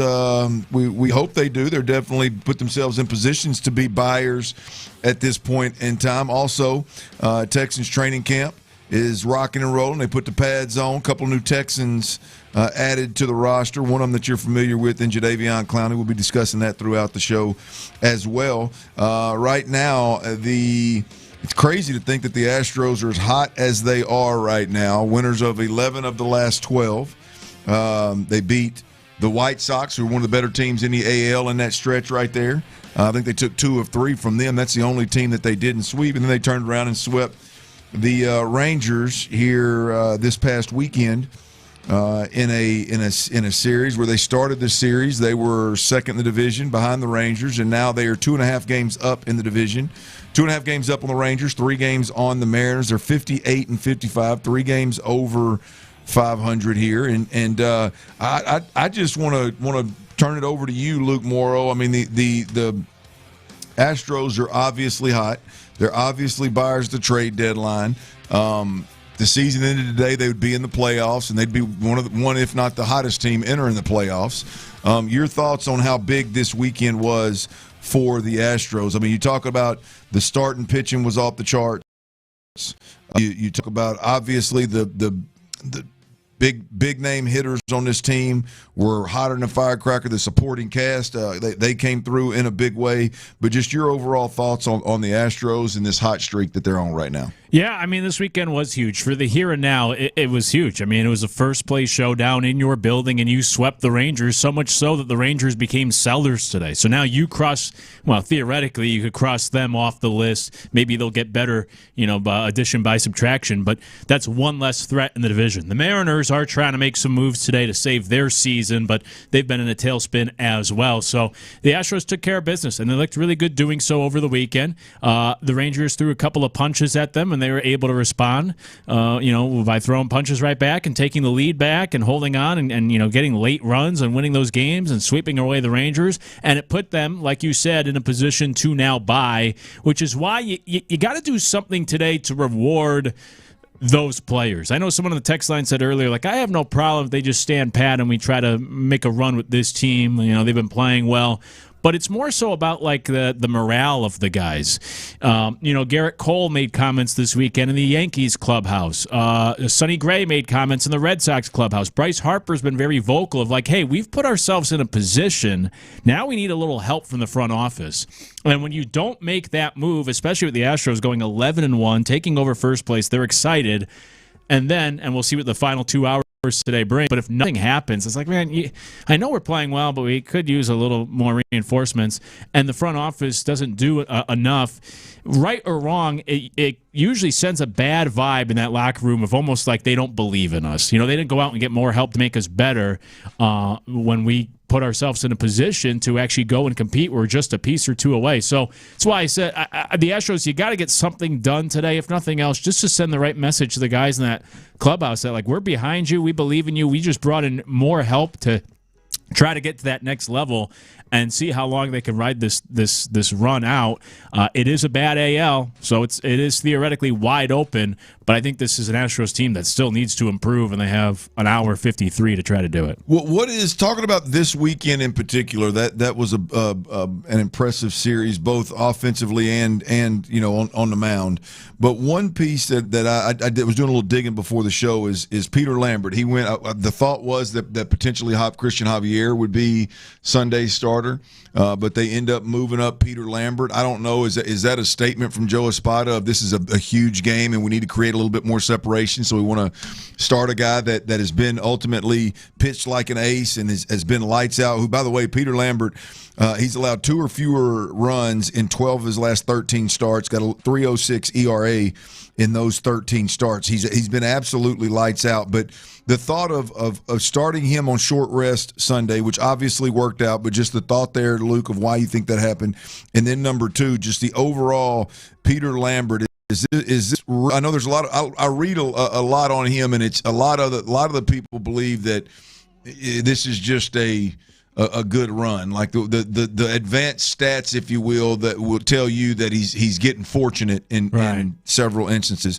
Your thoughts on Peter Lambert going Sunday and his sample size overall? Yeah, I am a big analytical guy, but sometimes we could get too lost in the sauce, so to speak, where people point to that for a lot of players and keep waiting for the other shoe to drop, and then it just doesn't. And it's the old cliche of sometimes it's better to be lucky than good. Like sometimes it's just maybe the numbers lie or whatever it is. But that's why, I sat in here, I think it was a week ago today with you, and I said, they should be sellers.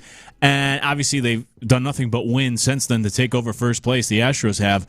But if not, Peter Lambert to me would have been a classic sell opportunity here for the Astros, because you are selling high before what everybody believes is an inevitable crash. But he was a first-round draft pick. Unfortunate for him, he went to the Rockies and had to pitch at Coors Field. And so that can hurt a lot of guys, as we have seen over the years. But he went in the first round for a reason. Like, the stuff was there, the potential was there. He had to go to Japan, figured out some things there, and now maybe just a perfect storm. I mean, I know the Astros cut him in March or DFA'd him. They didn't think he was good enough at the time to make the original roster. But he was a first-round pick for a reason, and maybe things with the pitching coach, with the ballpark, whatever it is, maybe things just finally clicked for him. In terms of why he's pitched yesterday, I don't know, because the Astros typically do like to give the guys the extra rest, not go on short rest. It worked out for Lambert. I think it does play into that idea of this is a big game against the Rangers. In a season of 162, there's not a lot of major games in a baseball season, but that series was certainly one of them. And you got to bury one of your divisional foes in the Rangers, who, like I said, became sellers today. So that was a huge weekend for the Astros to put the nail in the Rangers' coffin. But Javier, I believe, is pitching tonight, and if nothing else, maybe it's to just give him an extra day. Maybe it's more so about Javier than Lambert. Sports Radio 610. Breaking news. That's some kind of breaking news. It wasn't the Texans, so I think everything's all right over there. T, I didn't hear if it mentioned them Stros or not. I'm assuming we got some kind of move here. Yes, we have Houston Astros breaking news ahead of this MLB trade deadline coming up at 5 p.m. The Astros have made a move. Got to say goodbye to Spencer Arrighetti, though. Spencer Arrighetti is being dealt to the Blue Jays in exchange for Dalton Varsho, center fielder, adding to those bats for the outfield for these Stros. Dalton Varsho is going to be who the Astros get back in exchange again for Spencer Arrighetti. That's coming from Mitch Bannon, inside reporter for the Blue Jays up there in Canada. Well, there was I guess we were in Michigan, is what Ron always says. When we were in Michigan, Spencer Arrighetti was 7-1 and absolutely dealing, and the wheels came off big time for Spencer Arrighetti. Been a rough go at it, obviously, and an injury, I believe it was. What was it? Was it a leg? Wasn't it? What was wrong with him? What sent him to? Anyway, Spencer Arrighetti to the Blue Jays for a center fielder. You got any stats or anything on it was it was left wrist inflammation in June 2026 for Blue Jays outfielder Varsho, who is now a Houston Astro. If you're just joining us. You got any stats on him? Yeah, he's batting .243, 7 homers, 26 RBIs. So the OPS is .682, which league average is .720. He's a free agent at the end of the year, so it's a rental theoretically, or they can sign him to an extension. He is 30 years old, outfielder, former second-round pick. So I know I'm the wet blanket around here, but first blush, I don't like the move unless you sign him to an extension. But if this is strictly just a rental and you're only going to have Varsho for the rest of this season, I would rather have Arrighetti and his potential upside for the future than an outfielder, a below-average outfielder this year. Varsho was good the last couple of years, but right now a guy who's been scuffling, you only have him for half a season for a team that's 58 and 55. I don't think this is the guy that puts them over the top where, okay, now they are the best team in the American League. So because of that, if you don't sign him to an extension, I would rather have Arrighetti for a number of years than 2 months of Varsho. But we'll see what the next couple months bring. Yeah, I mean, it's going to be painful if Spencer Arrighetti goes out there and he gets back on that same juice that he was 7-1 on early this year with the Astros. That puts that chip back on his shoulder, if you will, and pitches well. But we'll see. What are your thoughts with this guy in particular? I mean, I know it's been a turnstile in center field, and we've got several guys that have played out there. But over the options that we already had, I mean, is this a big upgrade? Is this just one more added to the list? Yeah, it's a good. I mean, it's got to be an upgrade because the Astros do have one of the worst outfield. I mean, Taylor Trammell's been streaky and he's been hitting better of late, but it's been such a bad offense for the Astros this year from the outfield. So just kind of by default, I think it's still an upgrade, and he has potential. Varsho had a good couple last seasons in Toronto. This year, the whole Blue Jays team has just been slumping after they made it to the World Series last year. So maybe you can unlock something in a guy that did hit 20 homers a year ago. But, yeah, it's an upgrade. But like I said, I don't think it's a big enough upgrade where it's like, ooh, look out. Here come the Astros. They just got Varsho. Oh, the rest of the American League better watch out. It's an upgrade, but it's also not saying much with that outfield that the Astros currently are running out there. I'm not sure. So I'll ask you the question, Luke. I think Astros fans were hoping for a different Blue Jay center fielder, weren't they? Yeah. Oh, yeah. George Springer. Yeah. Which would be perfect with what I said earlier. Jim Crane loves, just bringing back these guys he knows and likes. I'm surprised they probably tried for that and had to settle for Varsho. Right. But yeah, I think Astro fans would be. I don't think Varsho gets you very excited here at the deadline if you're an Astros fan. At least it's a move. Like I said, you got to do something, and they did something. So credit to them. But if you're driving around in your car, it's not last year where you got the Correa news and you get, that's exciting. You get George Springer, even if he's not the same guy. Everybody but you. That's right. Yeah, everyone except me was excited. I don't know how exciting Dalton Varsho makes you, but, he's had a couple decent seasons in the past with Toronto. Maybe he'll find his stick again here in Houston. Well, I'm going to tell you that I don't know that they were going to bring an outfielder in that really turned me on. I understand the need for it, but unless it's going to be a big name that you're going to have for multiple years, it's going to change this lineup. Like, I don't. Right. I mean, just keep playing the musical chairs for all I care. So, to answer your question, doesn't move me much. But I will. I'll tell you what. I'll take this opportunity to send out an apology. Lamont Wade Jr. Uh-huh. Ron threw out the lineup Friday before first game of this series, and my comment was, I like the lineup. My only problem is Lamont Wade Jr. I just don't know why he's in there. I don't know why it's him over some of the other guys. Yada yada yada, and really didn't have a real strong take, but definitely centered in on Lamont Wade. And then L Wade, man, he went out there and he was 1 for 3 with an RBI in the first game where we won 11-2, and you may look at that and go, hell, we won 11-2. Well, he's the one that got the scoring started with a double that scored Taylor Trammell. And then he goes out there in game 2 contest 5-4. He got the scoring started there with a single that scored Altuve. And I believe in Sunday's game, he got a hit in that game, which also scored Altuve in the 7th when the Astros stretched that thing out to 7-3. So I tell you what, if somebody needs a little boost in that lineup, Tyler, if somebody needs a little boost in that Astros lineup, just let me know and let me talk negatively about them on these airwaves, or at least show a little bit of doubt on these airwaves. They'll go out there and get you a hit. They're going to drive in some runs. Hell, they may get you 3 or 4 hits. That seems like something we got to take advantage of. Sure. I mean, as if we need any more reason for me to be negative, I can damn sure do it. Look, I don't even remember the guys' names. It was that bad. We were in here one time, and I just said, I was hot. I was like, what the hell are we doing, man? Bryce was on the bench or something like that. I was like, what are we doing starting this guy here and that guy? I ain't never even heard of this guy. They literally went out there and like in the first or second inning, the Astros rattled off 4 or 5 runs, and these guys, they were the ones that did it. One of them had 2 hits in 1 inning. I was like, what? You just get them started. But Lamont, I apologize, my man. I apologize. I doubted you. I singled you out in the lineup, and then you went out there, and then you got the scoring started in 2 of the games. You added to I think we were up 4 or 5-3. I think 4-3, and he had an infield hit that made it 5-3, so we were able to extend that lead a little bit. He was super valuable in this past weekend series against the Rangers, and I got him. Hey, man, I was wrong. I was dead wrong. Glad he was in there. Yeah, it's funny with him, stats can be like bikinis. They show a lot, but not everything. I like that. And so with him, the batting average is not good, but he's hitting over 400 with runners in scoring position. He has more hits with runners in scoring position than he does in, at bats without guys with runners in scoring position. So he's clutch. Yeah. And it's almost like Jarren Duran in Boston. All the Red Sox fans hate him. He's batting 200 this year, really disappointing, but he's second on the team in RBIs. So, with Wade, too, like the numbers aren't good, but he has, when he gets a hit, like he gets some big hits, and he had a few this weekend as he laid out. So even though he's only batting like 180, he's had some big hits for this team. Credit to him. That's Luke Morrow. Astros make a move, center fielder.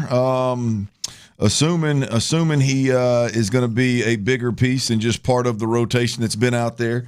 We shall see. Texans, we'll get back to the gridiron here. Texans training camp is rolling. We've seen 4 practices. What players are opening eyes and earning their keep, right? Who are the early movers in camp? Kind of moving up, being seen.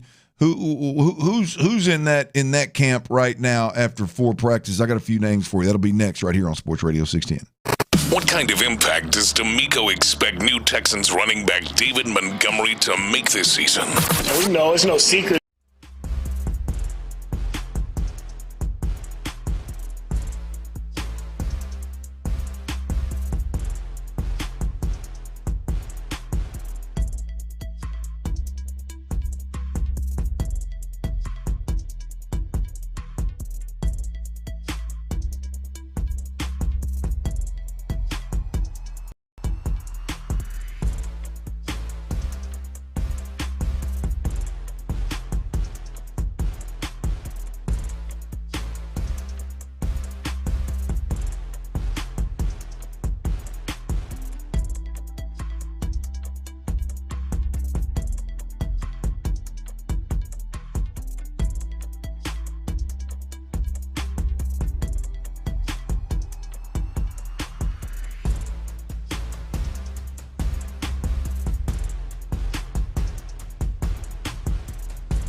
Sports talk everywhere you go. Louder, clearer, and better than ever. A new era begins on August 13th with Houston's sports leader, 95.7 The Fan. Texans training camp is here. Live from the West Point Lincoln and West Point Lincoln of Sugar Land Studios, Sports Radio 610 presents The Drive with Stoerner and Hughley. Sports Radio 610. Breaking news. The Astros have made a move. Starting pitcher Spencer Arrighetti goes to the Blue Jays for center fielder Dalton Varsho, who, as Luke mentioned a little earlier, Not having a great season this year, but the previous couple of seasons have been pretty good, pretty promising. And so the Astros do go out and get an outfielder. On top of that, Tyler just mentioned that the Astros, reports are that the Astros are still interested and still aggressively moving at got an hour and a half before the deadline comes and goes, but the Astros are apparently still aggressively pursuing starting pitching. We'll see if anything comes to fruition there in the next hour and a half. Stay plugged in right here. We will make sure that we bring that to you. Luke, real quick on the Dalton Varsho front, is that something that you think, is he just a piece that they continue to rotate through here, or you think he's a plug and play center fielder that's going to get most of the run the rest of the way? I think he will get most of the run. I think he is a plug and play. I just don't know how big of a needle mover it is. I hope I'm wrong. The majority, almost all the feedback coming in from the listeners has been more in agreement with us that the listeners are not pleased with this move either. And now they're going out for more starting pitching where you just gave up a starter. So I guess I'll wait to see Dana Brown's full plan. If you bring in a starting pitcher by the end of today who's better than Arrighetti, then maybe this is a good package deal. But it's been my concern that I thought he would be too obsessed with a left-handed hitting outfielder, almost to their detriment. And we know starting pitching is a need for this team, and yet you gave up one of those starters, and now you're back in the market for starting pitching. So anyways, I think he'll be relied upon to try to be that guy, but overall, I just don't love the move for the Astros. Free agent at the end of this season, so I don't know if it was just a 50-game rental here, or if the Astros extend him. You're talking about a 243 hitter, 26 RBIs, 9 stolen bases, 7 home runs this year. So we'll see. We'll see what that looks like in center field for the Astros. Stay plugged in right here to 95.7 to Sports Radio 610. Stay plugged in right here, and we'll keep you posted on if the Astros make any more moves. We'll keep you posted on the noise around the Astros and the Major League Baseball trade deadline. But right now, we got to slide on over to the Texans. There's a lot going on. Training camp has started. 4 practices in. I got to believe that D'Amico let him go to church on Sunday and maybe had some meetings afternoon or such. But 4 practices in, 2 of which have been in front of the public. To me, there's a conversation here to be had, Luke, about the let's call them fast risers, the movers, if you will, guys that we had maybe never seen, guys that we had not seen much of, guys that we were looking for in training camp to see how quickly they can help this football team. Fast risers, movers, if you will, the first 4 practices. I got 4 of them for you. And 3 of them may not surprise you because they're all 3 the top 3 draft picks of this year. One of them may surprise you. I'm going to start with Keelan Rutledge, the first-round draft pick. I did not know exactly how the Texans were going to handle Keelan Rutledge coming into training camp. The first few practices, 2 of them were outdoors, 1 of them was indoors. I believe that they were all pretty much, I mean, let's be honest, D'Amico Ryans was ranting and raving about being ready for practice, meaning he was ready for them to put pads on. The first 3 practices were more of ramp up, get ready for training camp. Let's get our bodies in better condition and used to being outside and actually practicing football. Couldn't really tell much there. There was a heavy rotation at the offensive line position.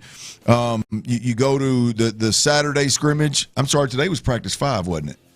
It was 1, 2, 3 inside. Yes. 4 was Saturday. 5 was today. So I've been. It's 5, not 4, 5. But Saturday's scrimmage or Saturday's practice in front of the fans the first time. I don't believe, talking to Sean Pendergast, I don't believe Keelan Rutledge got any reps with the ones at center. He was playing guard the whole time, I believe. Mm-hmm. Well, you moved to practice today. I believe he took damn near every snap with C.J. Stroud as the starting center today. And the significance there is you got pads on, and it's time to see if that physicality is really there, and let's do it with the ones and how it impacts the ones. So I got to start there. Keelan Rutledge is a fast mover for me. There's also Marlon Klein is another one, the tight end that was drafted in the 2nd round this year out of Michigan. I'm going to tell you, Luke, he's a specimen. He is the one that you look at and you go, yeah, I understand why that tight end right there was a second-round draft pick. We heard D'Amico Ryans talk about after Saturday's practice, talk about how he is a matchup problem in the pass game. Well, if you see him, he is definitely that. He's more athletic than you would think at that size. He's got some twitch. He's got some change of direction. He's long, and he can absolutely run. So I think there was a time when he got injured right after getting here where I was like, hell, you're going to be lucky to have your tight end. He's got a steep to climb with Dalton Schultz and Cade Stover and Brevin Jordan and what's my man's name, 87 that they brought in, Foster Moreau.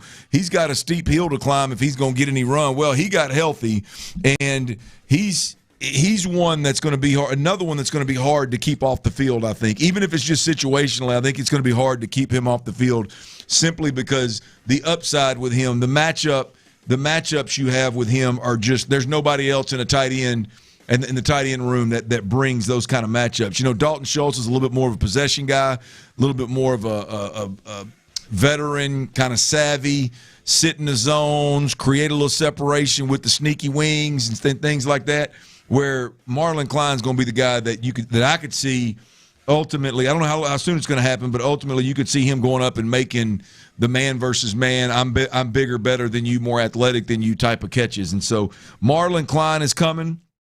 Kalen McDonald, he's been one that I wanted to get a good look at, Luke. And D'Amico Ryans has already spoke out about him, about how, hey, no, he's a man amongst boys. Like his physical strength is obvious in a NFL D-line room, and he made a couple of plays today where it was one of those where it looks like it's a veteran making the play. And I wanted to see him in pads and see exactly what he looks like. And if he is he one of them mature dudes that's got a high ceiling, but his body ain't right yet, and his body ain't right because he's either a late bloomer or he's lazy, one of the two. Mm-hmm. Right? Well, no, he's ready. His body's right. He is going to be a factor in a big way from jump with this football team. And last but not least, I mentioned him a little earlier in our show, Luke. Jawar Jordan is – you want to talk about it? I think he's probably my fastest riser of them all.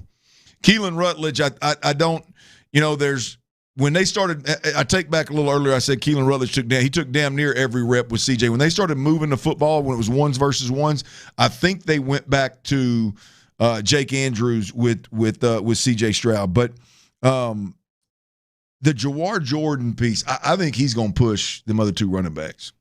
Every time we talk about running backs, we've talked about Woody Marks, and we've talked about David Montgomery, and rightfully so. But I think Jawar Jordan's he's going to push them cats. There's something there with him that I just don't know how you keep him off the field. There's a slasher. There's a recklessness, that he runs with that it's now he's in control, but to us it looks like he's out, and it's just. If he can stay healthy, Jawar Jordan's going to be a big asset for this Texans football team, and he is probably the fastest riser for me. The Texans 5 practices in, I've got 4 risers, and it's 3 of the ones we expected: Keelan Rutledge, Marlon Klein, and Kalen McDonald, and then one guy that I don't know that anybody expected him to be such a presence in the running back position, but Jawar Jordan is the guy. He's the one for me to watch moving forward on this fast risers list, Luke. Yeah, that one's fascinating because I've been talking all offseason of my, I guess I would say, concerns over the running back room. Yeah. And so, if Jawar Jordan's that guy, especially if he passes Woody Marks after what we saw last year from Woody, like that's the one that the other ones make a little more sense. Jordan's the one that piques my interest maybe the most to keep my eye on to see how that running back room evolves here over these next couple of weeks. Well, how do they handle – because I know the one thing that they really love about Woody Marks is he's a good all-around back, right? It's the all-around piece. Like, he's as good a pass protector as he is runner, right? I don't know David Montgomery. That I haven't studied his pass protecting or not, but I believe he fits that bill, right? The thing is Jawar Jordan is a little bit lighter in the tail. I don't think he's as good a pass protector, but boy, there's a slasher there. There's a different run style there that brings bring something a little different to the table. We'll see if he can slash his way into getting some carries at the running back position. I like what we're seeing. He's coming. He's going to make it hard on them boys. He's going to push them guys at the top of the running back room for sure. All right, coming up next, we got Weekend's Best, Weekend's Worst. Always a fun segment. We'll do that next right here on Sports Radio 610. Tyler is the absolute worst. Reset your presets. Initialize sequence. And tell your friends. August 13th.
routine and can help protect you from getting really sick. Ask your doctor or pharmacist which vaccines you need. See more at PfizerForAll.com. Sponsored by Pfizer.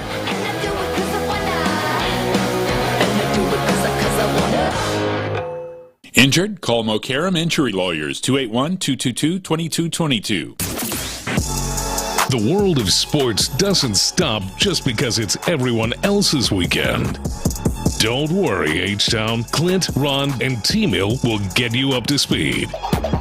It's Weekend's Best and Weekend's Worst on The Drive.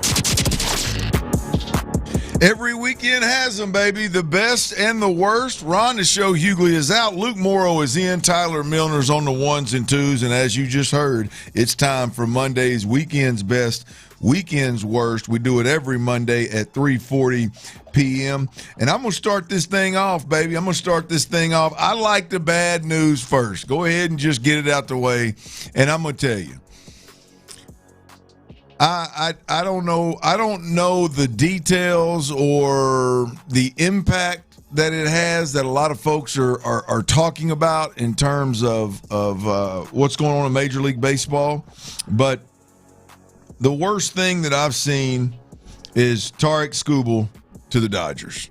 I mean, it's getting – I've never been a fan of the super team. I've never been a fan of it's hard for me personally to be a fan of and root for those kinds of situations. We've ever really experienced it here in Houston, so I don't have to, and I damn sure hadn't experienced it with my Razorbacks. So I don't know that I've ever personally had to make the decision of like it's my personal team, let me root for it. But I know as it happens in baseball and as it happens in basketball, I find myself rooting against those teams simply because it seems like they're playing by a different set of rules. And I know this touches you a little bit, probably different than it touches me, Luke, but the Skubal ending up with the Dodgers it irks me in a way that, and it's not even about being an Astros fan, it just irks me in a way of like, how are these guys continuing to pull these kind of moves off? Yeah, I'm with you. It sucks. It sucks for baseball and for the fans. And the deal, that's the biggest thing, is like, look, it's a trade. So if the Dodgers put together the best package for him, fine with me. But I find it hard to believe that that's the best offer that the Tigers got. I look at a trade today that just happened while we've been on air where the Red Sox traded for Adley Rutschman, and they gave up like 3 of their top 6 prospects and one of their big league catchers for Rutschman, who's been very disappointing. Meanwhile, the Dodgers, what they gave up for one of the best pitchers in the game, it almost seems like I know there's a conspiracy theory of like this is all intentional, but it's just I don't know what these other teams are doing. Why deal with them in the first place? Because they already are so good. Why make them even stronger? And then number 2 is, like I said, I find it hard to believe that was the best offer on the table for the Tigers. So that's what really frustrates me, is that he went to the Dodgers, but they didn't even have to give up a whole lot. It's just gotten too easy for them where you're going to get him, not have to trade a whole lot, and the Dodgers just got so much better. It's not good for baseball. It's annoying. And yeah, it was frustrating news over the weekend. It stinks for baseball fans. Well, the one thing for me, Luke, it does give me before I could really care less about the Dodgers. Like I mean, I could absolutely care less win or lose as long as they're not playing the Astros. I don't care. Now, as I watch this thing moving forward, when they play, and I am in a position to watch the Dodgers, I will hate watch the Dodgers. And I don't like being a hate watcher. I'm just not a fan. So Tarek Skubal ended up with the Dodgers. That's my weekend's worst. Luke, what do you got? Weekend's worst. By the way, real quick, the last thing on the Dodgers there is that they get an extra $66 million a year because of their TV deal. Major League Baseball set up a deal when they were bankrupt, and Major League Baseball let that deal run until 2039 for whatever reason. So now that they have new owners and can spend money, they're making an extra $66 million from their TV contract a year that other teams don't. So that's another. It's just it's a ridiculous setup. They have certain rules for Ohtani that other teams aren't allowed. So I get the disdain for the Dodgers because it almost feels like they're Major League Baseball's favorite child right now. My weekend's worst. We'll stick with baseball, but I guess this was like a women's professional baseball league. This was their opening day over the weekend. I have to plead ignorance. I did not know that this was even a thing, women's professional baseball league. And Martha Reeves, who is an icon. She was the lead singer of Martha and the Vandellas, who was, they're a legendary Motown group. But she's 85 years old now, and this video went viral. I dropped in the rundown. Tyler, do you have the audio? This is Martha, poor Martha, singing the national anthem for this big opening day for women's professional baseball. Oh, say, can you see by the dawn's early light what so proudly we hailed? Feel free to cut it whenever you've had enough. This is a banger. Hear a bald eagle screeching somewhere in the distance.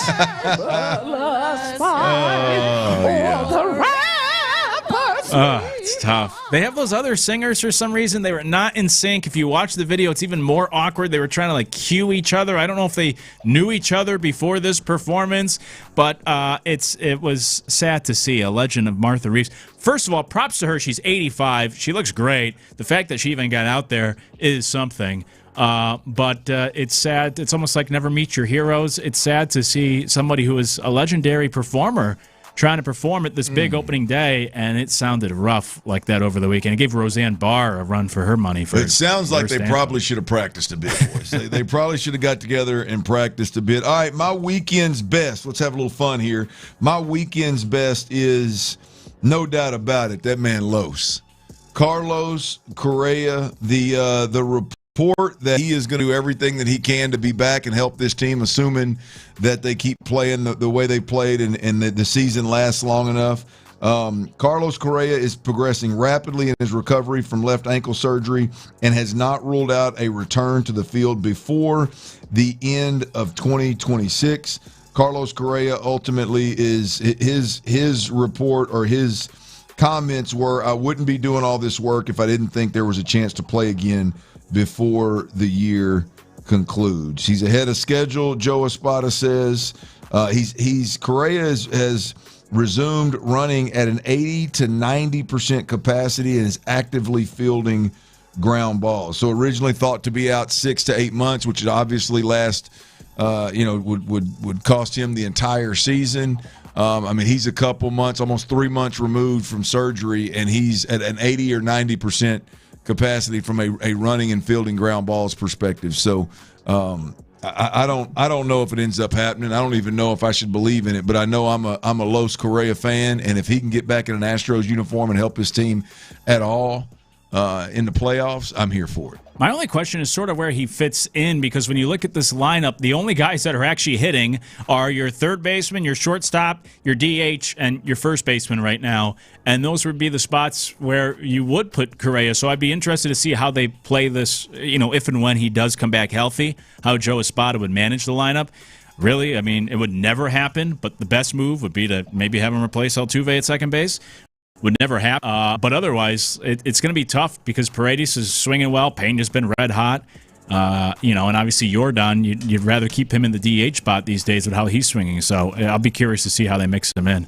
Well, Jordan in left field and Los could be your DH. You could slide Isak over to second and let. That's true. I'd rather Los play third where there's not as much movement if that ankle is a problem at all. So.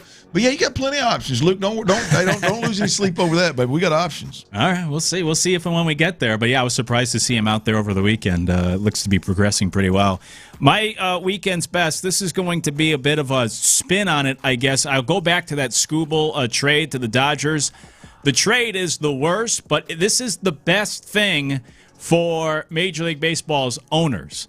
And they can use this, especially if the Dodgers end up going on and winning the World Series again this year. But when it comes time to negotiate the new CBA this offseason, the owners can just simply point to this trade and what the Dodgers have been doing and say to the Players Union, hey, this is why we need a salary cap, because this is just getting ridiculous. And Major League Baseball would certainly benefit from having a salary cap. It's the only, obviously, major sport that doesn't do it, and it's been much to the chagrin of many people in and out of the sport.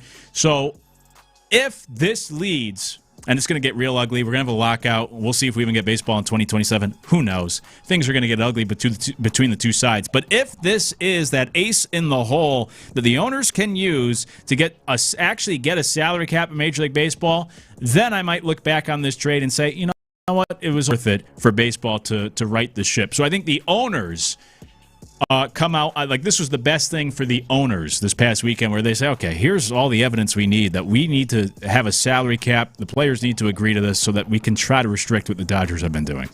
Man, it seems like that is that's one of the topics for me in sports. Baseball seems to be full of them, to be honest with you. But that's one of the topics in sports for me that I get what's going on, but I really don't care to have just fix it and come talk to me after. You know what I mean? Like you get real deep into the weeds on a conversation about, like you said, the Dodgers having $66 million more dollars than everybody else. How in the hell is that happening? I mean, how in the world is that what's going on in Major League Baseball? Forget the fact that there's no salary cap, but how does that happen though?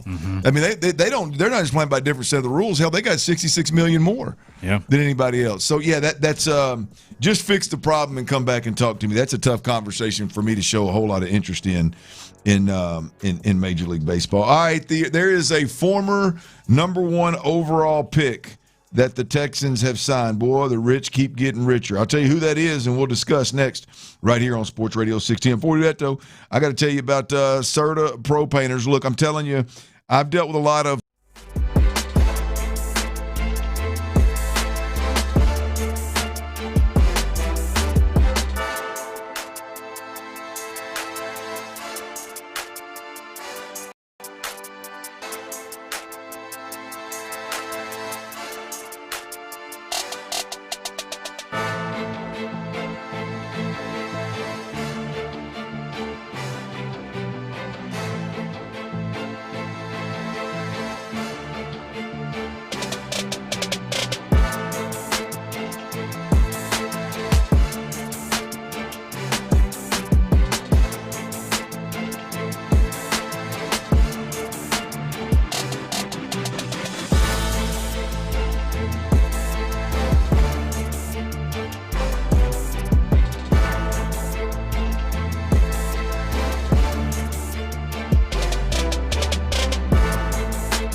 analysis. Visit skyrizzy.com or call 1-866-SKY-RIZZY to learn more.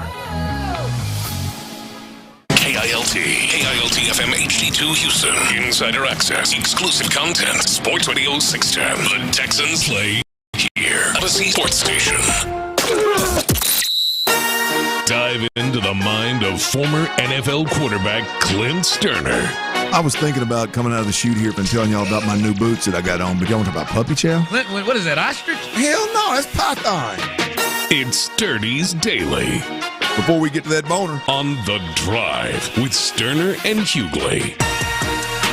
Ron and Show Hughley is out. Luke Morrow is in. Tyler Milner's on the ones and twos. T-Mill's Best Bets coming up in the 5 o'clock hour. Stay plugged in there. We got a lot moving and shaking here. The MLB trade deadline. We're inside an hour. The Astros have already made a move. Spencer Arrighetti goes to the Blue Jays for center fielder Dalton Varsho, who is, by the way, the Blue Jays are in town. And it's just a walk across the diamond, I believe. Expectations are that Varsho will be in the lineup for the Astros tonight. According to Brian McTaggart, I believe is where I saw that. And the other piece of that is, boy, I tell you, Joe Espada, it sounds like he had to go out to the old bullpen and get Spencer Arrighetti where he was doing a little work and let him know, hey, bud, you're no longer an Astro.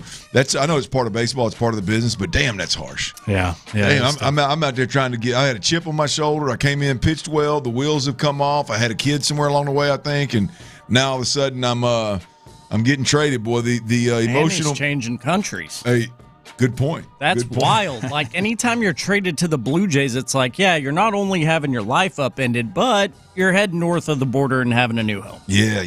I mean, hopefully the million all worth its while. But, yeah, man, he's that's an interesting little detail there. The Blue Jays are in town, so the guys don't have to go far. Just walk across the diamond. That's always an interesting wrinkle when you just go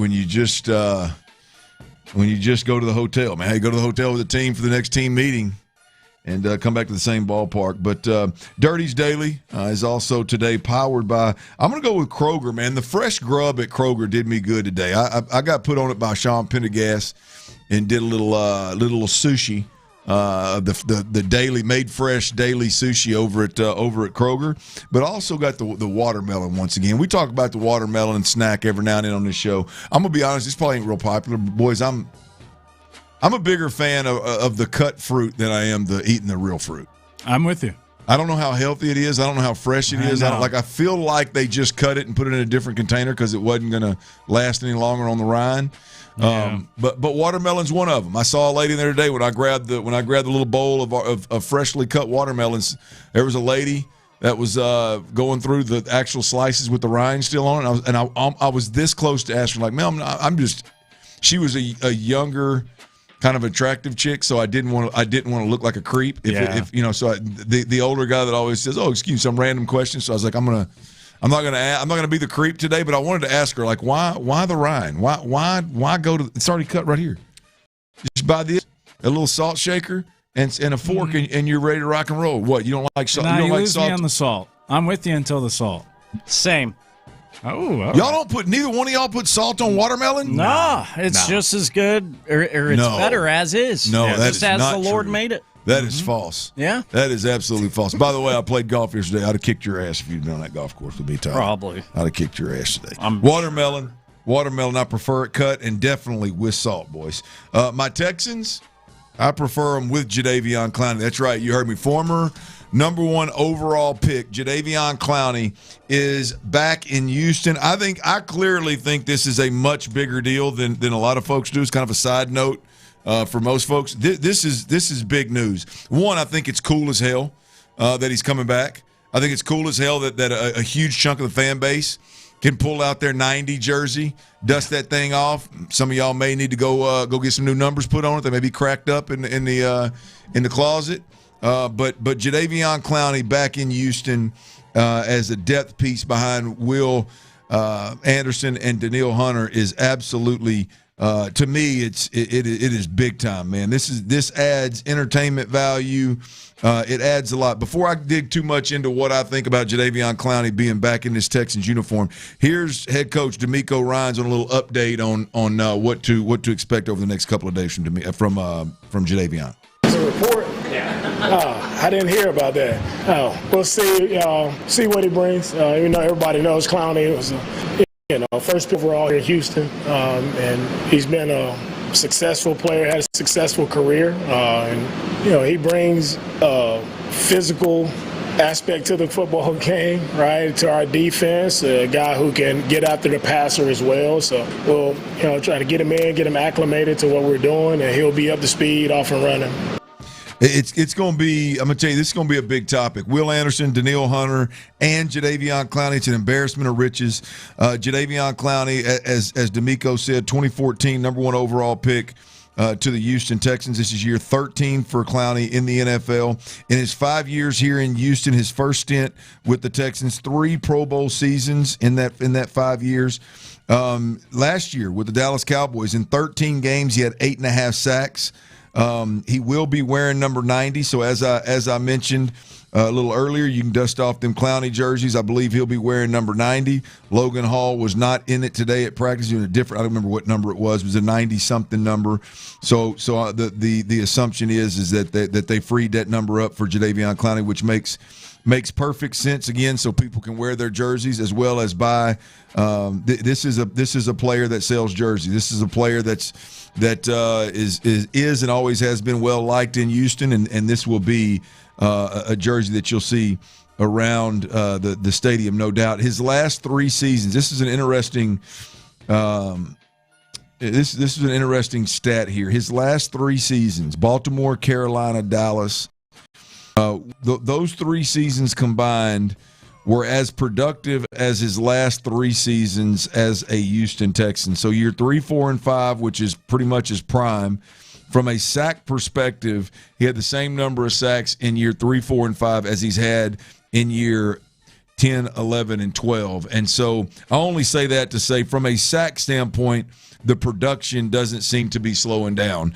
And, that brings me to the Jadeveon Clowney as a Houston Texan in 2026. And, Luke, I'm going to tell you, I absolutely love this sign. One of the biggest talking points here in Houston from the draft, from free agency, has been, the depth at that edge rusher position.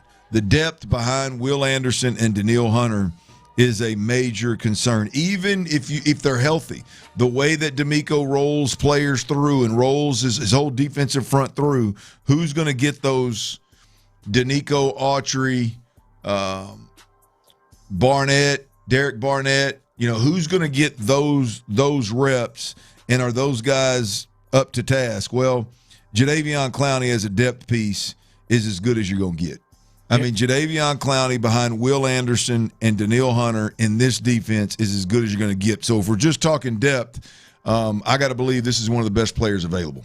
Oh, yeah, for sure, right? I mean, you already had the best tandem of edge rushers or defensive ends in the league, and now you add Clowney, who was 20th, I believe, in sacks last year, so now you have 3 of the top 20 sackers or pass rushers, however you want to phrase it, from a year ago. So, yeah, it's huge, and it strengthens that defense even more. What was already, top defense in the league just got more interesting with the Clowney addition, and he took less money. You referenced this, earlier. I mean, took less money to be here, so you'd think he'd be more motivated. He said he wanted to come to the Texans because he wants to try to go win a Super Bowl, and so he picked the Texans over some other teams that weren't nearly as good. I think the Browns and the Raiders were interested, but he wants to be here. He's a local guy. He lives in Houston, all that sort of stuff. So you hope the motivation is there, and it certainly seems like for this defense, another good addition, an exciting one over the weekend that people are really into, and this top defense just got even better with that and a couple of the other additions this weekend. Yeah, the depth piece is one. You mentioned the money. I mean, the fact that he lives here, the fact that he turned other people down to come here tells you one thing. He wants to be at home. He wants to win a championship, and Houston was the best place for him to be. I love that. I mean, I love that. He knows Houston. I think Houston knows him. When I say that, I mean I think D'Amico knows exactly who he is. I know there were some issues early in his career about being the last guy in the building, the first one out kind of thing, not being the hardest worker. I got to believe that elephant in the room was probably discussed before coming here, because that is definitely not going to fly with this group. So, you push that by the wayside. Again, I think this is just a great sign. Last but not least for me, Luke, the Clowney packages in this defense going to be sexy as hell. I mean, this is when you find ways to put Jadeveon Clowney and Will Anderson on the same side of the ball rushing a quarterback, you are the amount of violence that's being played with, the amount of chaos that you can create is second to none in the league, right? You no longer, to get some kind of NASCAR package, have to play. We've seen them play Danielle Hunter and Will Anderson on the same side of the ball. You don't have to do that. Or if you do that, you got Jadeveon Clowney on the other side. You don't have a D tackle you got to put out there. The nut package. Yeah, it would definitely be that. That there is something. One of my as an old quarterback, one of the most difficult things that I ever had to deal with was they called it an amoeba defense back in the day. Mississippi State did it in our conference. There's a handful of schools that did it, but Mississippi State did it.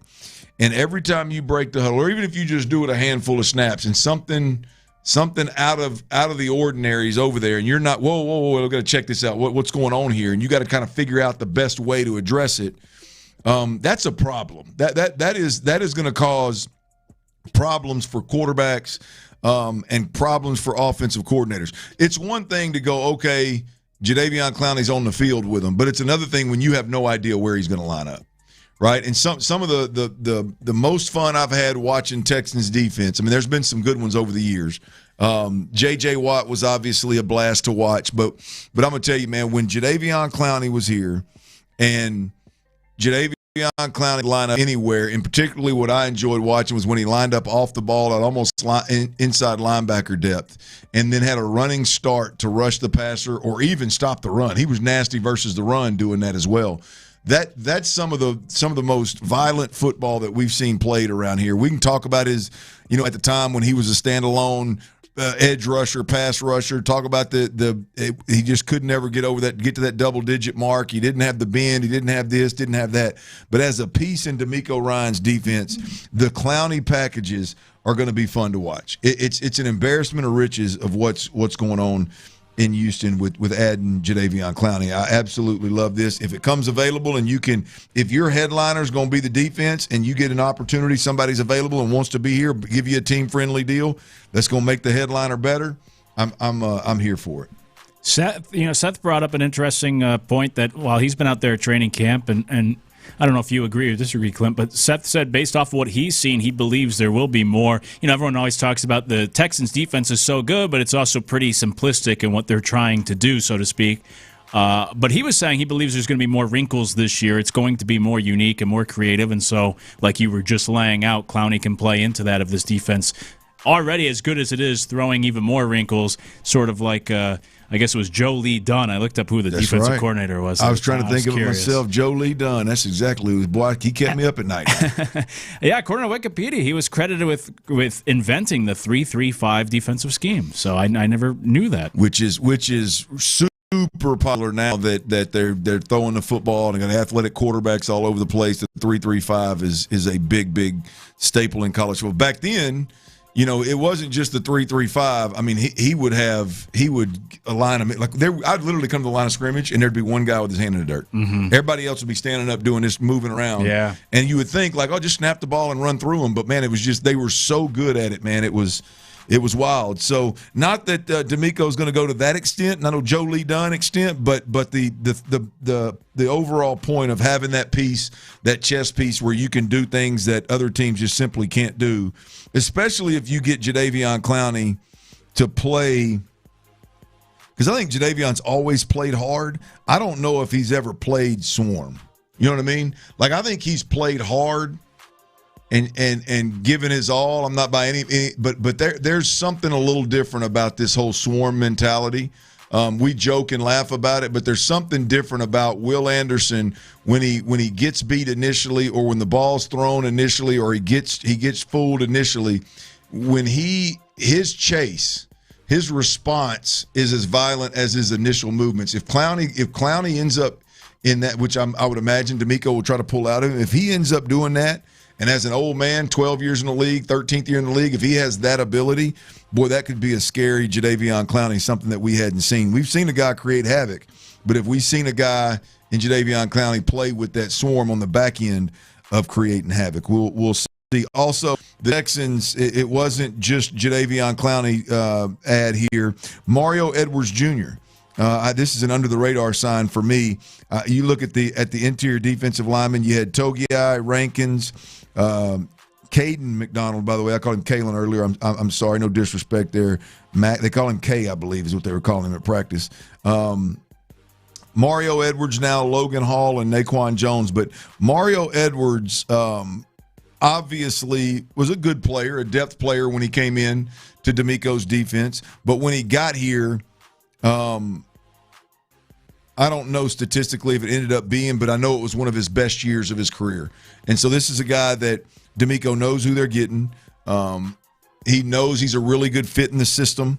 He knows that he can play alongside of guys like Rankins and Togiai and in this defense. So I think the Mario Edwards sign is probably a little bit under the radar right now. They're gonna want to roll a ton of guys through there, and I think Mario Edwards will end up being in that final rotation. Yeah, that's why I liked it too, because of that familiarity. And I've wanted Derek Barnett to come back because, again, that familiarity. And so it just makes it easy when you drop guys into this defense. And that Mario Edwards, maybe that's just a case of like the classic veteran trying to avoid some of the offseason stuff or coming here into – you already know the defense and whatnot. Let me come into training camp a week late instead of having to go through all the other work. But it's good to have him back, and I do think that's a good addition, and mostly, like you said, because the familiarity is just a lot simpler than bringing in somebody entirely new, like even a Clowney right now. Yeah, well, they've had the whole offseason and damn near a week of camp to have other bodies in there and kind of see what you got. And now, Jadeveon Clowney's in there and Mario Edwards is in there. You mentioned Derek Barnett. It wouldn't shock me one bit. I believe he's still in the streets. Wouldn't shock me one bit if he weren't a guy that at some point they brought in here to give you a little bit of depth. Maybe not even right away, but down month into the season. As the season gets rolling, it wouldn't shock me one bit if Derek Barnett did end up being a Houston Texan as well.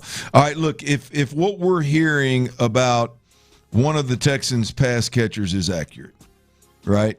If what we're hearing is accurate, this offense is going to have zero problem scoring points and making plays this year. If what we're hearing is true. I'll tell you who that is and what we're hearing next right here on Sports Radio 610.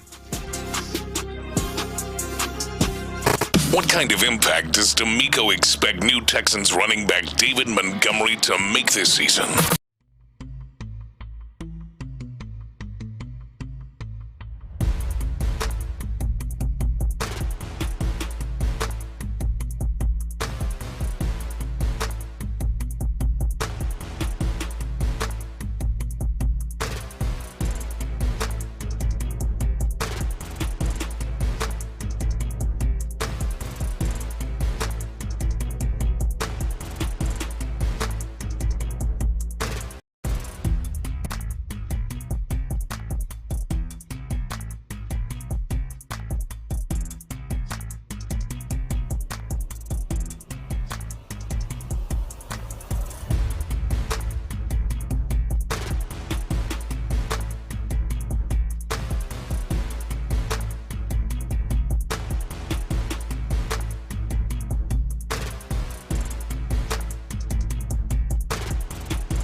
It's a wonderful time at Staples, where school supplies start at just 25 cents. Staples.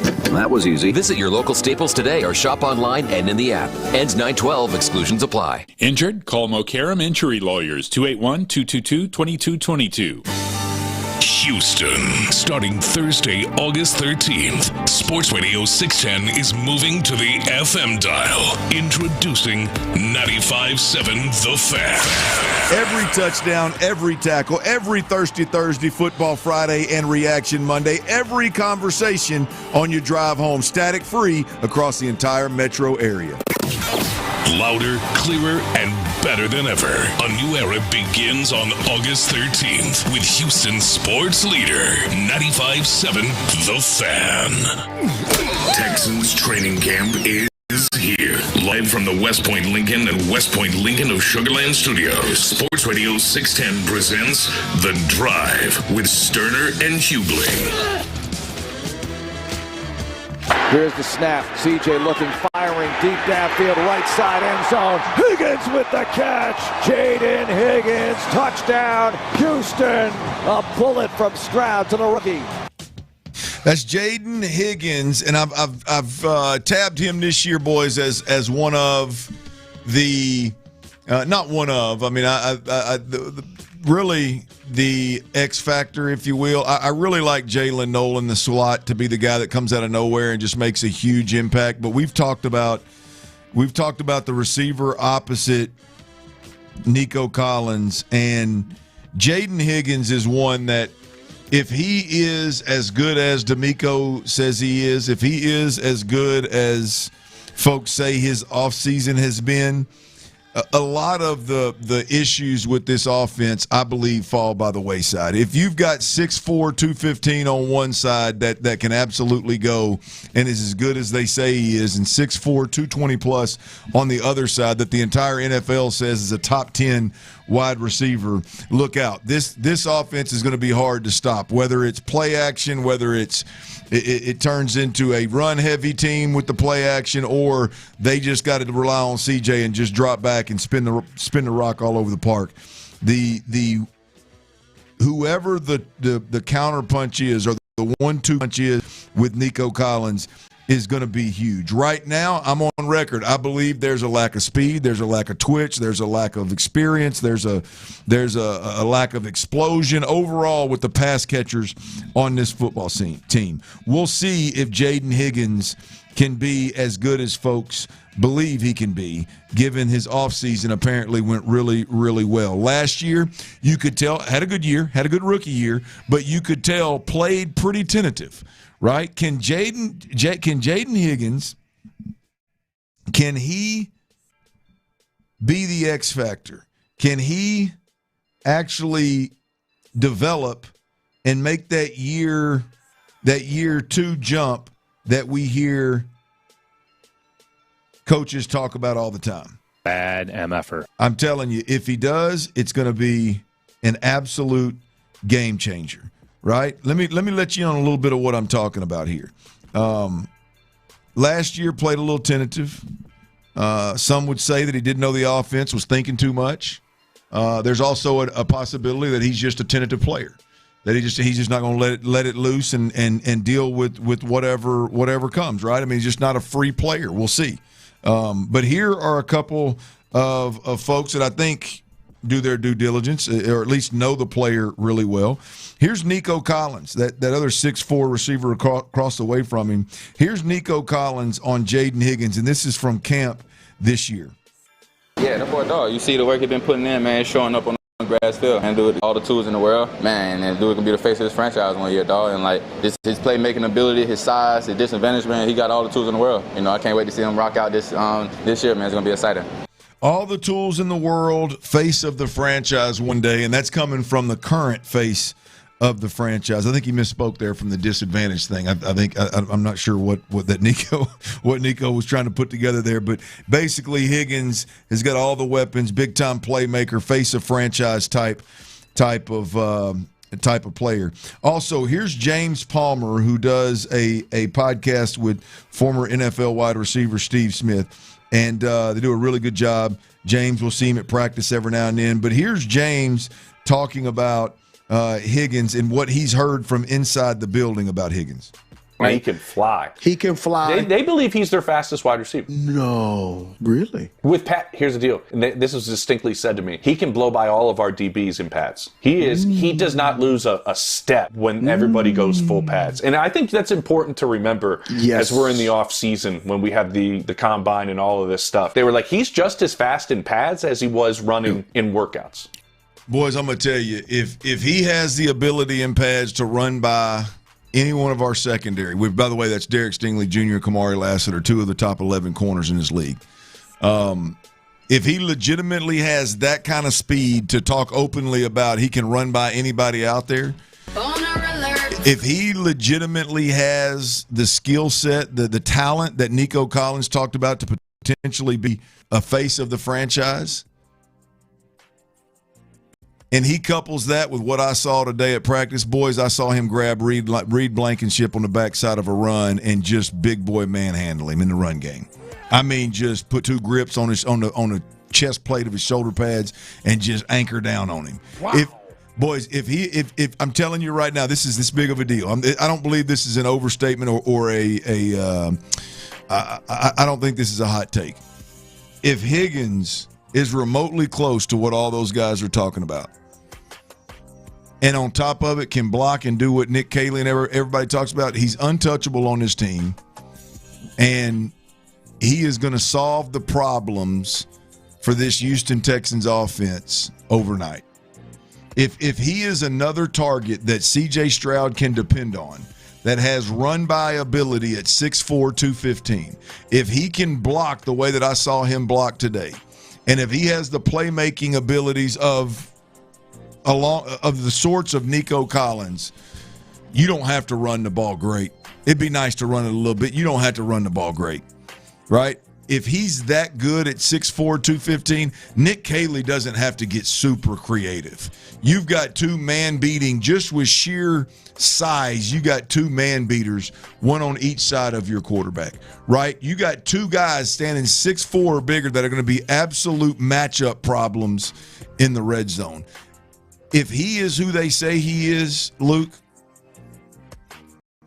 offense football in Houston gets so much easier and so much more or so much less dependent on the offensive coordinator getting super creative.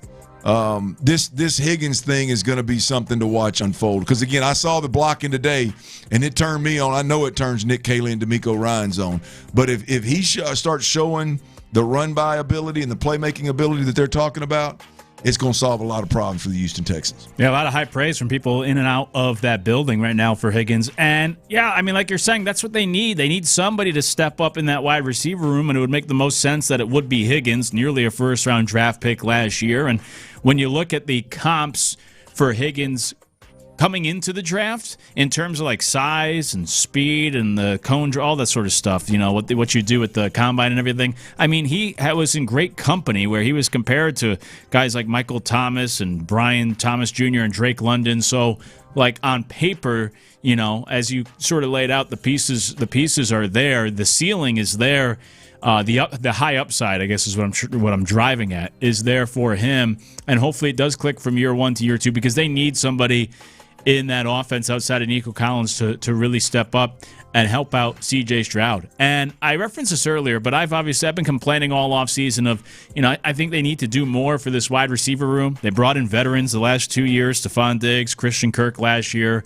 This year, they're just rolling with the young guys, and I haven't been too fond of that approach. We'll see how it plays out. But like I referenced earlier, Seth, in conversations on air in recent months, said, you know, at a certain point they did the same thing with the defensive guys, and it worked out pretty well, where you just got to let these young guys, it's almost like sink or swim, or you let them develop and put them out there instead of bringing in a veteran and stunting their growth. Allow Higgins to try to step into that number 2 role, and let's see what you could get out of him. And so if the Texans have this belief that they can rely on Higgins to really make a big jump in year 2 and be that true number 2 target, then obviously they should know better than anybody else with how close they are to the guy. So what we're what they're hoping to see, I guess, maybe is starting to be cultivated there with these comments of, for Nico Collins to say he's going to be the face of the franchise. Is that how he phrased it? Face of that's really high praise for a guy coming off a mediocre rookie season. Yeah, nonetheless. But maybe this is the year that he takes that big step. Well, I for the record, I'm more on your end of a little bit more concerned. I would like a little bit more long in the tooth. Hey, we know what this guy brings to the table, in the wide receiver room. You're definitely rolling the dice here with really everybody not named Nico in the wide receiver room, for being honest. With the exception of Xavier Hutchinson. So I'm more with you of like, hey man, let's see if he can play out like last year. He played with a lot of timidness. That's the best way to put it. I don't mean it disrespectful, but that's just kind of what it seemed to me. There were times when it seemed like he was kind of tiptoeing around, not sure where he's supposed to be, what he's supposed to be doing, and he was still able to have a decent season. Hell, he caught several touchdowns. Would he get 6 touchdowns? So he's still a good season. I got to see him break out of that shell, and until I do, I'm not going to be real confident in this wide receiver room until I see either Jalen Noel just jump on the scene at that slot receiver position, or see Jaden Higgins really explode from year 1 to year 2. Now, again, what I saw today in that blocking, I know he's going to get opportunities. I think he's untouchable on this team. Well, we were talking about the other day, talking about if Tank Dell gets healthy, him taking snaps from somebody, he ain't taking snaps from Jaden Higgins after what I saw today. It was lockdown city on the backside of a run. So that's not happening. All right, y'all, we got a handful of minutes. We got about 25 minutes before the Major League Baseball trade deadline in 2026 comes and goes. The Astros have made a couple of moves. The Astros have made a move. Will they make another one in the next 20 minutes? We'll talk about a near move that the Astros made. We'll talk about the move that they did make and who they've acquired. And we'll lead you right up to that trade deadline. We'll do that next right here on Sports Radio 610. Before we do that, though, I got to tell you, man, Generator Supercenter of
here. Live from the West Point Lincoln and West Point Lincoln of Sugar Land Studios, Sports Radio 610 presents The Drive with Stoerner and Hughley.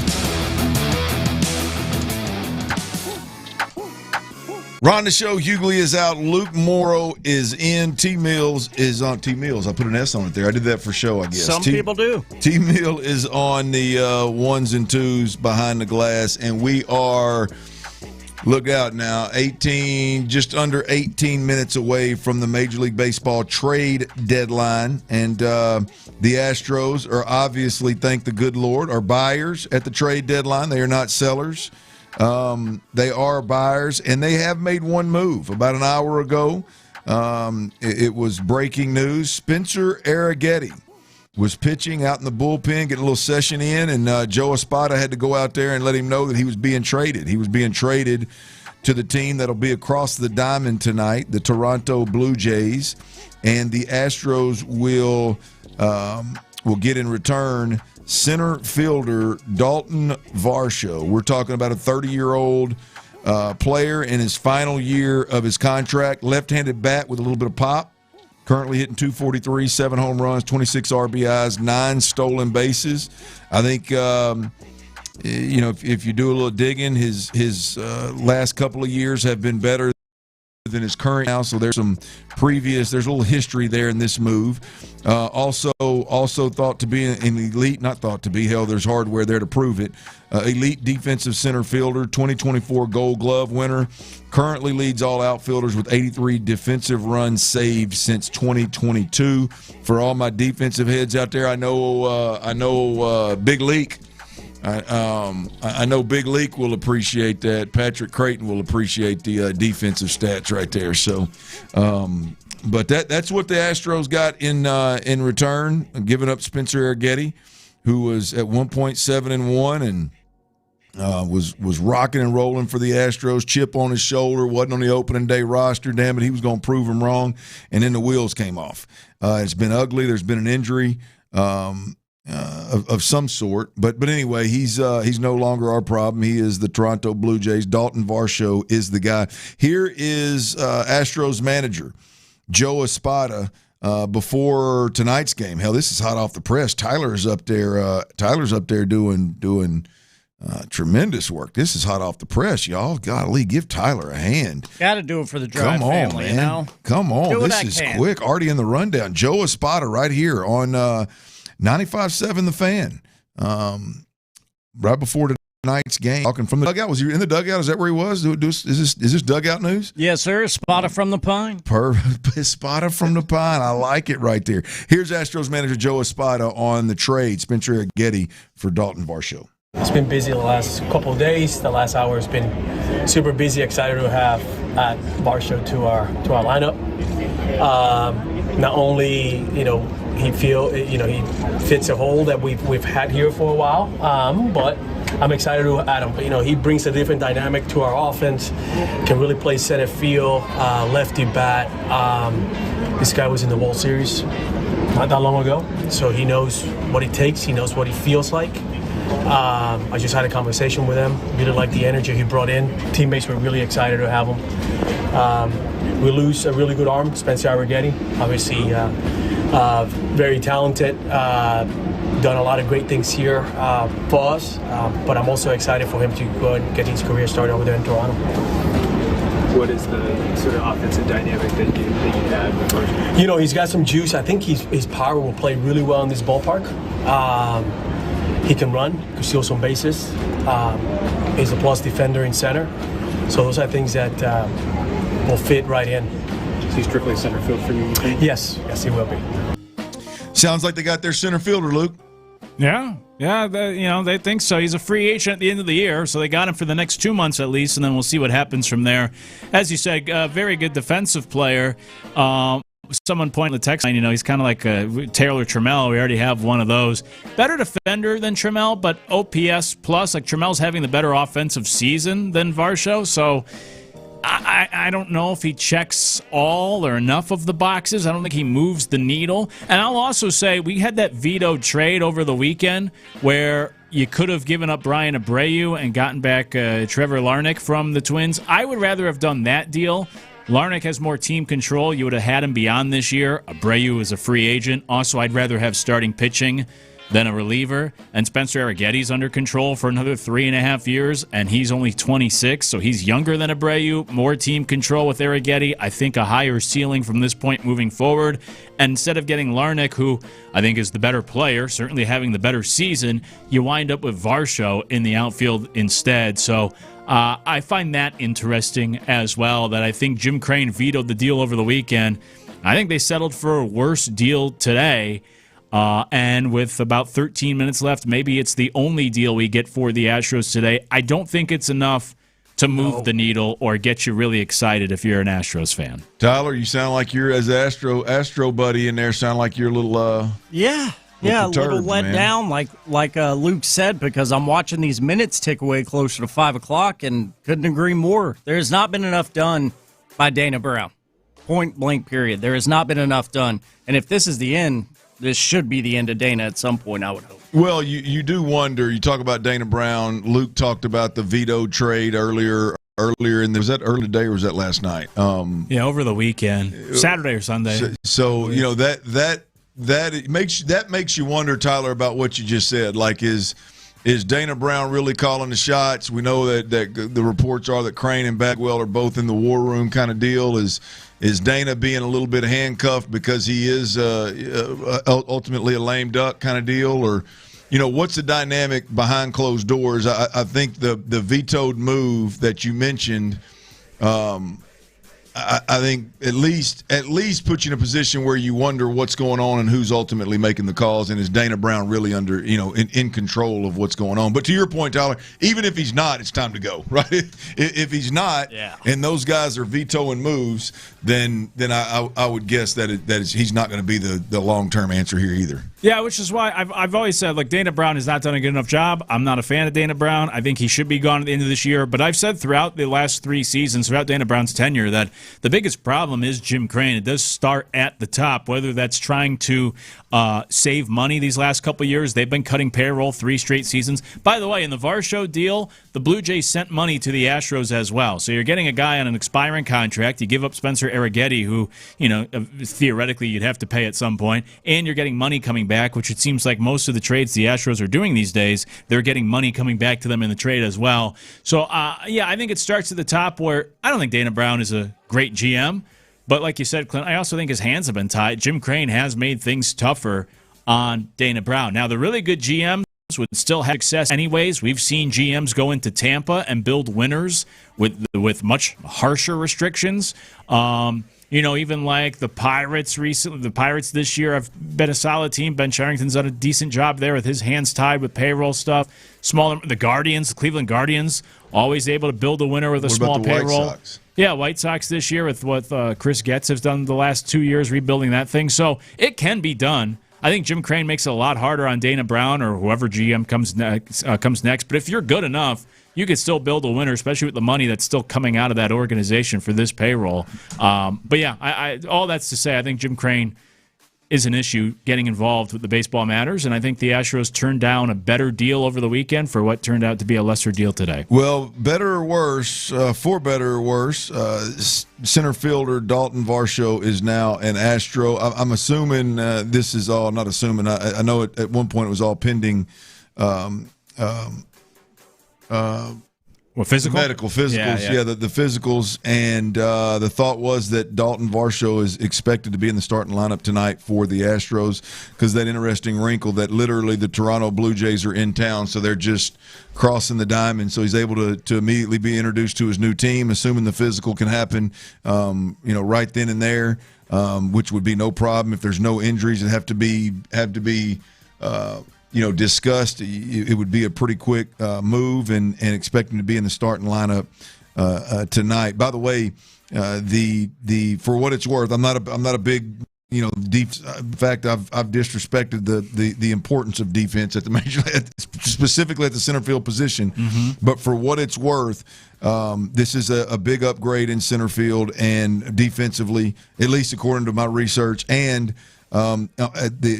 at the plate, the Astros rank near the bottom in outfield production. In fact, they're 29th in hits, batting average, on-base percentage, and contact rate. So hopefully a move like this, Dalton Varsho, a more consistent player in center field. He'll be your real center fielder. Hopefully he'll improve those particular numbers as he gets rolling. Yeah, the three things that he's done this year above average statistically is the defense, like you said, base running, which is good for the Astros, and then the third thing is he doesn't strike out. Those are the only three metrics where he's above league average so far this season. We'll see. Maybe coming here, we'll turn things around. He's batting .217 with 2 homers the last 2 months. Not great. Someone earlier on the YouTube chat, I think it was, compared him to Jake Myers, a good defensive outfielder, not swinging a good bat right now. He at least has more pop than Jake Myers. But, yeah, I don't know how many issues this really helps improve for this Astros team. By the way, Chandler Rome did have the report as we're coming down to the final 8 minutes here. Chandler Rome said that the Astros were in on Foster Griffin, but the asking price was very high. Griffin ended up just getting traded to the Guardians, so the Astros balked at that deal. Eric Griffin is a left-handed starter. Foster Griffin, I should say. Eric Griffin's a comedian. Foster Griffin, the left-handed starter, just got traded from the Nationals Guardians for 4 players. He was an all-star this year, left-handed starter, 30 years old, going to be a free agent at the end of the season.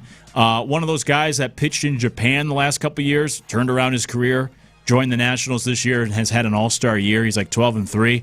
But anyways, that's the only other name I've seen linked to the Astros here recently, and according to Chandler Rome, asking price was too high. He ends up going to the Cleveland Guardians for 4 players who have not been announced yet. So that's the only other thing I've seen for the Astros. All right, that's Luke Morrill right there. He is in for Ron the Show Hughley, T-Mills on the 1s and 2s, and stay plugged in right here. We got under 7 minutes before the trade deadline pops. We'll see if the Astros, while they're hotter than a firecracker right now, winning 11 of the last 12 and 2.5-game lead in the division. The thought is that they still need help from a pitching perspective, and we'll see if they can make a move here right as we are up against the trade deadline. 5 o'clock fire right here on the drive. That's coming up next. Before we do that, though, I got to tell you about advanced hair restoration. Look, if you're one of them fellas out there that's struggling with a hairline or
It's fun. Twisted Tea Hard Iced Tea. Keep it twisted. Twisted Tea Brewing Company, Cincinnati, Ohio. Please drink responsibly. KILT FM HD2 Houston. Insider access, exclusive content. Sports Radio 610. The Texans play here. An Odyssey sports station.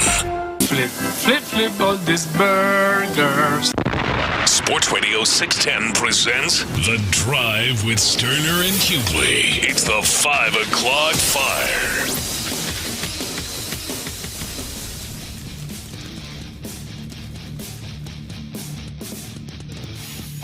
Boy, you'd think I'd never put headphones on. I couldn't get that dang ear flipped the right way, T. It's the 5 o'clock fire, baby. It is the 5 o'clock fire. And 5:01, 5:02, the official deadline for all Major League Baseball squads to get deals done has come and gone. Boy, I trusted you right there, T. I don't know. I was reading that off your little green writing right there.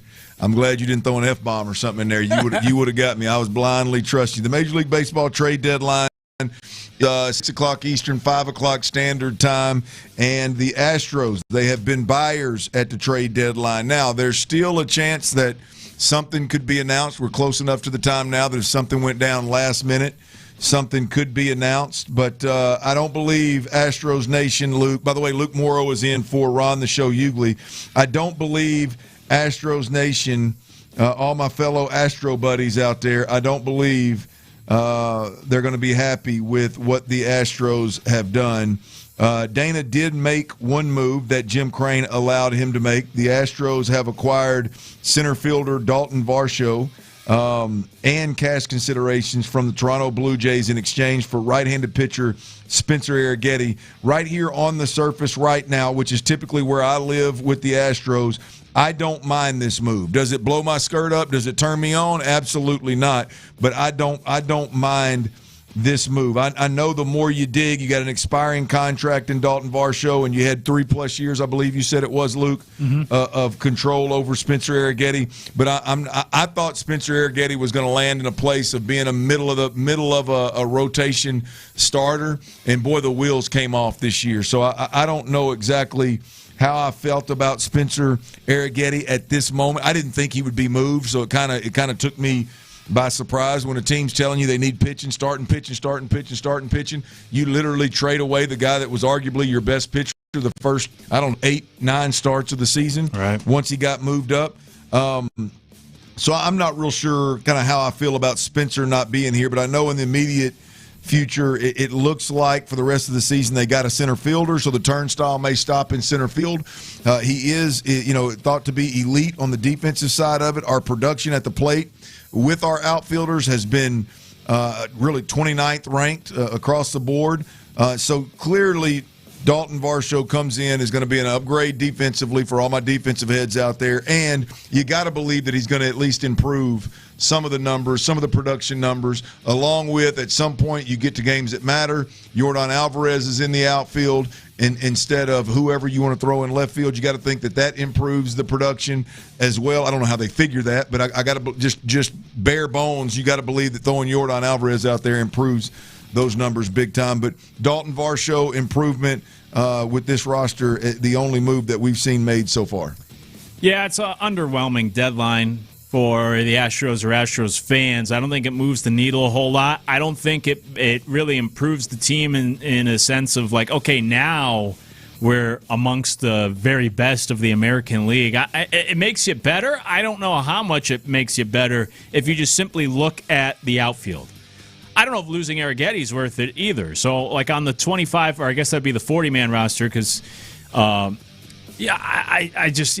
don't think it's a good enough trade for the Astros, let alone the moves they did not make today. A lot of starting pitchers were moved today. We have the TV on in here. They were just talking about the Cubs, who added 2 starters today.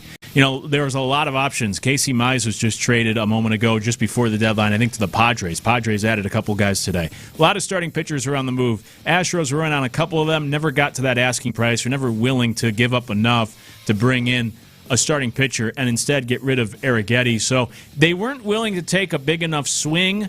They didn't want to do it over the weekend by giving up Brian Abreu. That would have been a better deal. And in the end, they just wind up with Varsho. Now, I asked that they did something today. They needed to do something just for the guys in the clubhouse. And they did do that. So they at least check that box for me, and I can't be entirely critical, but the move they made to get Varsho is not a big enough needle mover. As you said, Clint, good defensive player. He'll play center field every day. Hopefully the offense improves. He is having a down year. He is better than the numbers this season, but last 2 months he's batting .217 with 2 homers. It hasn't been good. Maybe a change of scenery will help, but it's not a huge addition especially for a rental. It's not like this is going to be your center fielder of the future unless they sign him to an extension. But you give up Arrighetti and his ceiling for potentially 2 months of Varsho and his below-league average OPS. It's not a very exciting trade for me. 7:10 first pitch tonight right here in Dyken Park against, funny enough, the Blue Jays, right? So Varsho is already in the clubhouse with the Astros, and I'm assuming Spencer Arrighetti is finishing his bullpen session in the other bullpen. So they just walk across the diamond, trade jerseys, and we get to rock and roll. I hadn't seen a starting lineup yet today. I'm assuming that's because they're trying to figure out where Varsho slots in, waiting until his physical is done to make sure everything's good. And you roll. They do start a 3-game series tonight at Dyken against the Blue Jays. Again, 7:10 first pitch. Shane Bieber is going on the bump for the Blue Jays. Christian Javier is on the bump for the Astros. Yeah. Thought Christian would start yesterday in that Rangers series. Peter Lambert ended up going against the Rangers. I don't know if that was a power move to just get in a game that meant so much to take advantage of that. If so, I love Joe Espada making that move, to be completely honest with you, of going with a guy that you know has been one of your best all year long in such a big moment, pitching him on short rest. Now, I really like it now in hindsight, knowing that it worked out, and he went, 5 2/3 and gave up 2 earned runs again, so it was another really solid outing from Peter Lambert. But we get Christian Javier tonight instead of last night. Any thoughts on Christian Javier finally? After the injuries and the struggles and all the MI stuff, he gets into the starting rotation. Did you pull any confidence from that last outing where he was long relief, where he went 5 innings and was awfully impressive? Yeah, I suppose so. But it was against the Angels. Now the Blue Jays, this is a team that, they were in the World Series last year, but they've been scuffling this year. Obviously, that's why they've become. They were buyers and sellers today. They gave away some pieces and brought in some others. So I don't have a lot of hope in Javier. The expectations are low until he shows me otherwise. That's the case with all these guys coming back from injuries. It's just hard to expect a whole lot. So we'll see what he can do tonight. But somewhat of a soft landing, like I said, at home against a scuffling Blue Jays team, and maybe he'll get 5 solid innings. Boy, he's a tough cookie, man. Yeah, good gosh, after what we've seen from MI and we've seen from Homer Mike, and hell, to be honest with you, what we saw from Christian Javier early in the season, I'll take a couple of layups, man. The Angels, he did. I'm with you. I agree with you. It's obvious, far from playoff baseball. But I'll take a couple of layups, and if we can just get Christian Javier to fall into a groove. We know what he's capable of once he gets his confidence and gets his groove back, if you will. I need to see that. So Christian Javier tonight in Dyken, 7:10 first pitch against the Blue Jays with a new-look center fielder. I kept it real as a true professional myself. 5 o'clock fire. Yordan Alvarez, this should come as no surprise, even though I did hear, I think maybe even you, Luke, I think you may have been one of these. I'm not going to refer to you as what the In the Loop guys call you, but Yordan Alvarez, AL Player of the Month for the month of July, 4th career AL Player of the Month award, 2nd this season. Yordan Alvarez is just having a monster year. For the month of July, he hit .360.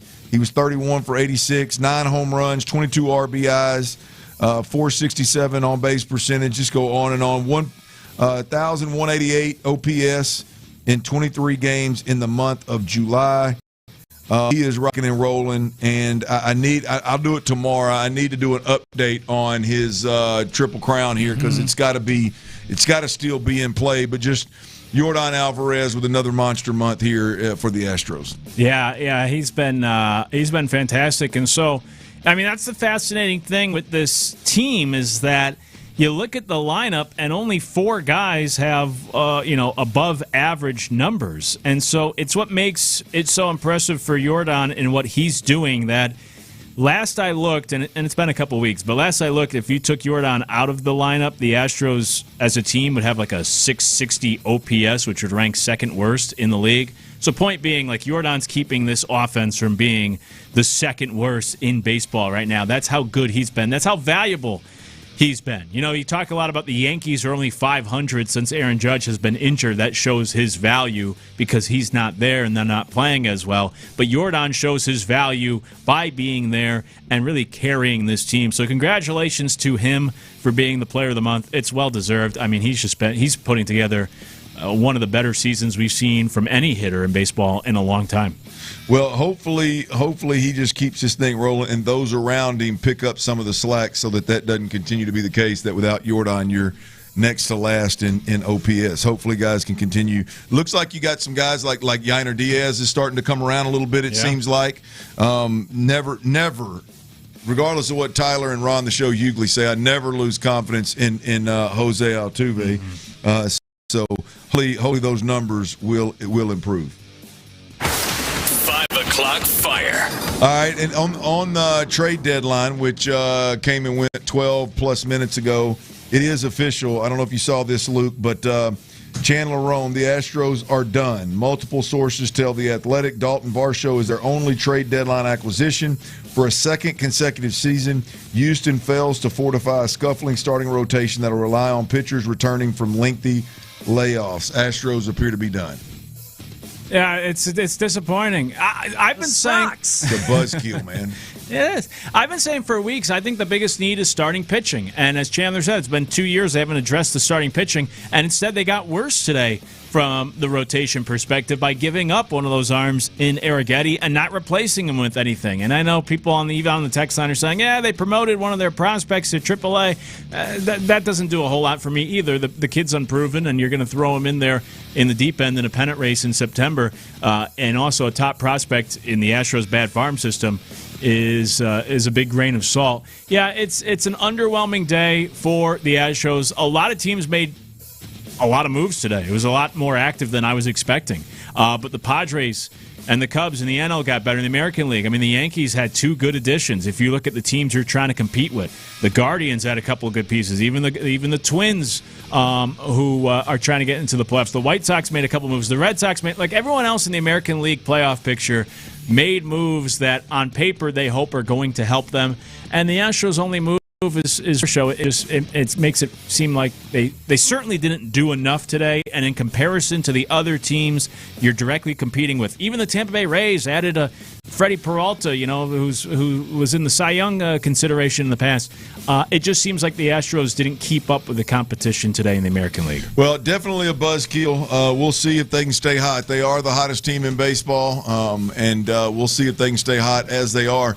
The thought that Chandler Rome throws out there real quick, Luke, in a sense of continuing to rely on arms coming back from, after layoffs or coming back from injury. What does that list look like, and how confident are you in that group? Yeah, not very confident. I mean, Ronel Blanco, Christian Javier, Wisniewski. I know those are the three. Right. Yep, that'll be the three now. JP France is gone, so cross him off that list. We're waiting for years for him to return. I'm trying to think if there's any others, but we've seen them already come back. It's uninspiring, and it's tough to rely on those guys. When you talk about the injuries and the amount of time that they have missed in recent years and the type of injuries, it's tough to rely on those being the pitchers that are going to pitch the biggest games for you. And you look at this rotation, you have Hunter Brown, who obviously you feel good about. Peter Lambert you still feel good about, but in a playoff series, I don't know who you're throwing in the third game. Maybe Javier will show you enough these next 2 months, but there's a lot of questions in this rotation now that you want to trust Javier right now in a must-win game, or Ime or Wisniewski or any of these guys coming back from injury. It's hard to put a lot of faith in these pitchers at this moment to go potentially win you a game with the season on the line. Well, the Christian Javier thing is, how much stock do you put in the Christian Javier's been there and pitched in big moments and is shown to have like elite stuff. Like he's shown that he can go out there and not only give you a chance to win, but can swing a series if need be. Like, I know he's not there right now. I know it's almost laughable to have that conversation right now. But the thought that he and Ronel Blanco are two guys that have at least pitched and had huge moments in big time, in big moments for the Astros. How much confidence does it give you that is at least part of this formula? Yeah, that's true. I'll give you that. I mean, Javier's pitched really well in the playoffs, outside of at least the last time they were in the playoffs, or he pitched the last time he pitched at least in the playoffs against the Rangers. Didn't pitch very well, but yeah, he's had great playoff success. So you might feel more confident in a guy like that than if you brought in, Foster Griffin from the Nationals, who's never pitched in the playoffs, and like, okay, go get him, kid, in a win or go home type of game. So I can buy into that. But what you also sort of alluded to there is Javier also might not be that same pitcher that he was, in 2002 when he was pitching in the World Series and shutting out opponents in the playoffs. He's just not the same guy now because it's been 4 years and a couple of different injuries. So, well, we'll see. Unfortunately, right now the trade deadline coming and going. That's what we've got to. That's what we got to rely on, and we'll see. Good gosh. Boy, what a buzz, boys. Yeah. What a absolute buzzkill to – and I'm not even one – I wasn't even I wasn't even jonesed up to be like Tarek Skubal or something, you know what I mean? Like, I just wanted to say, man, get some fresh blood and here's some fresh faces in here and let's see what we can do. And they go with Dalton Varsho. No disrespect, Dalton, but, boy, you better be a hell of an upgrade in center field. 5 o'clock fire. Texans practice number 5 is in the books over here at I almost said NRG, but I guess it's Reliant, isn't it? It's in the books. Here's D'Amico Ryans, Texans head coach, on the first day in pads. First day of pads in training camp is always an exciting day. It's always an eventful day. You never know what's going to happen. One side getting the best of the other side, but overall, I thought it was a really good day. Got a little tired there at the end, and a little scuffle broke out. Don't want to see that. As I mentioned to our guys, we want to be smart in how we prepare, how we train. So we got to be smarter there. But overall, I like the way the guys pushed through today. First day of pads was a successful day in my mind. D'Amico, let them boys fight. That's what we need. Now, I'd rather it stem from one of the offensive players being quote unquote cheap and not one of your linebackers. But and I'd appreciate it if you didn't throw Jawar Jordan around a little bit like that. But either way it goes, man, they need it, man. Hopefully them boys got some fight in them. You know when the fight happened, Luke? On offensive run where they were moving the pile forward into the end zone for a touchdown, and it all happened in the end zone. So if it's going to happen, let it happen there. All right, training camp, as D'Amico just mentioned, pads were on today, and it was a good practice. Practice number 5. I was there, boots on the ground. Takeaways next right here on Sports Radio 610. How is C.J. Stroud handling the pressure of contract discussions heading into this season?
68.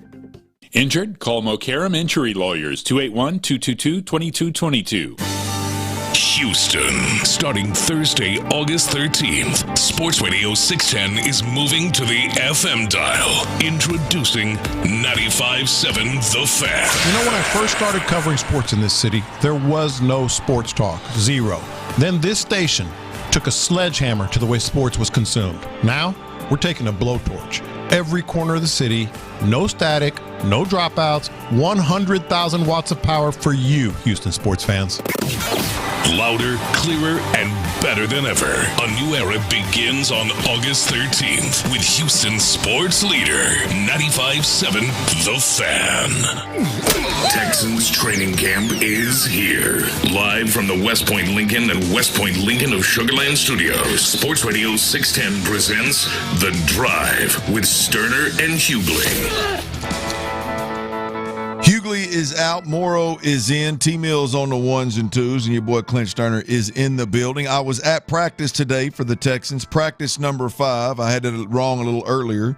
For some reason, I put practice number 4 in there, but it was actually practice number 5. I'm assuming that D'Amico let them boys go to church on Sunday. So we went Wednesday, Thursday, Friday, Saturday, off Sunday, a little practice number 5 on Monday. And the big news today is they put pads on.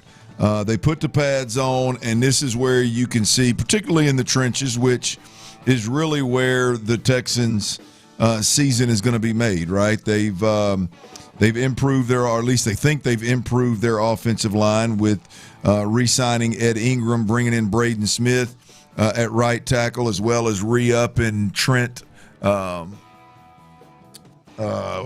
just went blank. Trent Brown, as well as bringing in Wyatt Teller at the left guard position and drafting Keelan Rutledge as a guard or preferably as a center. This is when, not to mention their second round picks were an interior defensive lineman that at this point is going to need to help the Texans early on, and a tight end that looks to be one of the fastest or kind of a climber in the first 4 days of kind of proving that he belongs.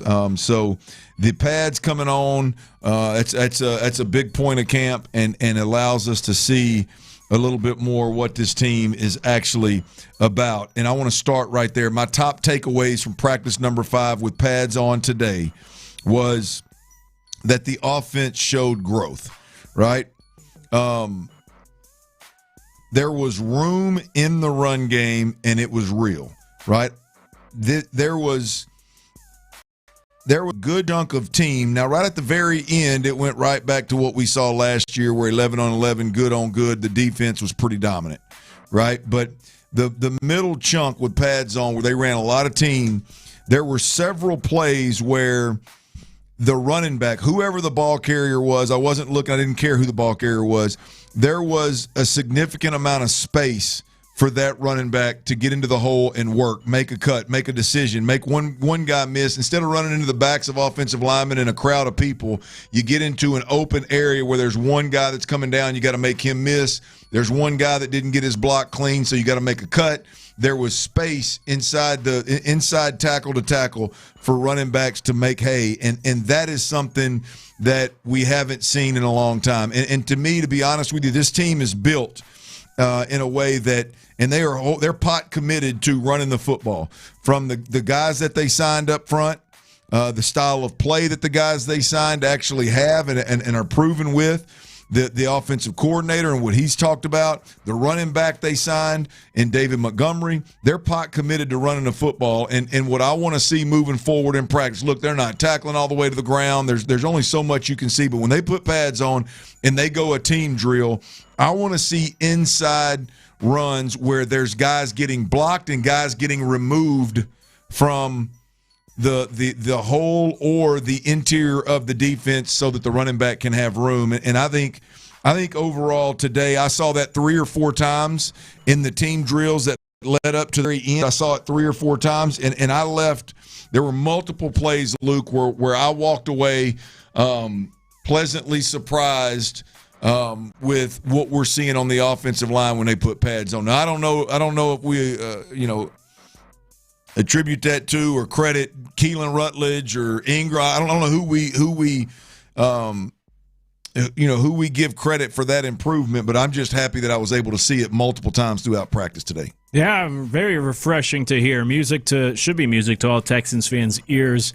And, it's something that, as we discussed earlier today, we've been discussing it all offseason. I mean, twofold. One is the idea that this team's going to be built around that rushing attack, theoretically, based off of just the offseason actions and how they've built this team and what they want to do. But also, two, we've heard from everyone, it seems, that covers the NFL that when they have the Stroud conversation, the conversation's always, they've been 31st in running efficiency in the last or since Stroud has come into the league. So we know how important it is and how the team is trying to be built around that. So to be able to see some of that success and some of that come to fruition, even though it's just training camp, it sounds a lot more promising than what we were hearing even just this time a year ago. So that's good to hear, and something that as a Texans fan, hopefully you can glean to that little bit of hope that this offense is moving in the right direction already. Well, you just want to see, as you said, a little progress and just not go out there and get dominated and watch running backs have to bounce the ball outside every single time. But I'm telling you, when they run a play, I have no idea what plays they were. I don't know if G schemes are inside zone or I have no idea. But just overall, when you're watching practice and you see a running back get 3 or 4 yards down the field and he's still in that pocket of where the run was supposed to go and he's kind of working his way down the field, that's what you want to see. That's what you want to see. When you see just the big pile up, at the line of scrimmage where they're trying to run the ball and that guy's got to cut back or he's got to bounce outside, it's like, how realistic is that? I mean, 3 guys touched him, but boy, when he gets up in the middle of the field, in the middle of the guts of that defense, and nobody's touched him yet, that is a beautiful thing, man. So I saw it a few times today, and that's what we're looking to see. While we're on that, I do want to make this. Look, 5 practices. The running back room is healthy, but I'm going to tell y'all, Jawar Jordan don't need to be left out of the conversation any longer. I like the top 2 guys. I like Woody Marks. Woody Marks looks like he's put on more muscle. He was already just a little ball of muscle, but he looks like he's bulked up a little bit. David Montgomery looks good running out there. Jawar Jordan deserves to be in that conversation. The other 2 are a little bit more, I would say, powerful runners, even though Woody Marks gives you a little bit of shake. Jawar Jordan is more of a slasher. One cut, boom, and full speed, can cut the other direction. He brings an interesting skill set to the running back room. And to me, when I'm watching this group, again, not knocking anybody, right? But when I'm watching this group, Jawar Jordan is the one for me, Luke, that I'm like, I don't know how you keep him off the field. Now, he may keep himself off the field and not knowing the playbook and not being able to pass protect and not all the things kind of behind the scenes that we hear really good running backs that don't work out end up not being the total package. Now I think Jawar Jordan is somebody they can depend on. But I'm saying he may not work out for reasons unforeseen. But if you're just watching guys tote the rock, Jawar Jordan needs to be in every conversation we have about the Texans running back room moving forward. Yeah, and that's interesting to me as well because one of my big questions all offseason has been about this running back room. I do have questions about David Montgomery being that lead back for the first time in a couple of years. I really like the Montgomery addition. I think he still has plenty left in the tank. I think he'll have a good year, but I do think he needs more help, especially nowadays in the NFL in 2026. It's really all split backs. So who's that other guy going to be? Is it Woody Marks who's going to be capable or someone like Jawar Jordan? So I find that interesting to hear that it could be Jordan, especially because also the conversation, he's just never really been mentioned or brought up. It's always just simply the assumption is Montgomery and Woody Marks will be the 1-2 tandem. So that's another one. A lot of the other stuff is sort of expected, for lack of a better phrase, or names that you are focusing on in general. But Jawar Jordan's a bit of that curveball, I'll say, for lack of a better phrase, of when you bring that up, it's like, oh, you pique my interest of that's someone that maybe I should be paying closer attention to right now. Well, he's one of those guys that on a 5-yard run, the crowd goes, ooh. Mm-hmm. You know what I mean? Like it's not put your head down. It's not. I mean, there's some slash ability, I think is the best way to describe describe it, that we've seen it before. He went for over 100 yards in a game last year, so it's not a surprise. But I'm just saying, watching practice now every day, it's a lot. I always tell people, Jalen Noel was one of them. Mm-hmm. It don't matter whether you're watching him or not, looking for him or not, watching the ball finds him somehow, and he made plays. And so Jawar Jordan seems to be that guy. As I'm watching practice, now obviously the ball's being handed to him, but as I'm watching practice, it's just I've got to look and go, oh, that's 32, or oh, that's 4, right? When it's Jawar Jordan, that's 26. He's the only one making that cut, right? I mean, so it's just he's got that skill set that's fun to watch. Kalen Bullock picked C.J. Stroud today, and Kalen Bullock is just a monster. It was a great disguise of the coverage. He rolled down, they fooled C.J. Stroud, and he dove over a pass catcher and snatched the ball out of the air. I mean, his hand-eye, his ball skills and his ball hawking ability is just it's on display every time he touches the field. It's impressive. And Higgins, we talked about Higgins a little bit earlier in the show, and I'm gonna tell you, man, Higgins is he anchored down on the backside of a run one time on Blankenship, the safety they brought in, and the way he locked him down, I got to believe is going to be a teaching tape for Nick Caley and D'Amico Ryans on what they want from their receivers. And the fact that he can do that, he's not quite Nico Collins untouchable, but I believe that he's untouchable on this team. If he's healthy, he's going to be the number 2 receiver beyond Nico Collins, regardless of what these other cats do. We can talk about Jalen Hole, which I hope that slot comes to fruition. We can talk about Tank Dell when he's healthy one day, but there ain't no doubt about it that Jalen Noel is, Higgins is the real deal, and he's borderline untouchable given what I saw today. If you can block like that for this bunch, yeah, you can get paid. So, well, there you have it, man. Texans practice 5 is in the books. They'll go again tomorrow. It's open to the public. A lot of folks out there enjoying their Texans, getting their Texans fixed before the season started. All right, coming up next, as usual, in that last segment, OT Mills Best Bets. Make you a little money. We'll do that next right here on Sports Radio 610. Before we do that, we got to talk about Mokaram Injury Lawyers, y'all. They're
playoffs. It's also the Dynamo's 2006 championship celebration, presented by Heriberto Ramos. Celebrate the team that put the first star on the jersey. Meet Houston soccer legends and enjoy a special night for Dynamo fans of all ages. Get your tickets today at HoustonDynamo.com. Like, oh my God, Tyler. Good hell. Oh my God. All right, H-Town. Today's picks are in. The choice is yours. Are you tailing? Forget the myths the media's created and just follow the money. Or fading? There is no nobility in poverty. It's time for T-Mill's best bets on the drive. I want you to deal with your problems by becoming rich. It's time, T-Mill best bets on a Monday with a lot going on in the sports world. T-Mill, what you got, baby? I got 3 picks for the Drive family on a Monday night around Major League Baseball, including your Astros. We'll save that one for last as they begin a series with the Blue Jays tonight over at the Daikin, as Ron the Show would say. Luke Morrow in for Ron the Show alongside Clint Stoerner and yours truly, Tyler Milner. Here are your 3 best bets. First, Brewers. Take the money line. I like Milwaukee's money line at minus 145 odds tonight as they host the Pittsburgh Pirates. Second best bet on a Monday for the Drive family. The San Francisco Giants are going to be in Arlington taking on the Rangers, who are fresh off getting their asses swept out of Houston. I like the over in this game. Giants, Rangers, over 8 runs in that one at minus 115 odds. Logan Webb versus a just destroyed Rangers pitching staff after that Astros sweep is going to give you some money, bring you some money on a Monday. And your third and final best bet, I wouldn't have teased you without following through. It is within this Astros-Blue Jays game starting about 7:10 this evening, and it is old reliable, the big fella, Yordan Alvarez, your AL Player of the Month, over 1.5 total bases at just way too good odds for this guy, minus 120. Yordan over 1.5 bases against Canada. Book it. Those are your 3 best bets, boys. I like that last one for sure, but I always got to check with my boy Luke, man. He's dialed in on this. I see him as you start talking about your bets. He's over there looking things up, man, trying to see what he likes and doesn't like. Luke, how's he doing there? No, Faye, fingers crossed. I have no action or no opinion on those first 2. And Yordan, I'm with you. I'll take my chances with Yordan every night over 1.5 bases, especially at just minus 120. Not a ton of extra juice there. So, I like the Yordan play. No, I don't have strong opinions on the other 2, so I hope you're right. Boy, you let me down. I thought you found something over there for sure. But no, not today. I will say there isn't a whole lot of career experience, like a whole lot of at-bats for any of these Astros against tonight's starter for the Blue Jays and Bieber. But in 7 career at-bats for Yordan, he's hitting .571 with a 1.482 OPS. So you just got to hope he gets some pitches to see, and he'll make you money as long as he can put the bat on the ball. All right, that's T-Mill's best bets. If you missed that, you can go to @SpaceCitySharp. Make sure you give that a follow. Make sure you stay plugged in. He'll have all the best bets on there, along with I'm assuming some stats and some reasons why, huh, T-Mill? Is that what you got going on? Yes, sir. We like to back our best bets up each night with some statistics. Damn, Luke, you gave it to me. I know. Some stats that will prove to you why you should be making such wager, why you should tail. Yeah, ain't nothing wrong with letting you folks know that there's a little method to the madness. It ain't just you strictly shooting from the hip, even though it sometimes feels. Sometimes shooting from the hip can work, but we try to reason with these wagers. All right. Well, good luck again. Follow these picks at Space City Sharp on Twitter, and if you missed anything, they'll all be on there at T-Mill Real Deal as well. You can follow those 2. Speaking of the Astros, they do first pitch at 7:10 tonight against the Blue Jays, and I know it's a buzzkill, but we got to hit it one more time before we get out of here. Luke, is the Astros, they put themselves in position as a team. as if not the hottest, definitely one of the hottest teams in baseball, winning 11 of the last 12 against the Rangers, who were leading the division, and one against one of the series where you took 2 of 3 from the White Sox. So they weren't just complete pushovers. You did beat some teams that were ahead of you and thought to be better than you in this run, taking 11 of 12. At the trade deadline, putting themselves in position to be buyers at the trade deadline and not sellers. So Jeremy Pena is still an Astro. Josh Hader is still an Astro. Christian Walker is still an Astro. Brian Abreu is still an Astro. You didn't move any of those guys. The Astros did end up making one move, and that is Spencer Arrighetti. Was literally in the bullpen, getting a little bullpen session going on, and Joe Espada had to go out there and tap him on the shoulder and say, "Hey, man, you're in the wrong bullpen. You got to go over. You got to go across the way," because the trade was for center fielder for the Blue Jays. They're in Houston tonight. Center fielder for the Blue Jays, Dalton Varsho, who is an upgrade in center field, as Gold Glover in center field in 24 or 25, one of the previous 2 years. He was a Gold Glover. And so an upgrade in defense and really somebody that I think is a plug-and-play center fielder that's not going to change whether you got a right-handed or a left-handed pitcher up there. He's a guy that's thought to be an everyday center fielder versus what we've had. But just, Luke, your thoughts on the trade deadline move and kind of the Astros moving forward, what that looks like. Yeah, I just thought it was an underwhelming day for the Astros. First and foremost, like the lack of activity. This is the one trade, only trade they made, which therefore amplifies this trade, and I think is partially what makes it look worse as well. Like if this was one of the moves and you went out and you got a starting pitcher or you got another outfielder, whatever it is, and it's like, okay, maybe not the best trade, but it's part of a bigger picture. But this was the only move. So we put all our focus on Varsho as that big addition, and I just don't think it's big enough to move the needle. But when you look at the rest of the American League, the Yankees made multiple trades. The Red Sox made 3 trades. The White Sox made at least 2. The Guardians made at least 2. The Twins made at least 2. Mariners and Rangers even made multiple trades. Now the Rangers are sellers, but still, at least they were active and had their plan and went out and seemingly accomplished it. And the Astros only made the one move. And again, that one move just not a big enough needle mover. You get Varsho, who on the surface is below average season offensively. Now, granted, it hasn't been as good of a year as his last couple in Toronto, but the guy's hitting .217 with 2 homers the last 2 months. His OPS is 40 points below league average. Like he's not having a very good year at the plate. And to get him with an expiring contract at the end of the year, you give up Spencer Arrighetti, who is 26 years old and under team control until 2030. So it just doesn't seem like the juice is really worth the squeeze where you give up Arrighetti for a rental of Varsho having a down year where his stock's at the lowest. And you hope that does enough to elevate a team that, if it wasn't for the winning streak the past week, probably would be sellers anyways. And you bring in Varsho, who, like I said, just he hasn't been having a good enough year where I don't think that's the cherry on top. I think the Astros needed to do more, most notably at the starting pitching position. Instead, they made the rotation options worse today than better, which should have been the main goal. So a bit of a head-scratching deadline for me, certainly an underwhelming one. I don't think a very good one for the Astros, and I also think they had a better trade on the table this weekend that Jim Crane vetoed and settled for this one today, which also doesn't make a whole lot of sense to me. I'd rather have the trade from over the weekend. I don't really get this move today, if I'm being honest. Well, here's the deal. It's a move that gives them a cleanup hitter because the starting lineup is out. Jeremy Pena is going to lead off at shortstop. Jordan Alvarez is DH. Isaac Paredes is at third base. Dalton Varsho, your center fielder, is your cleanup hitter. Christian Walker at first base. Jose Altuve at second.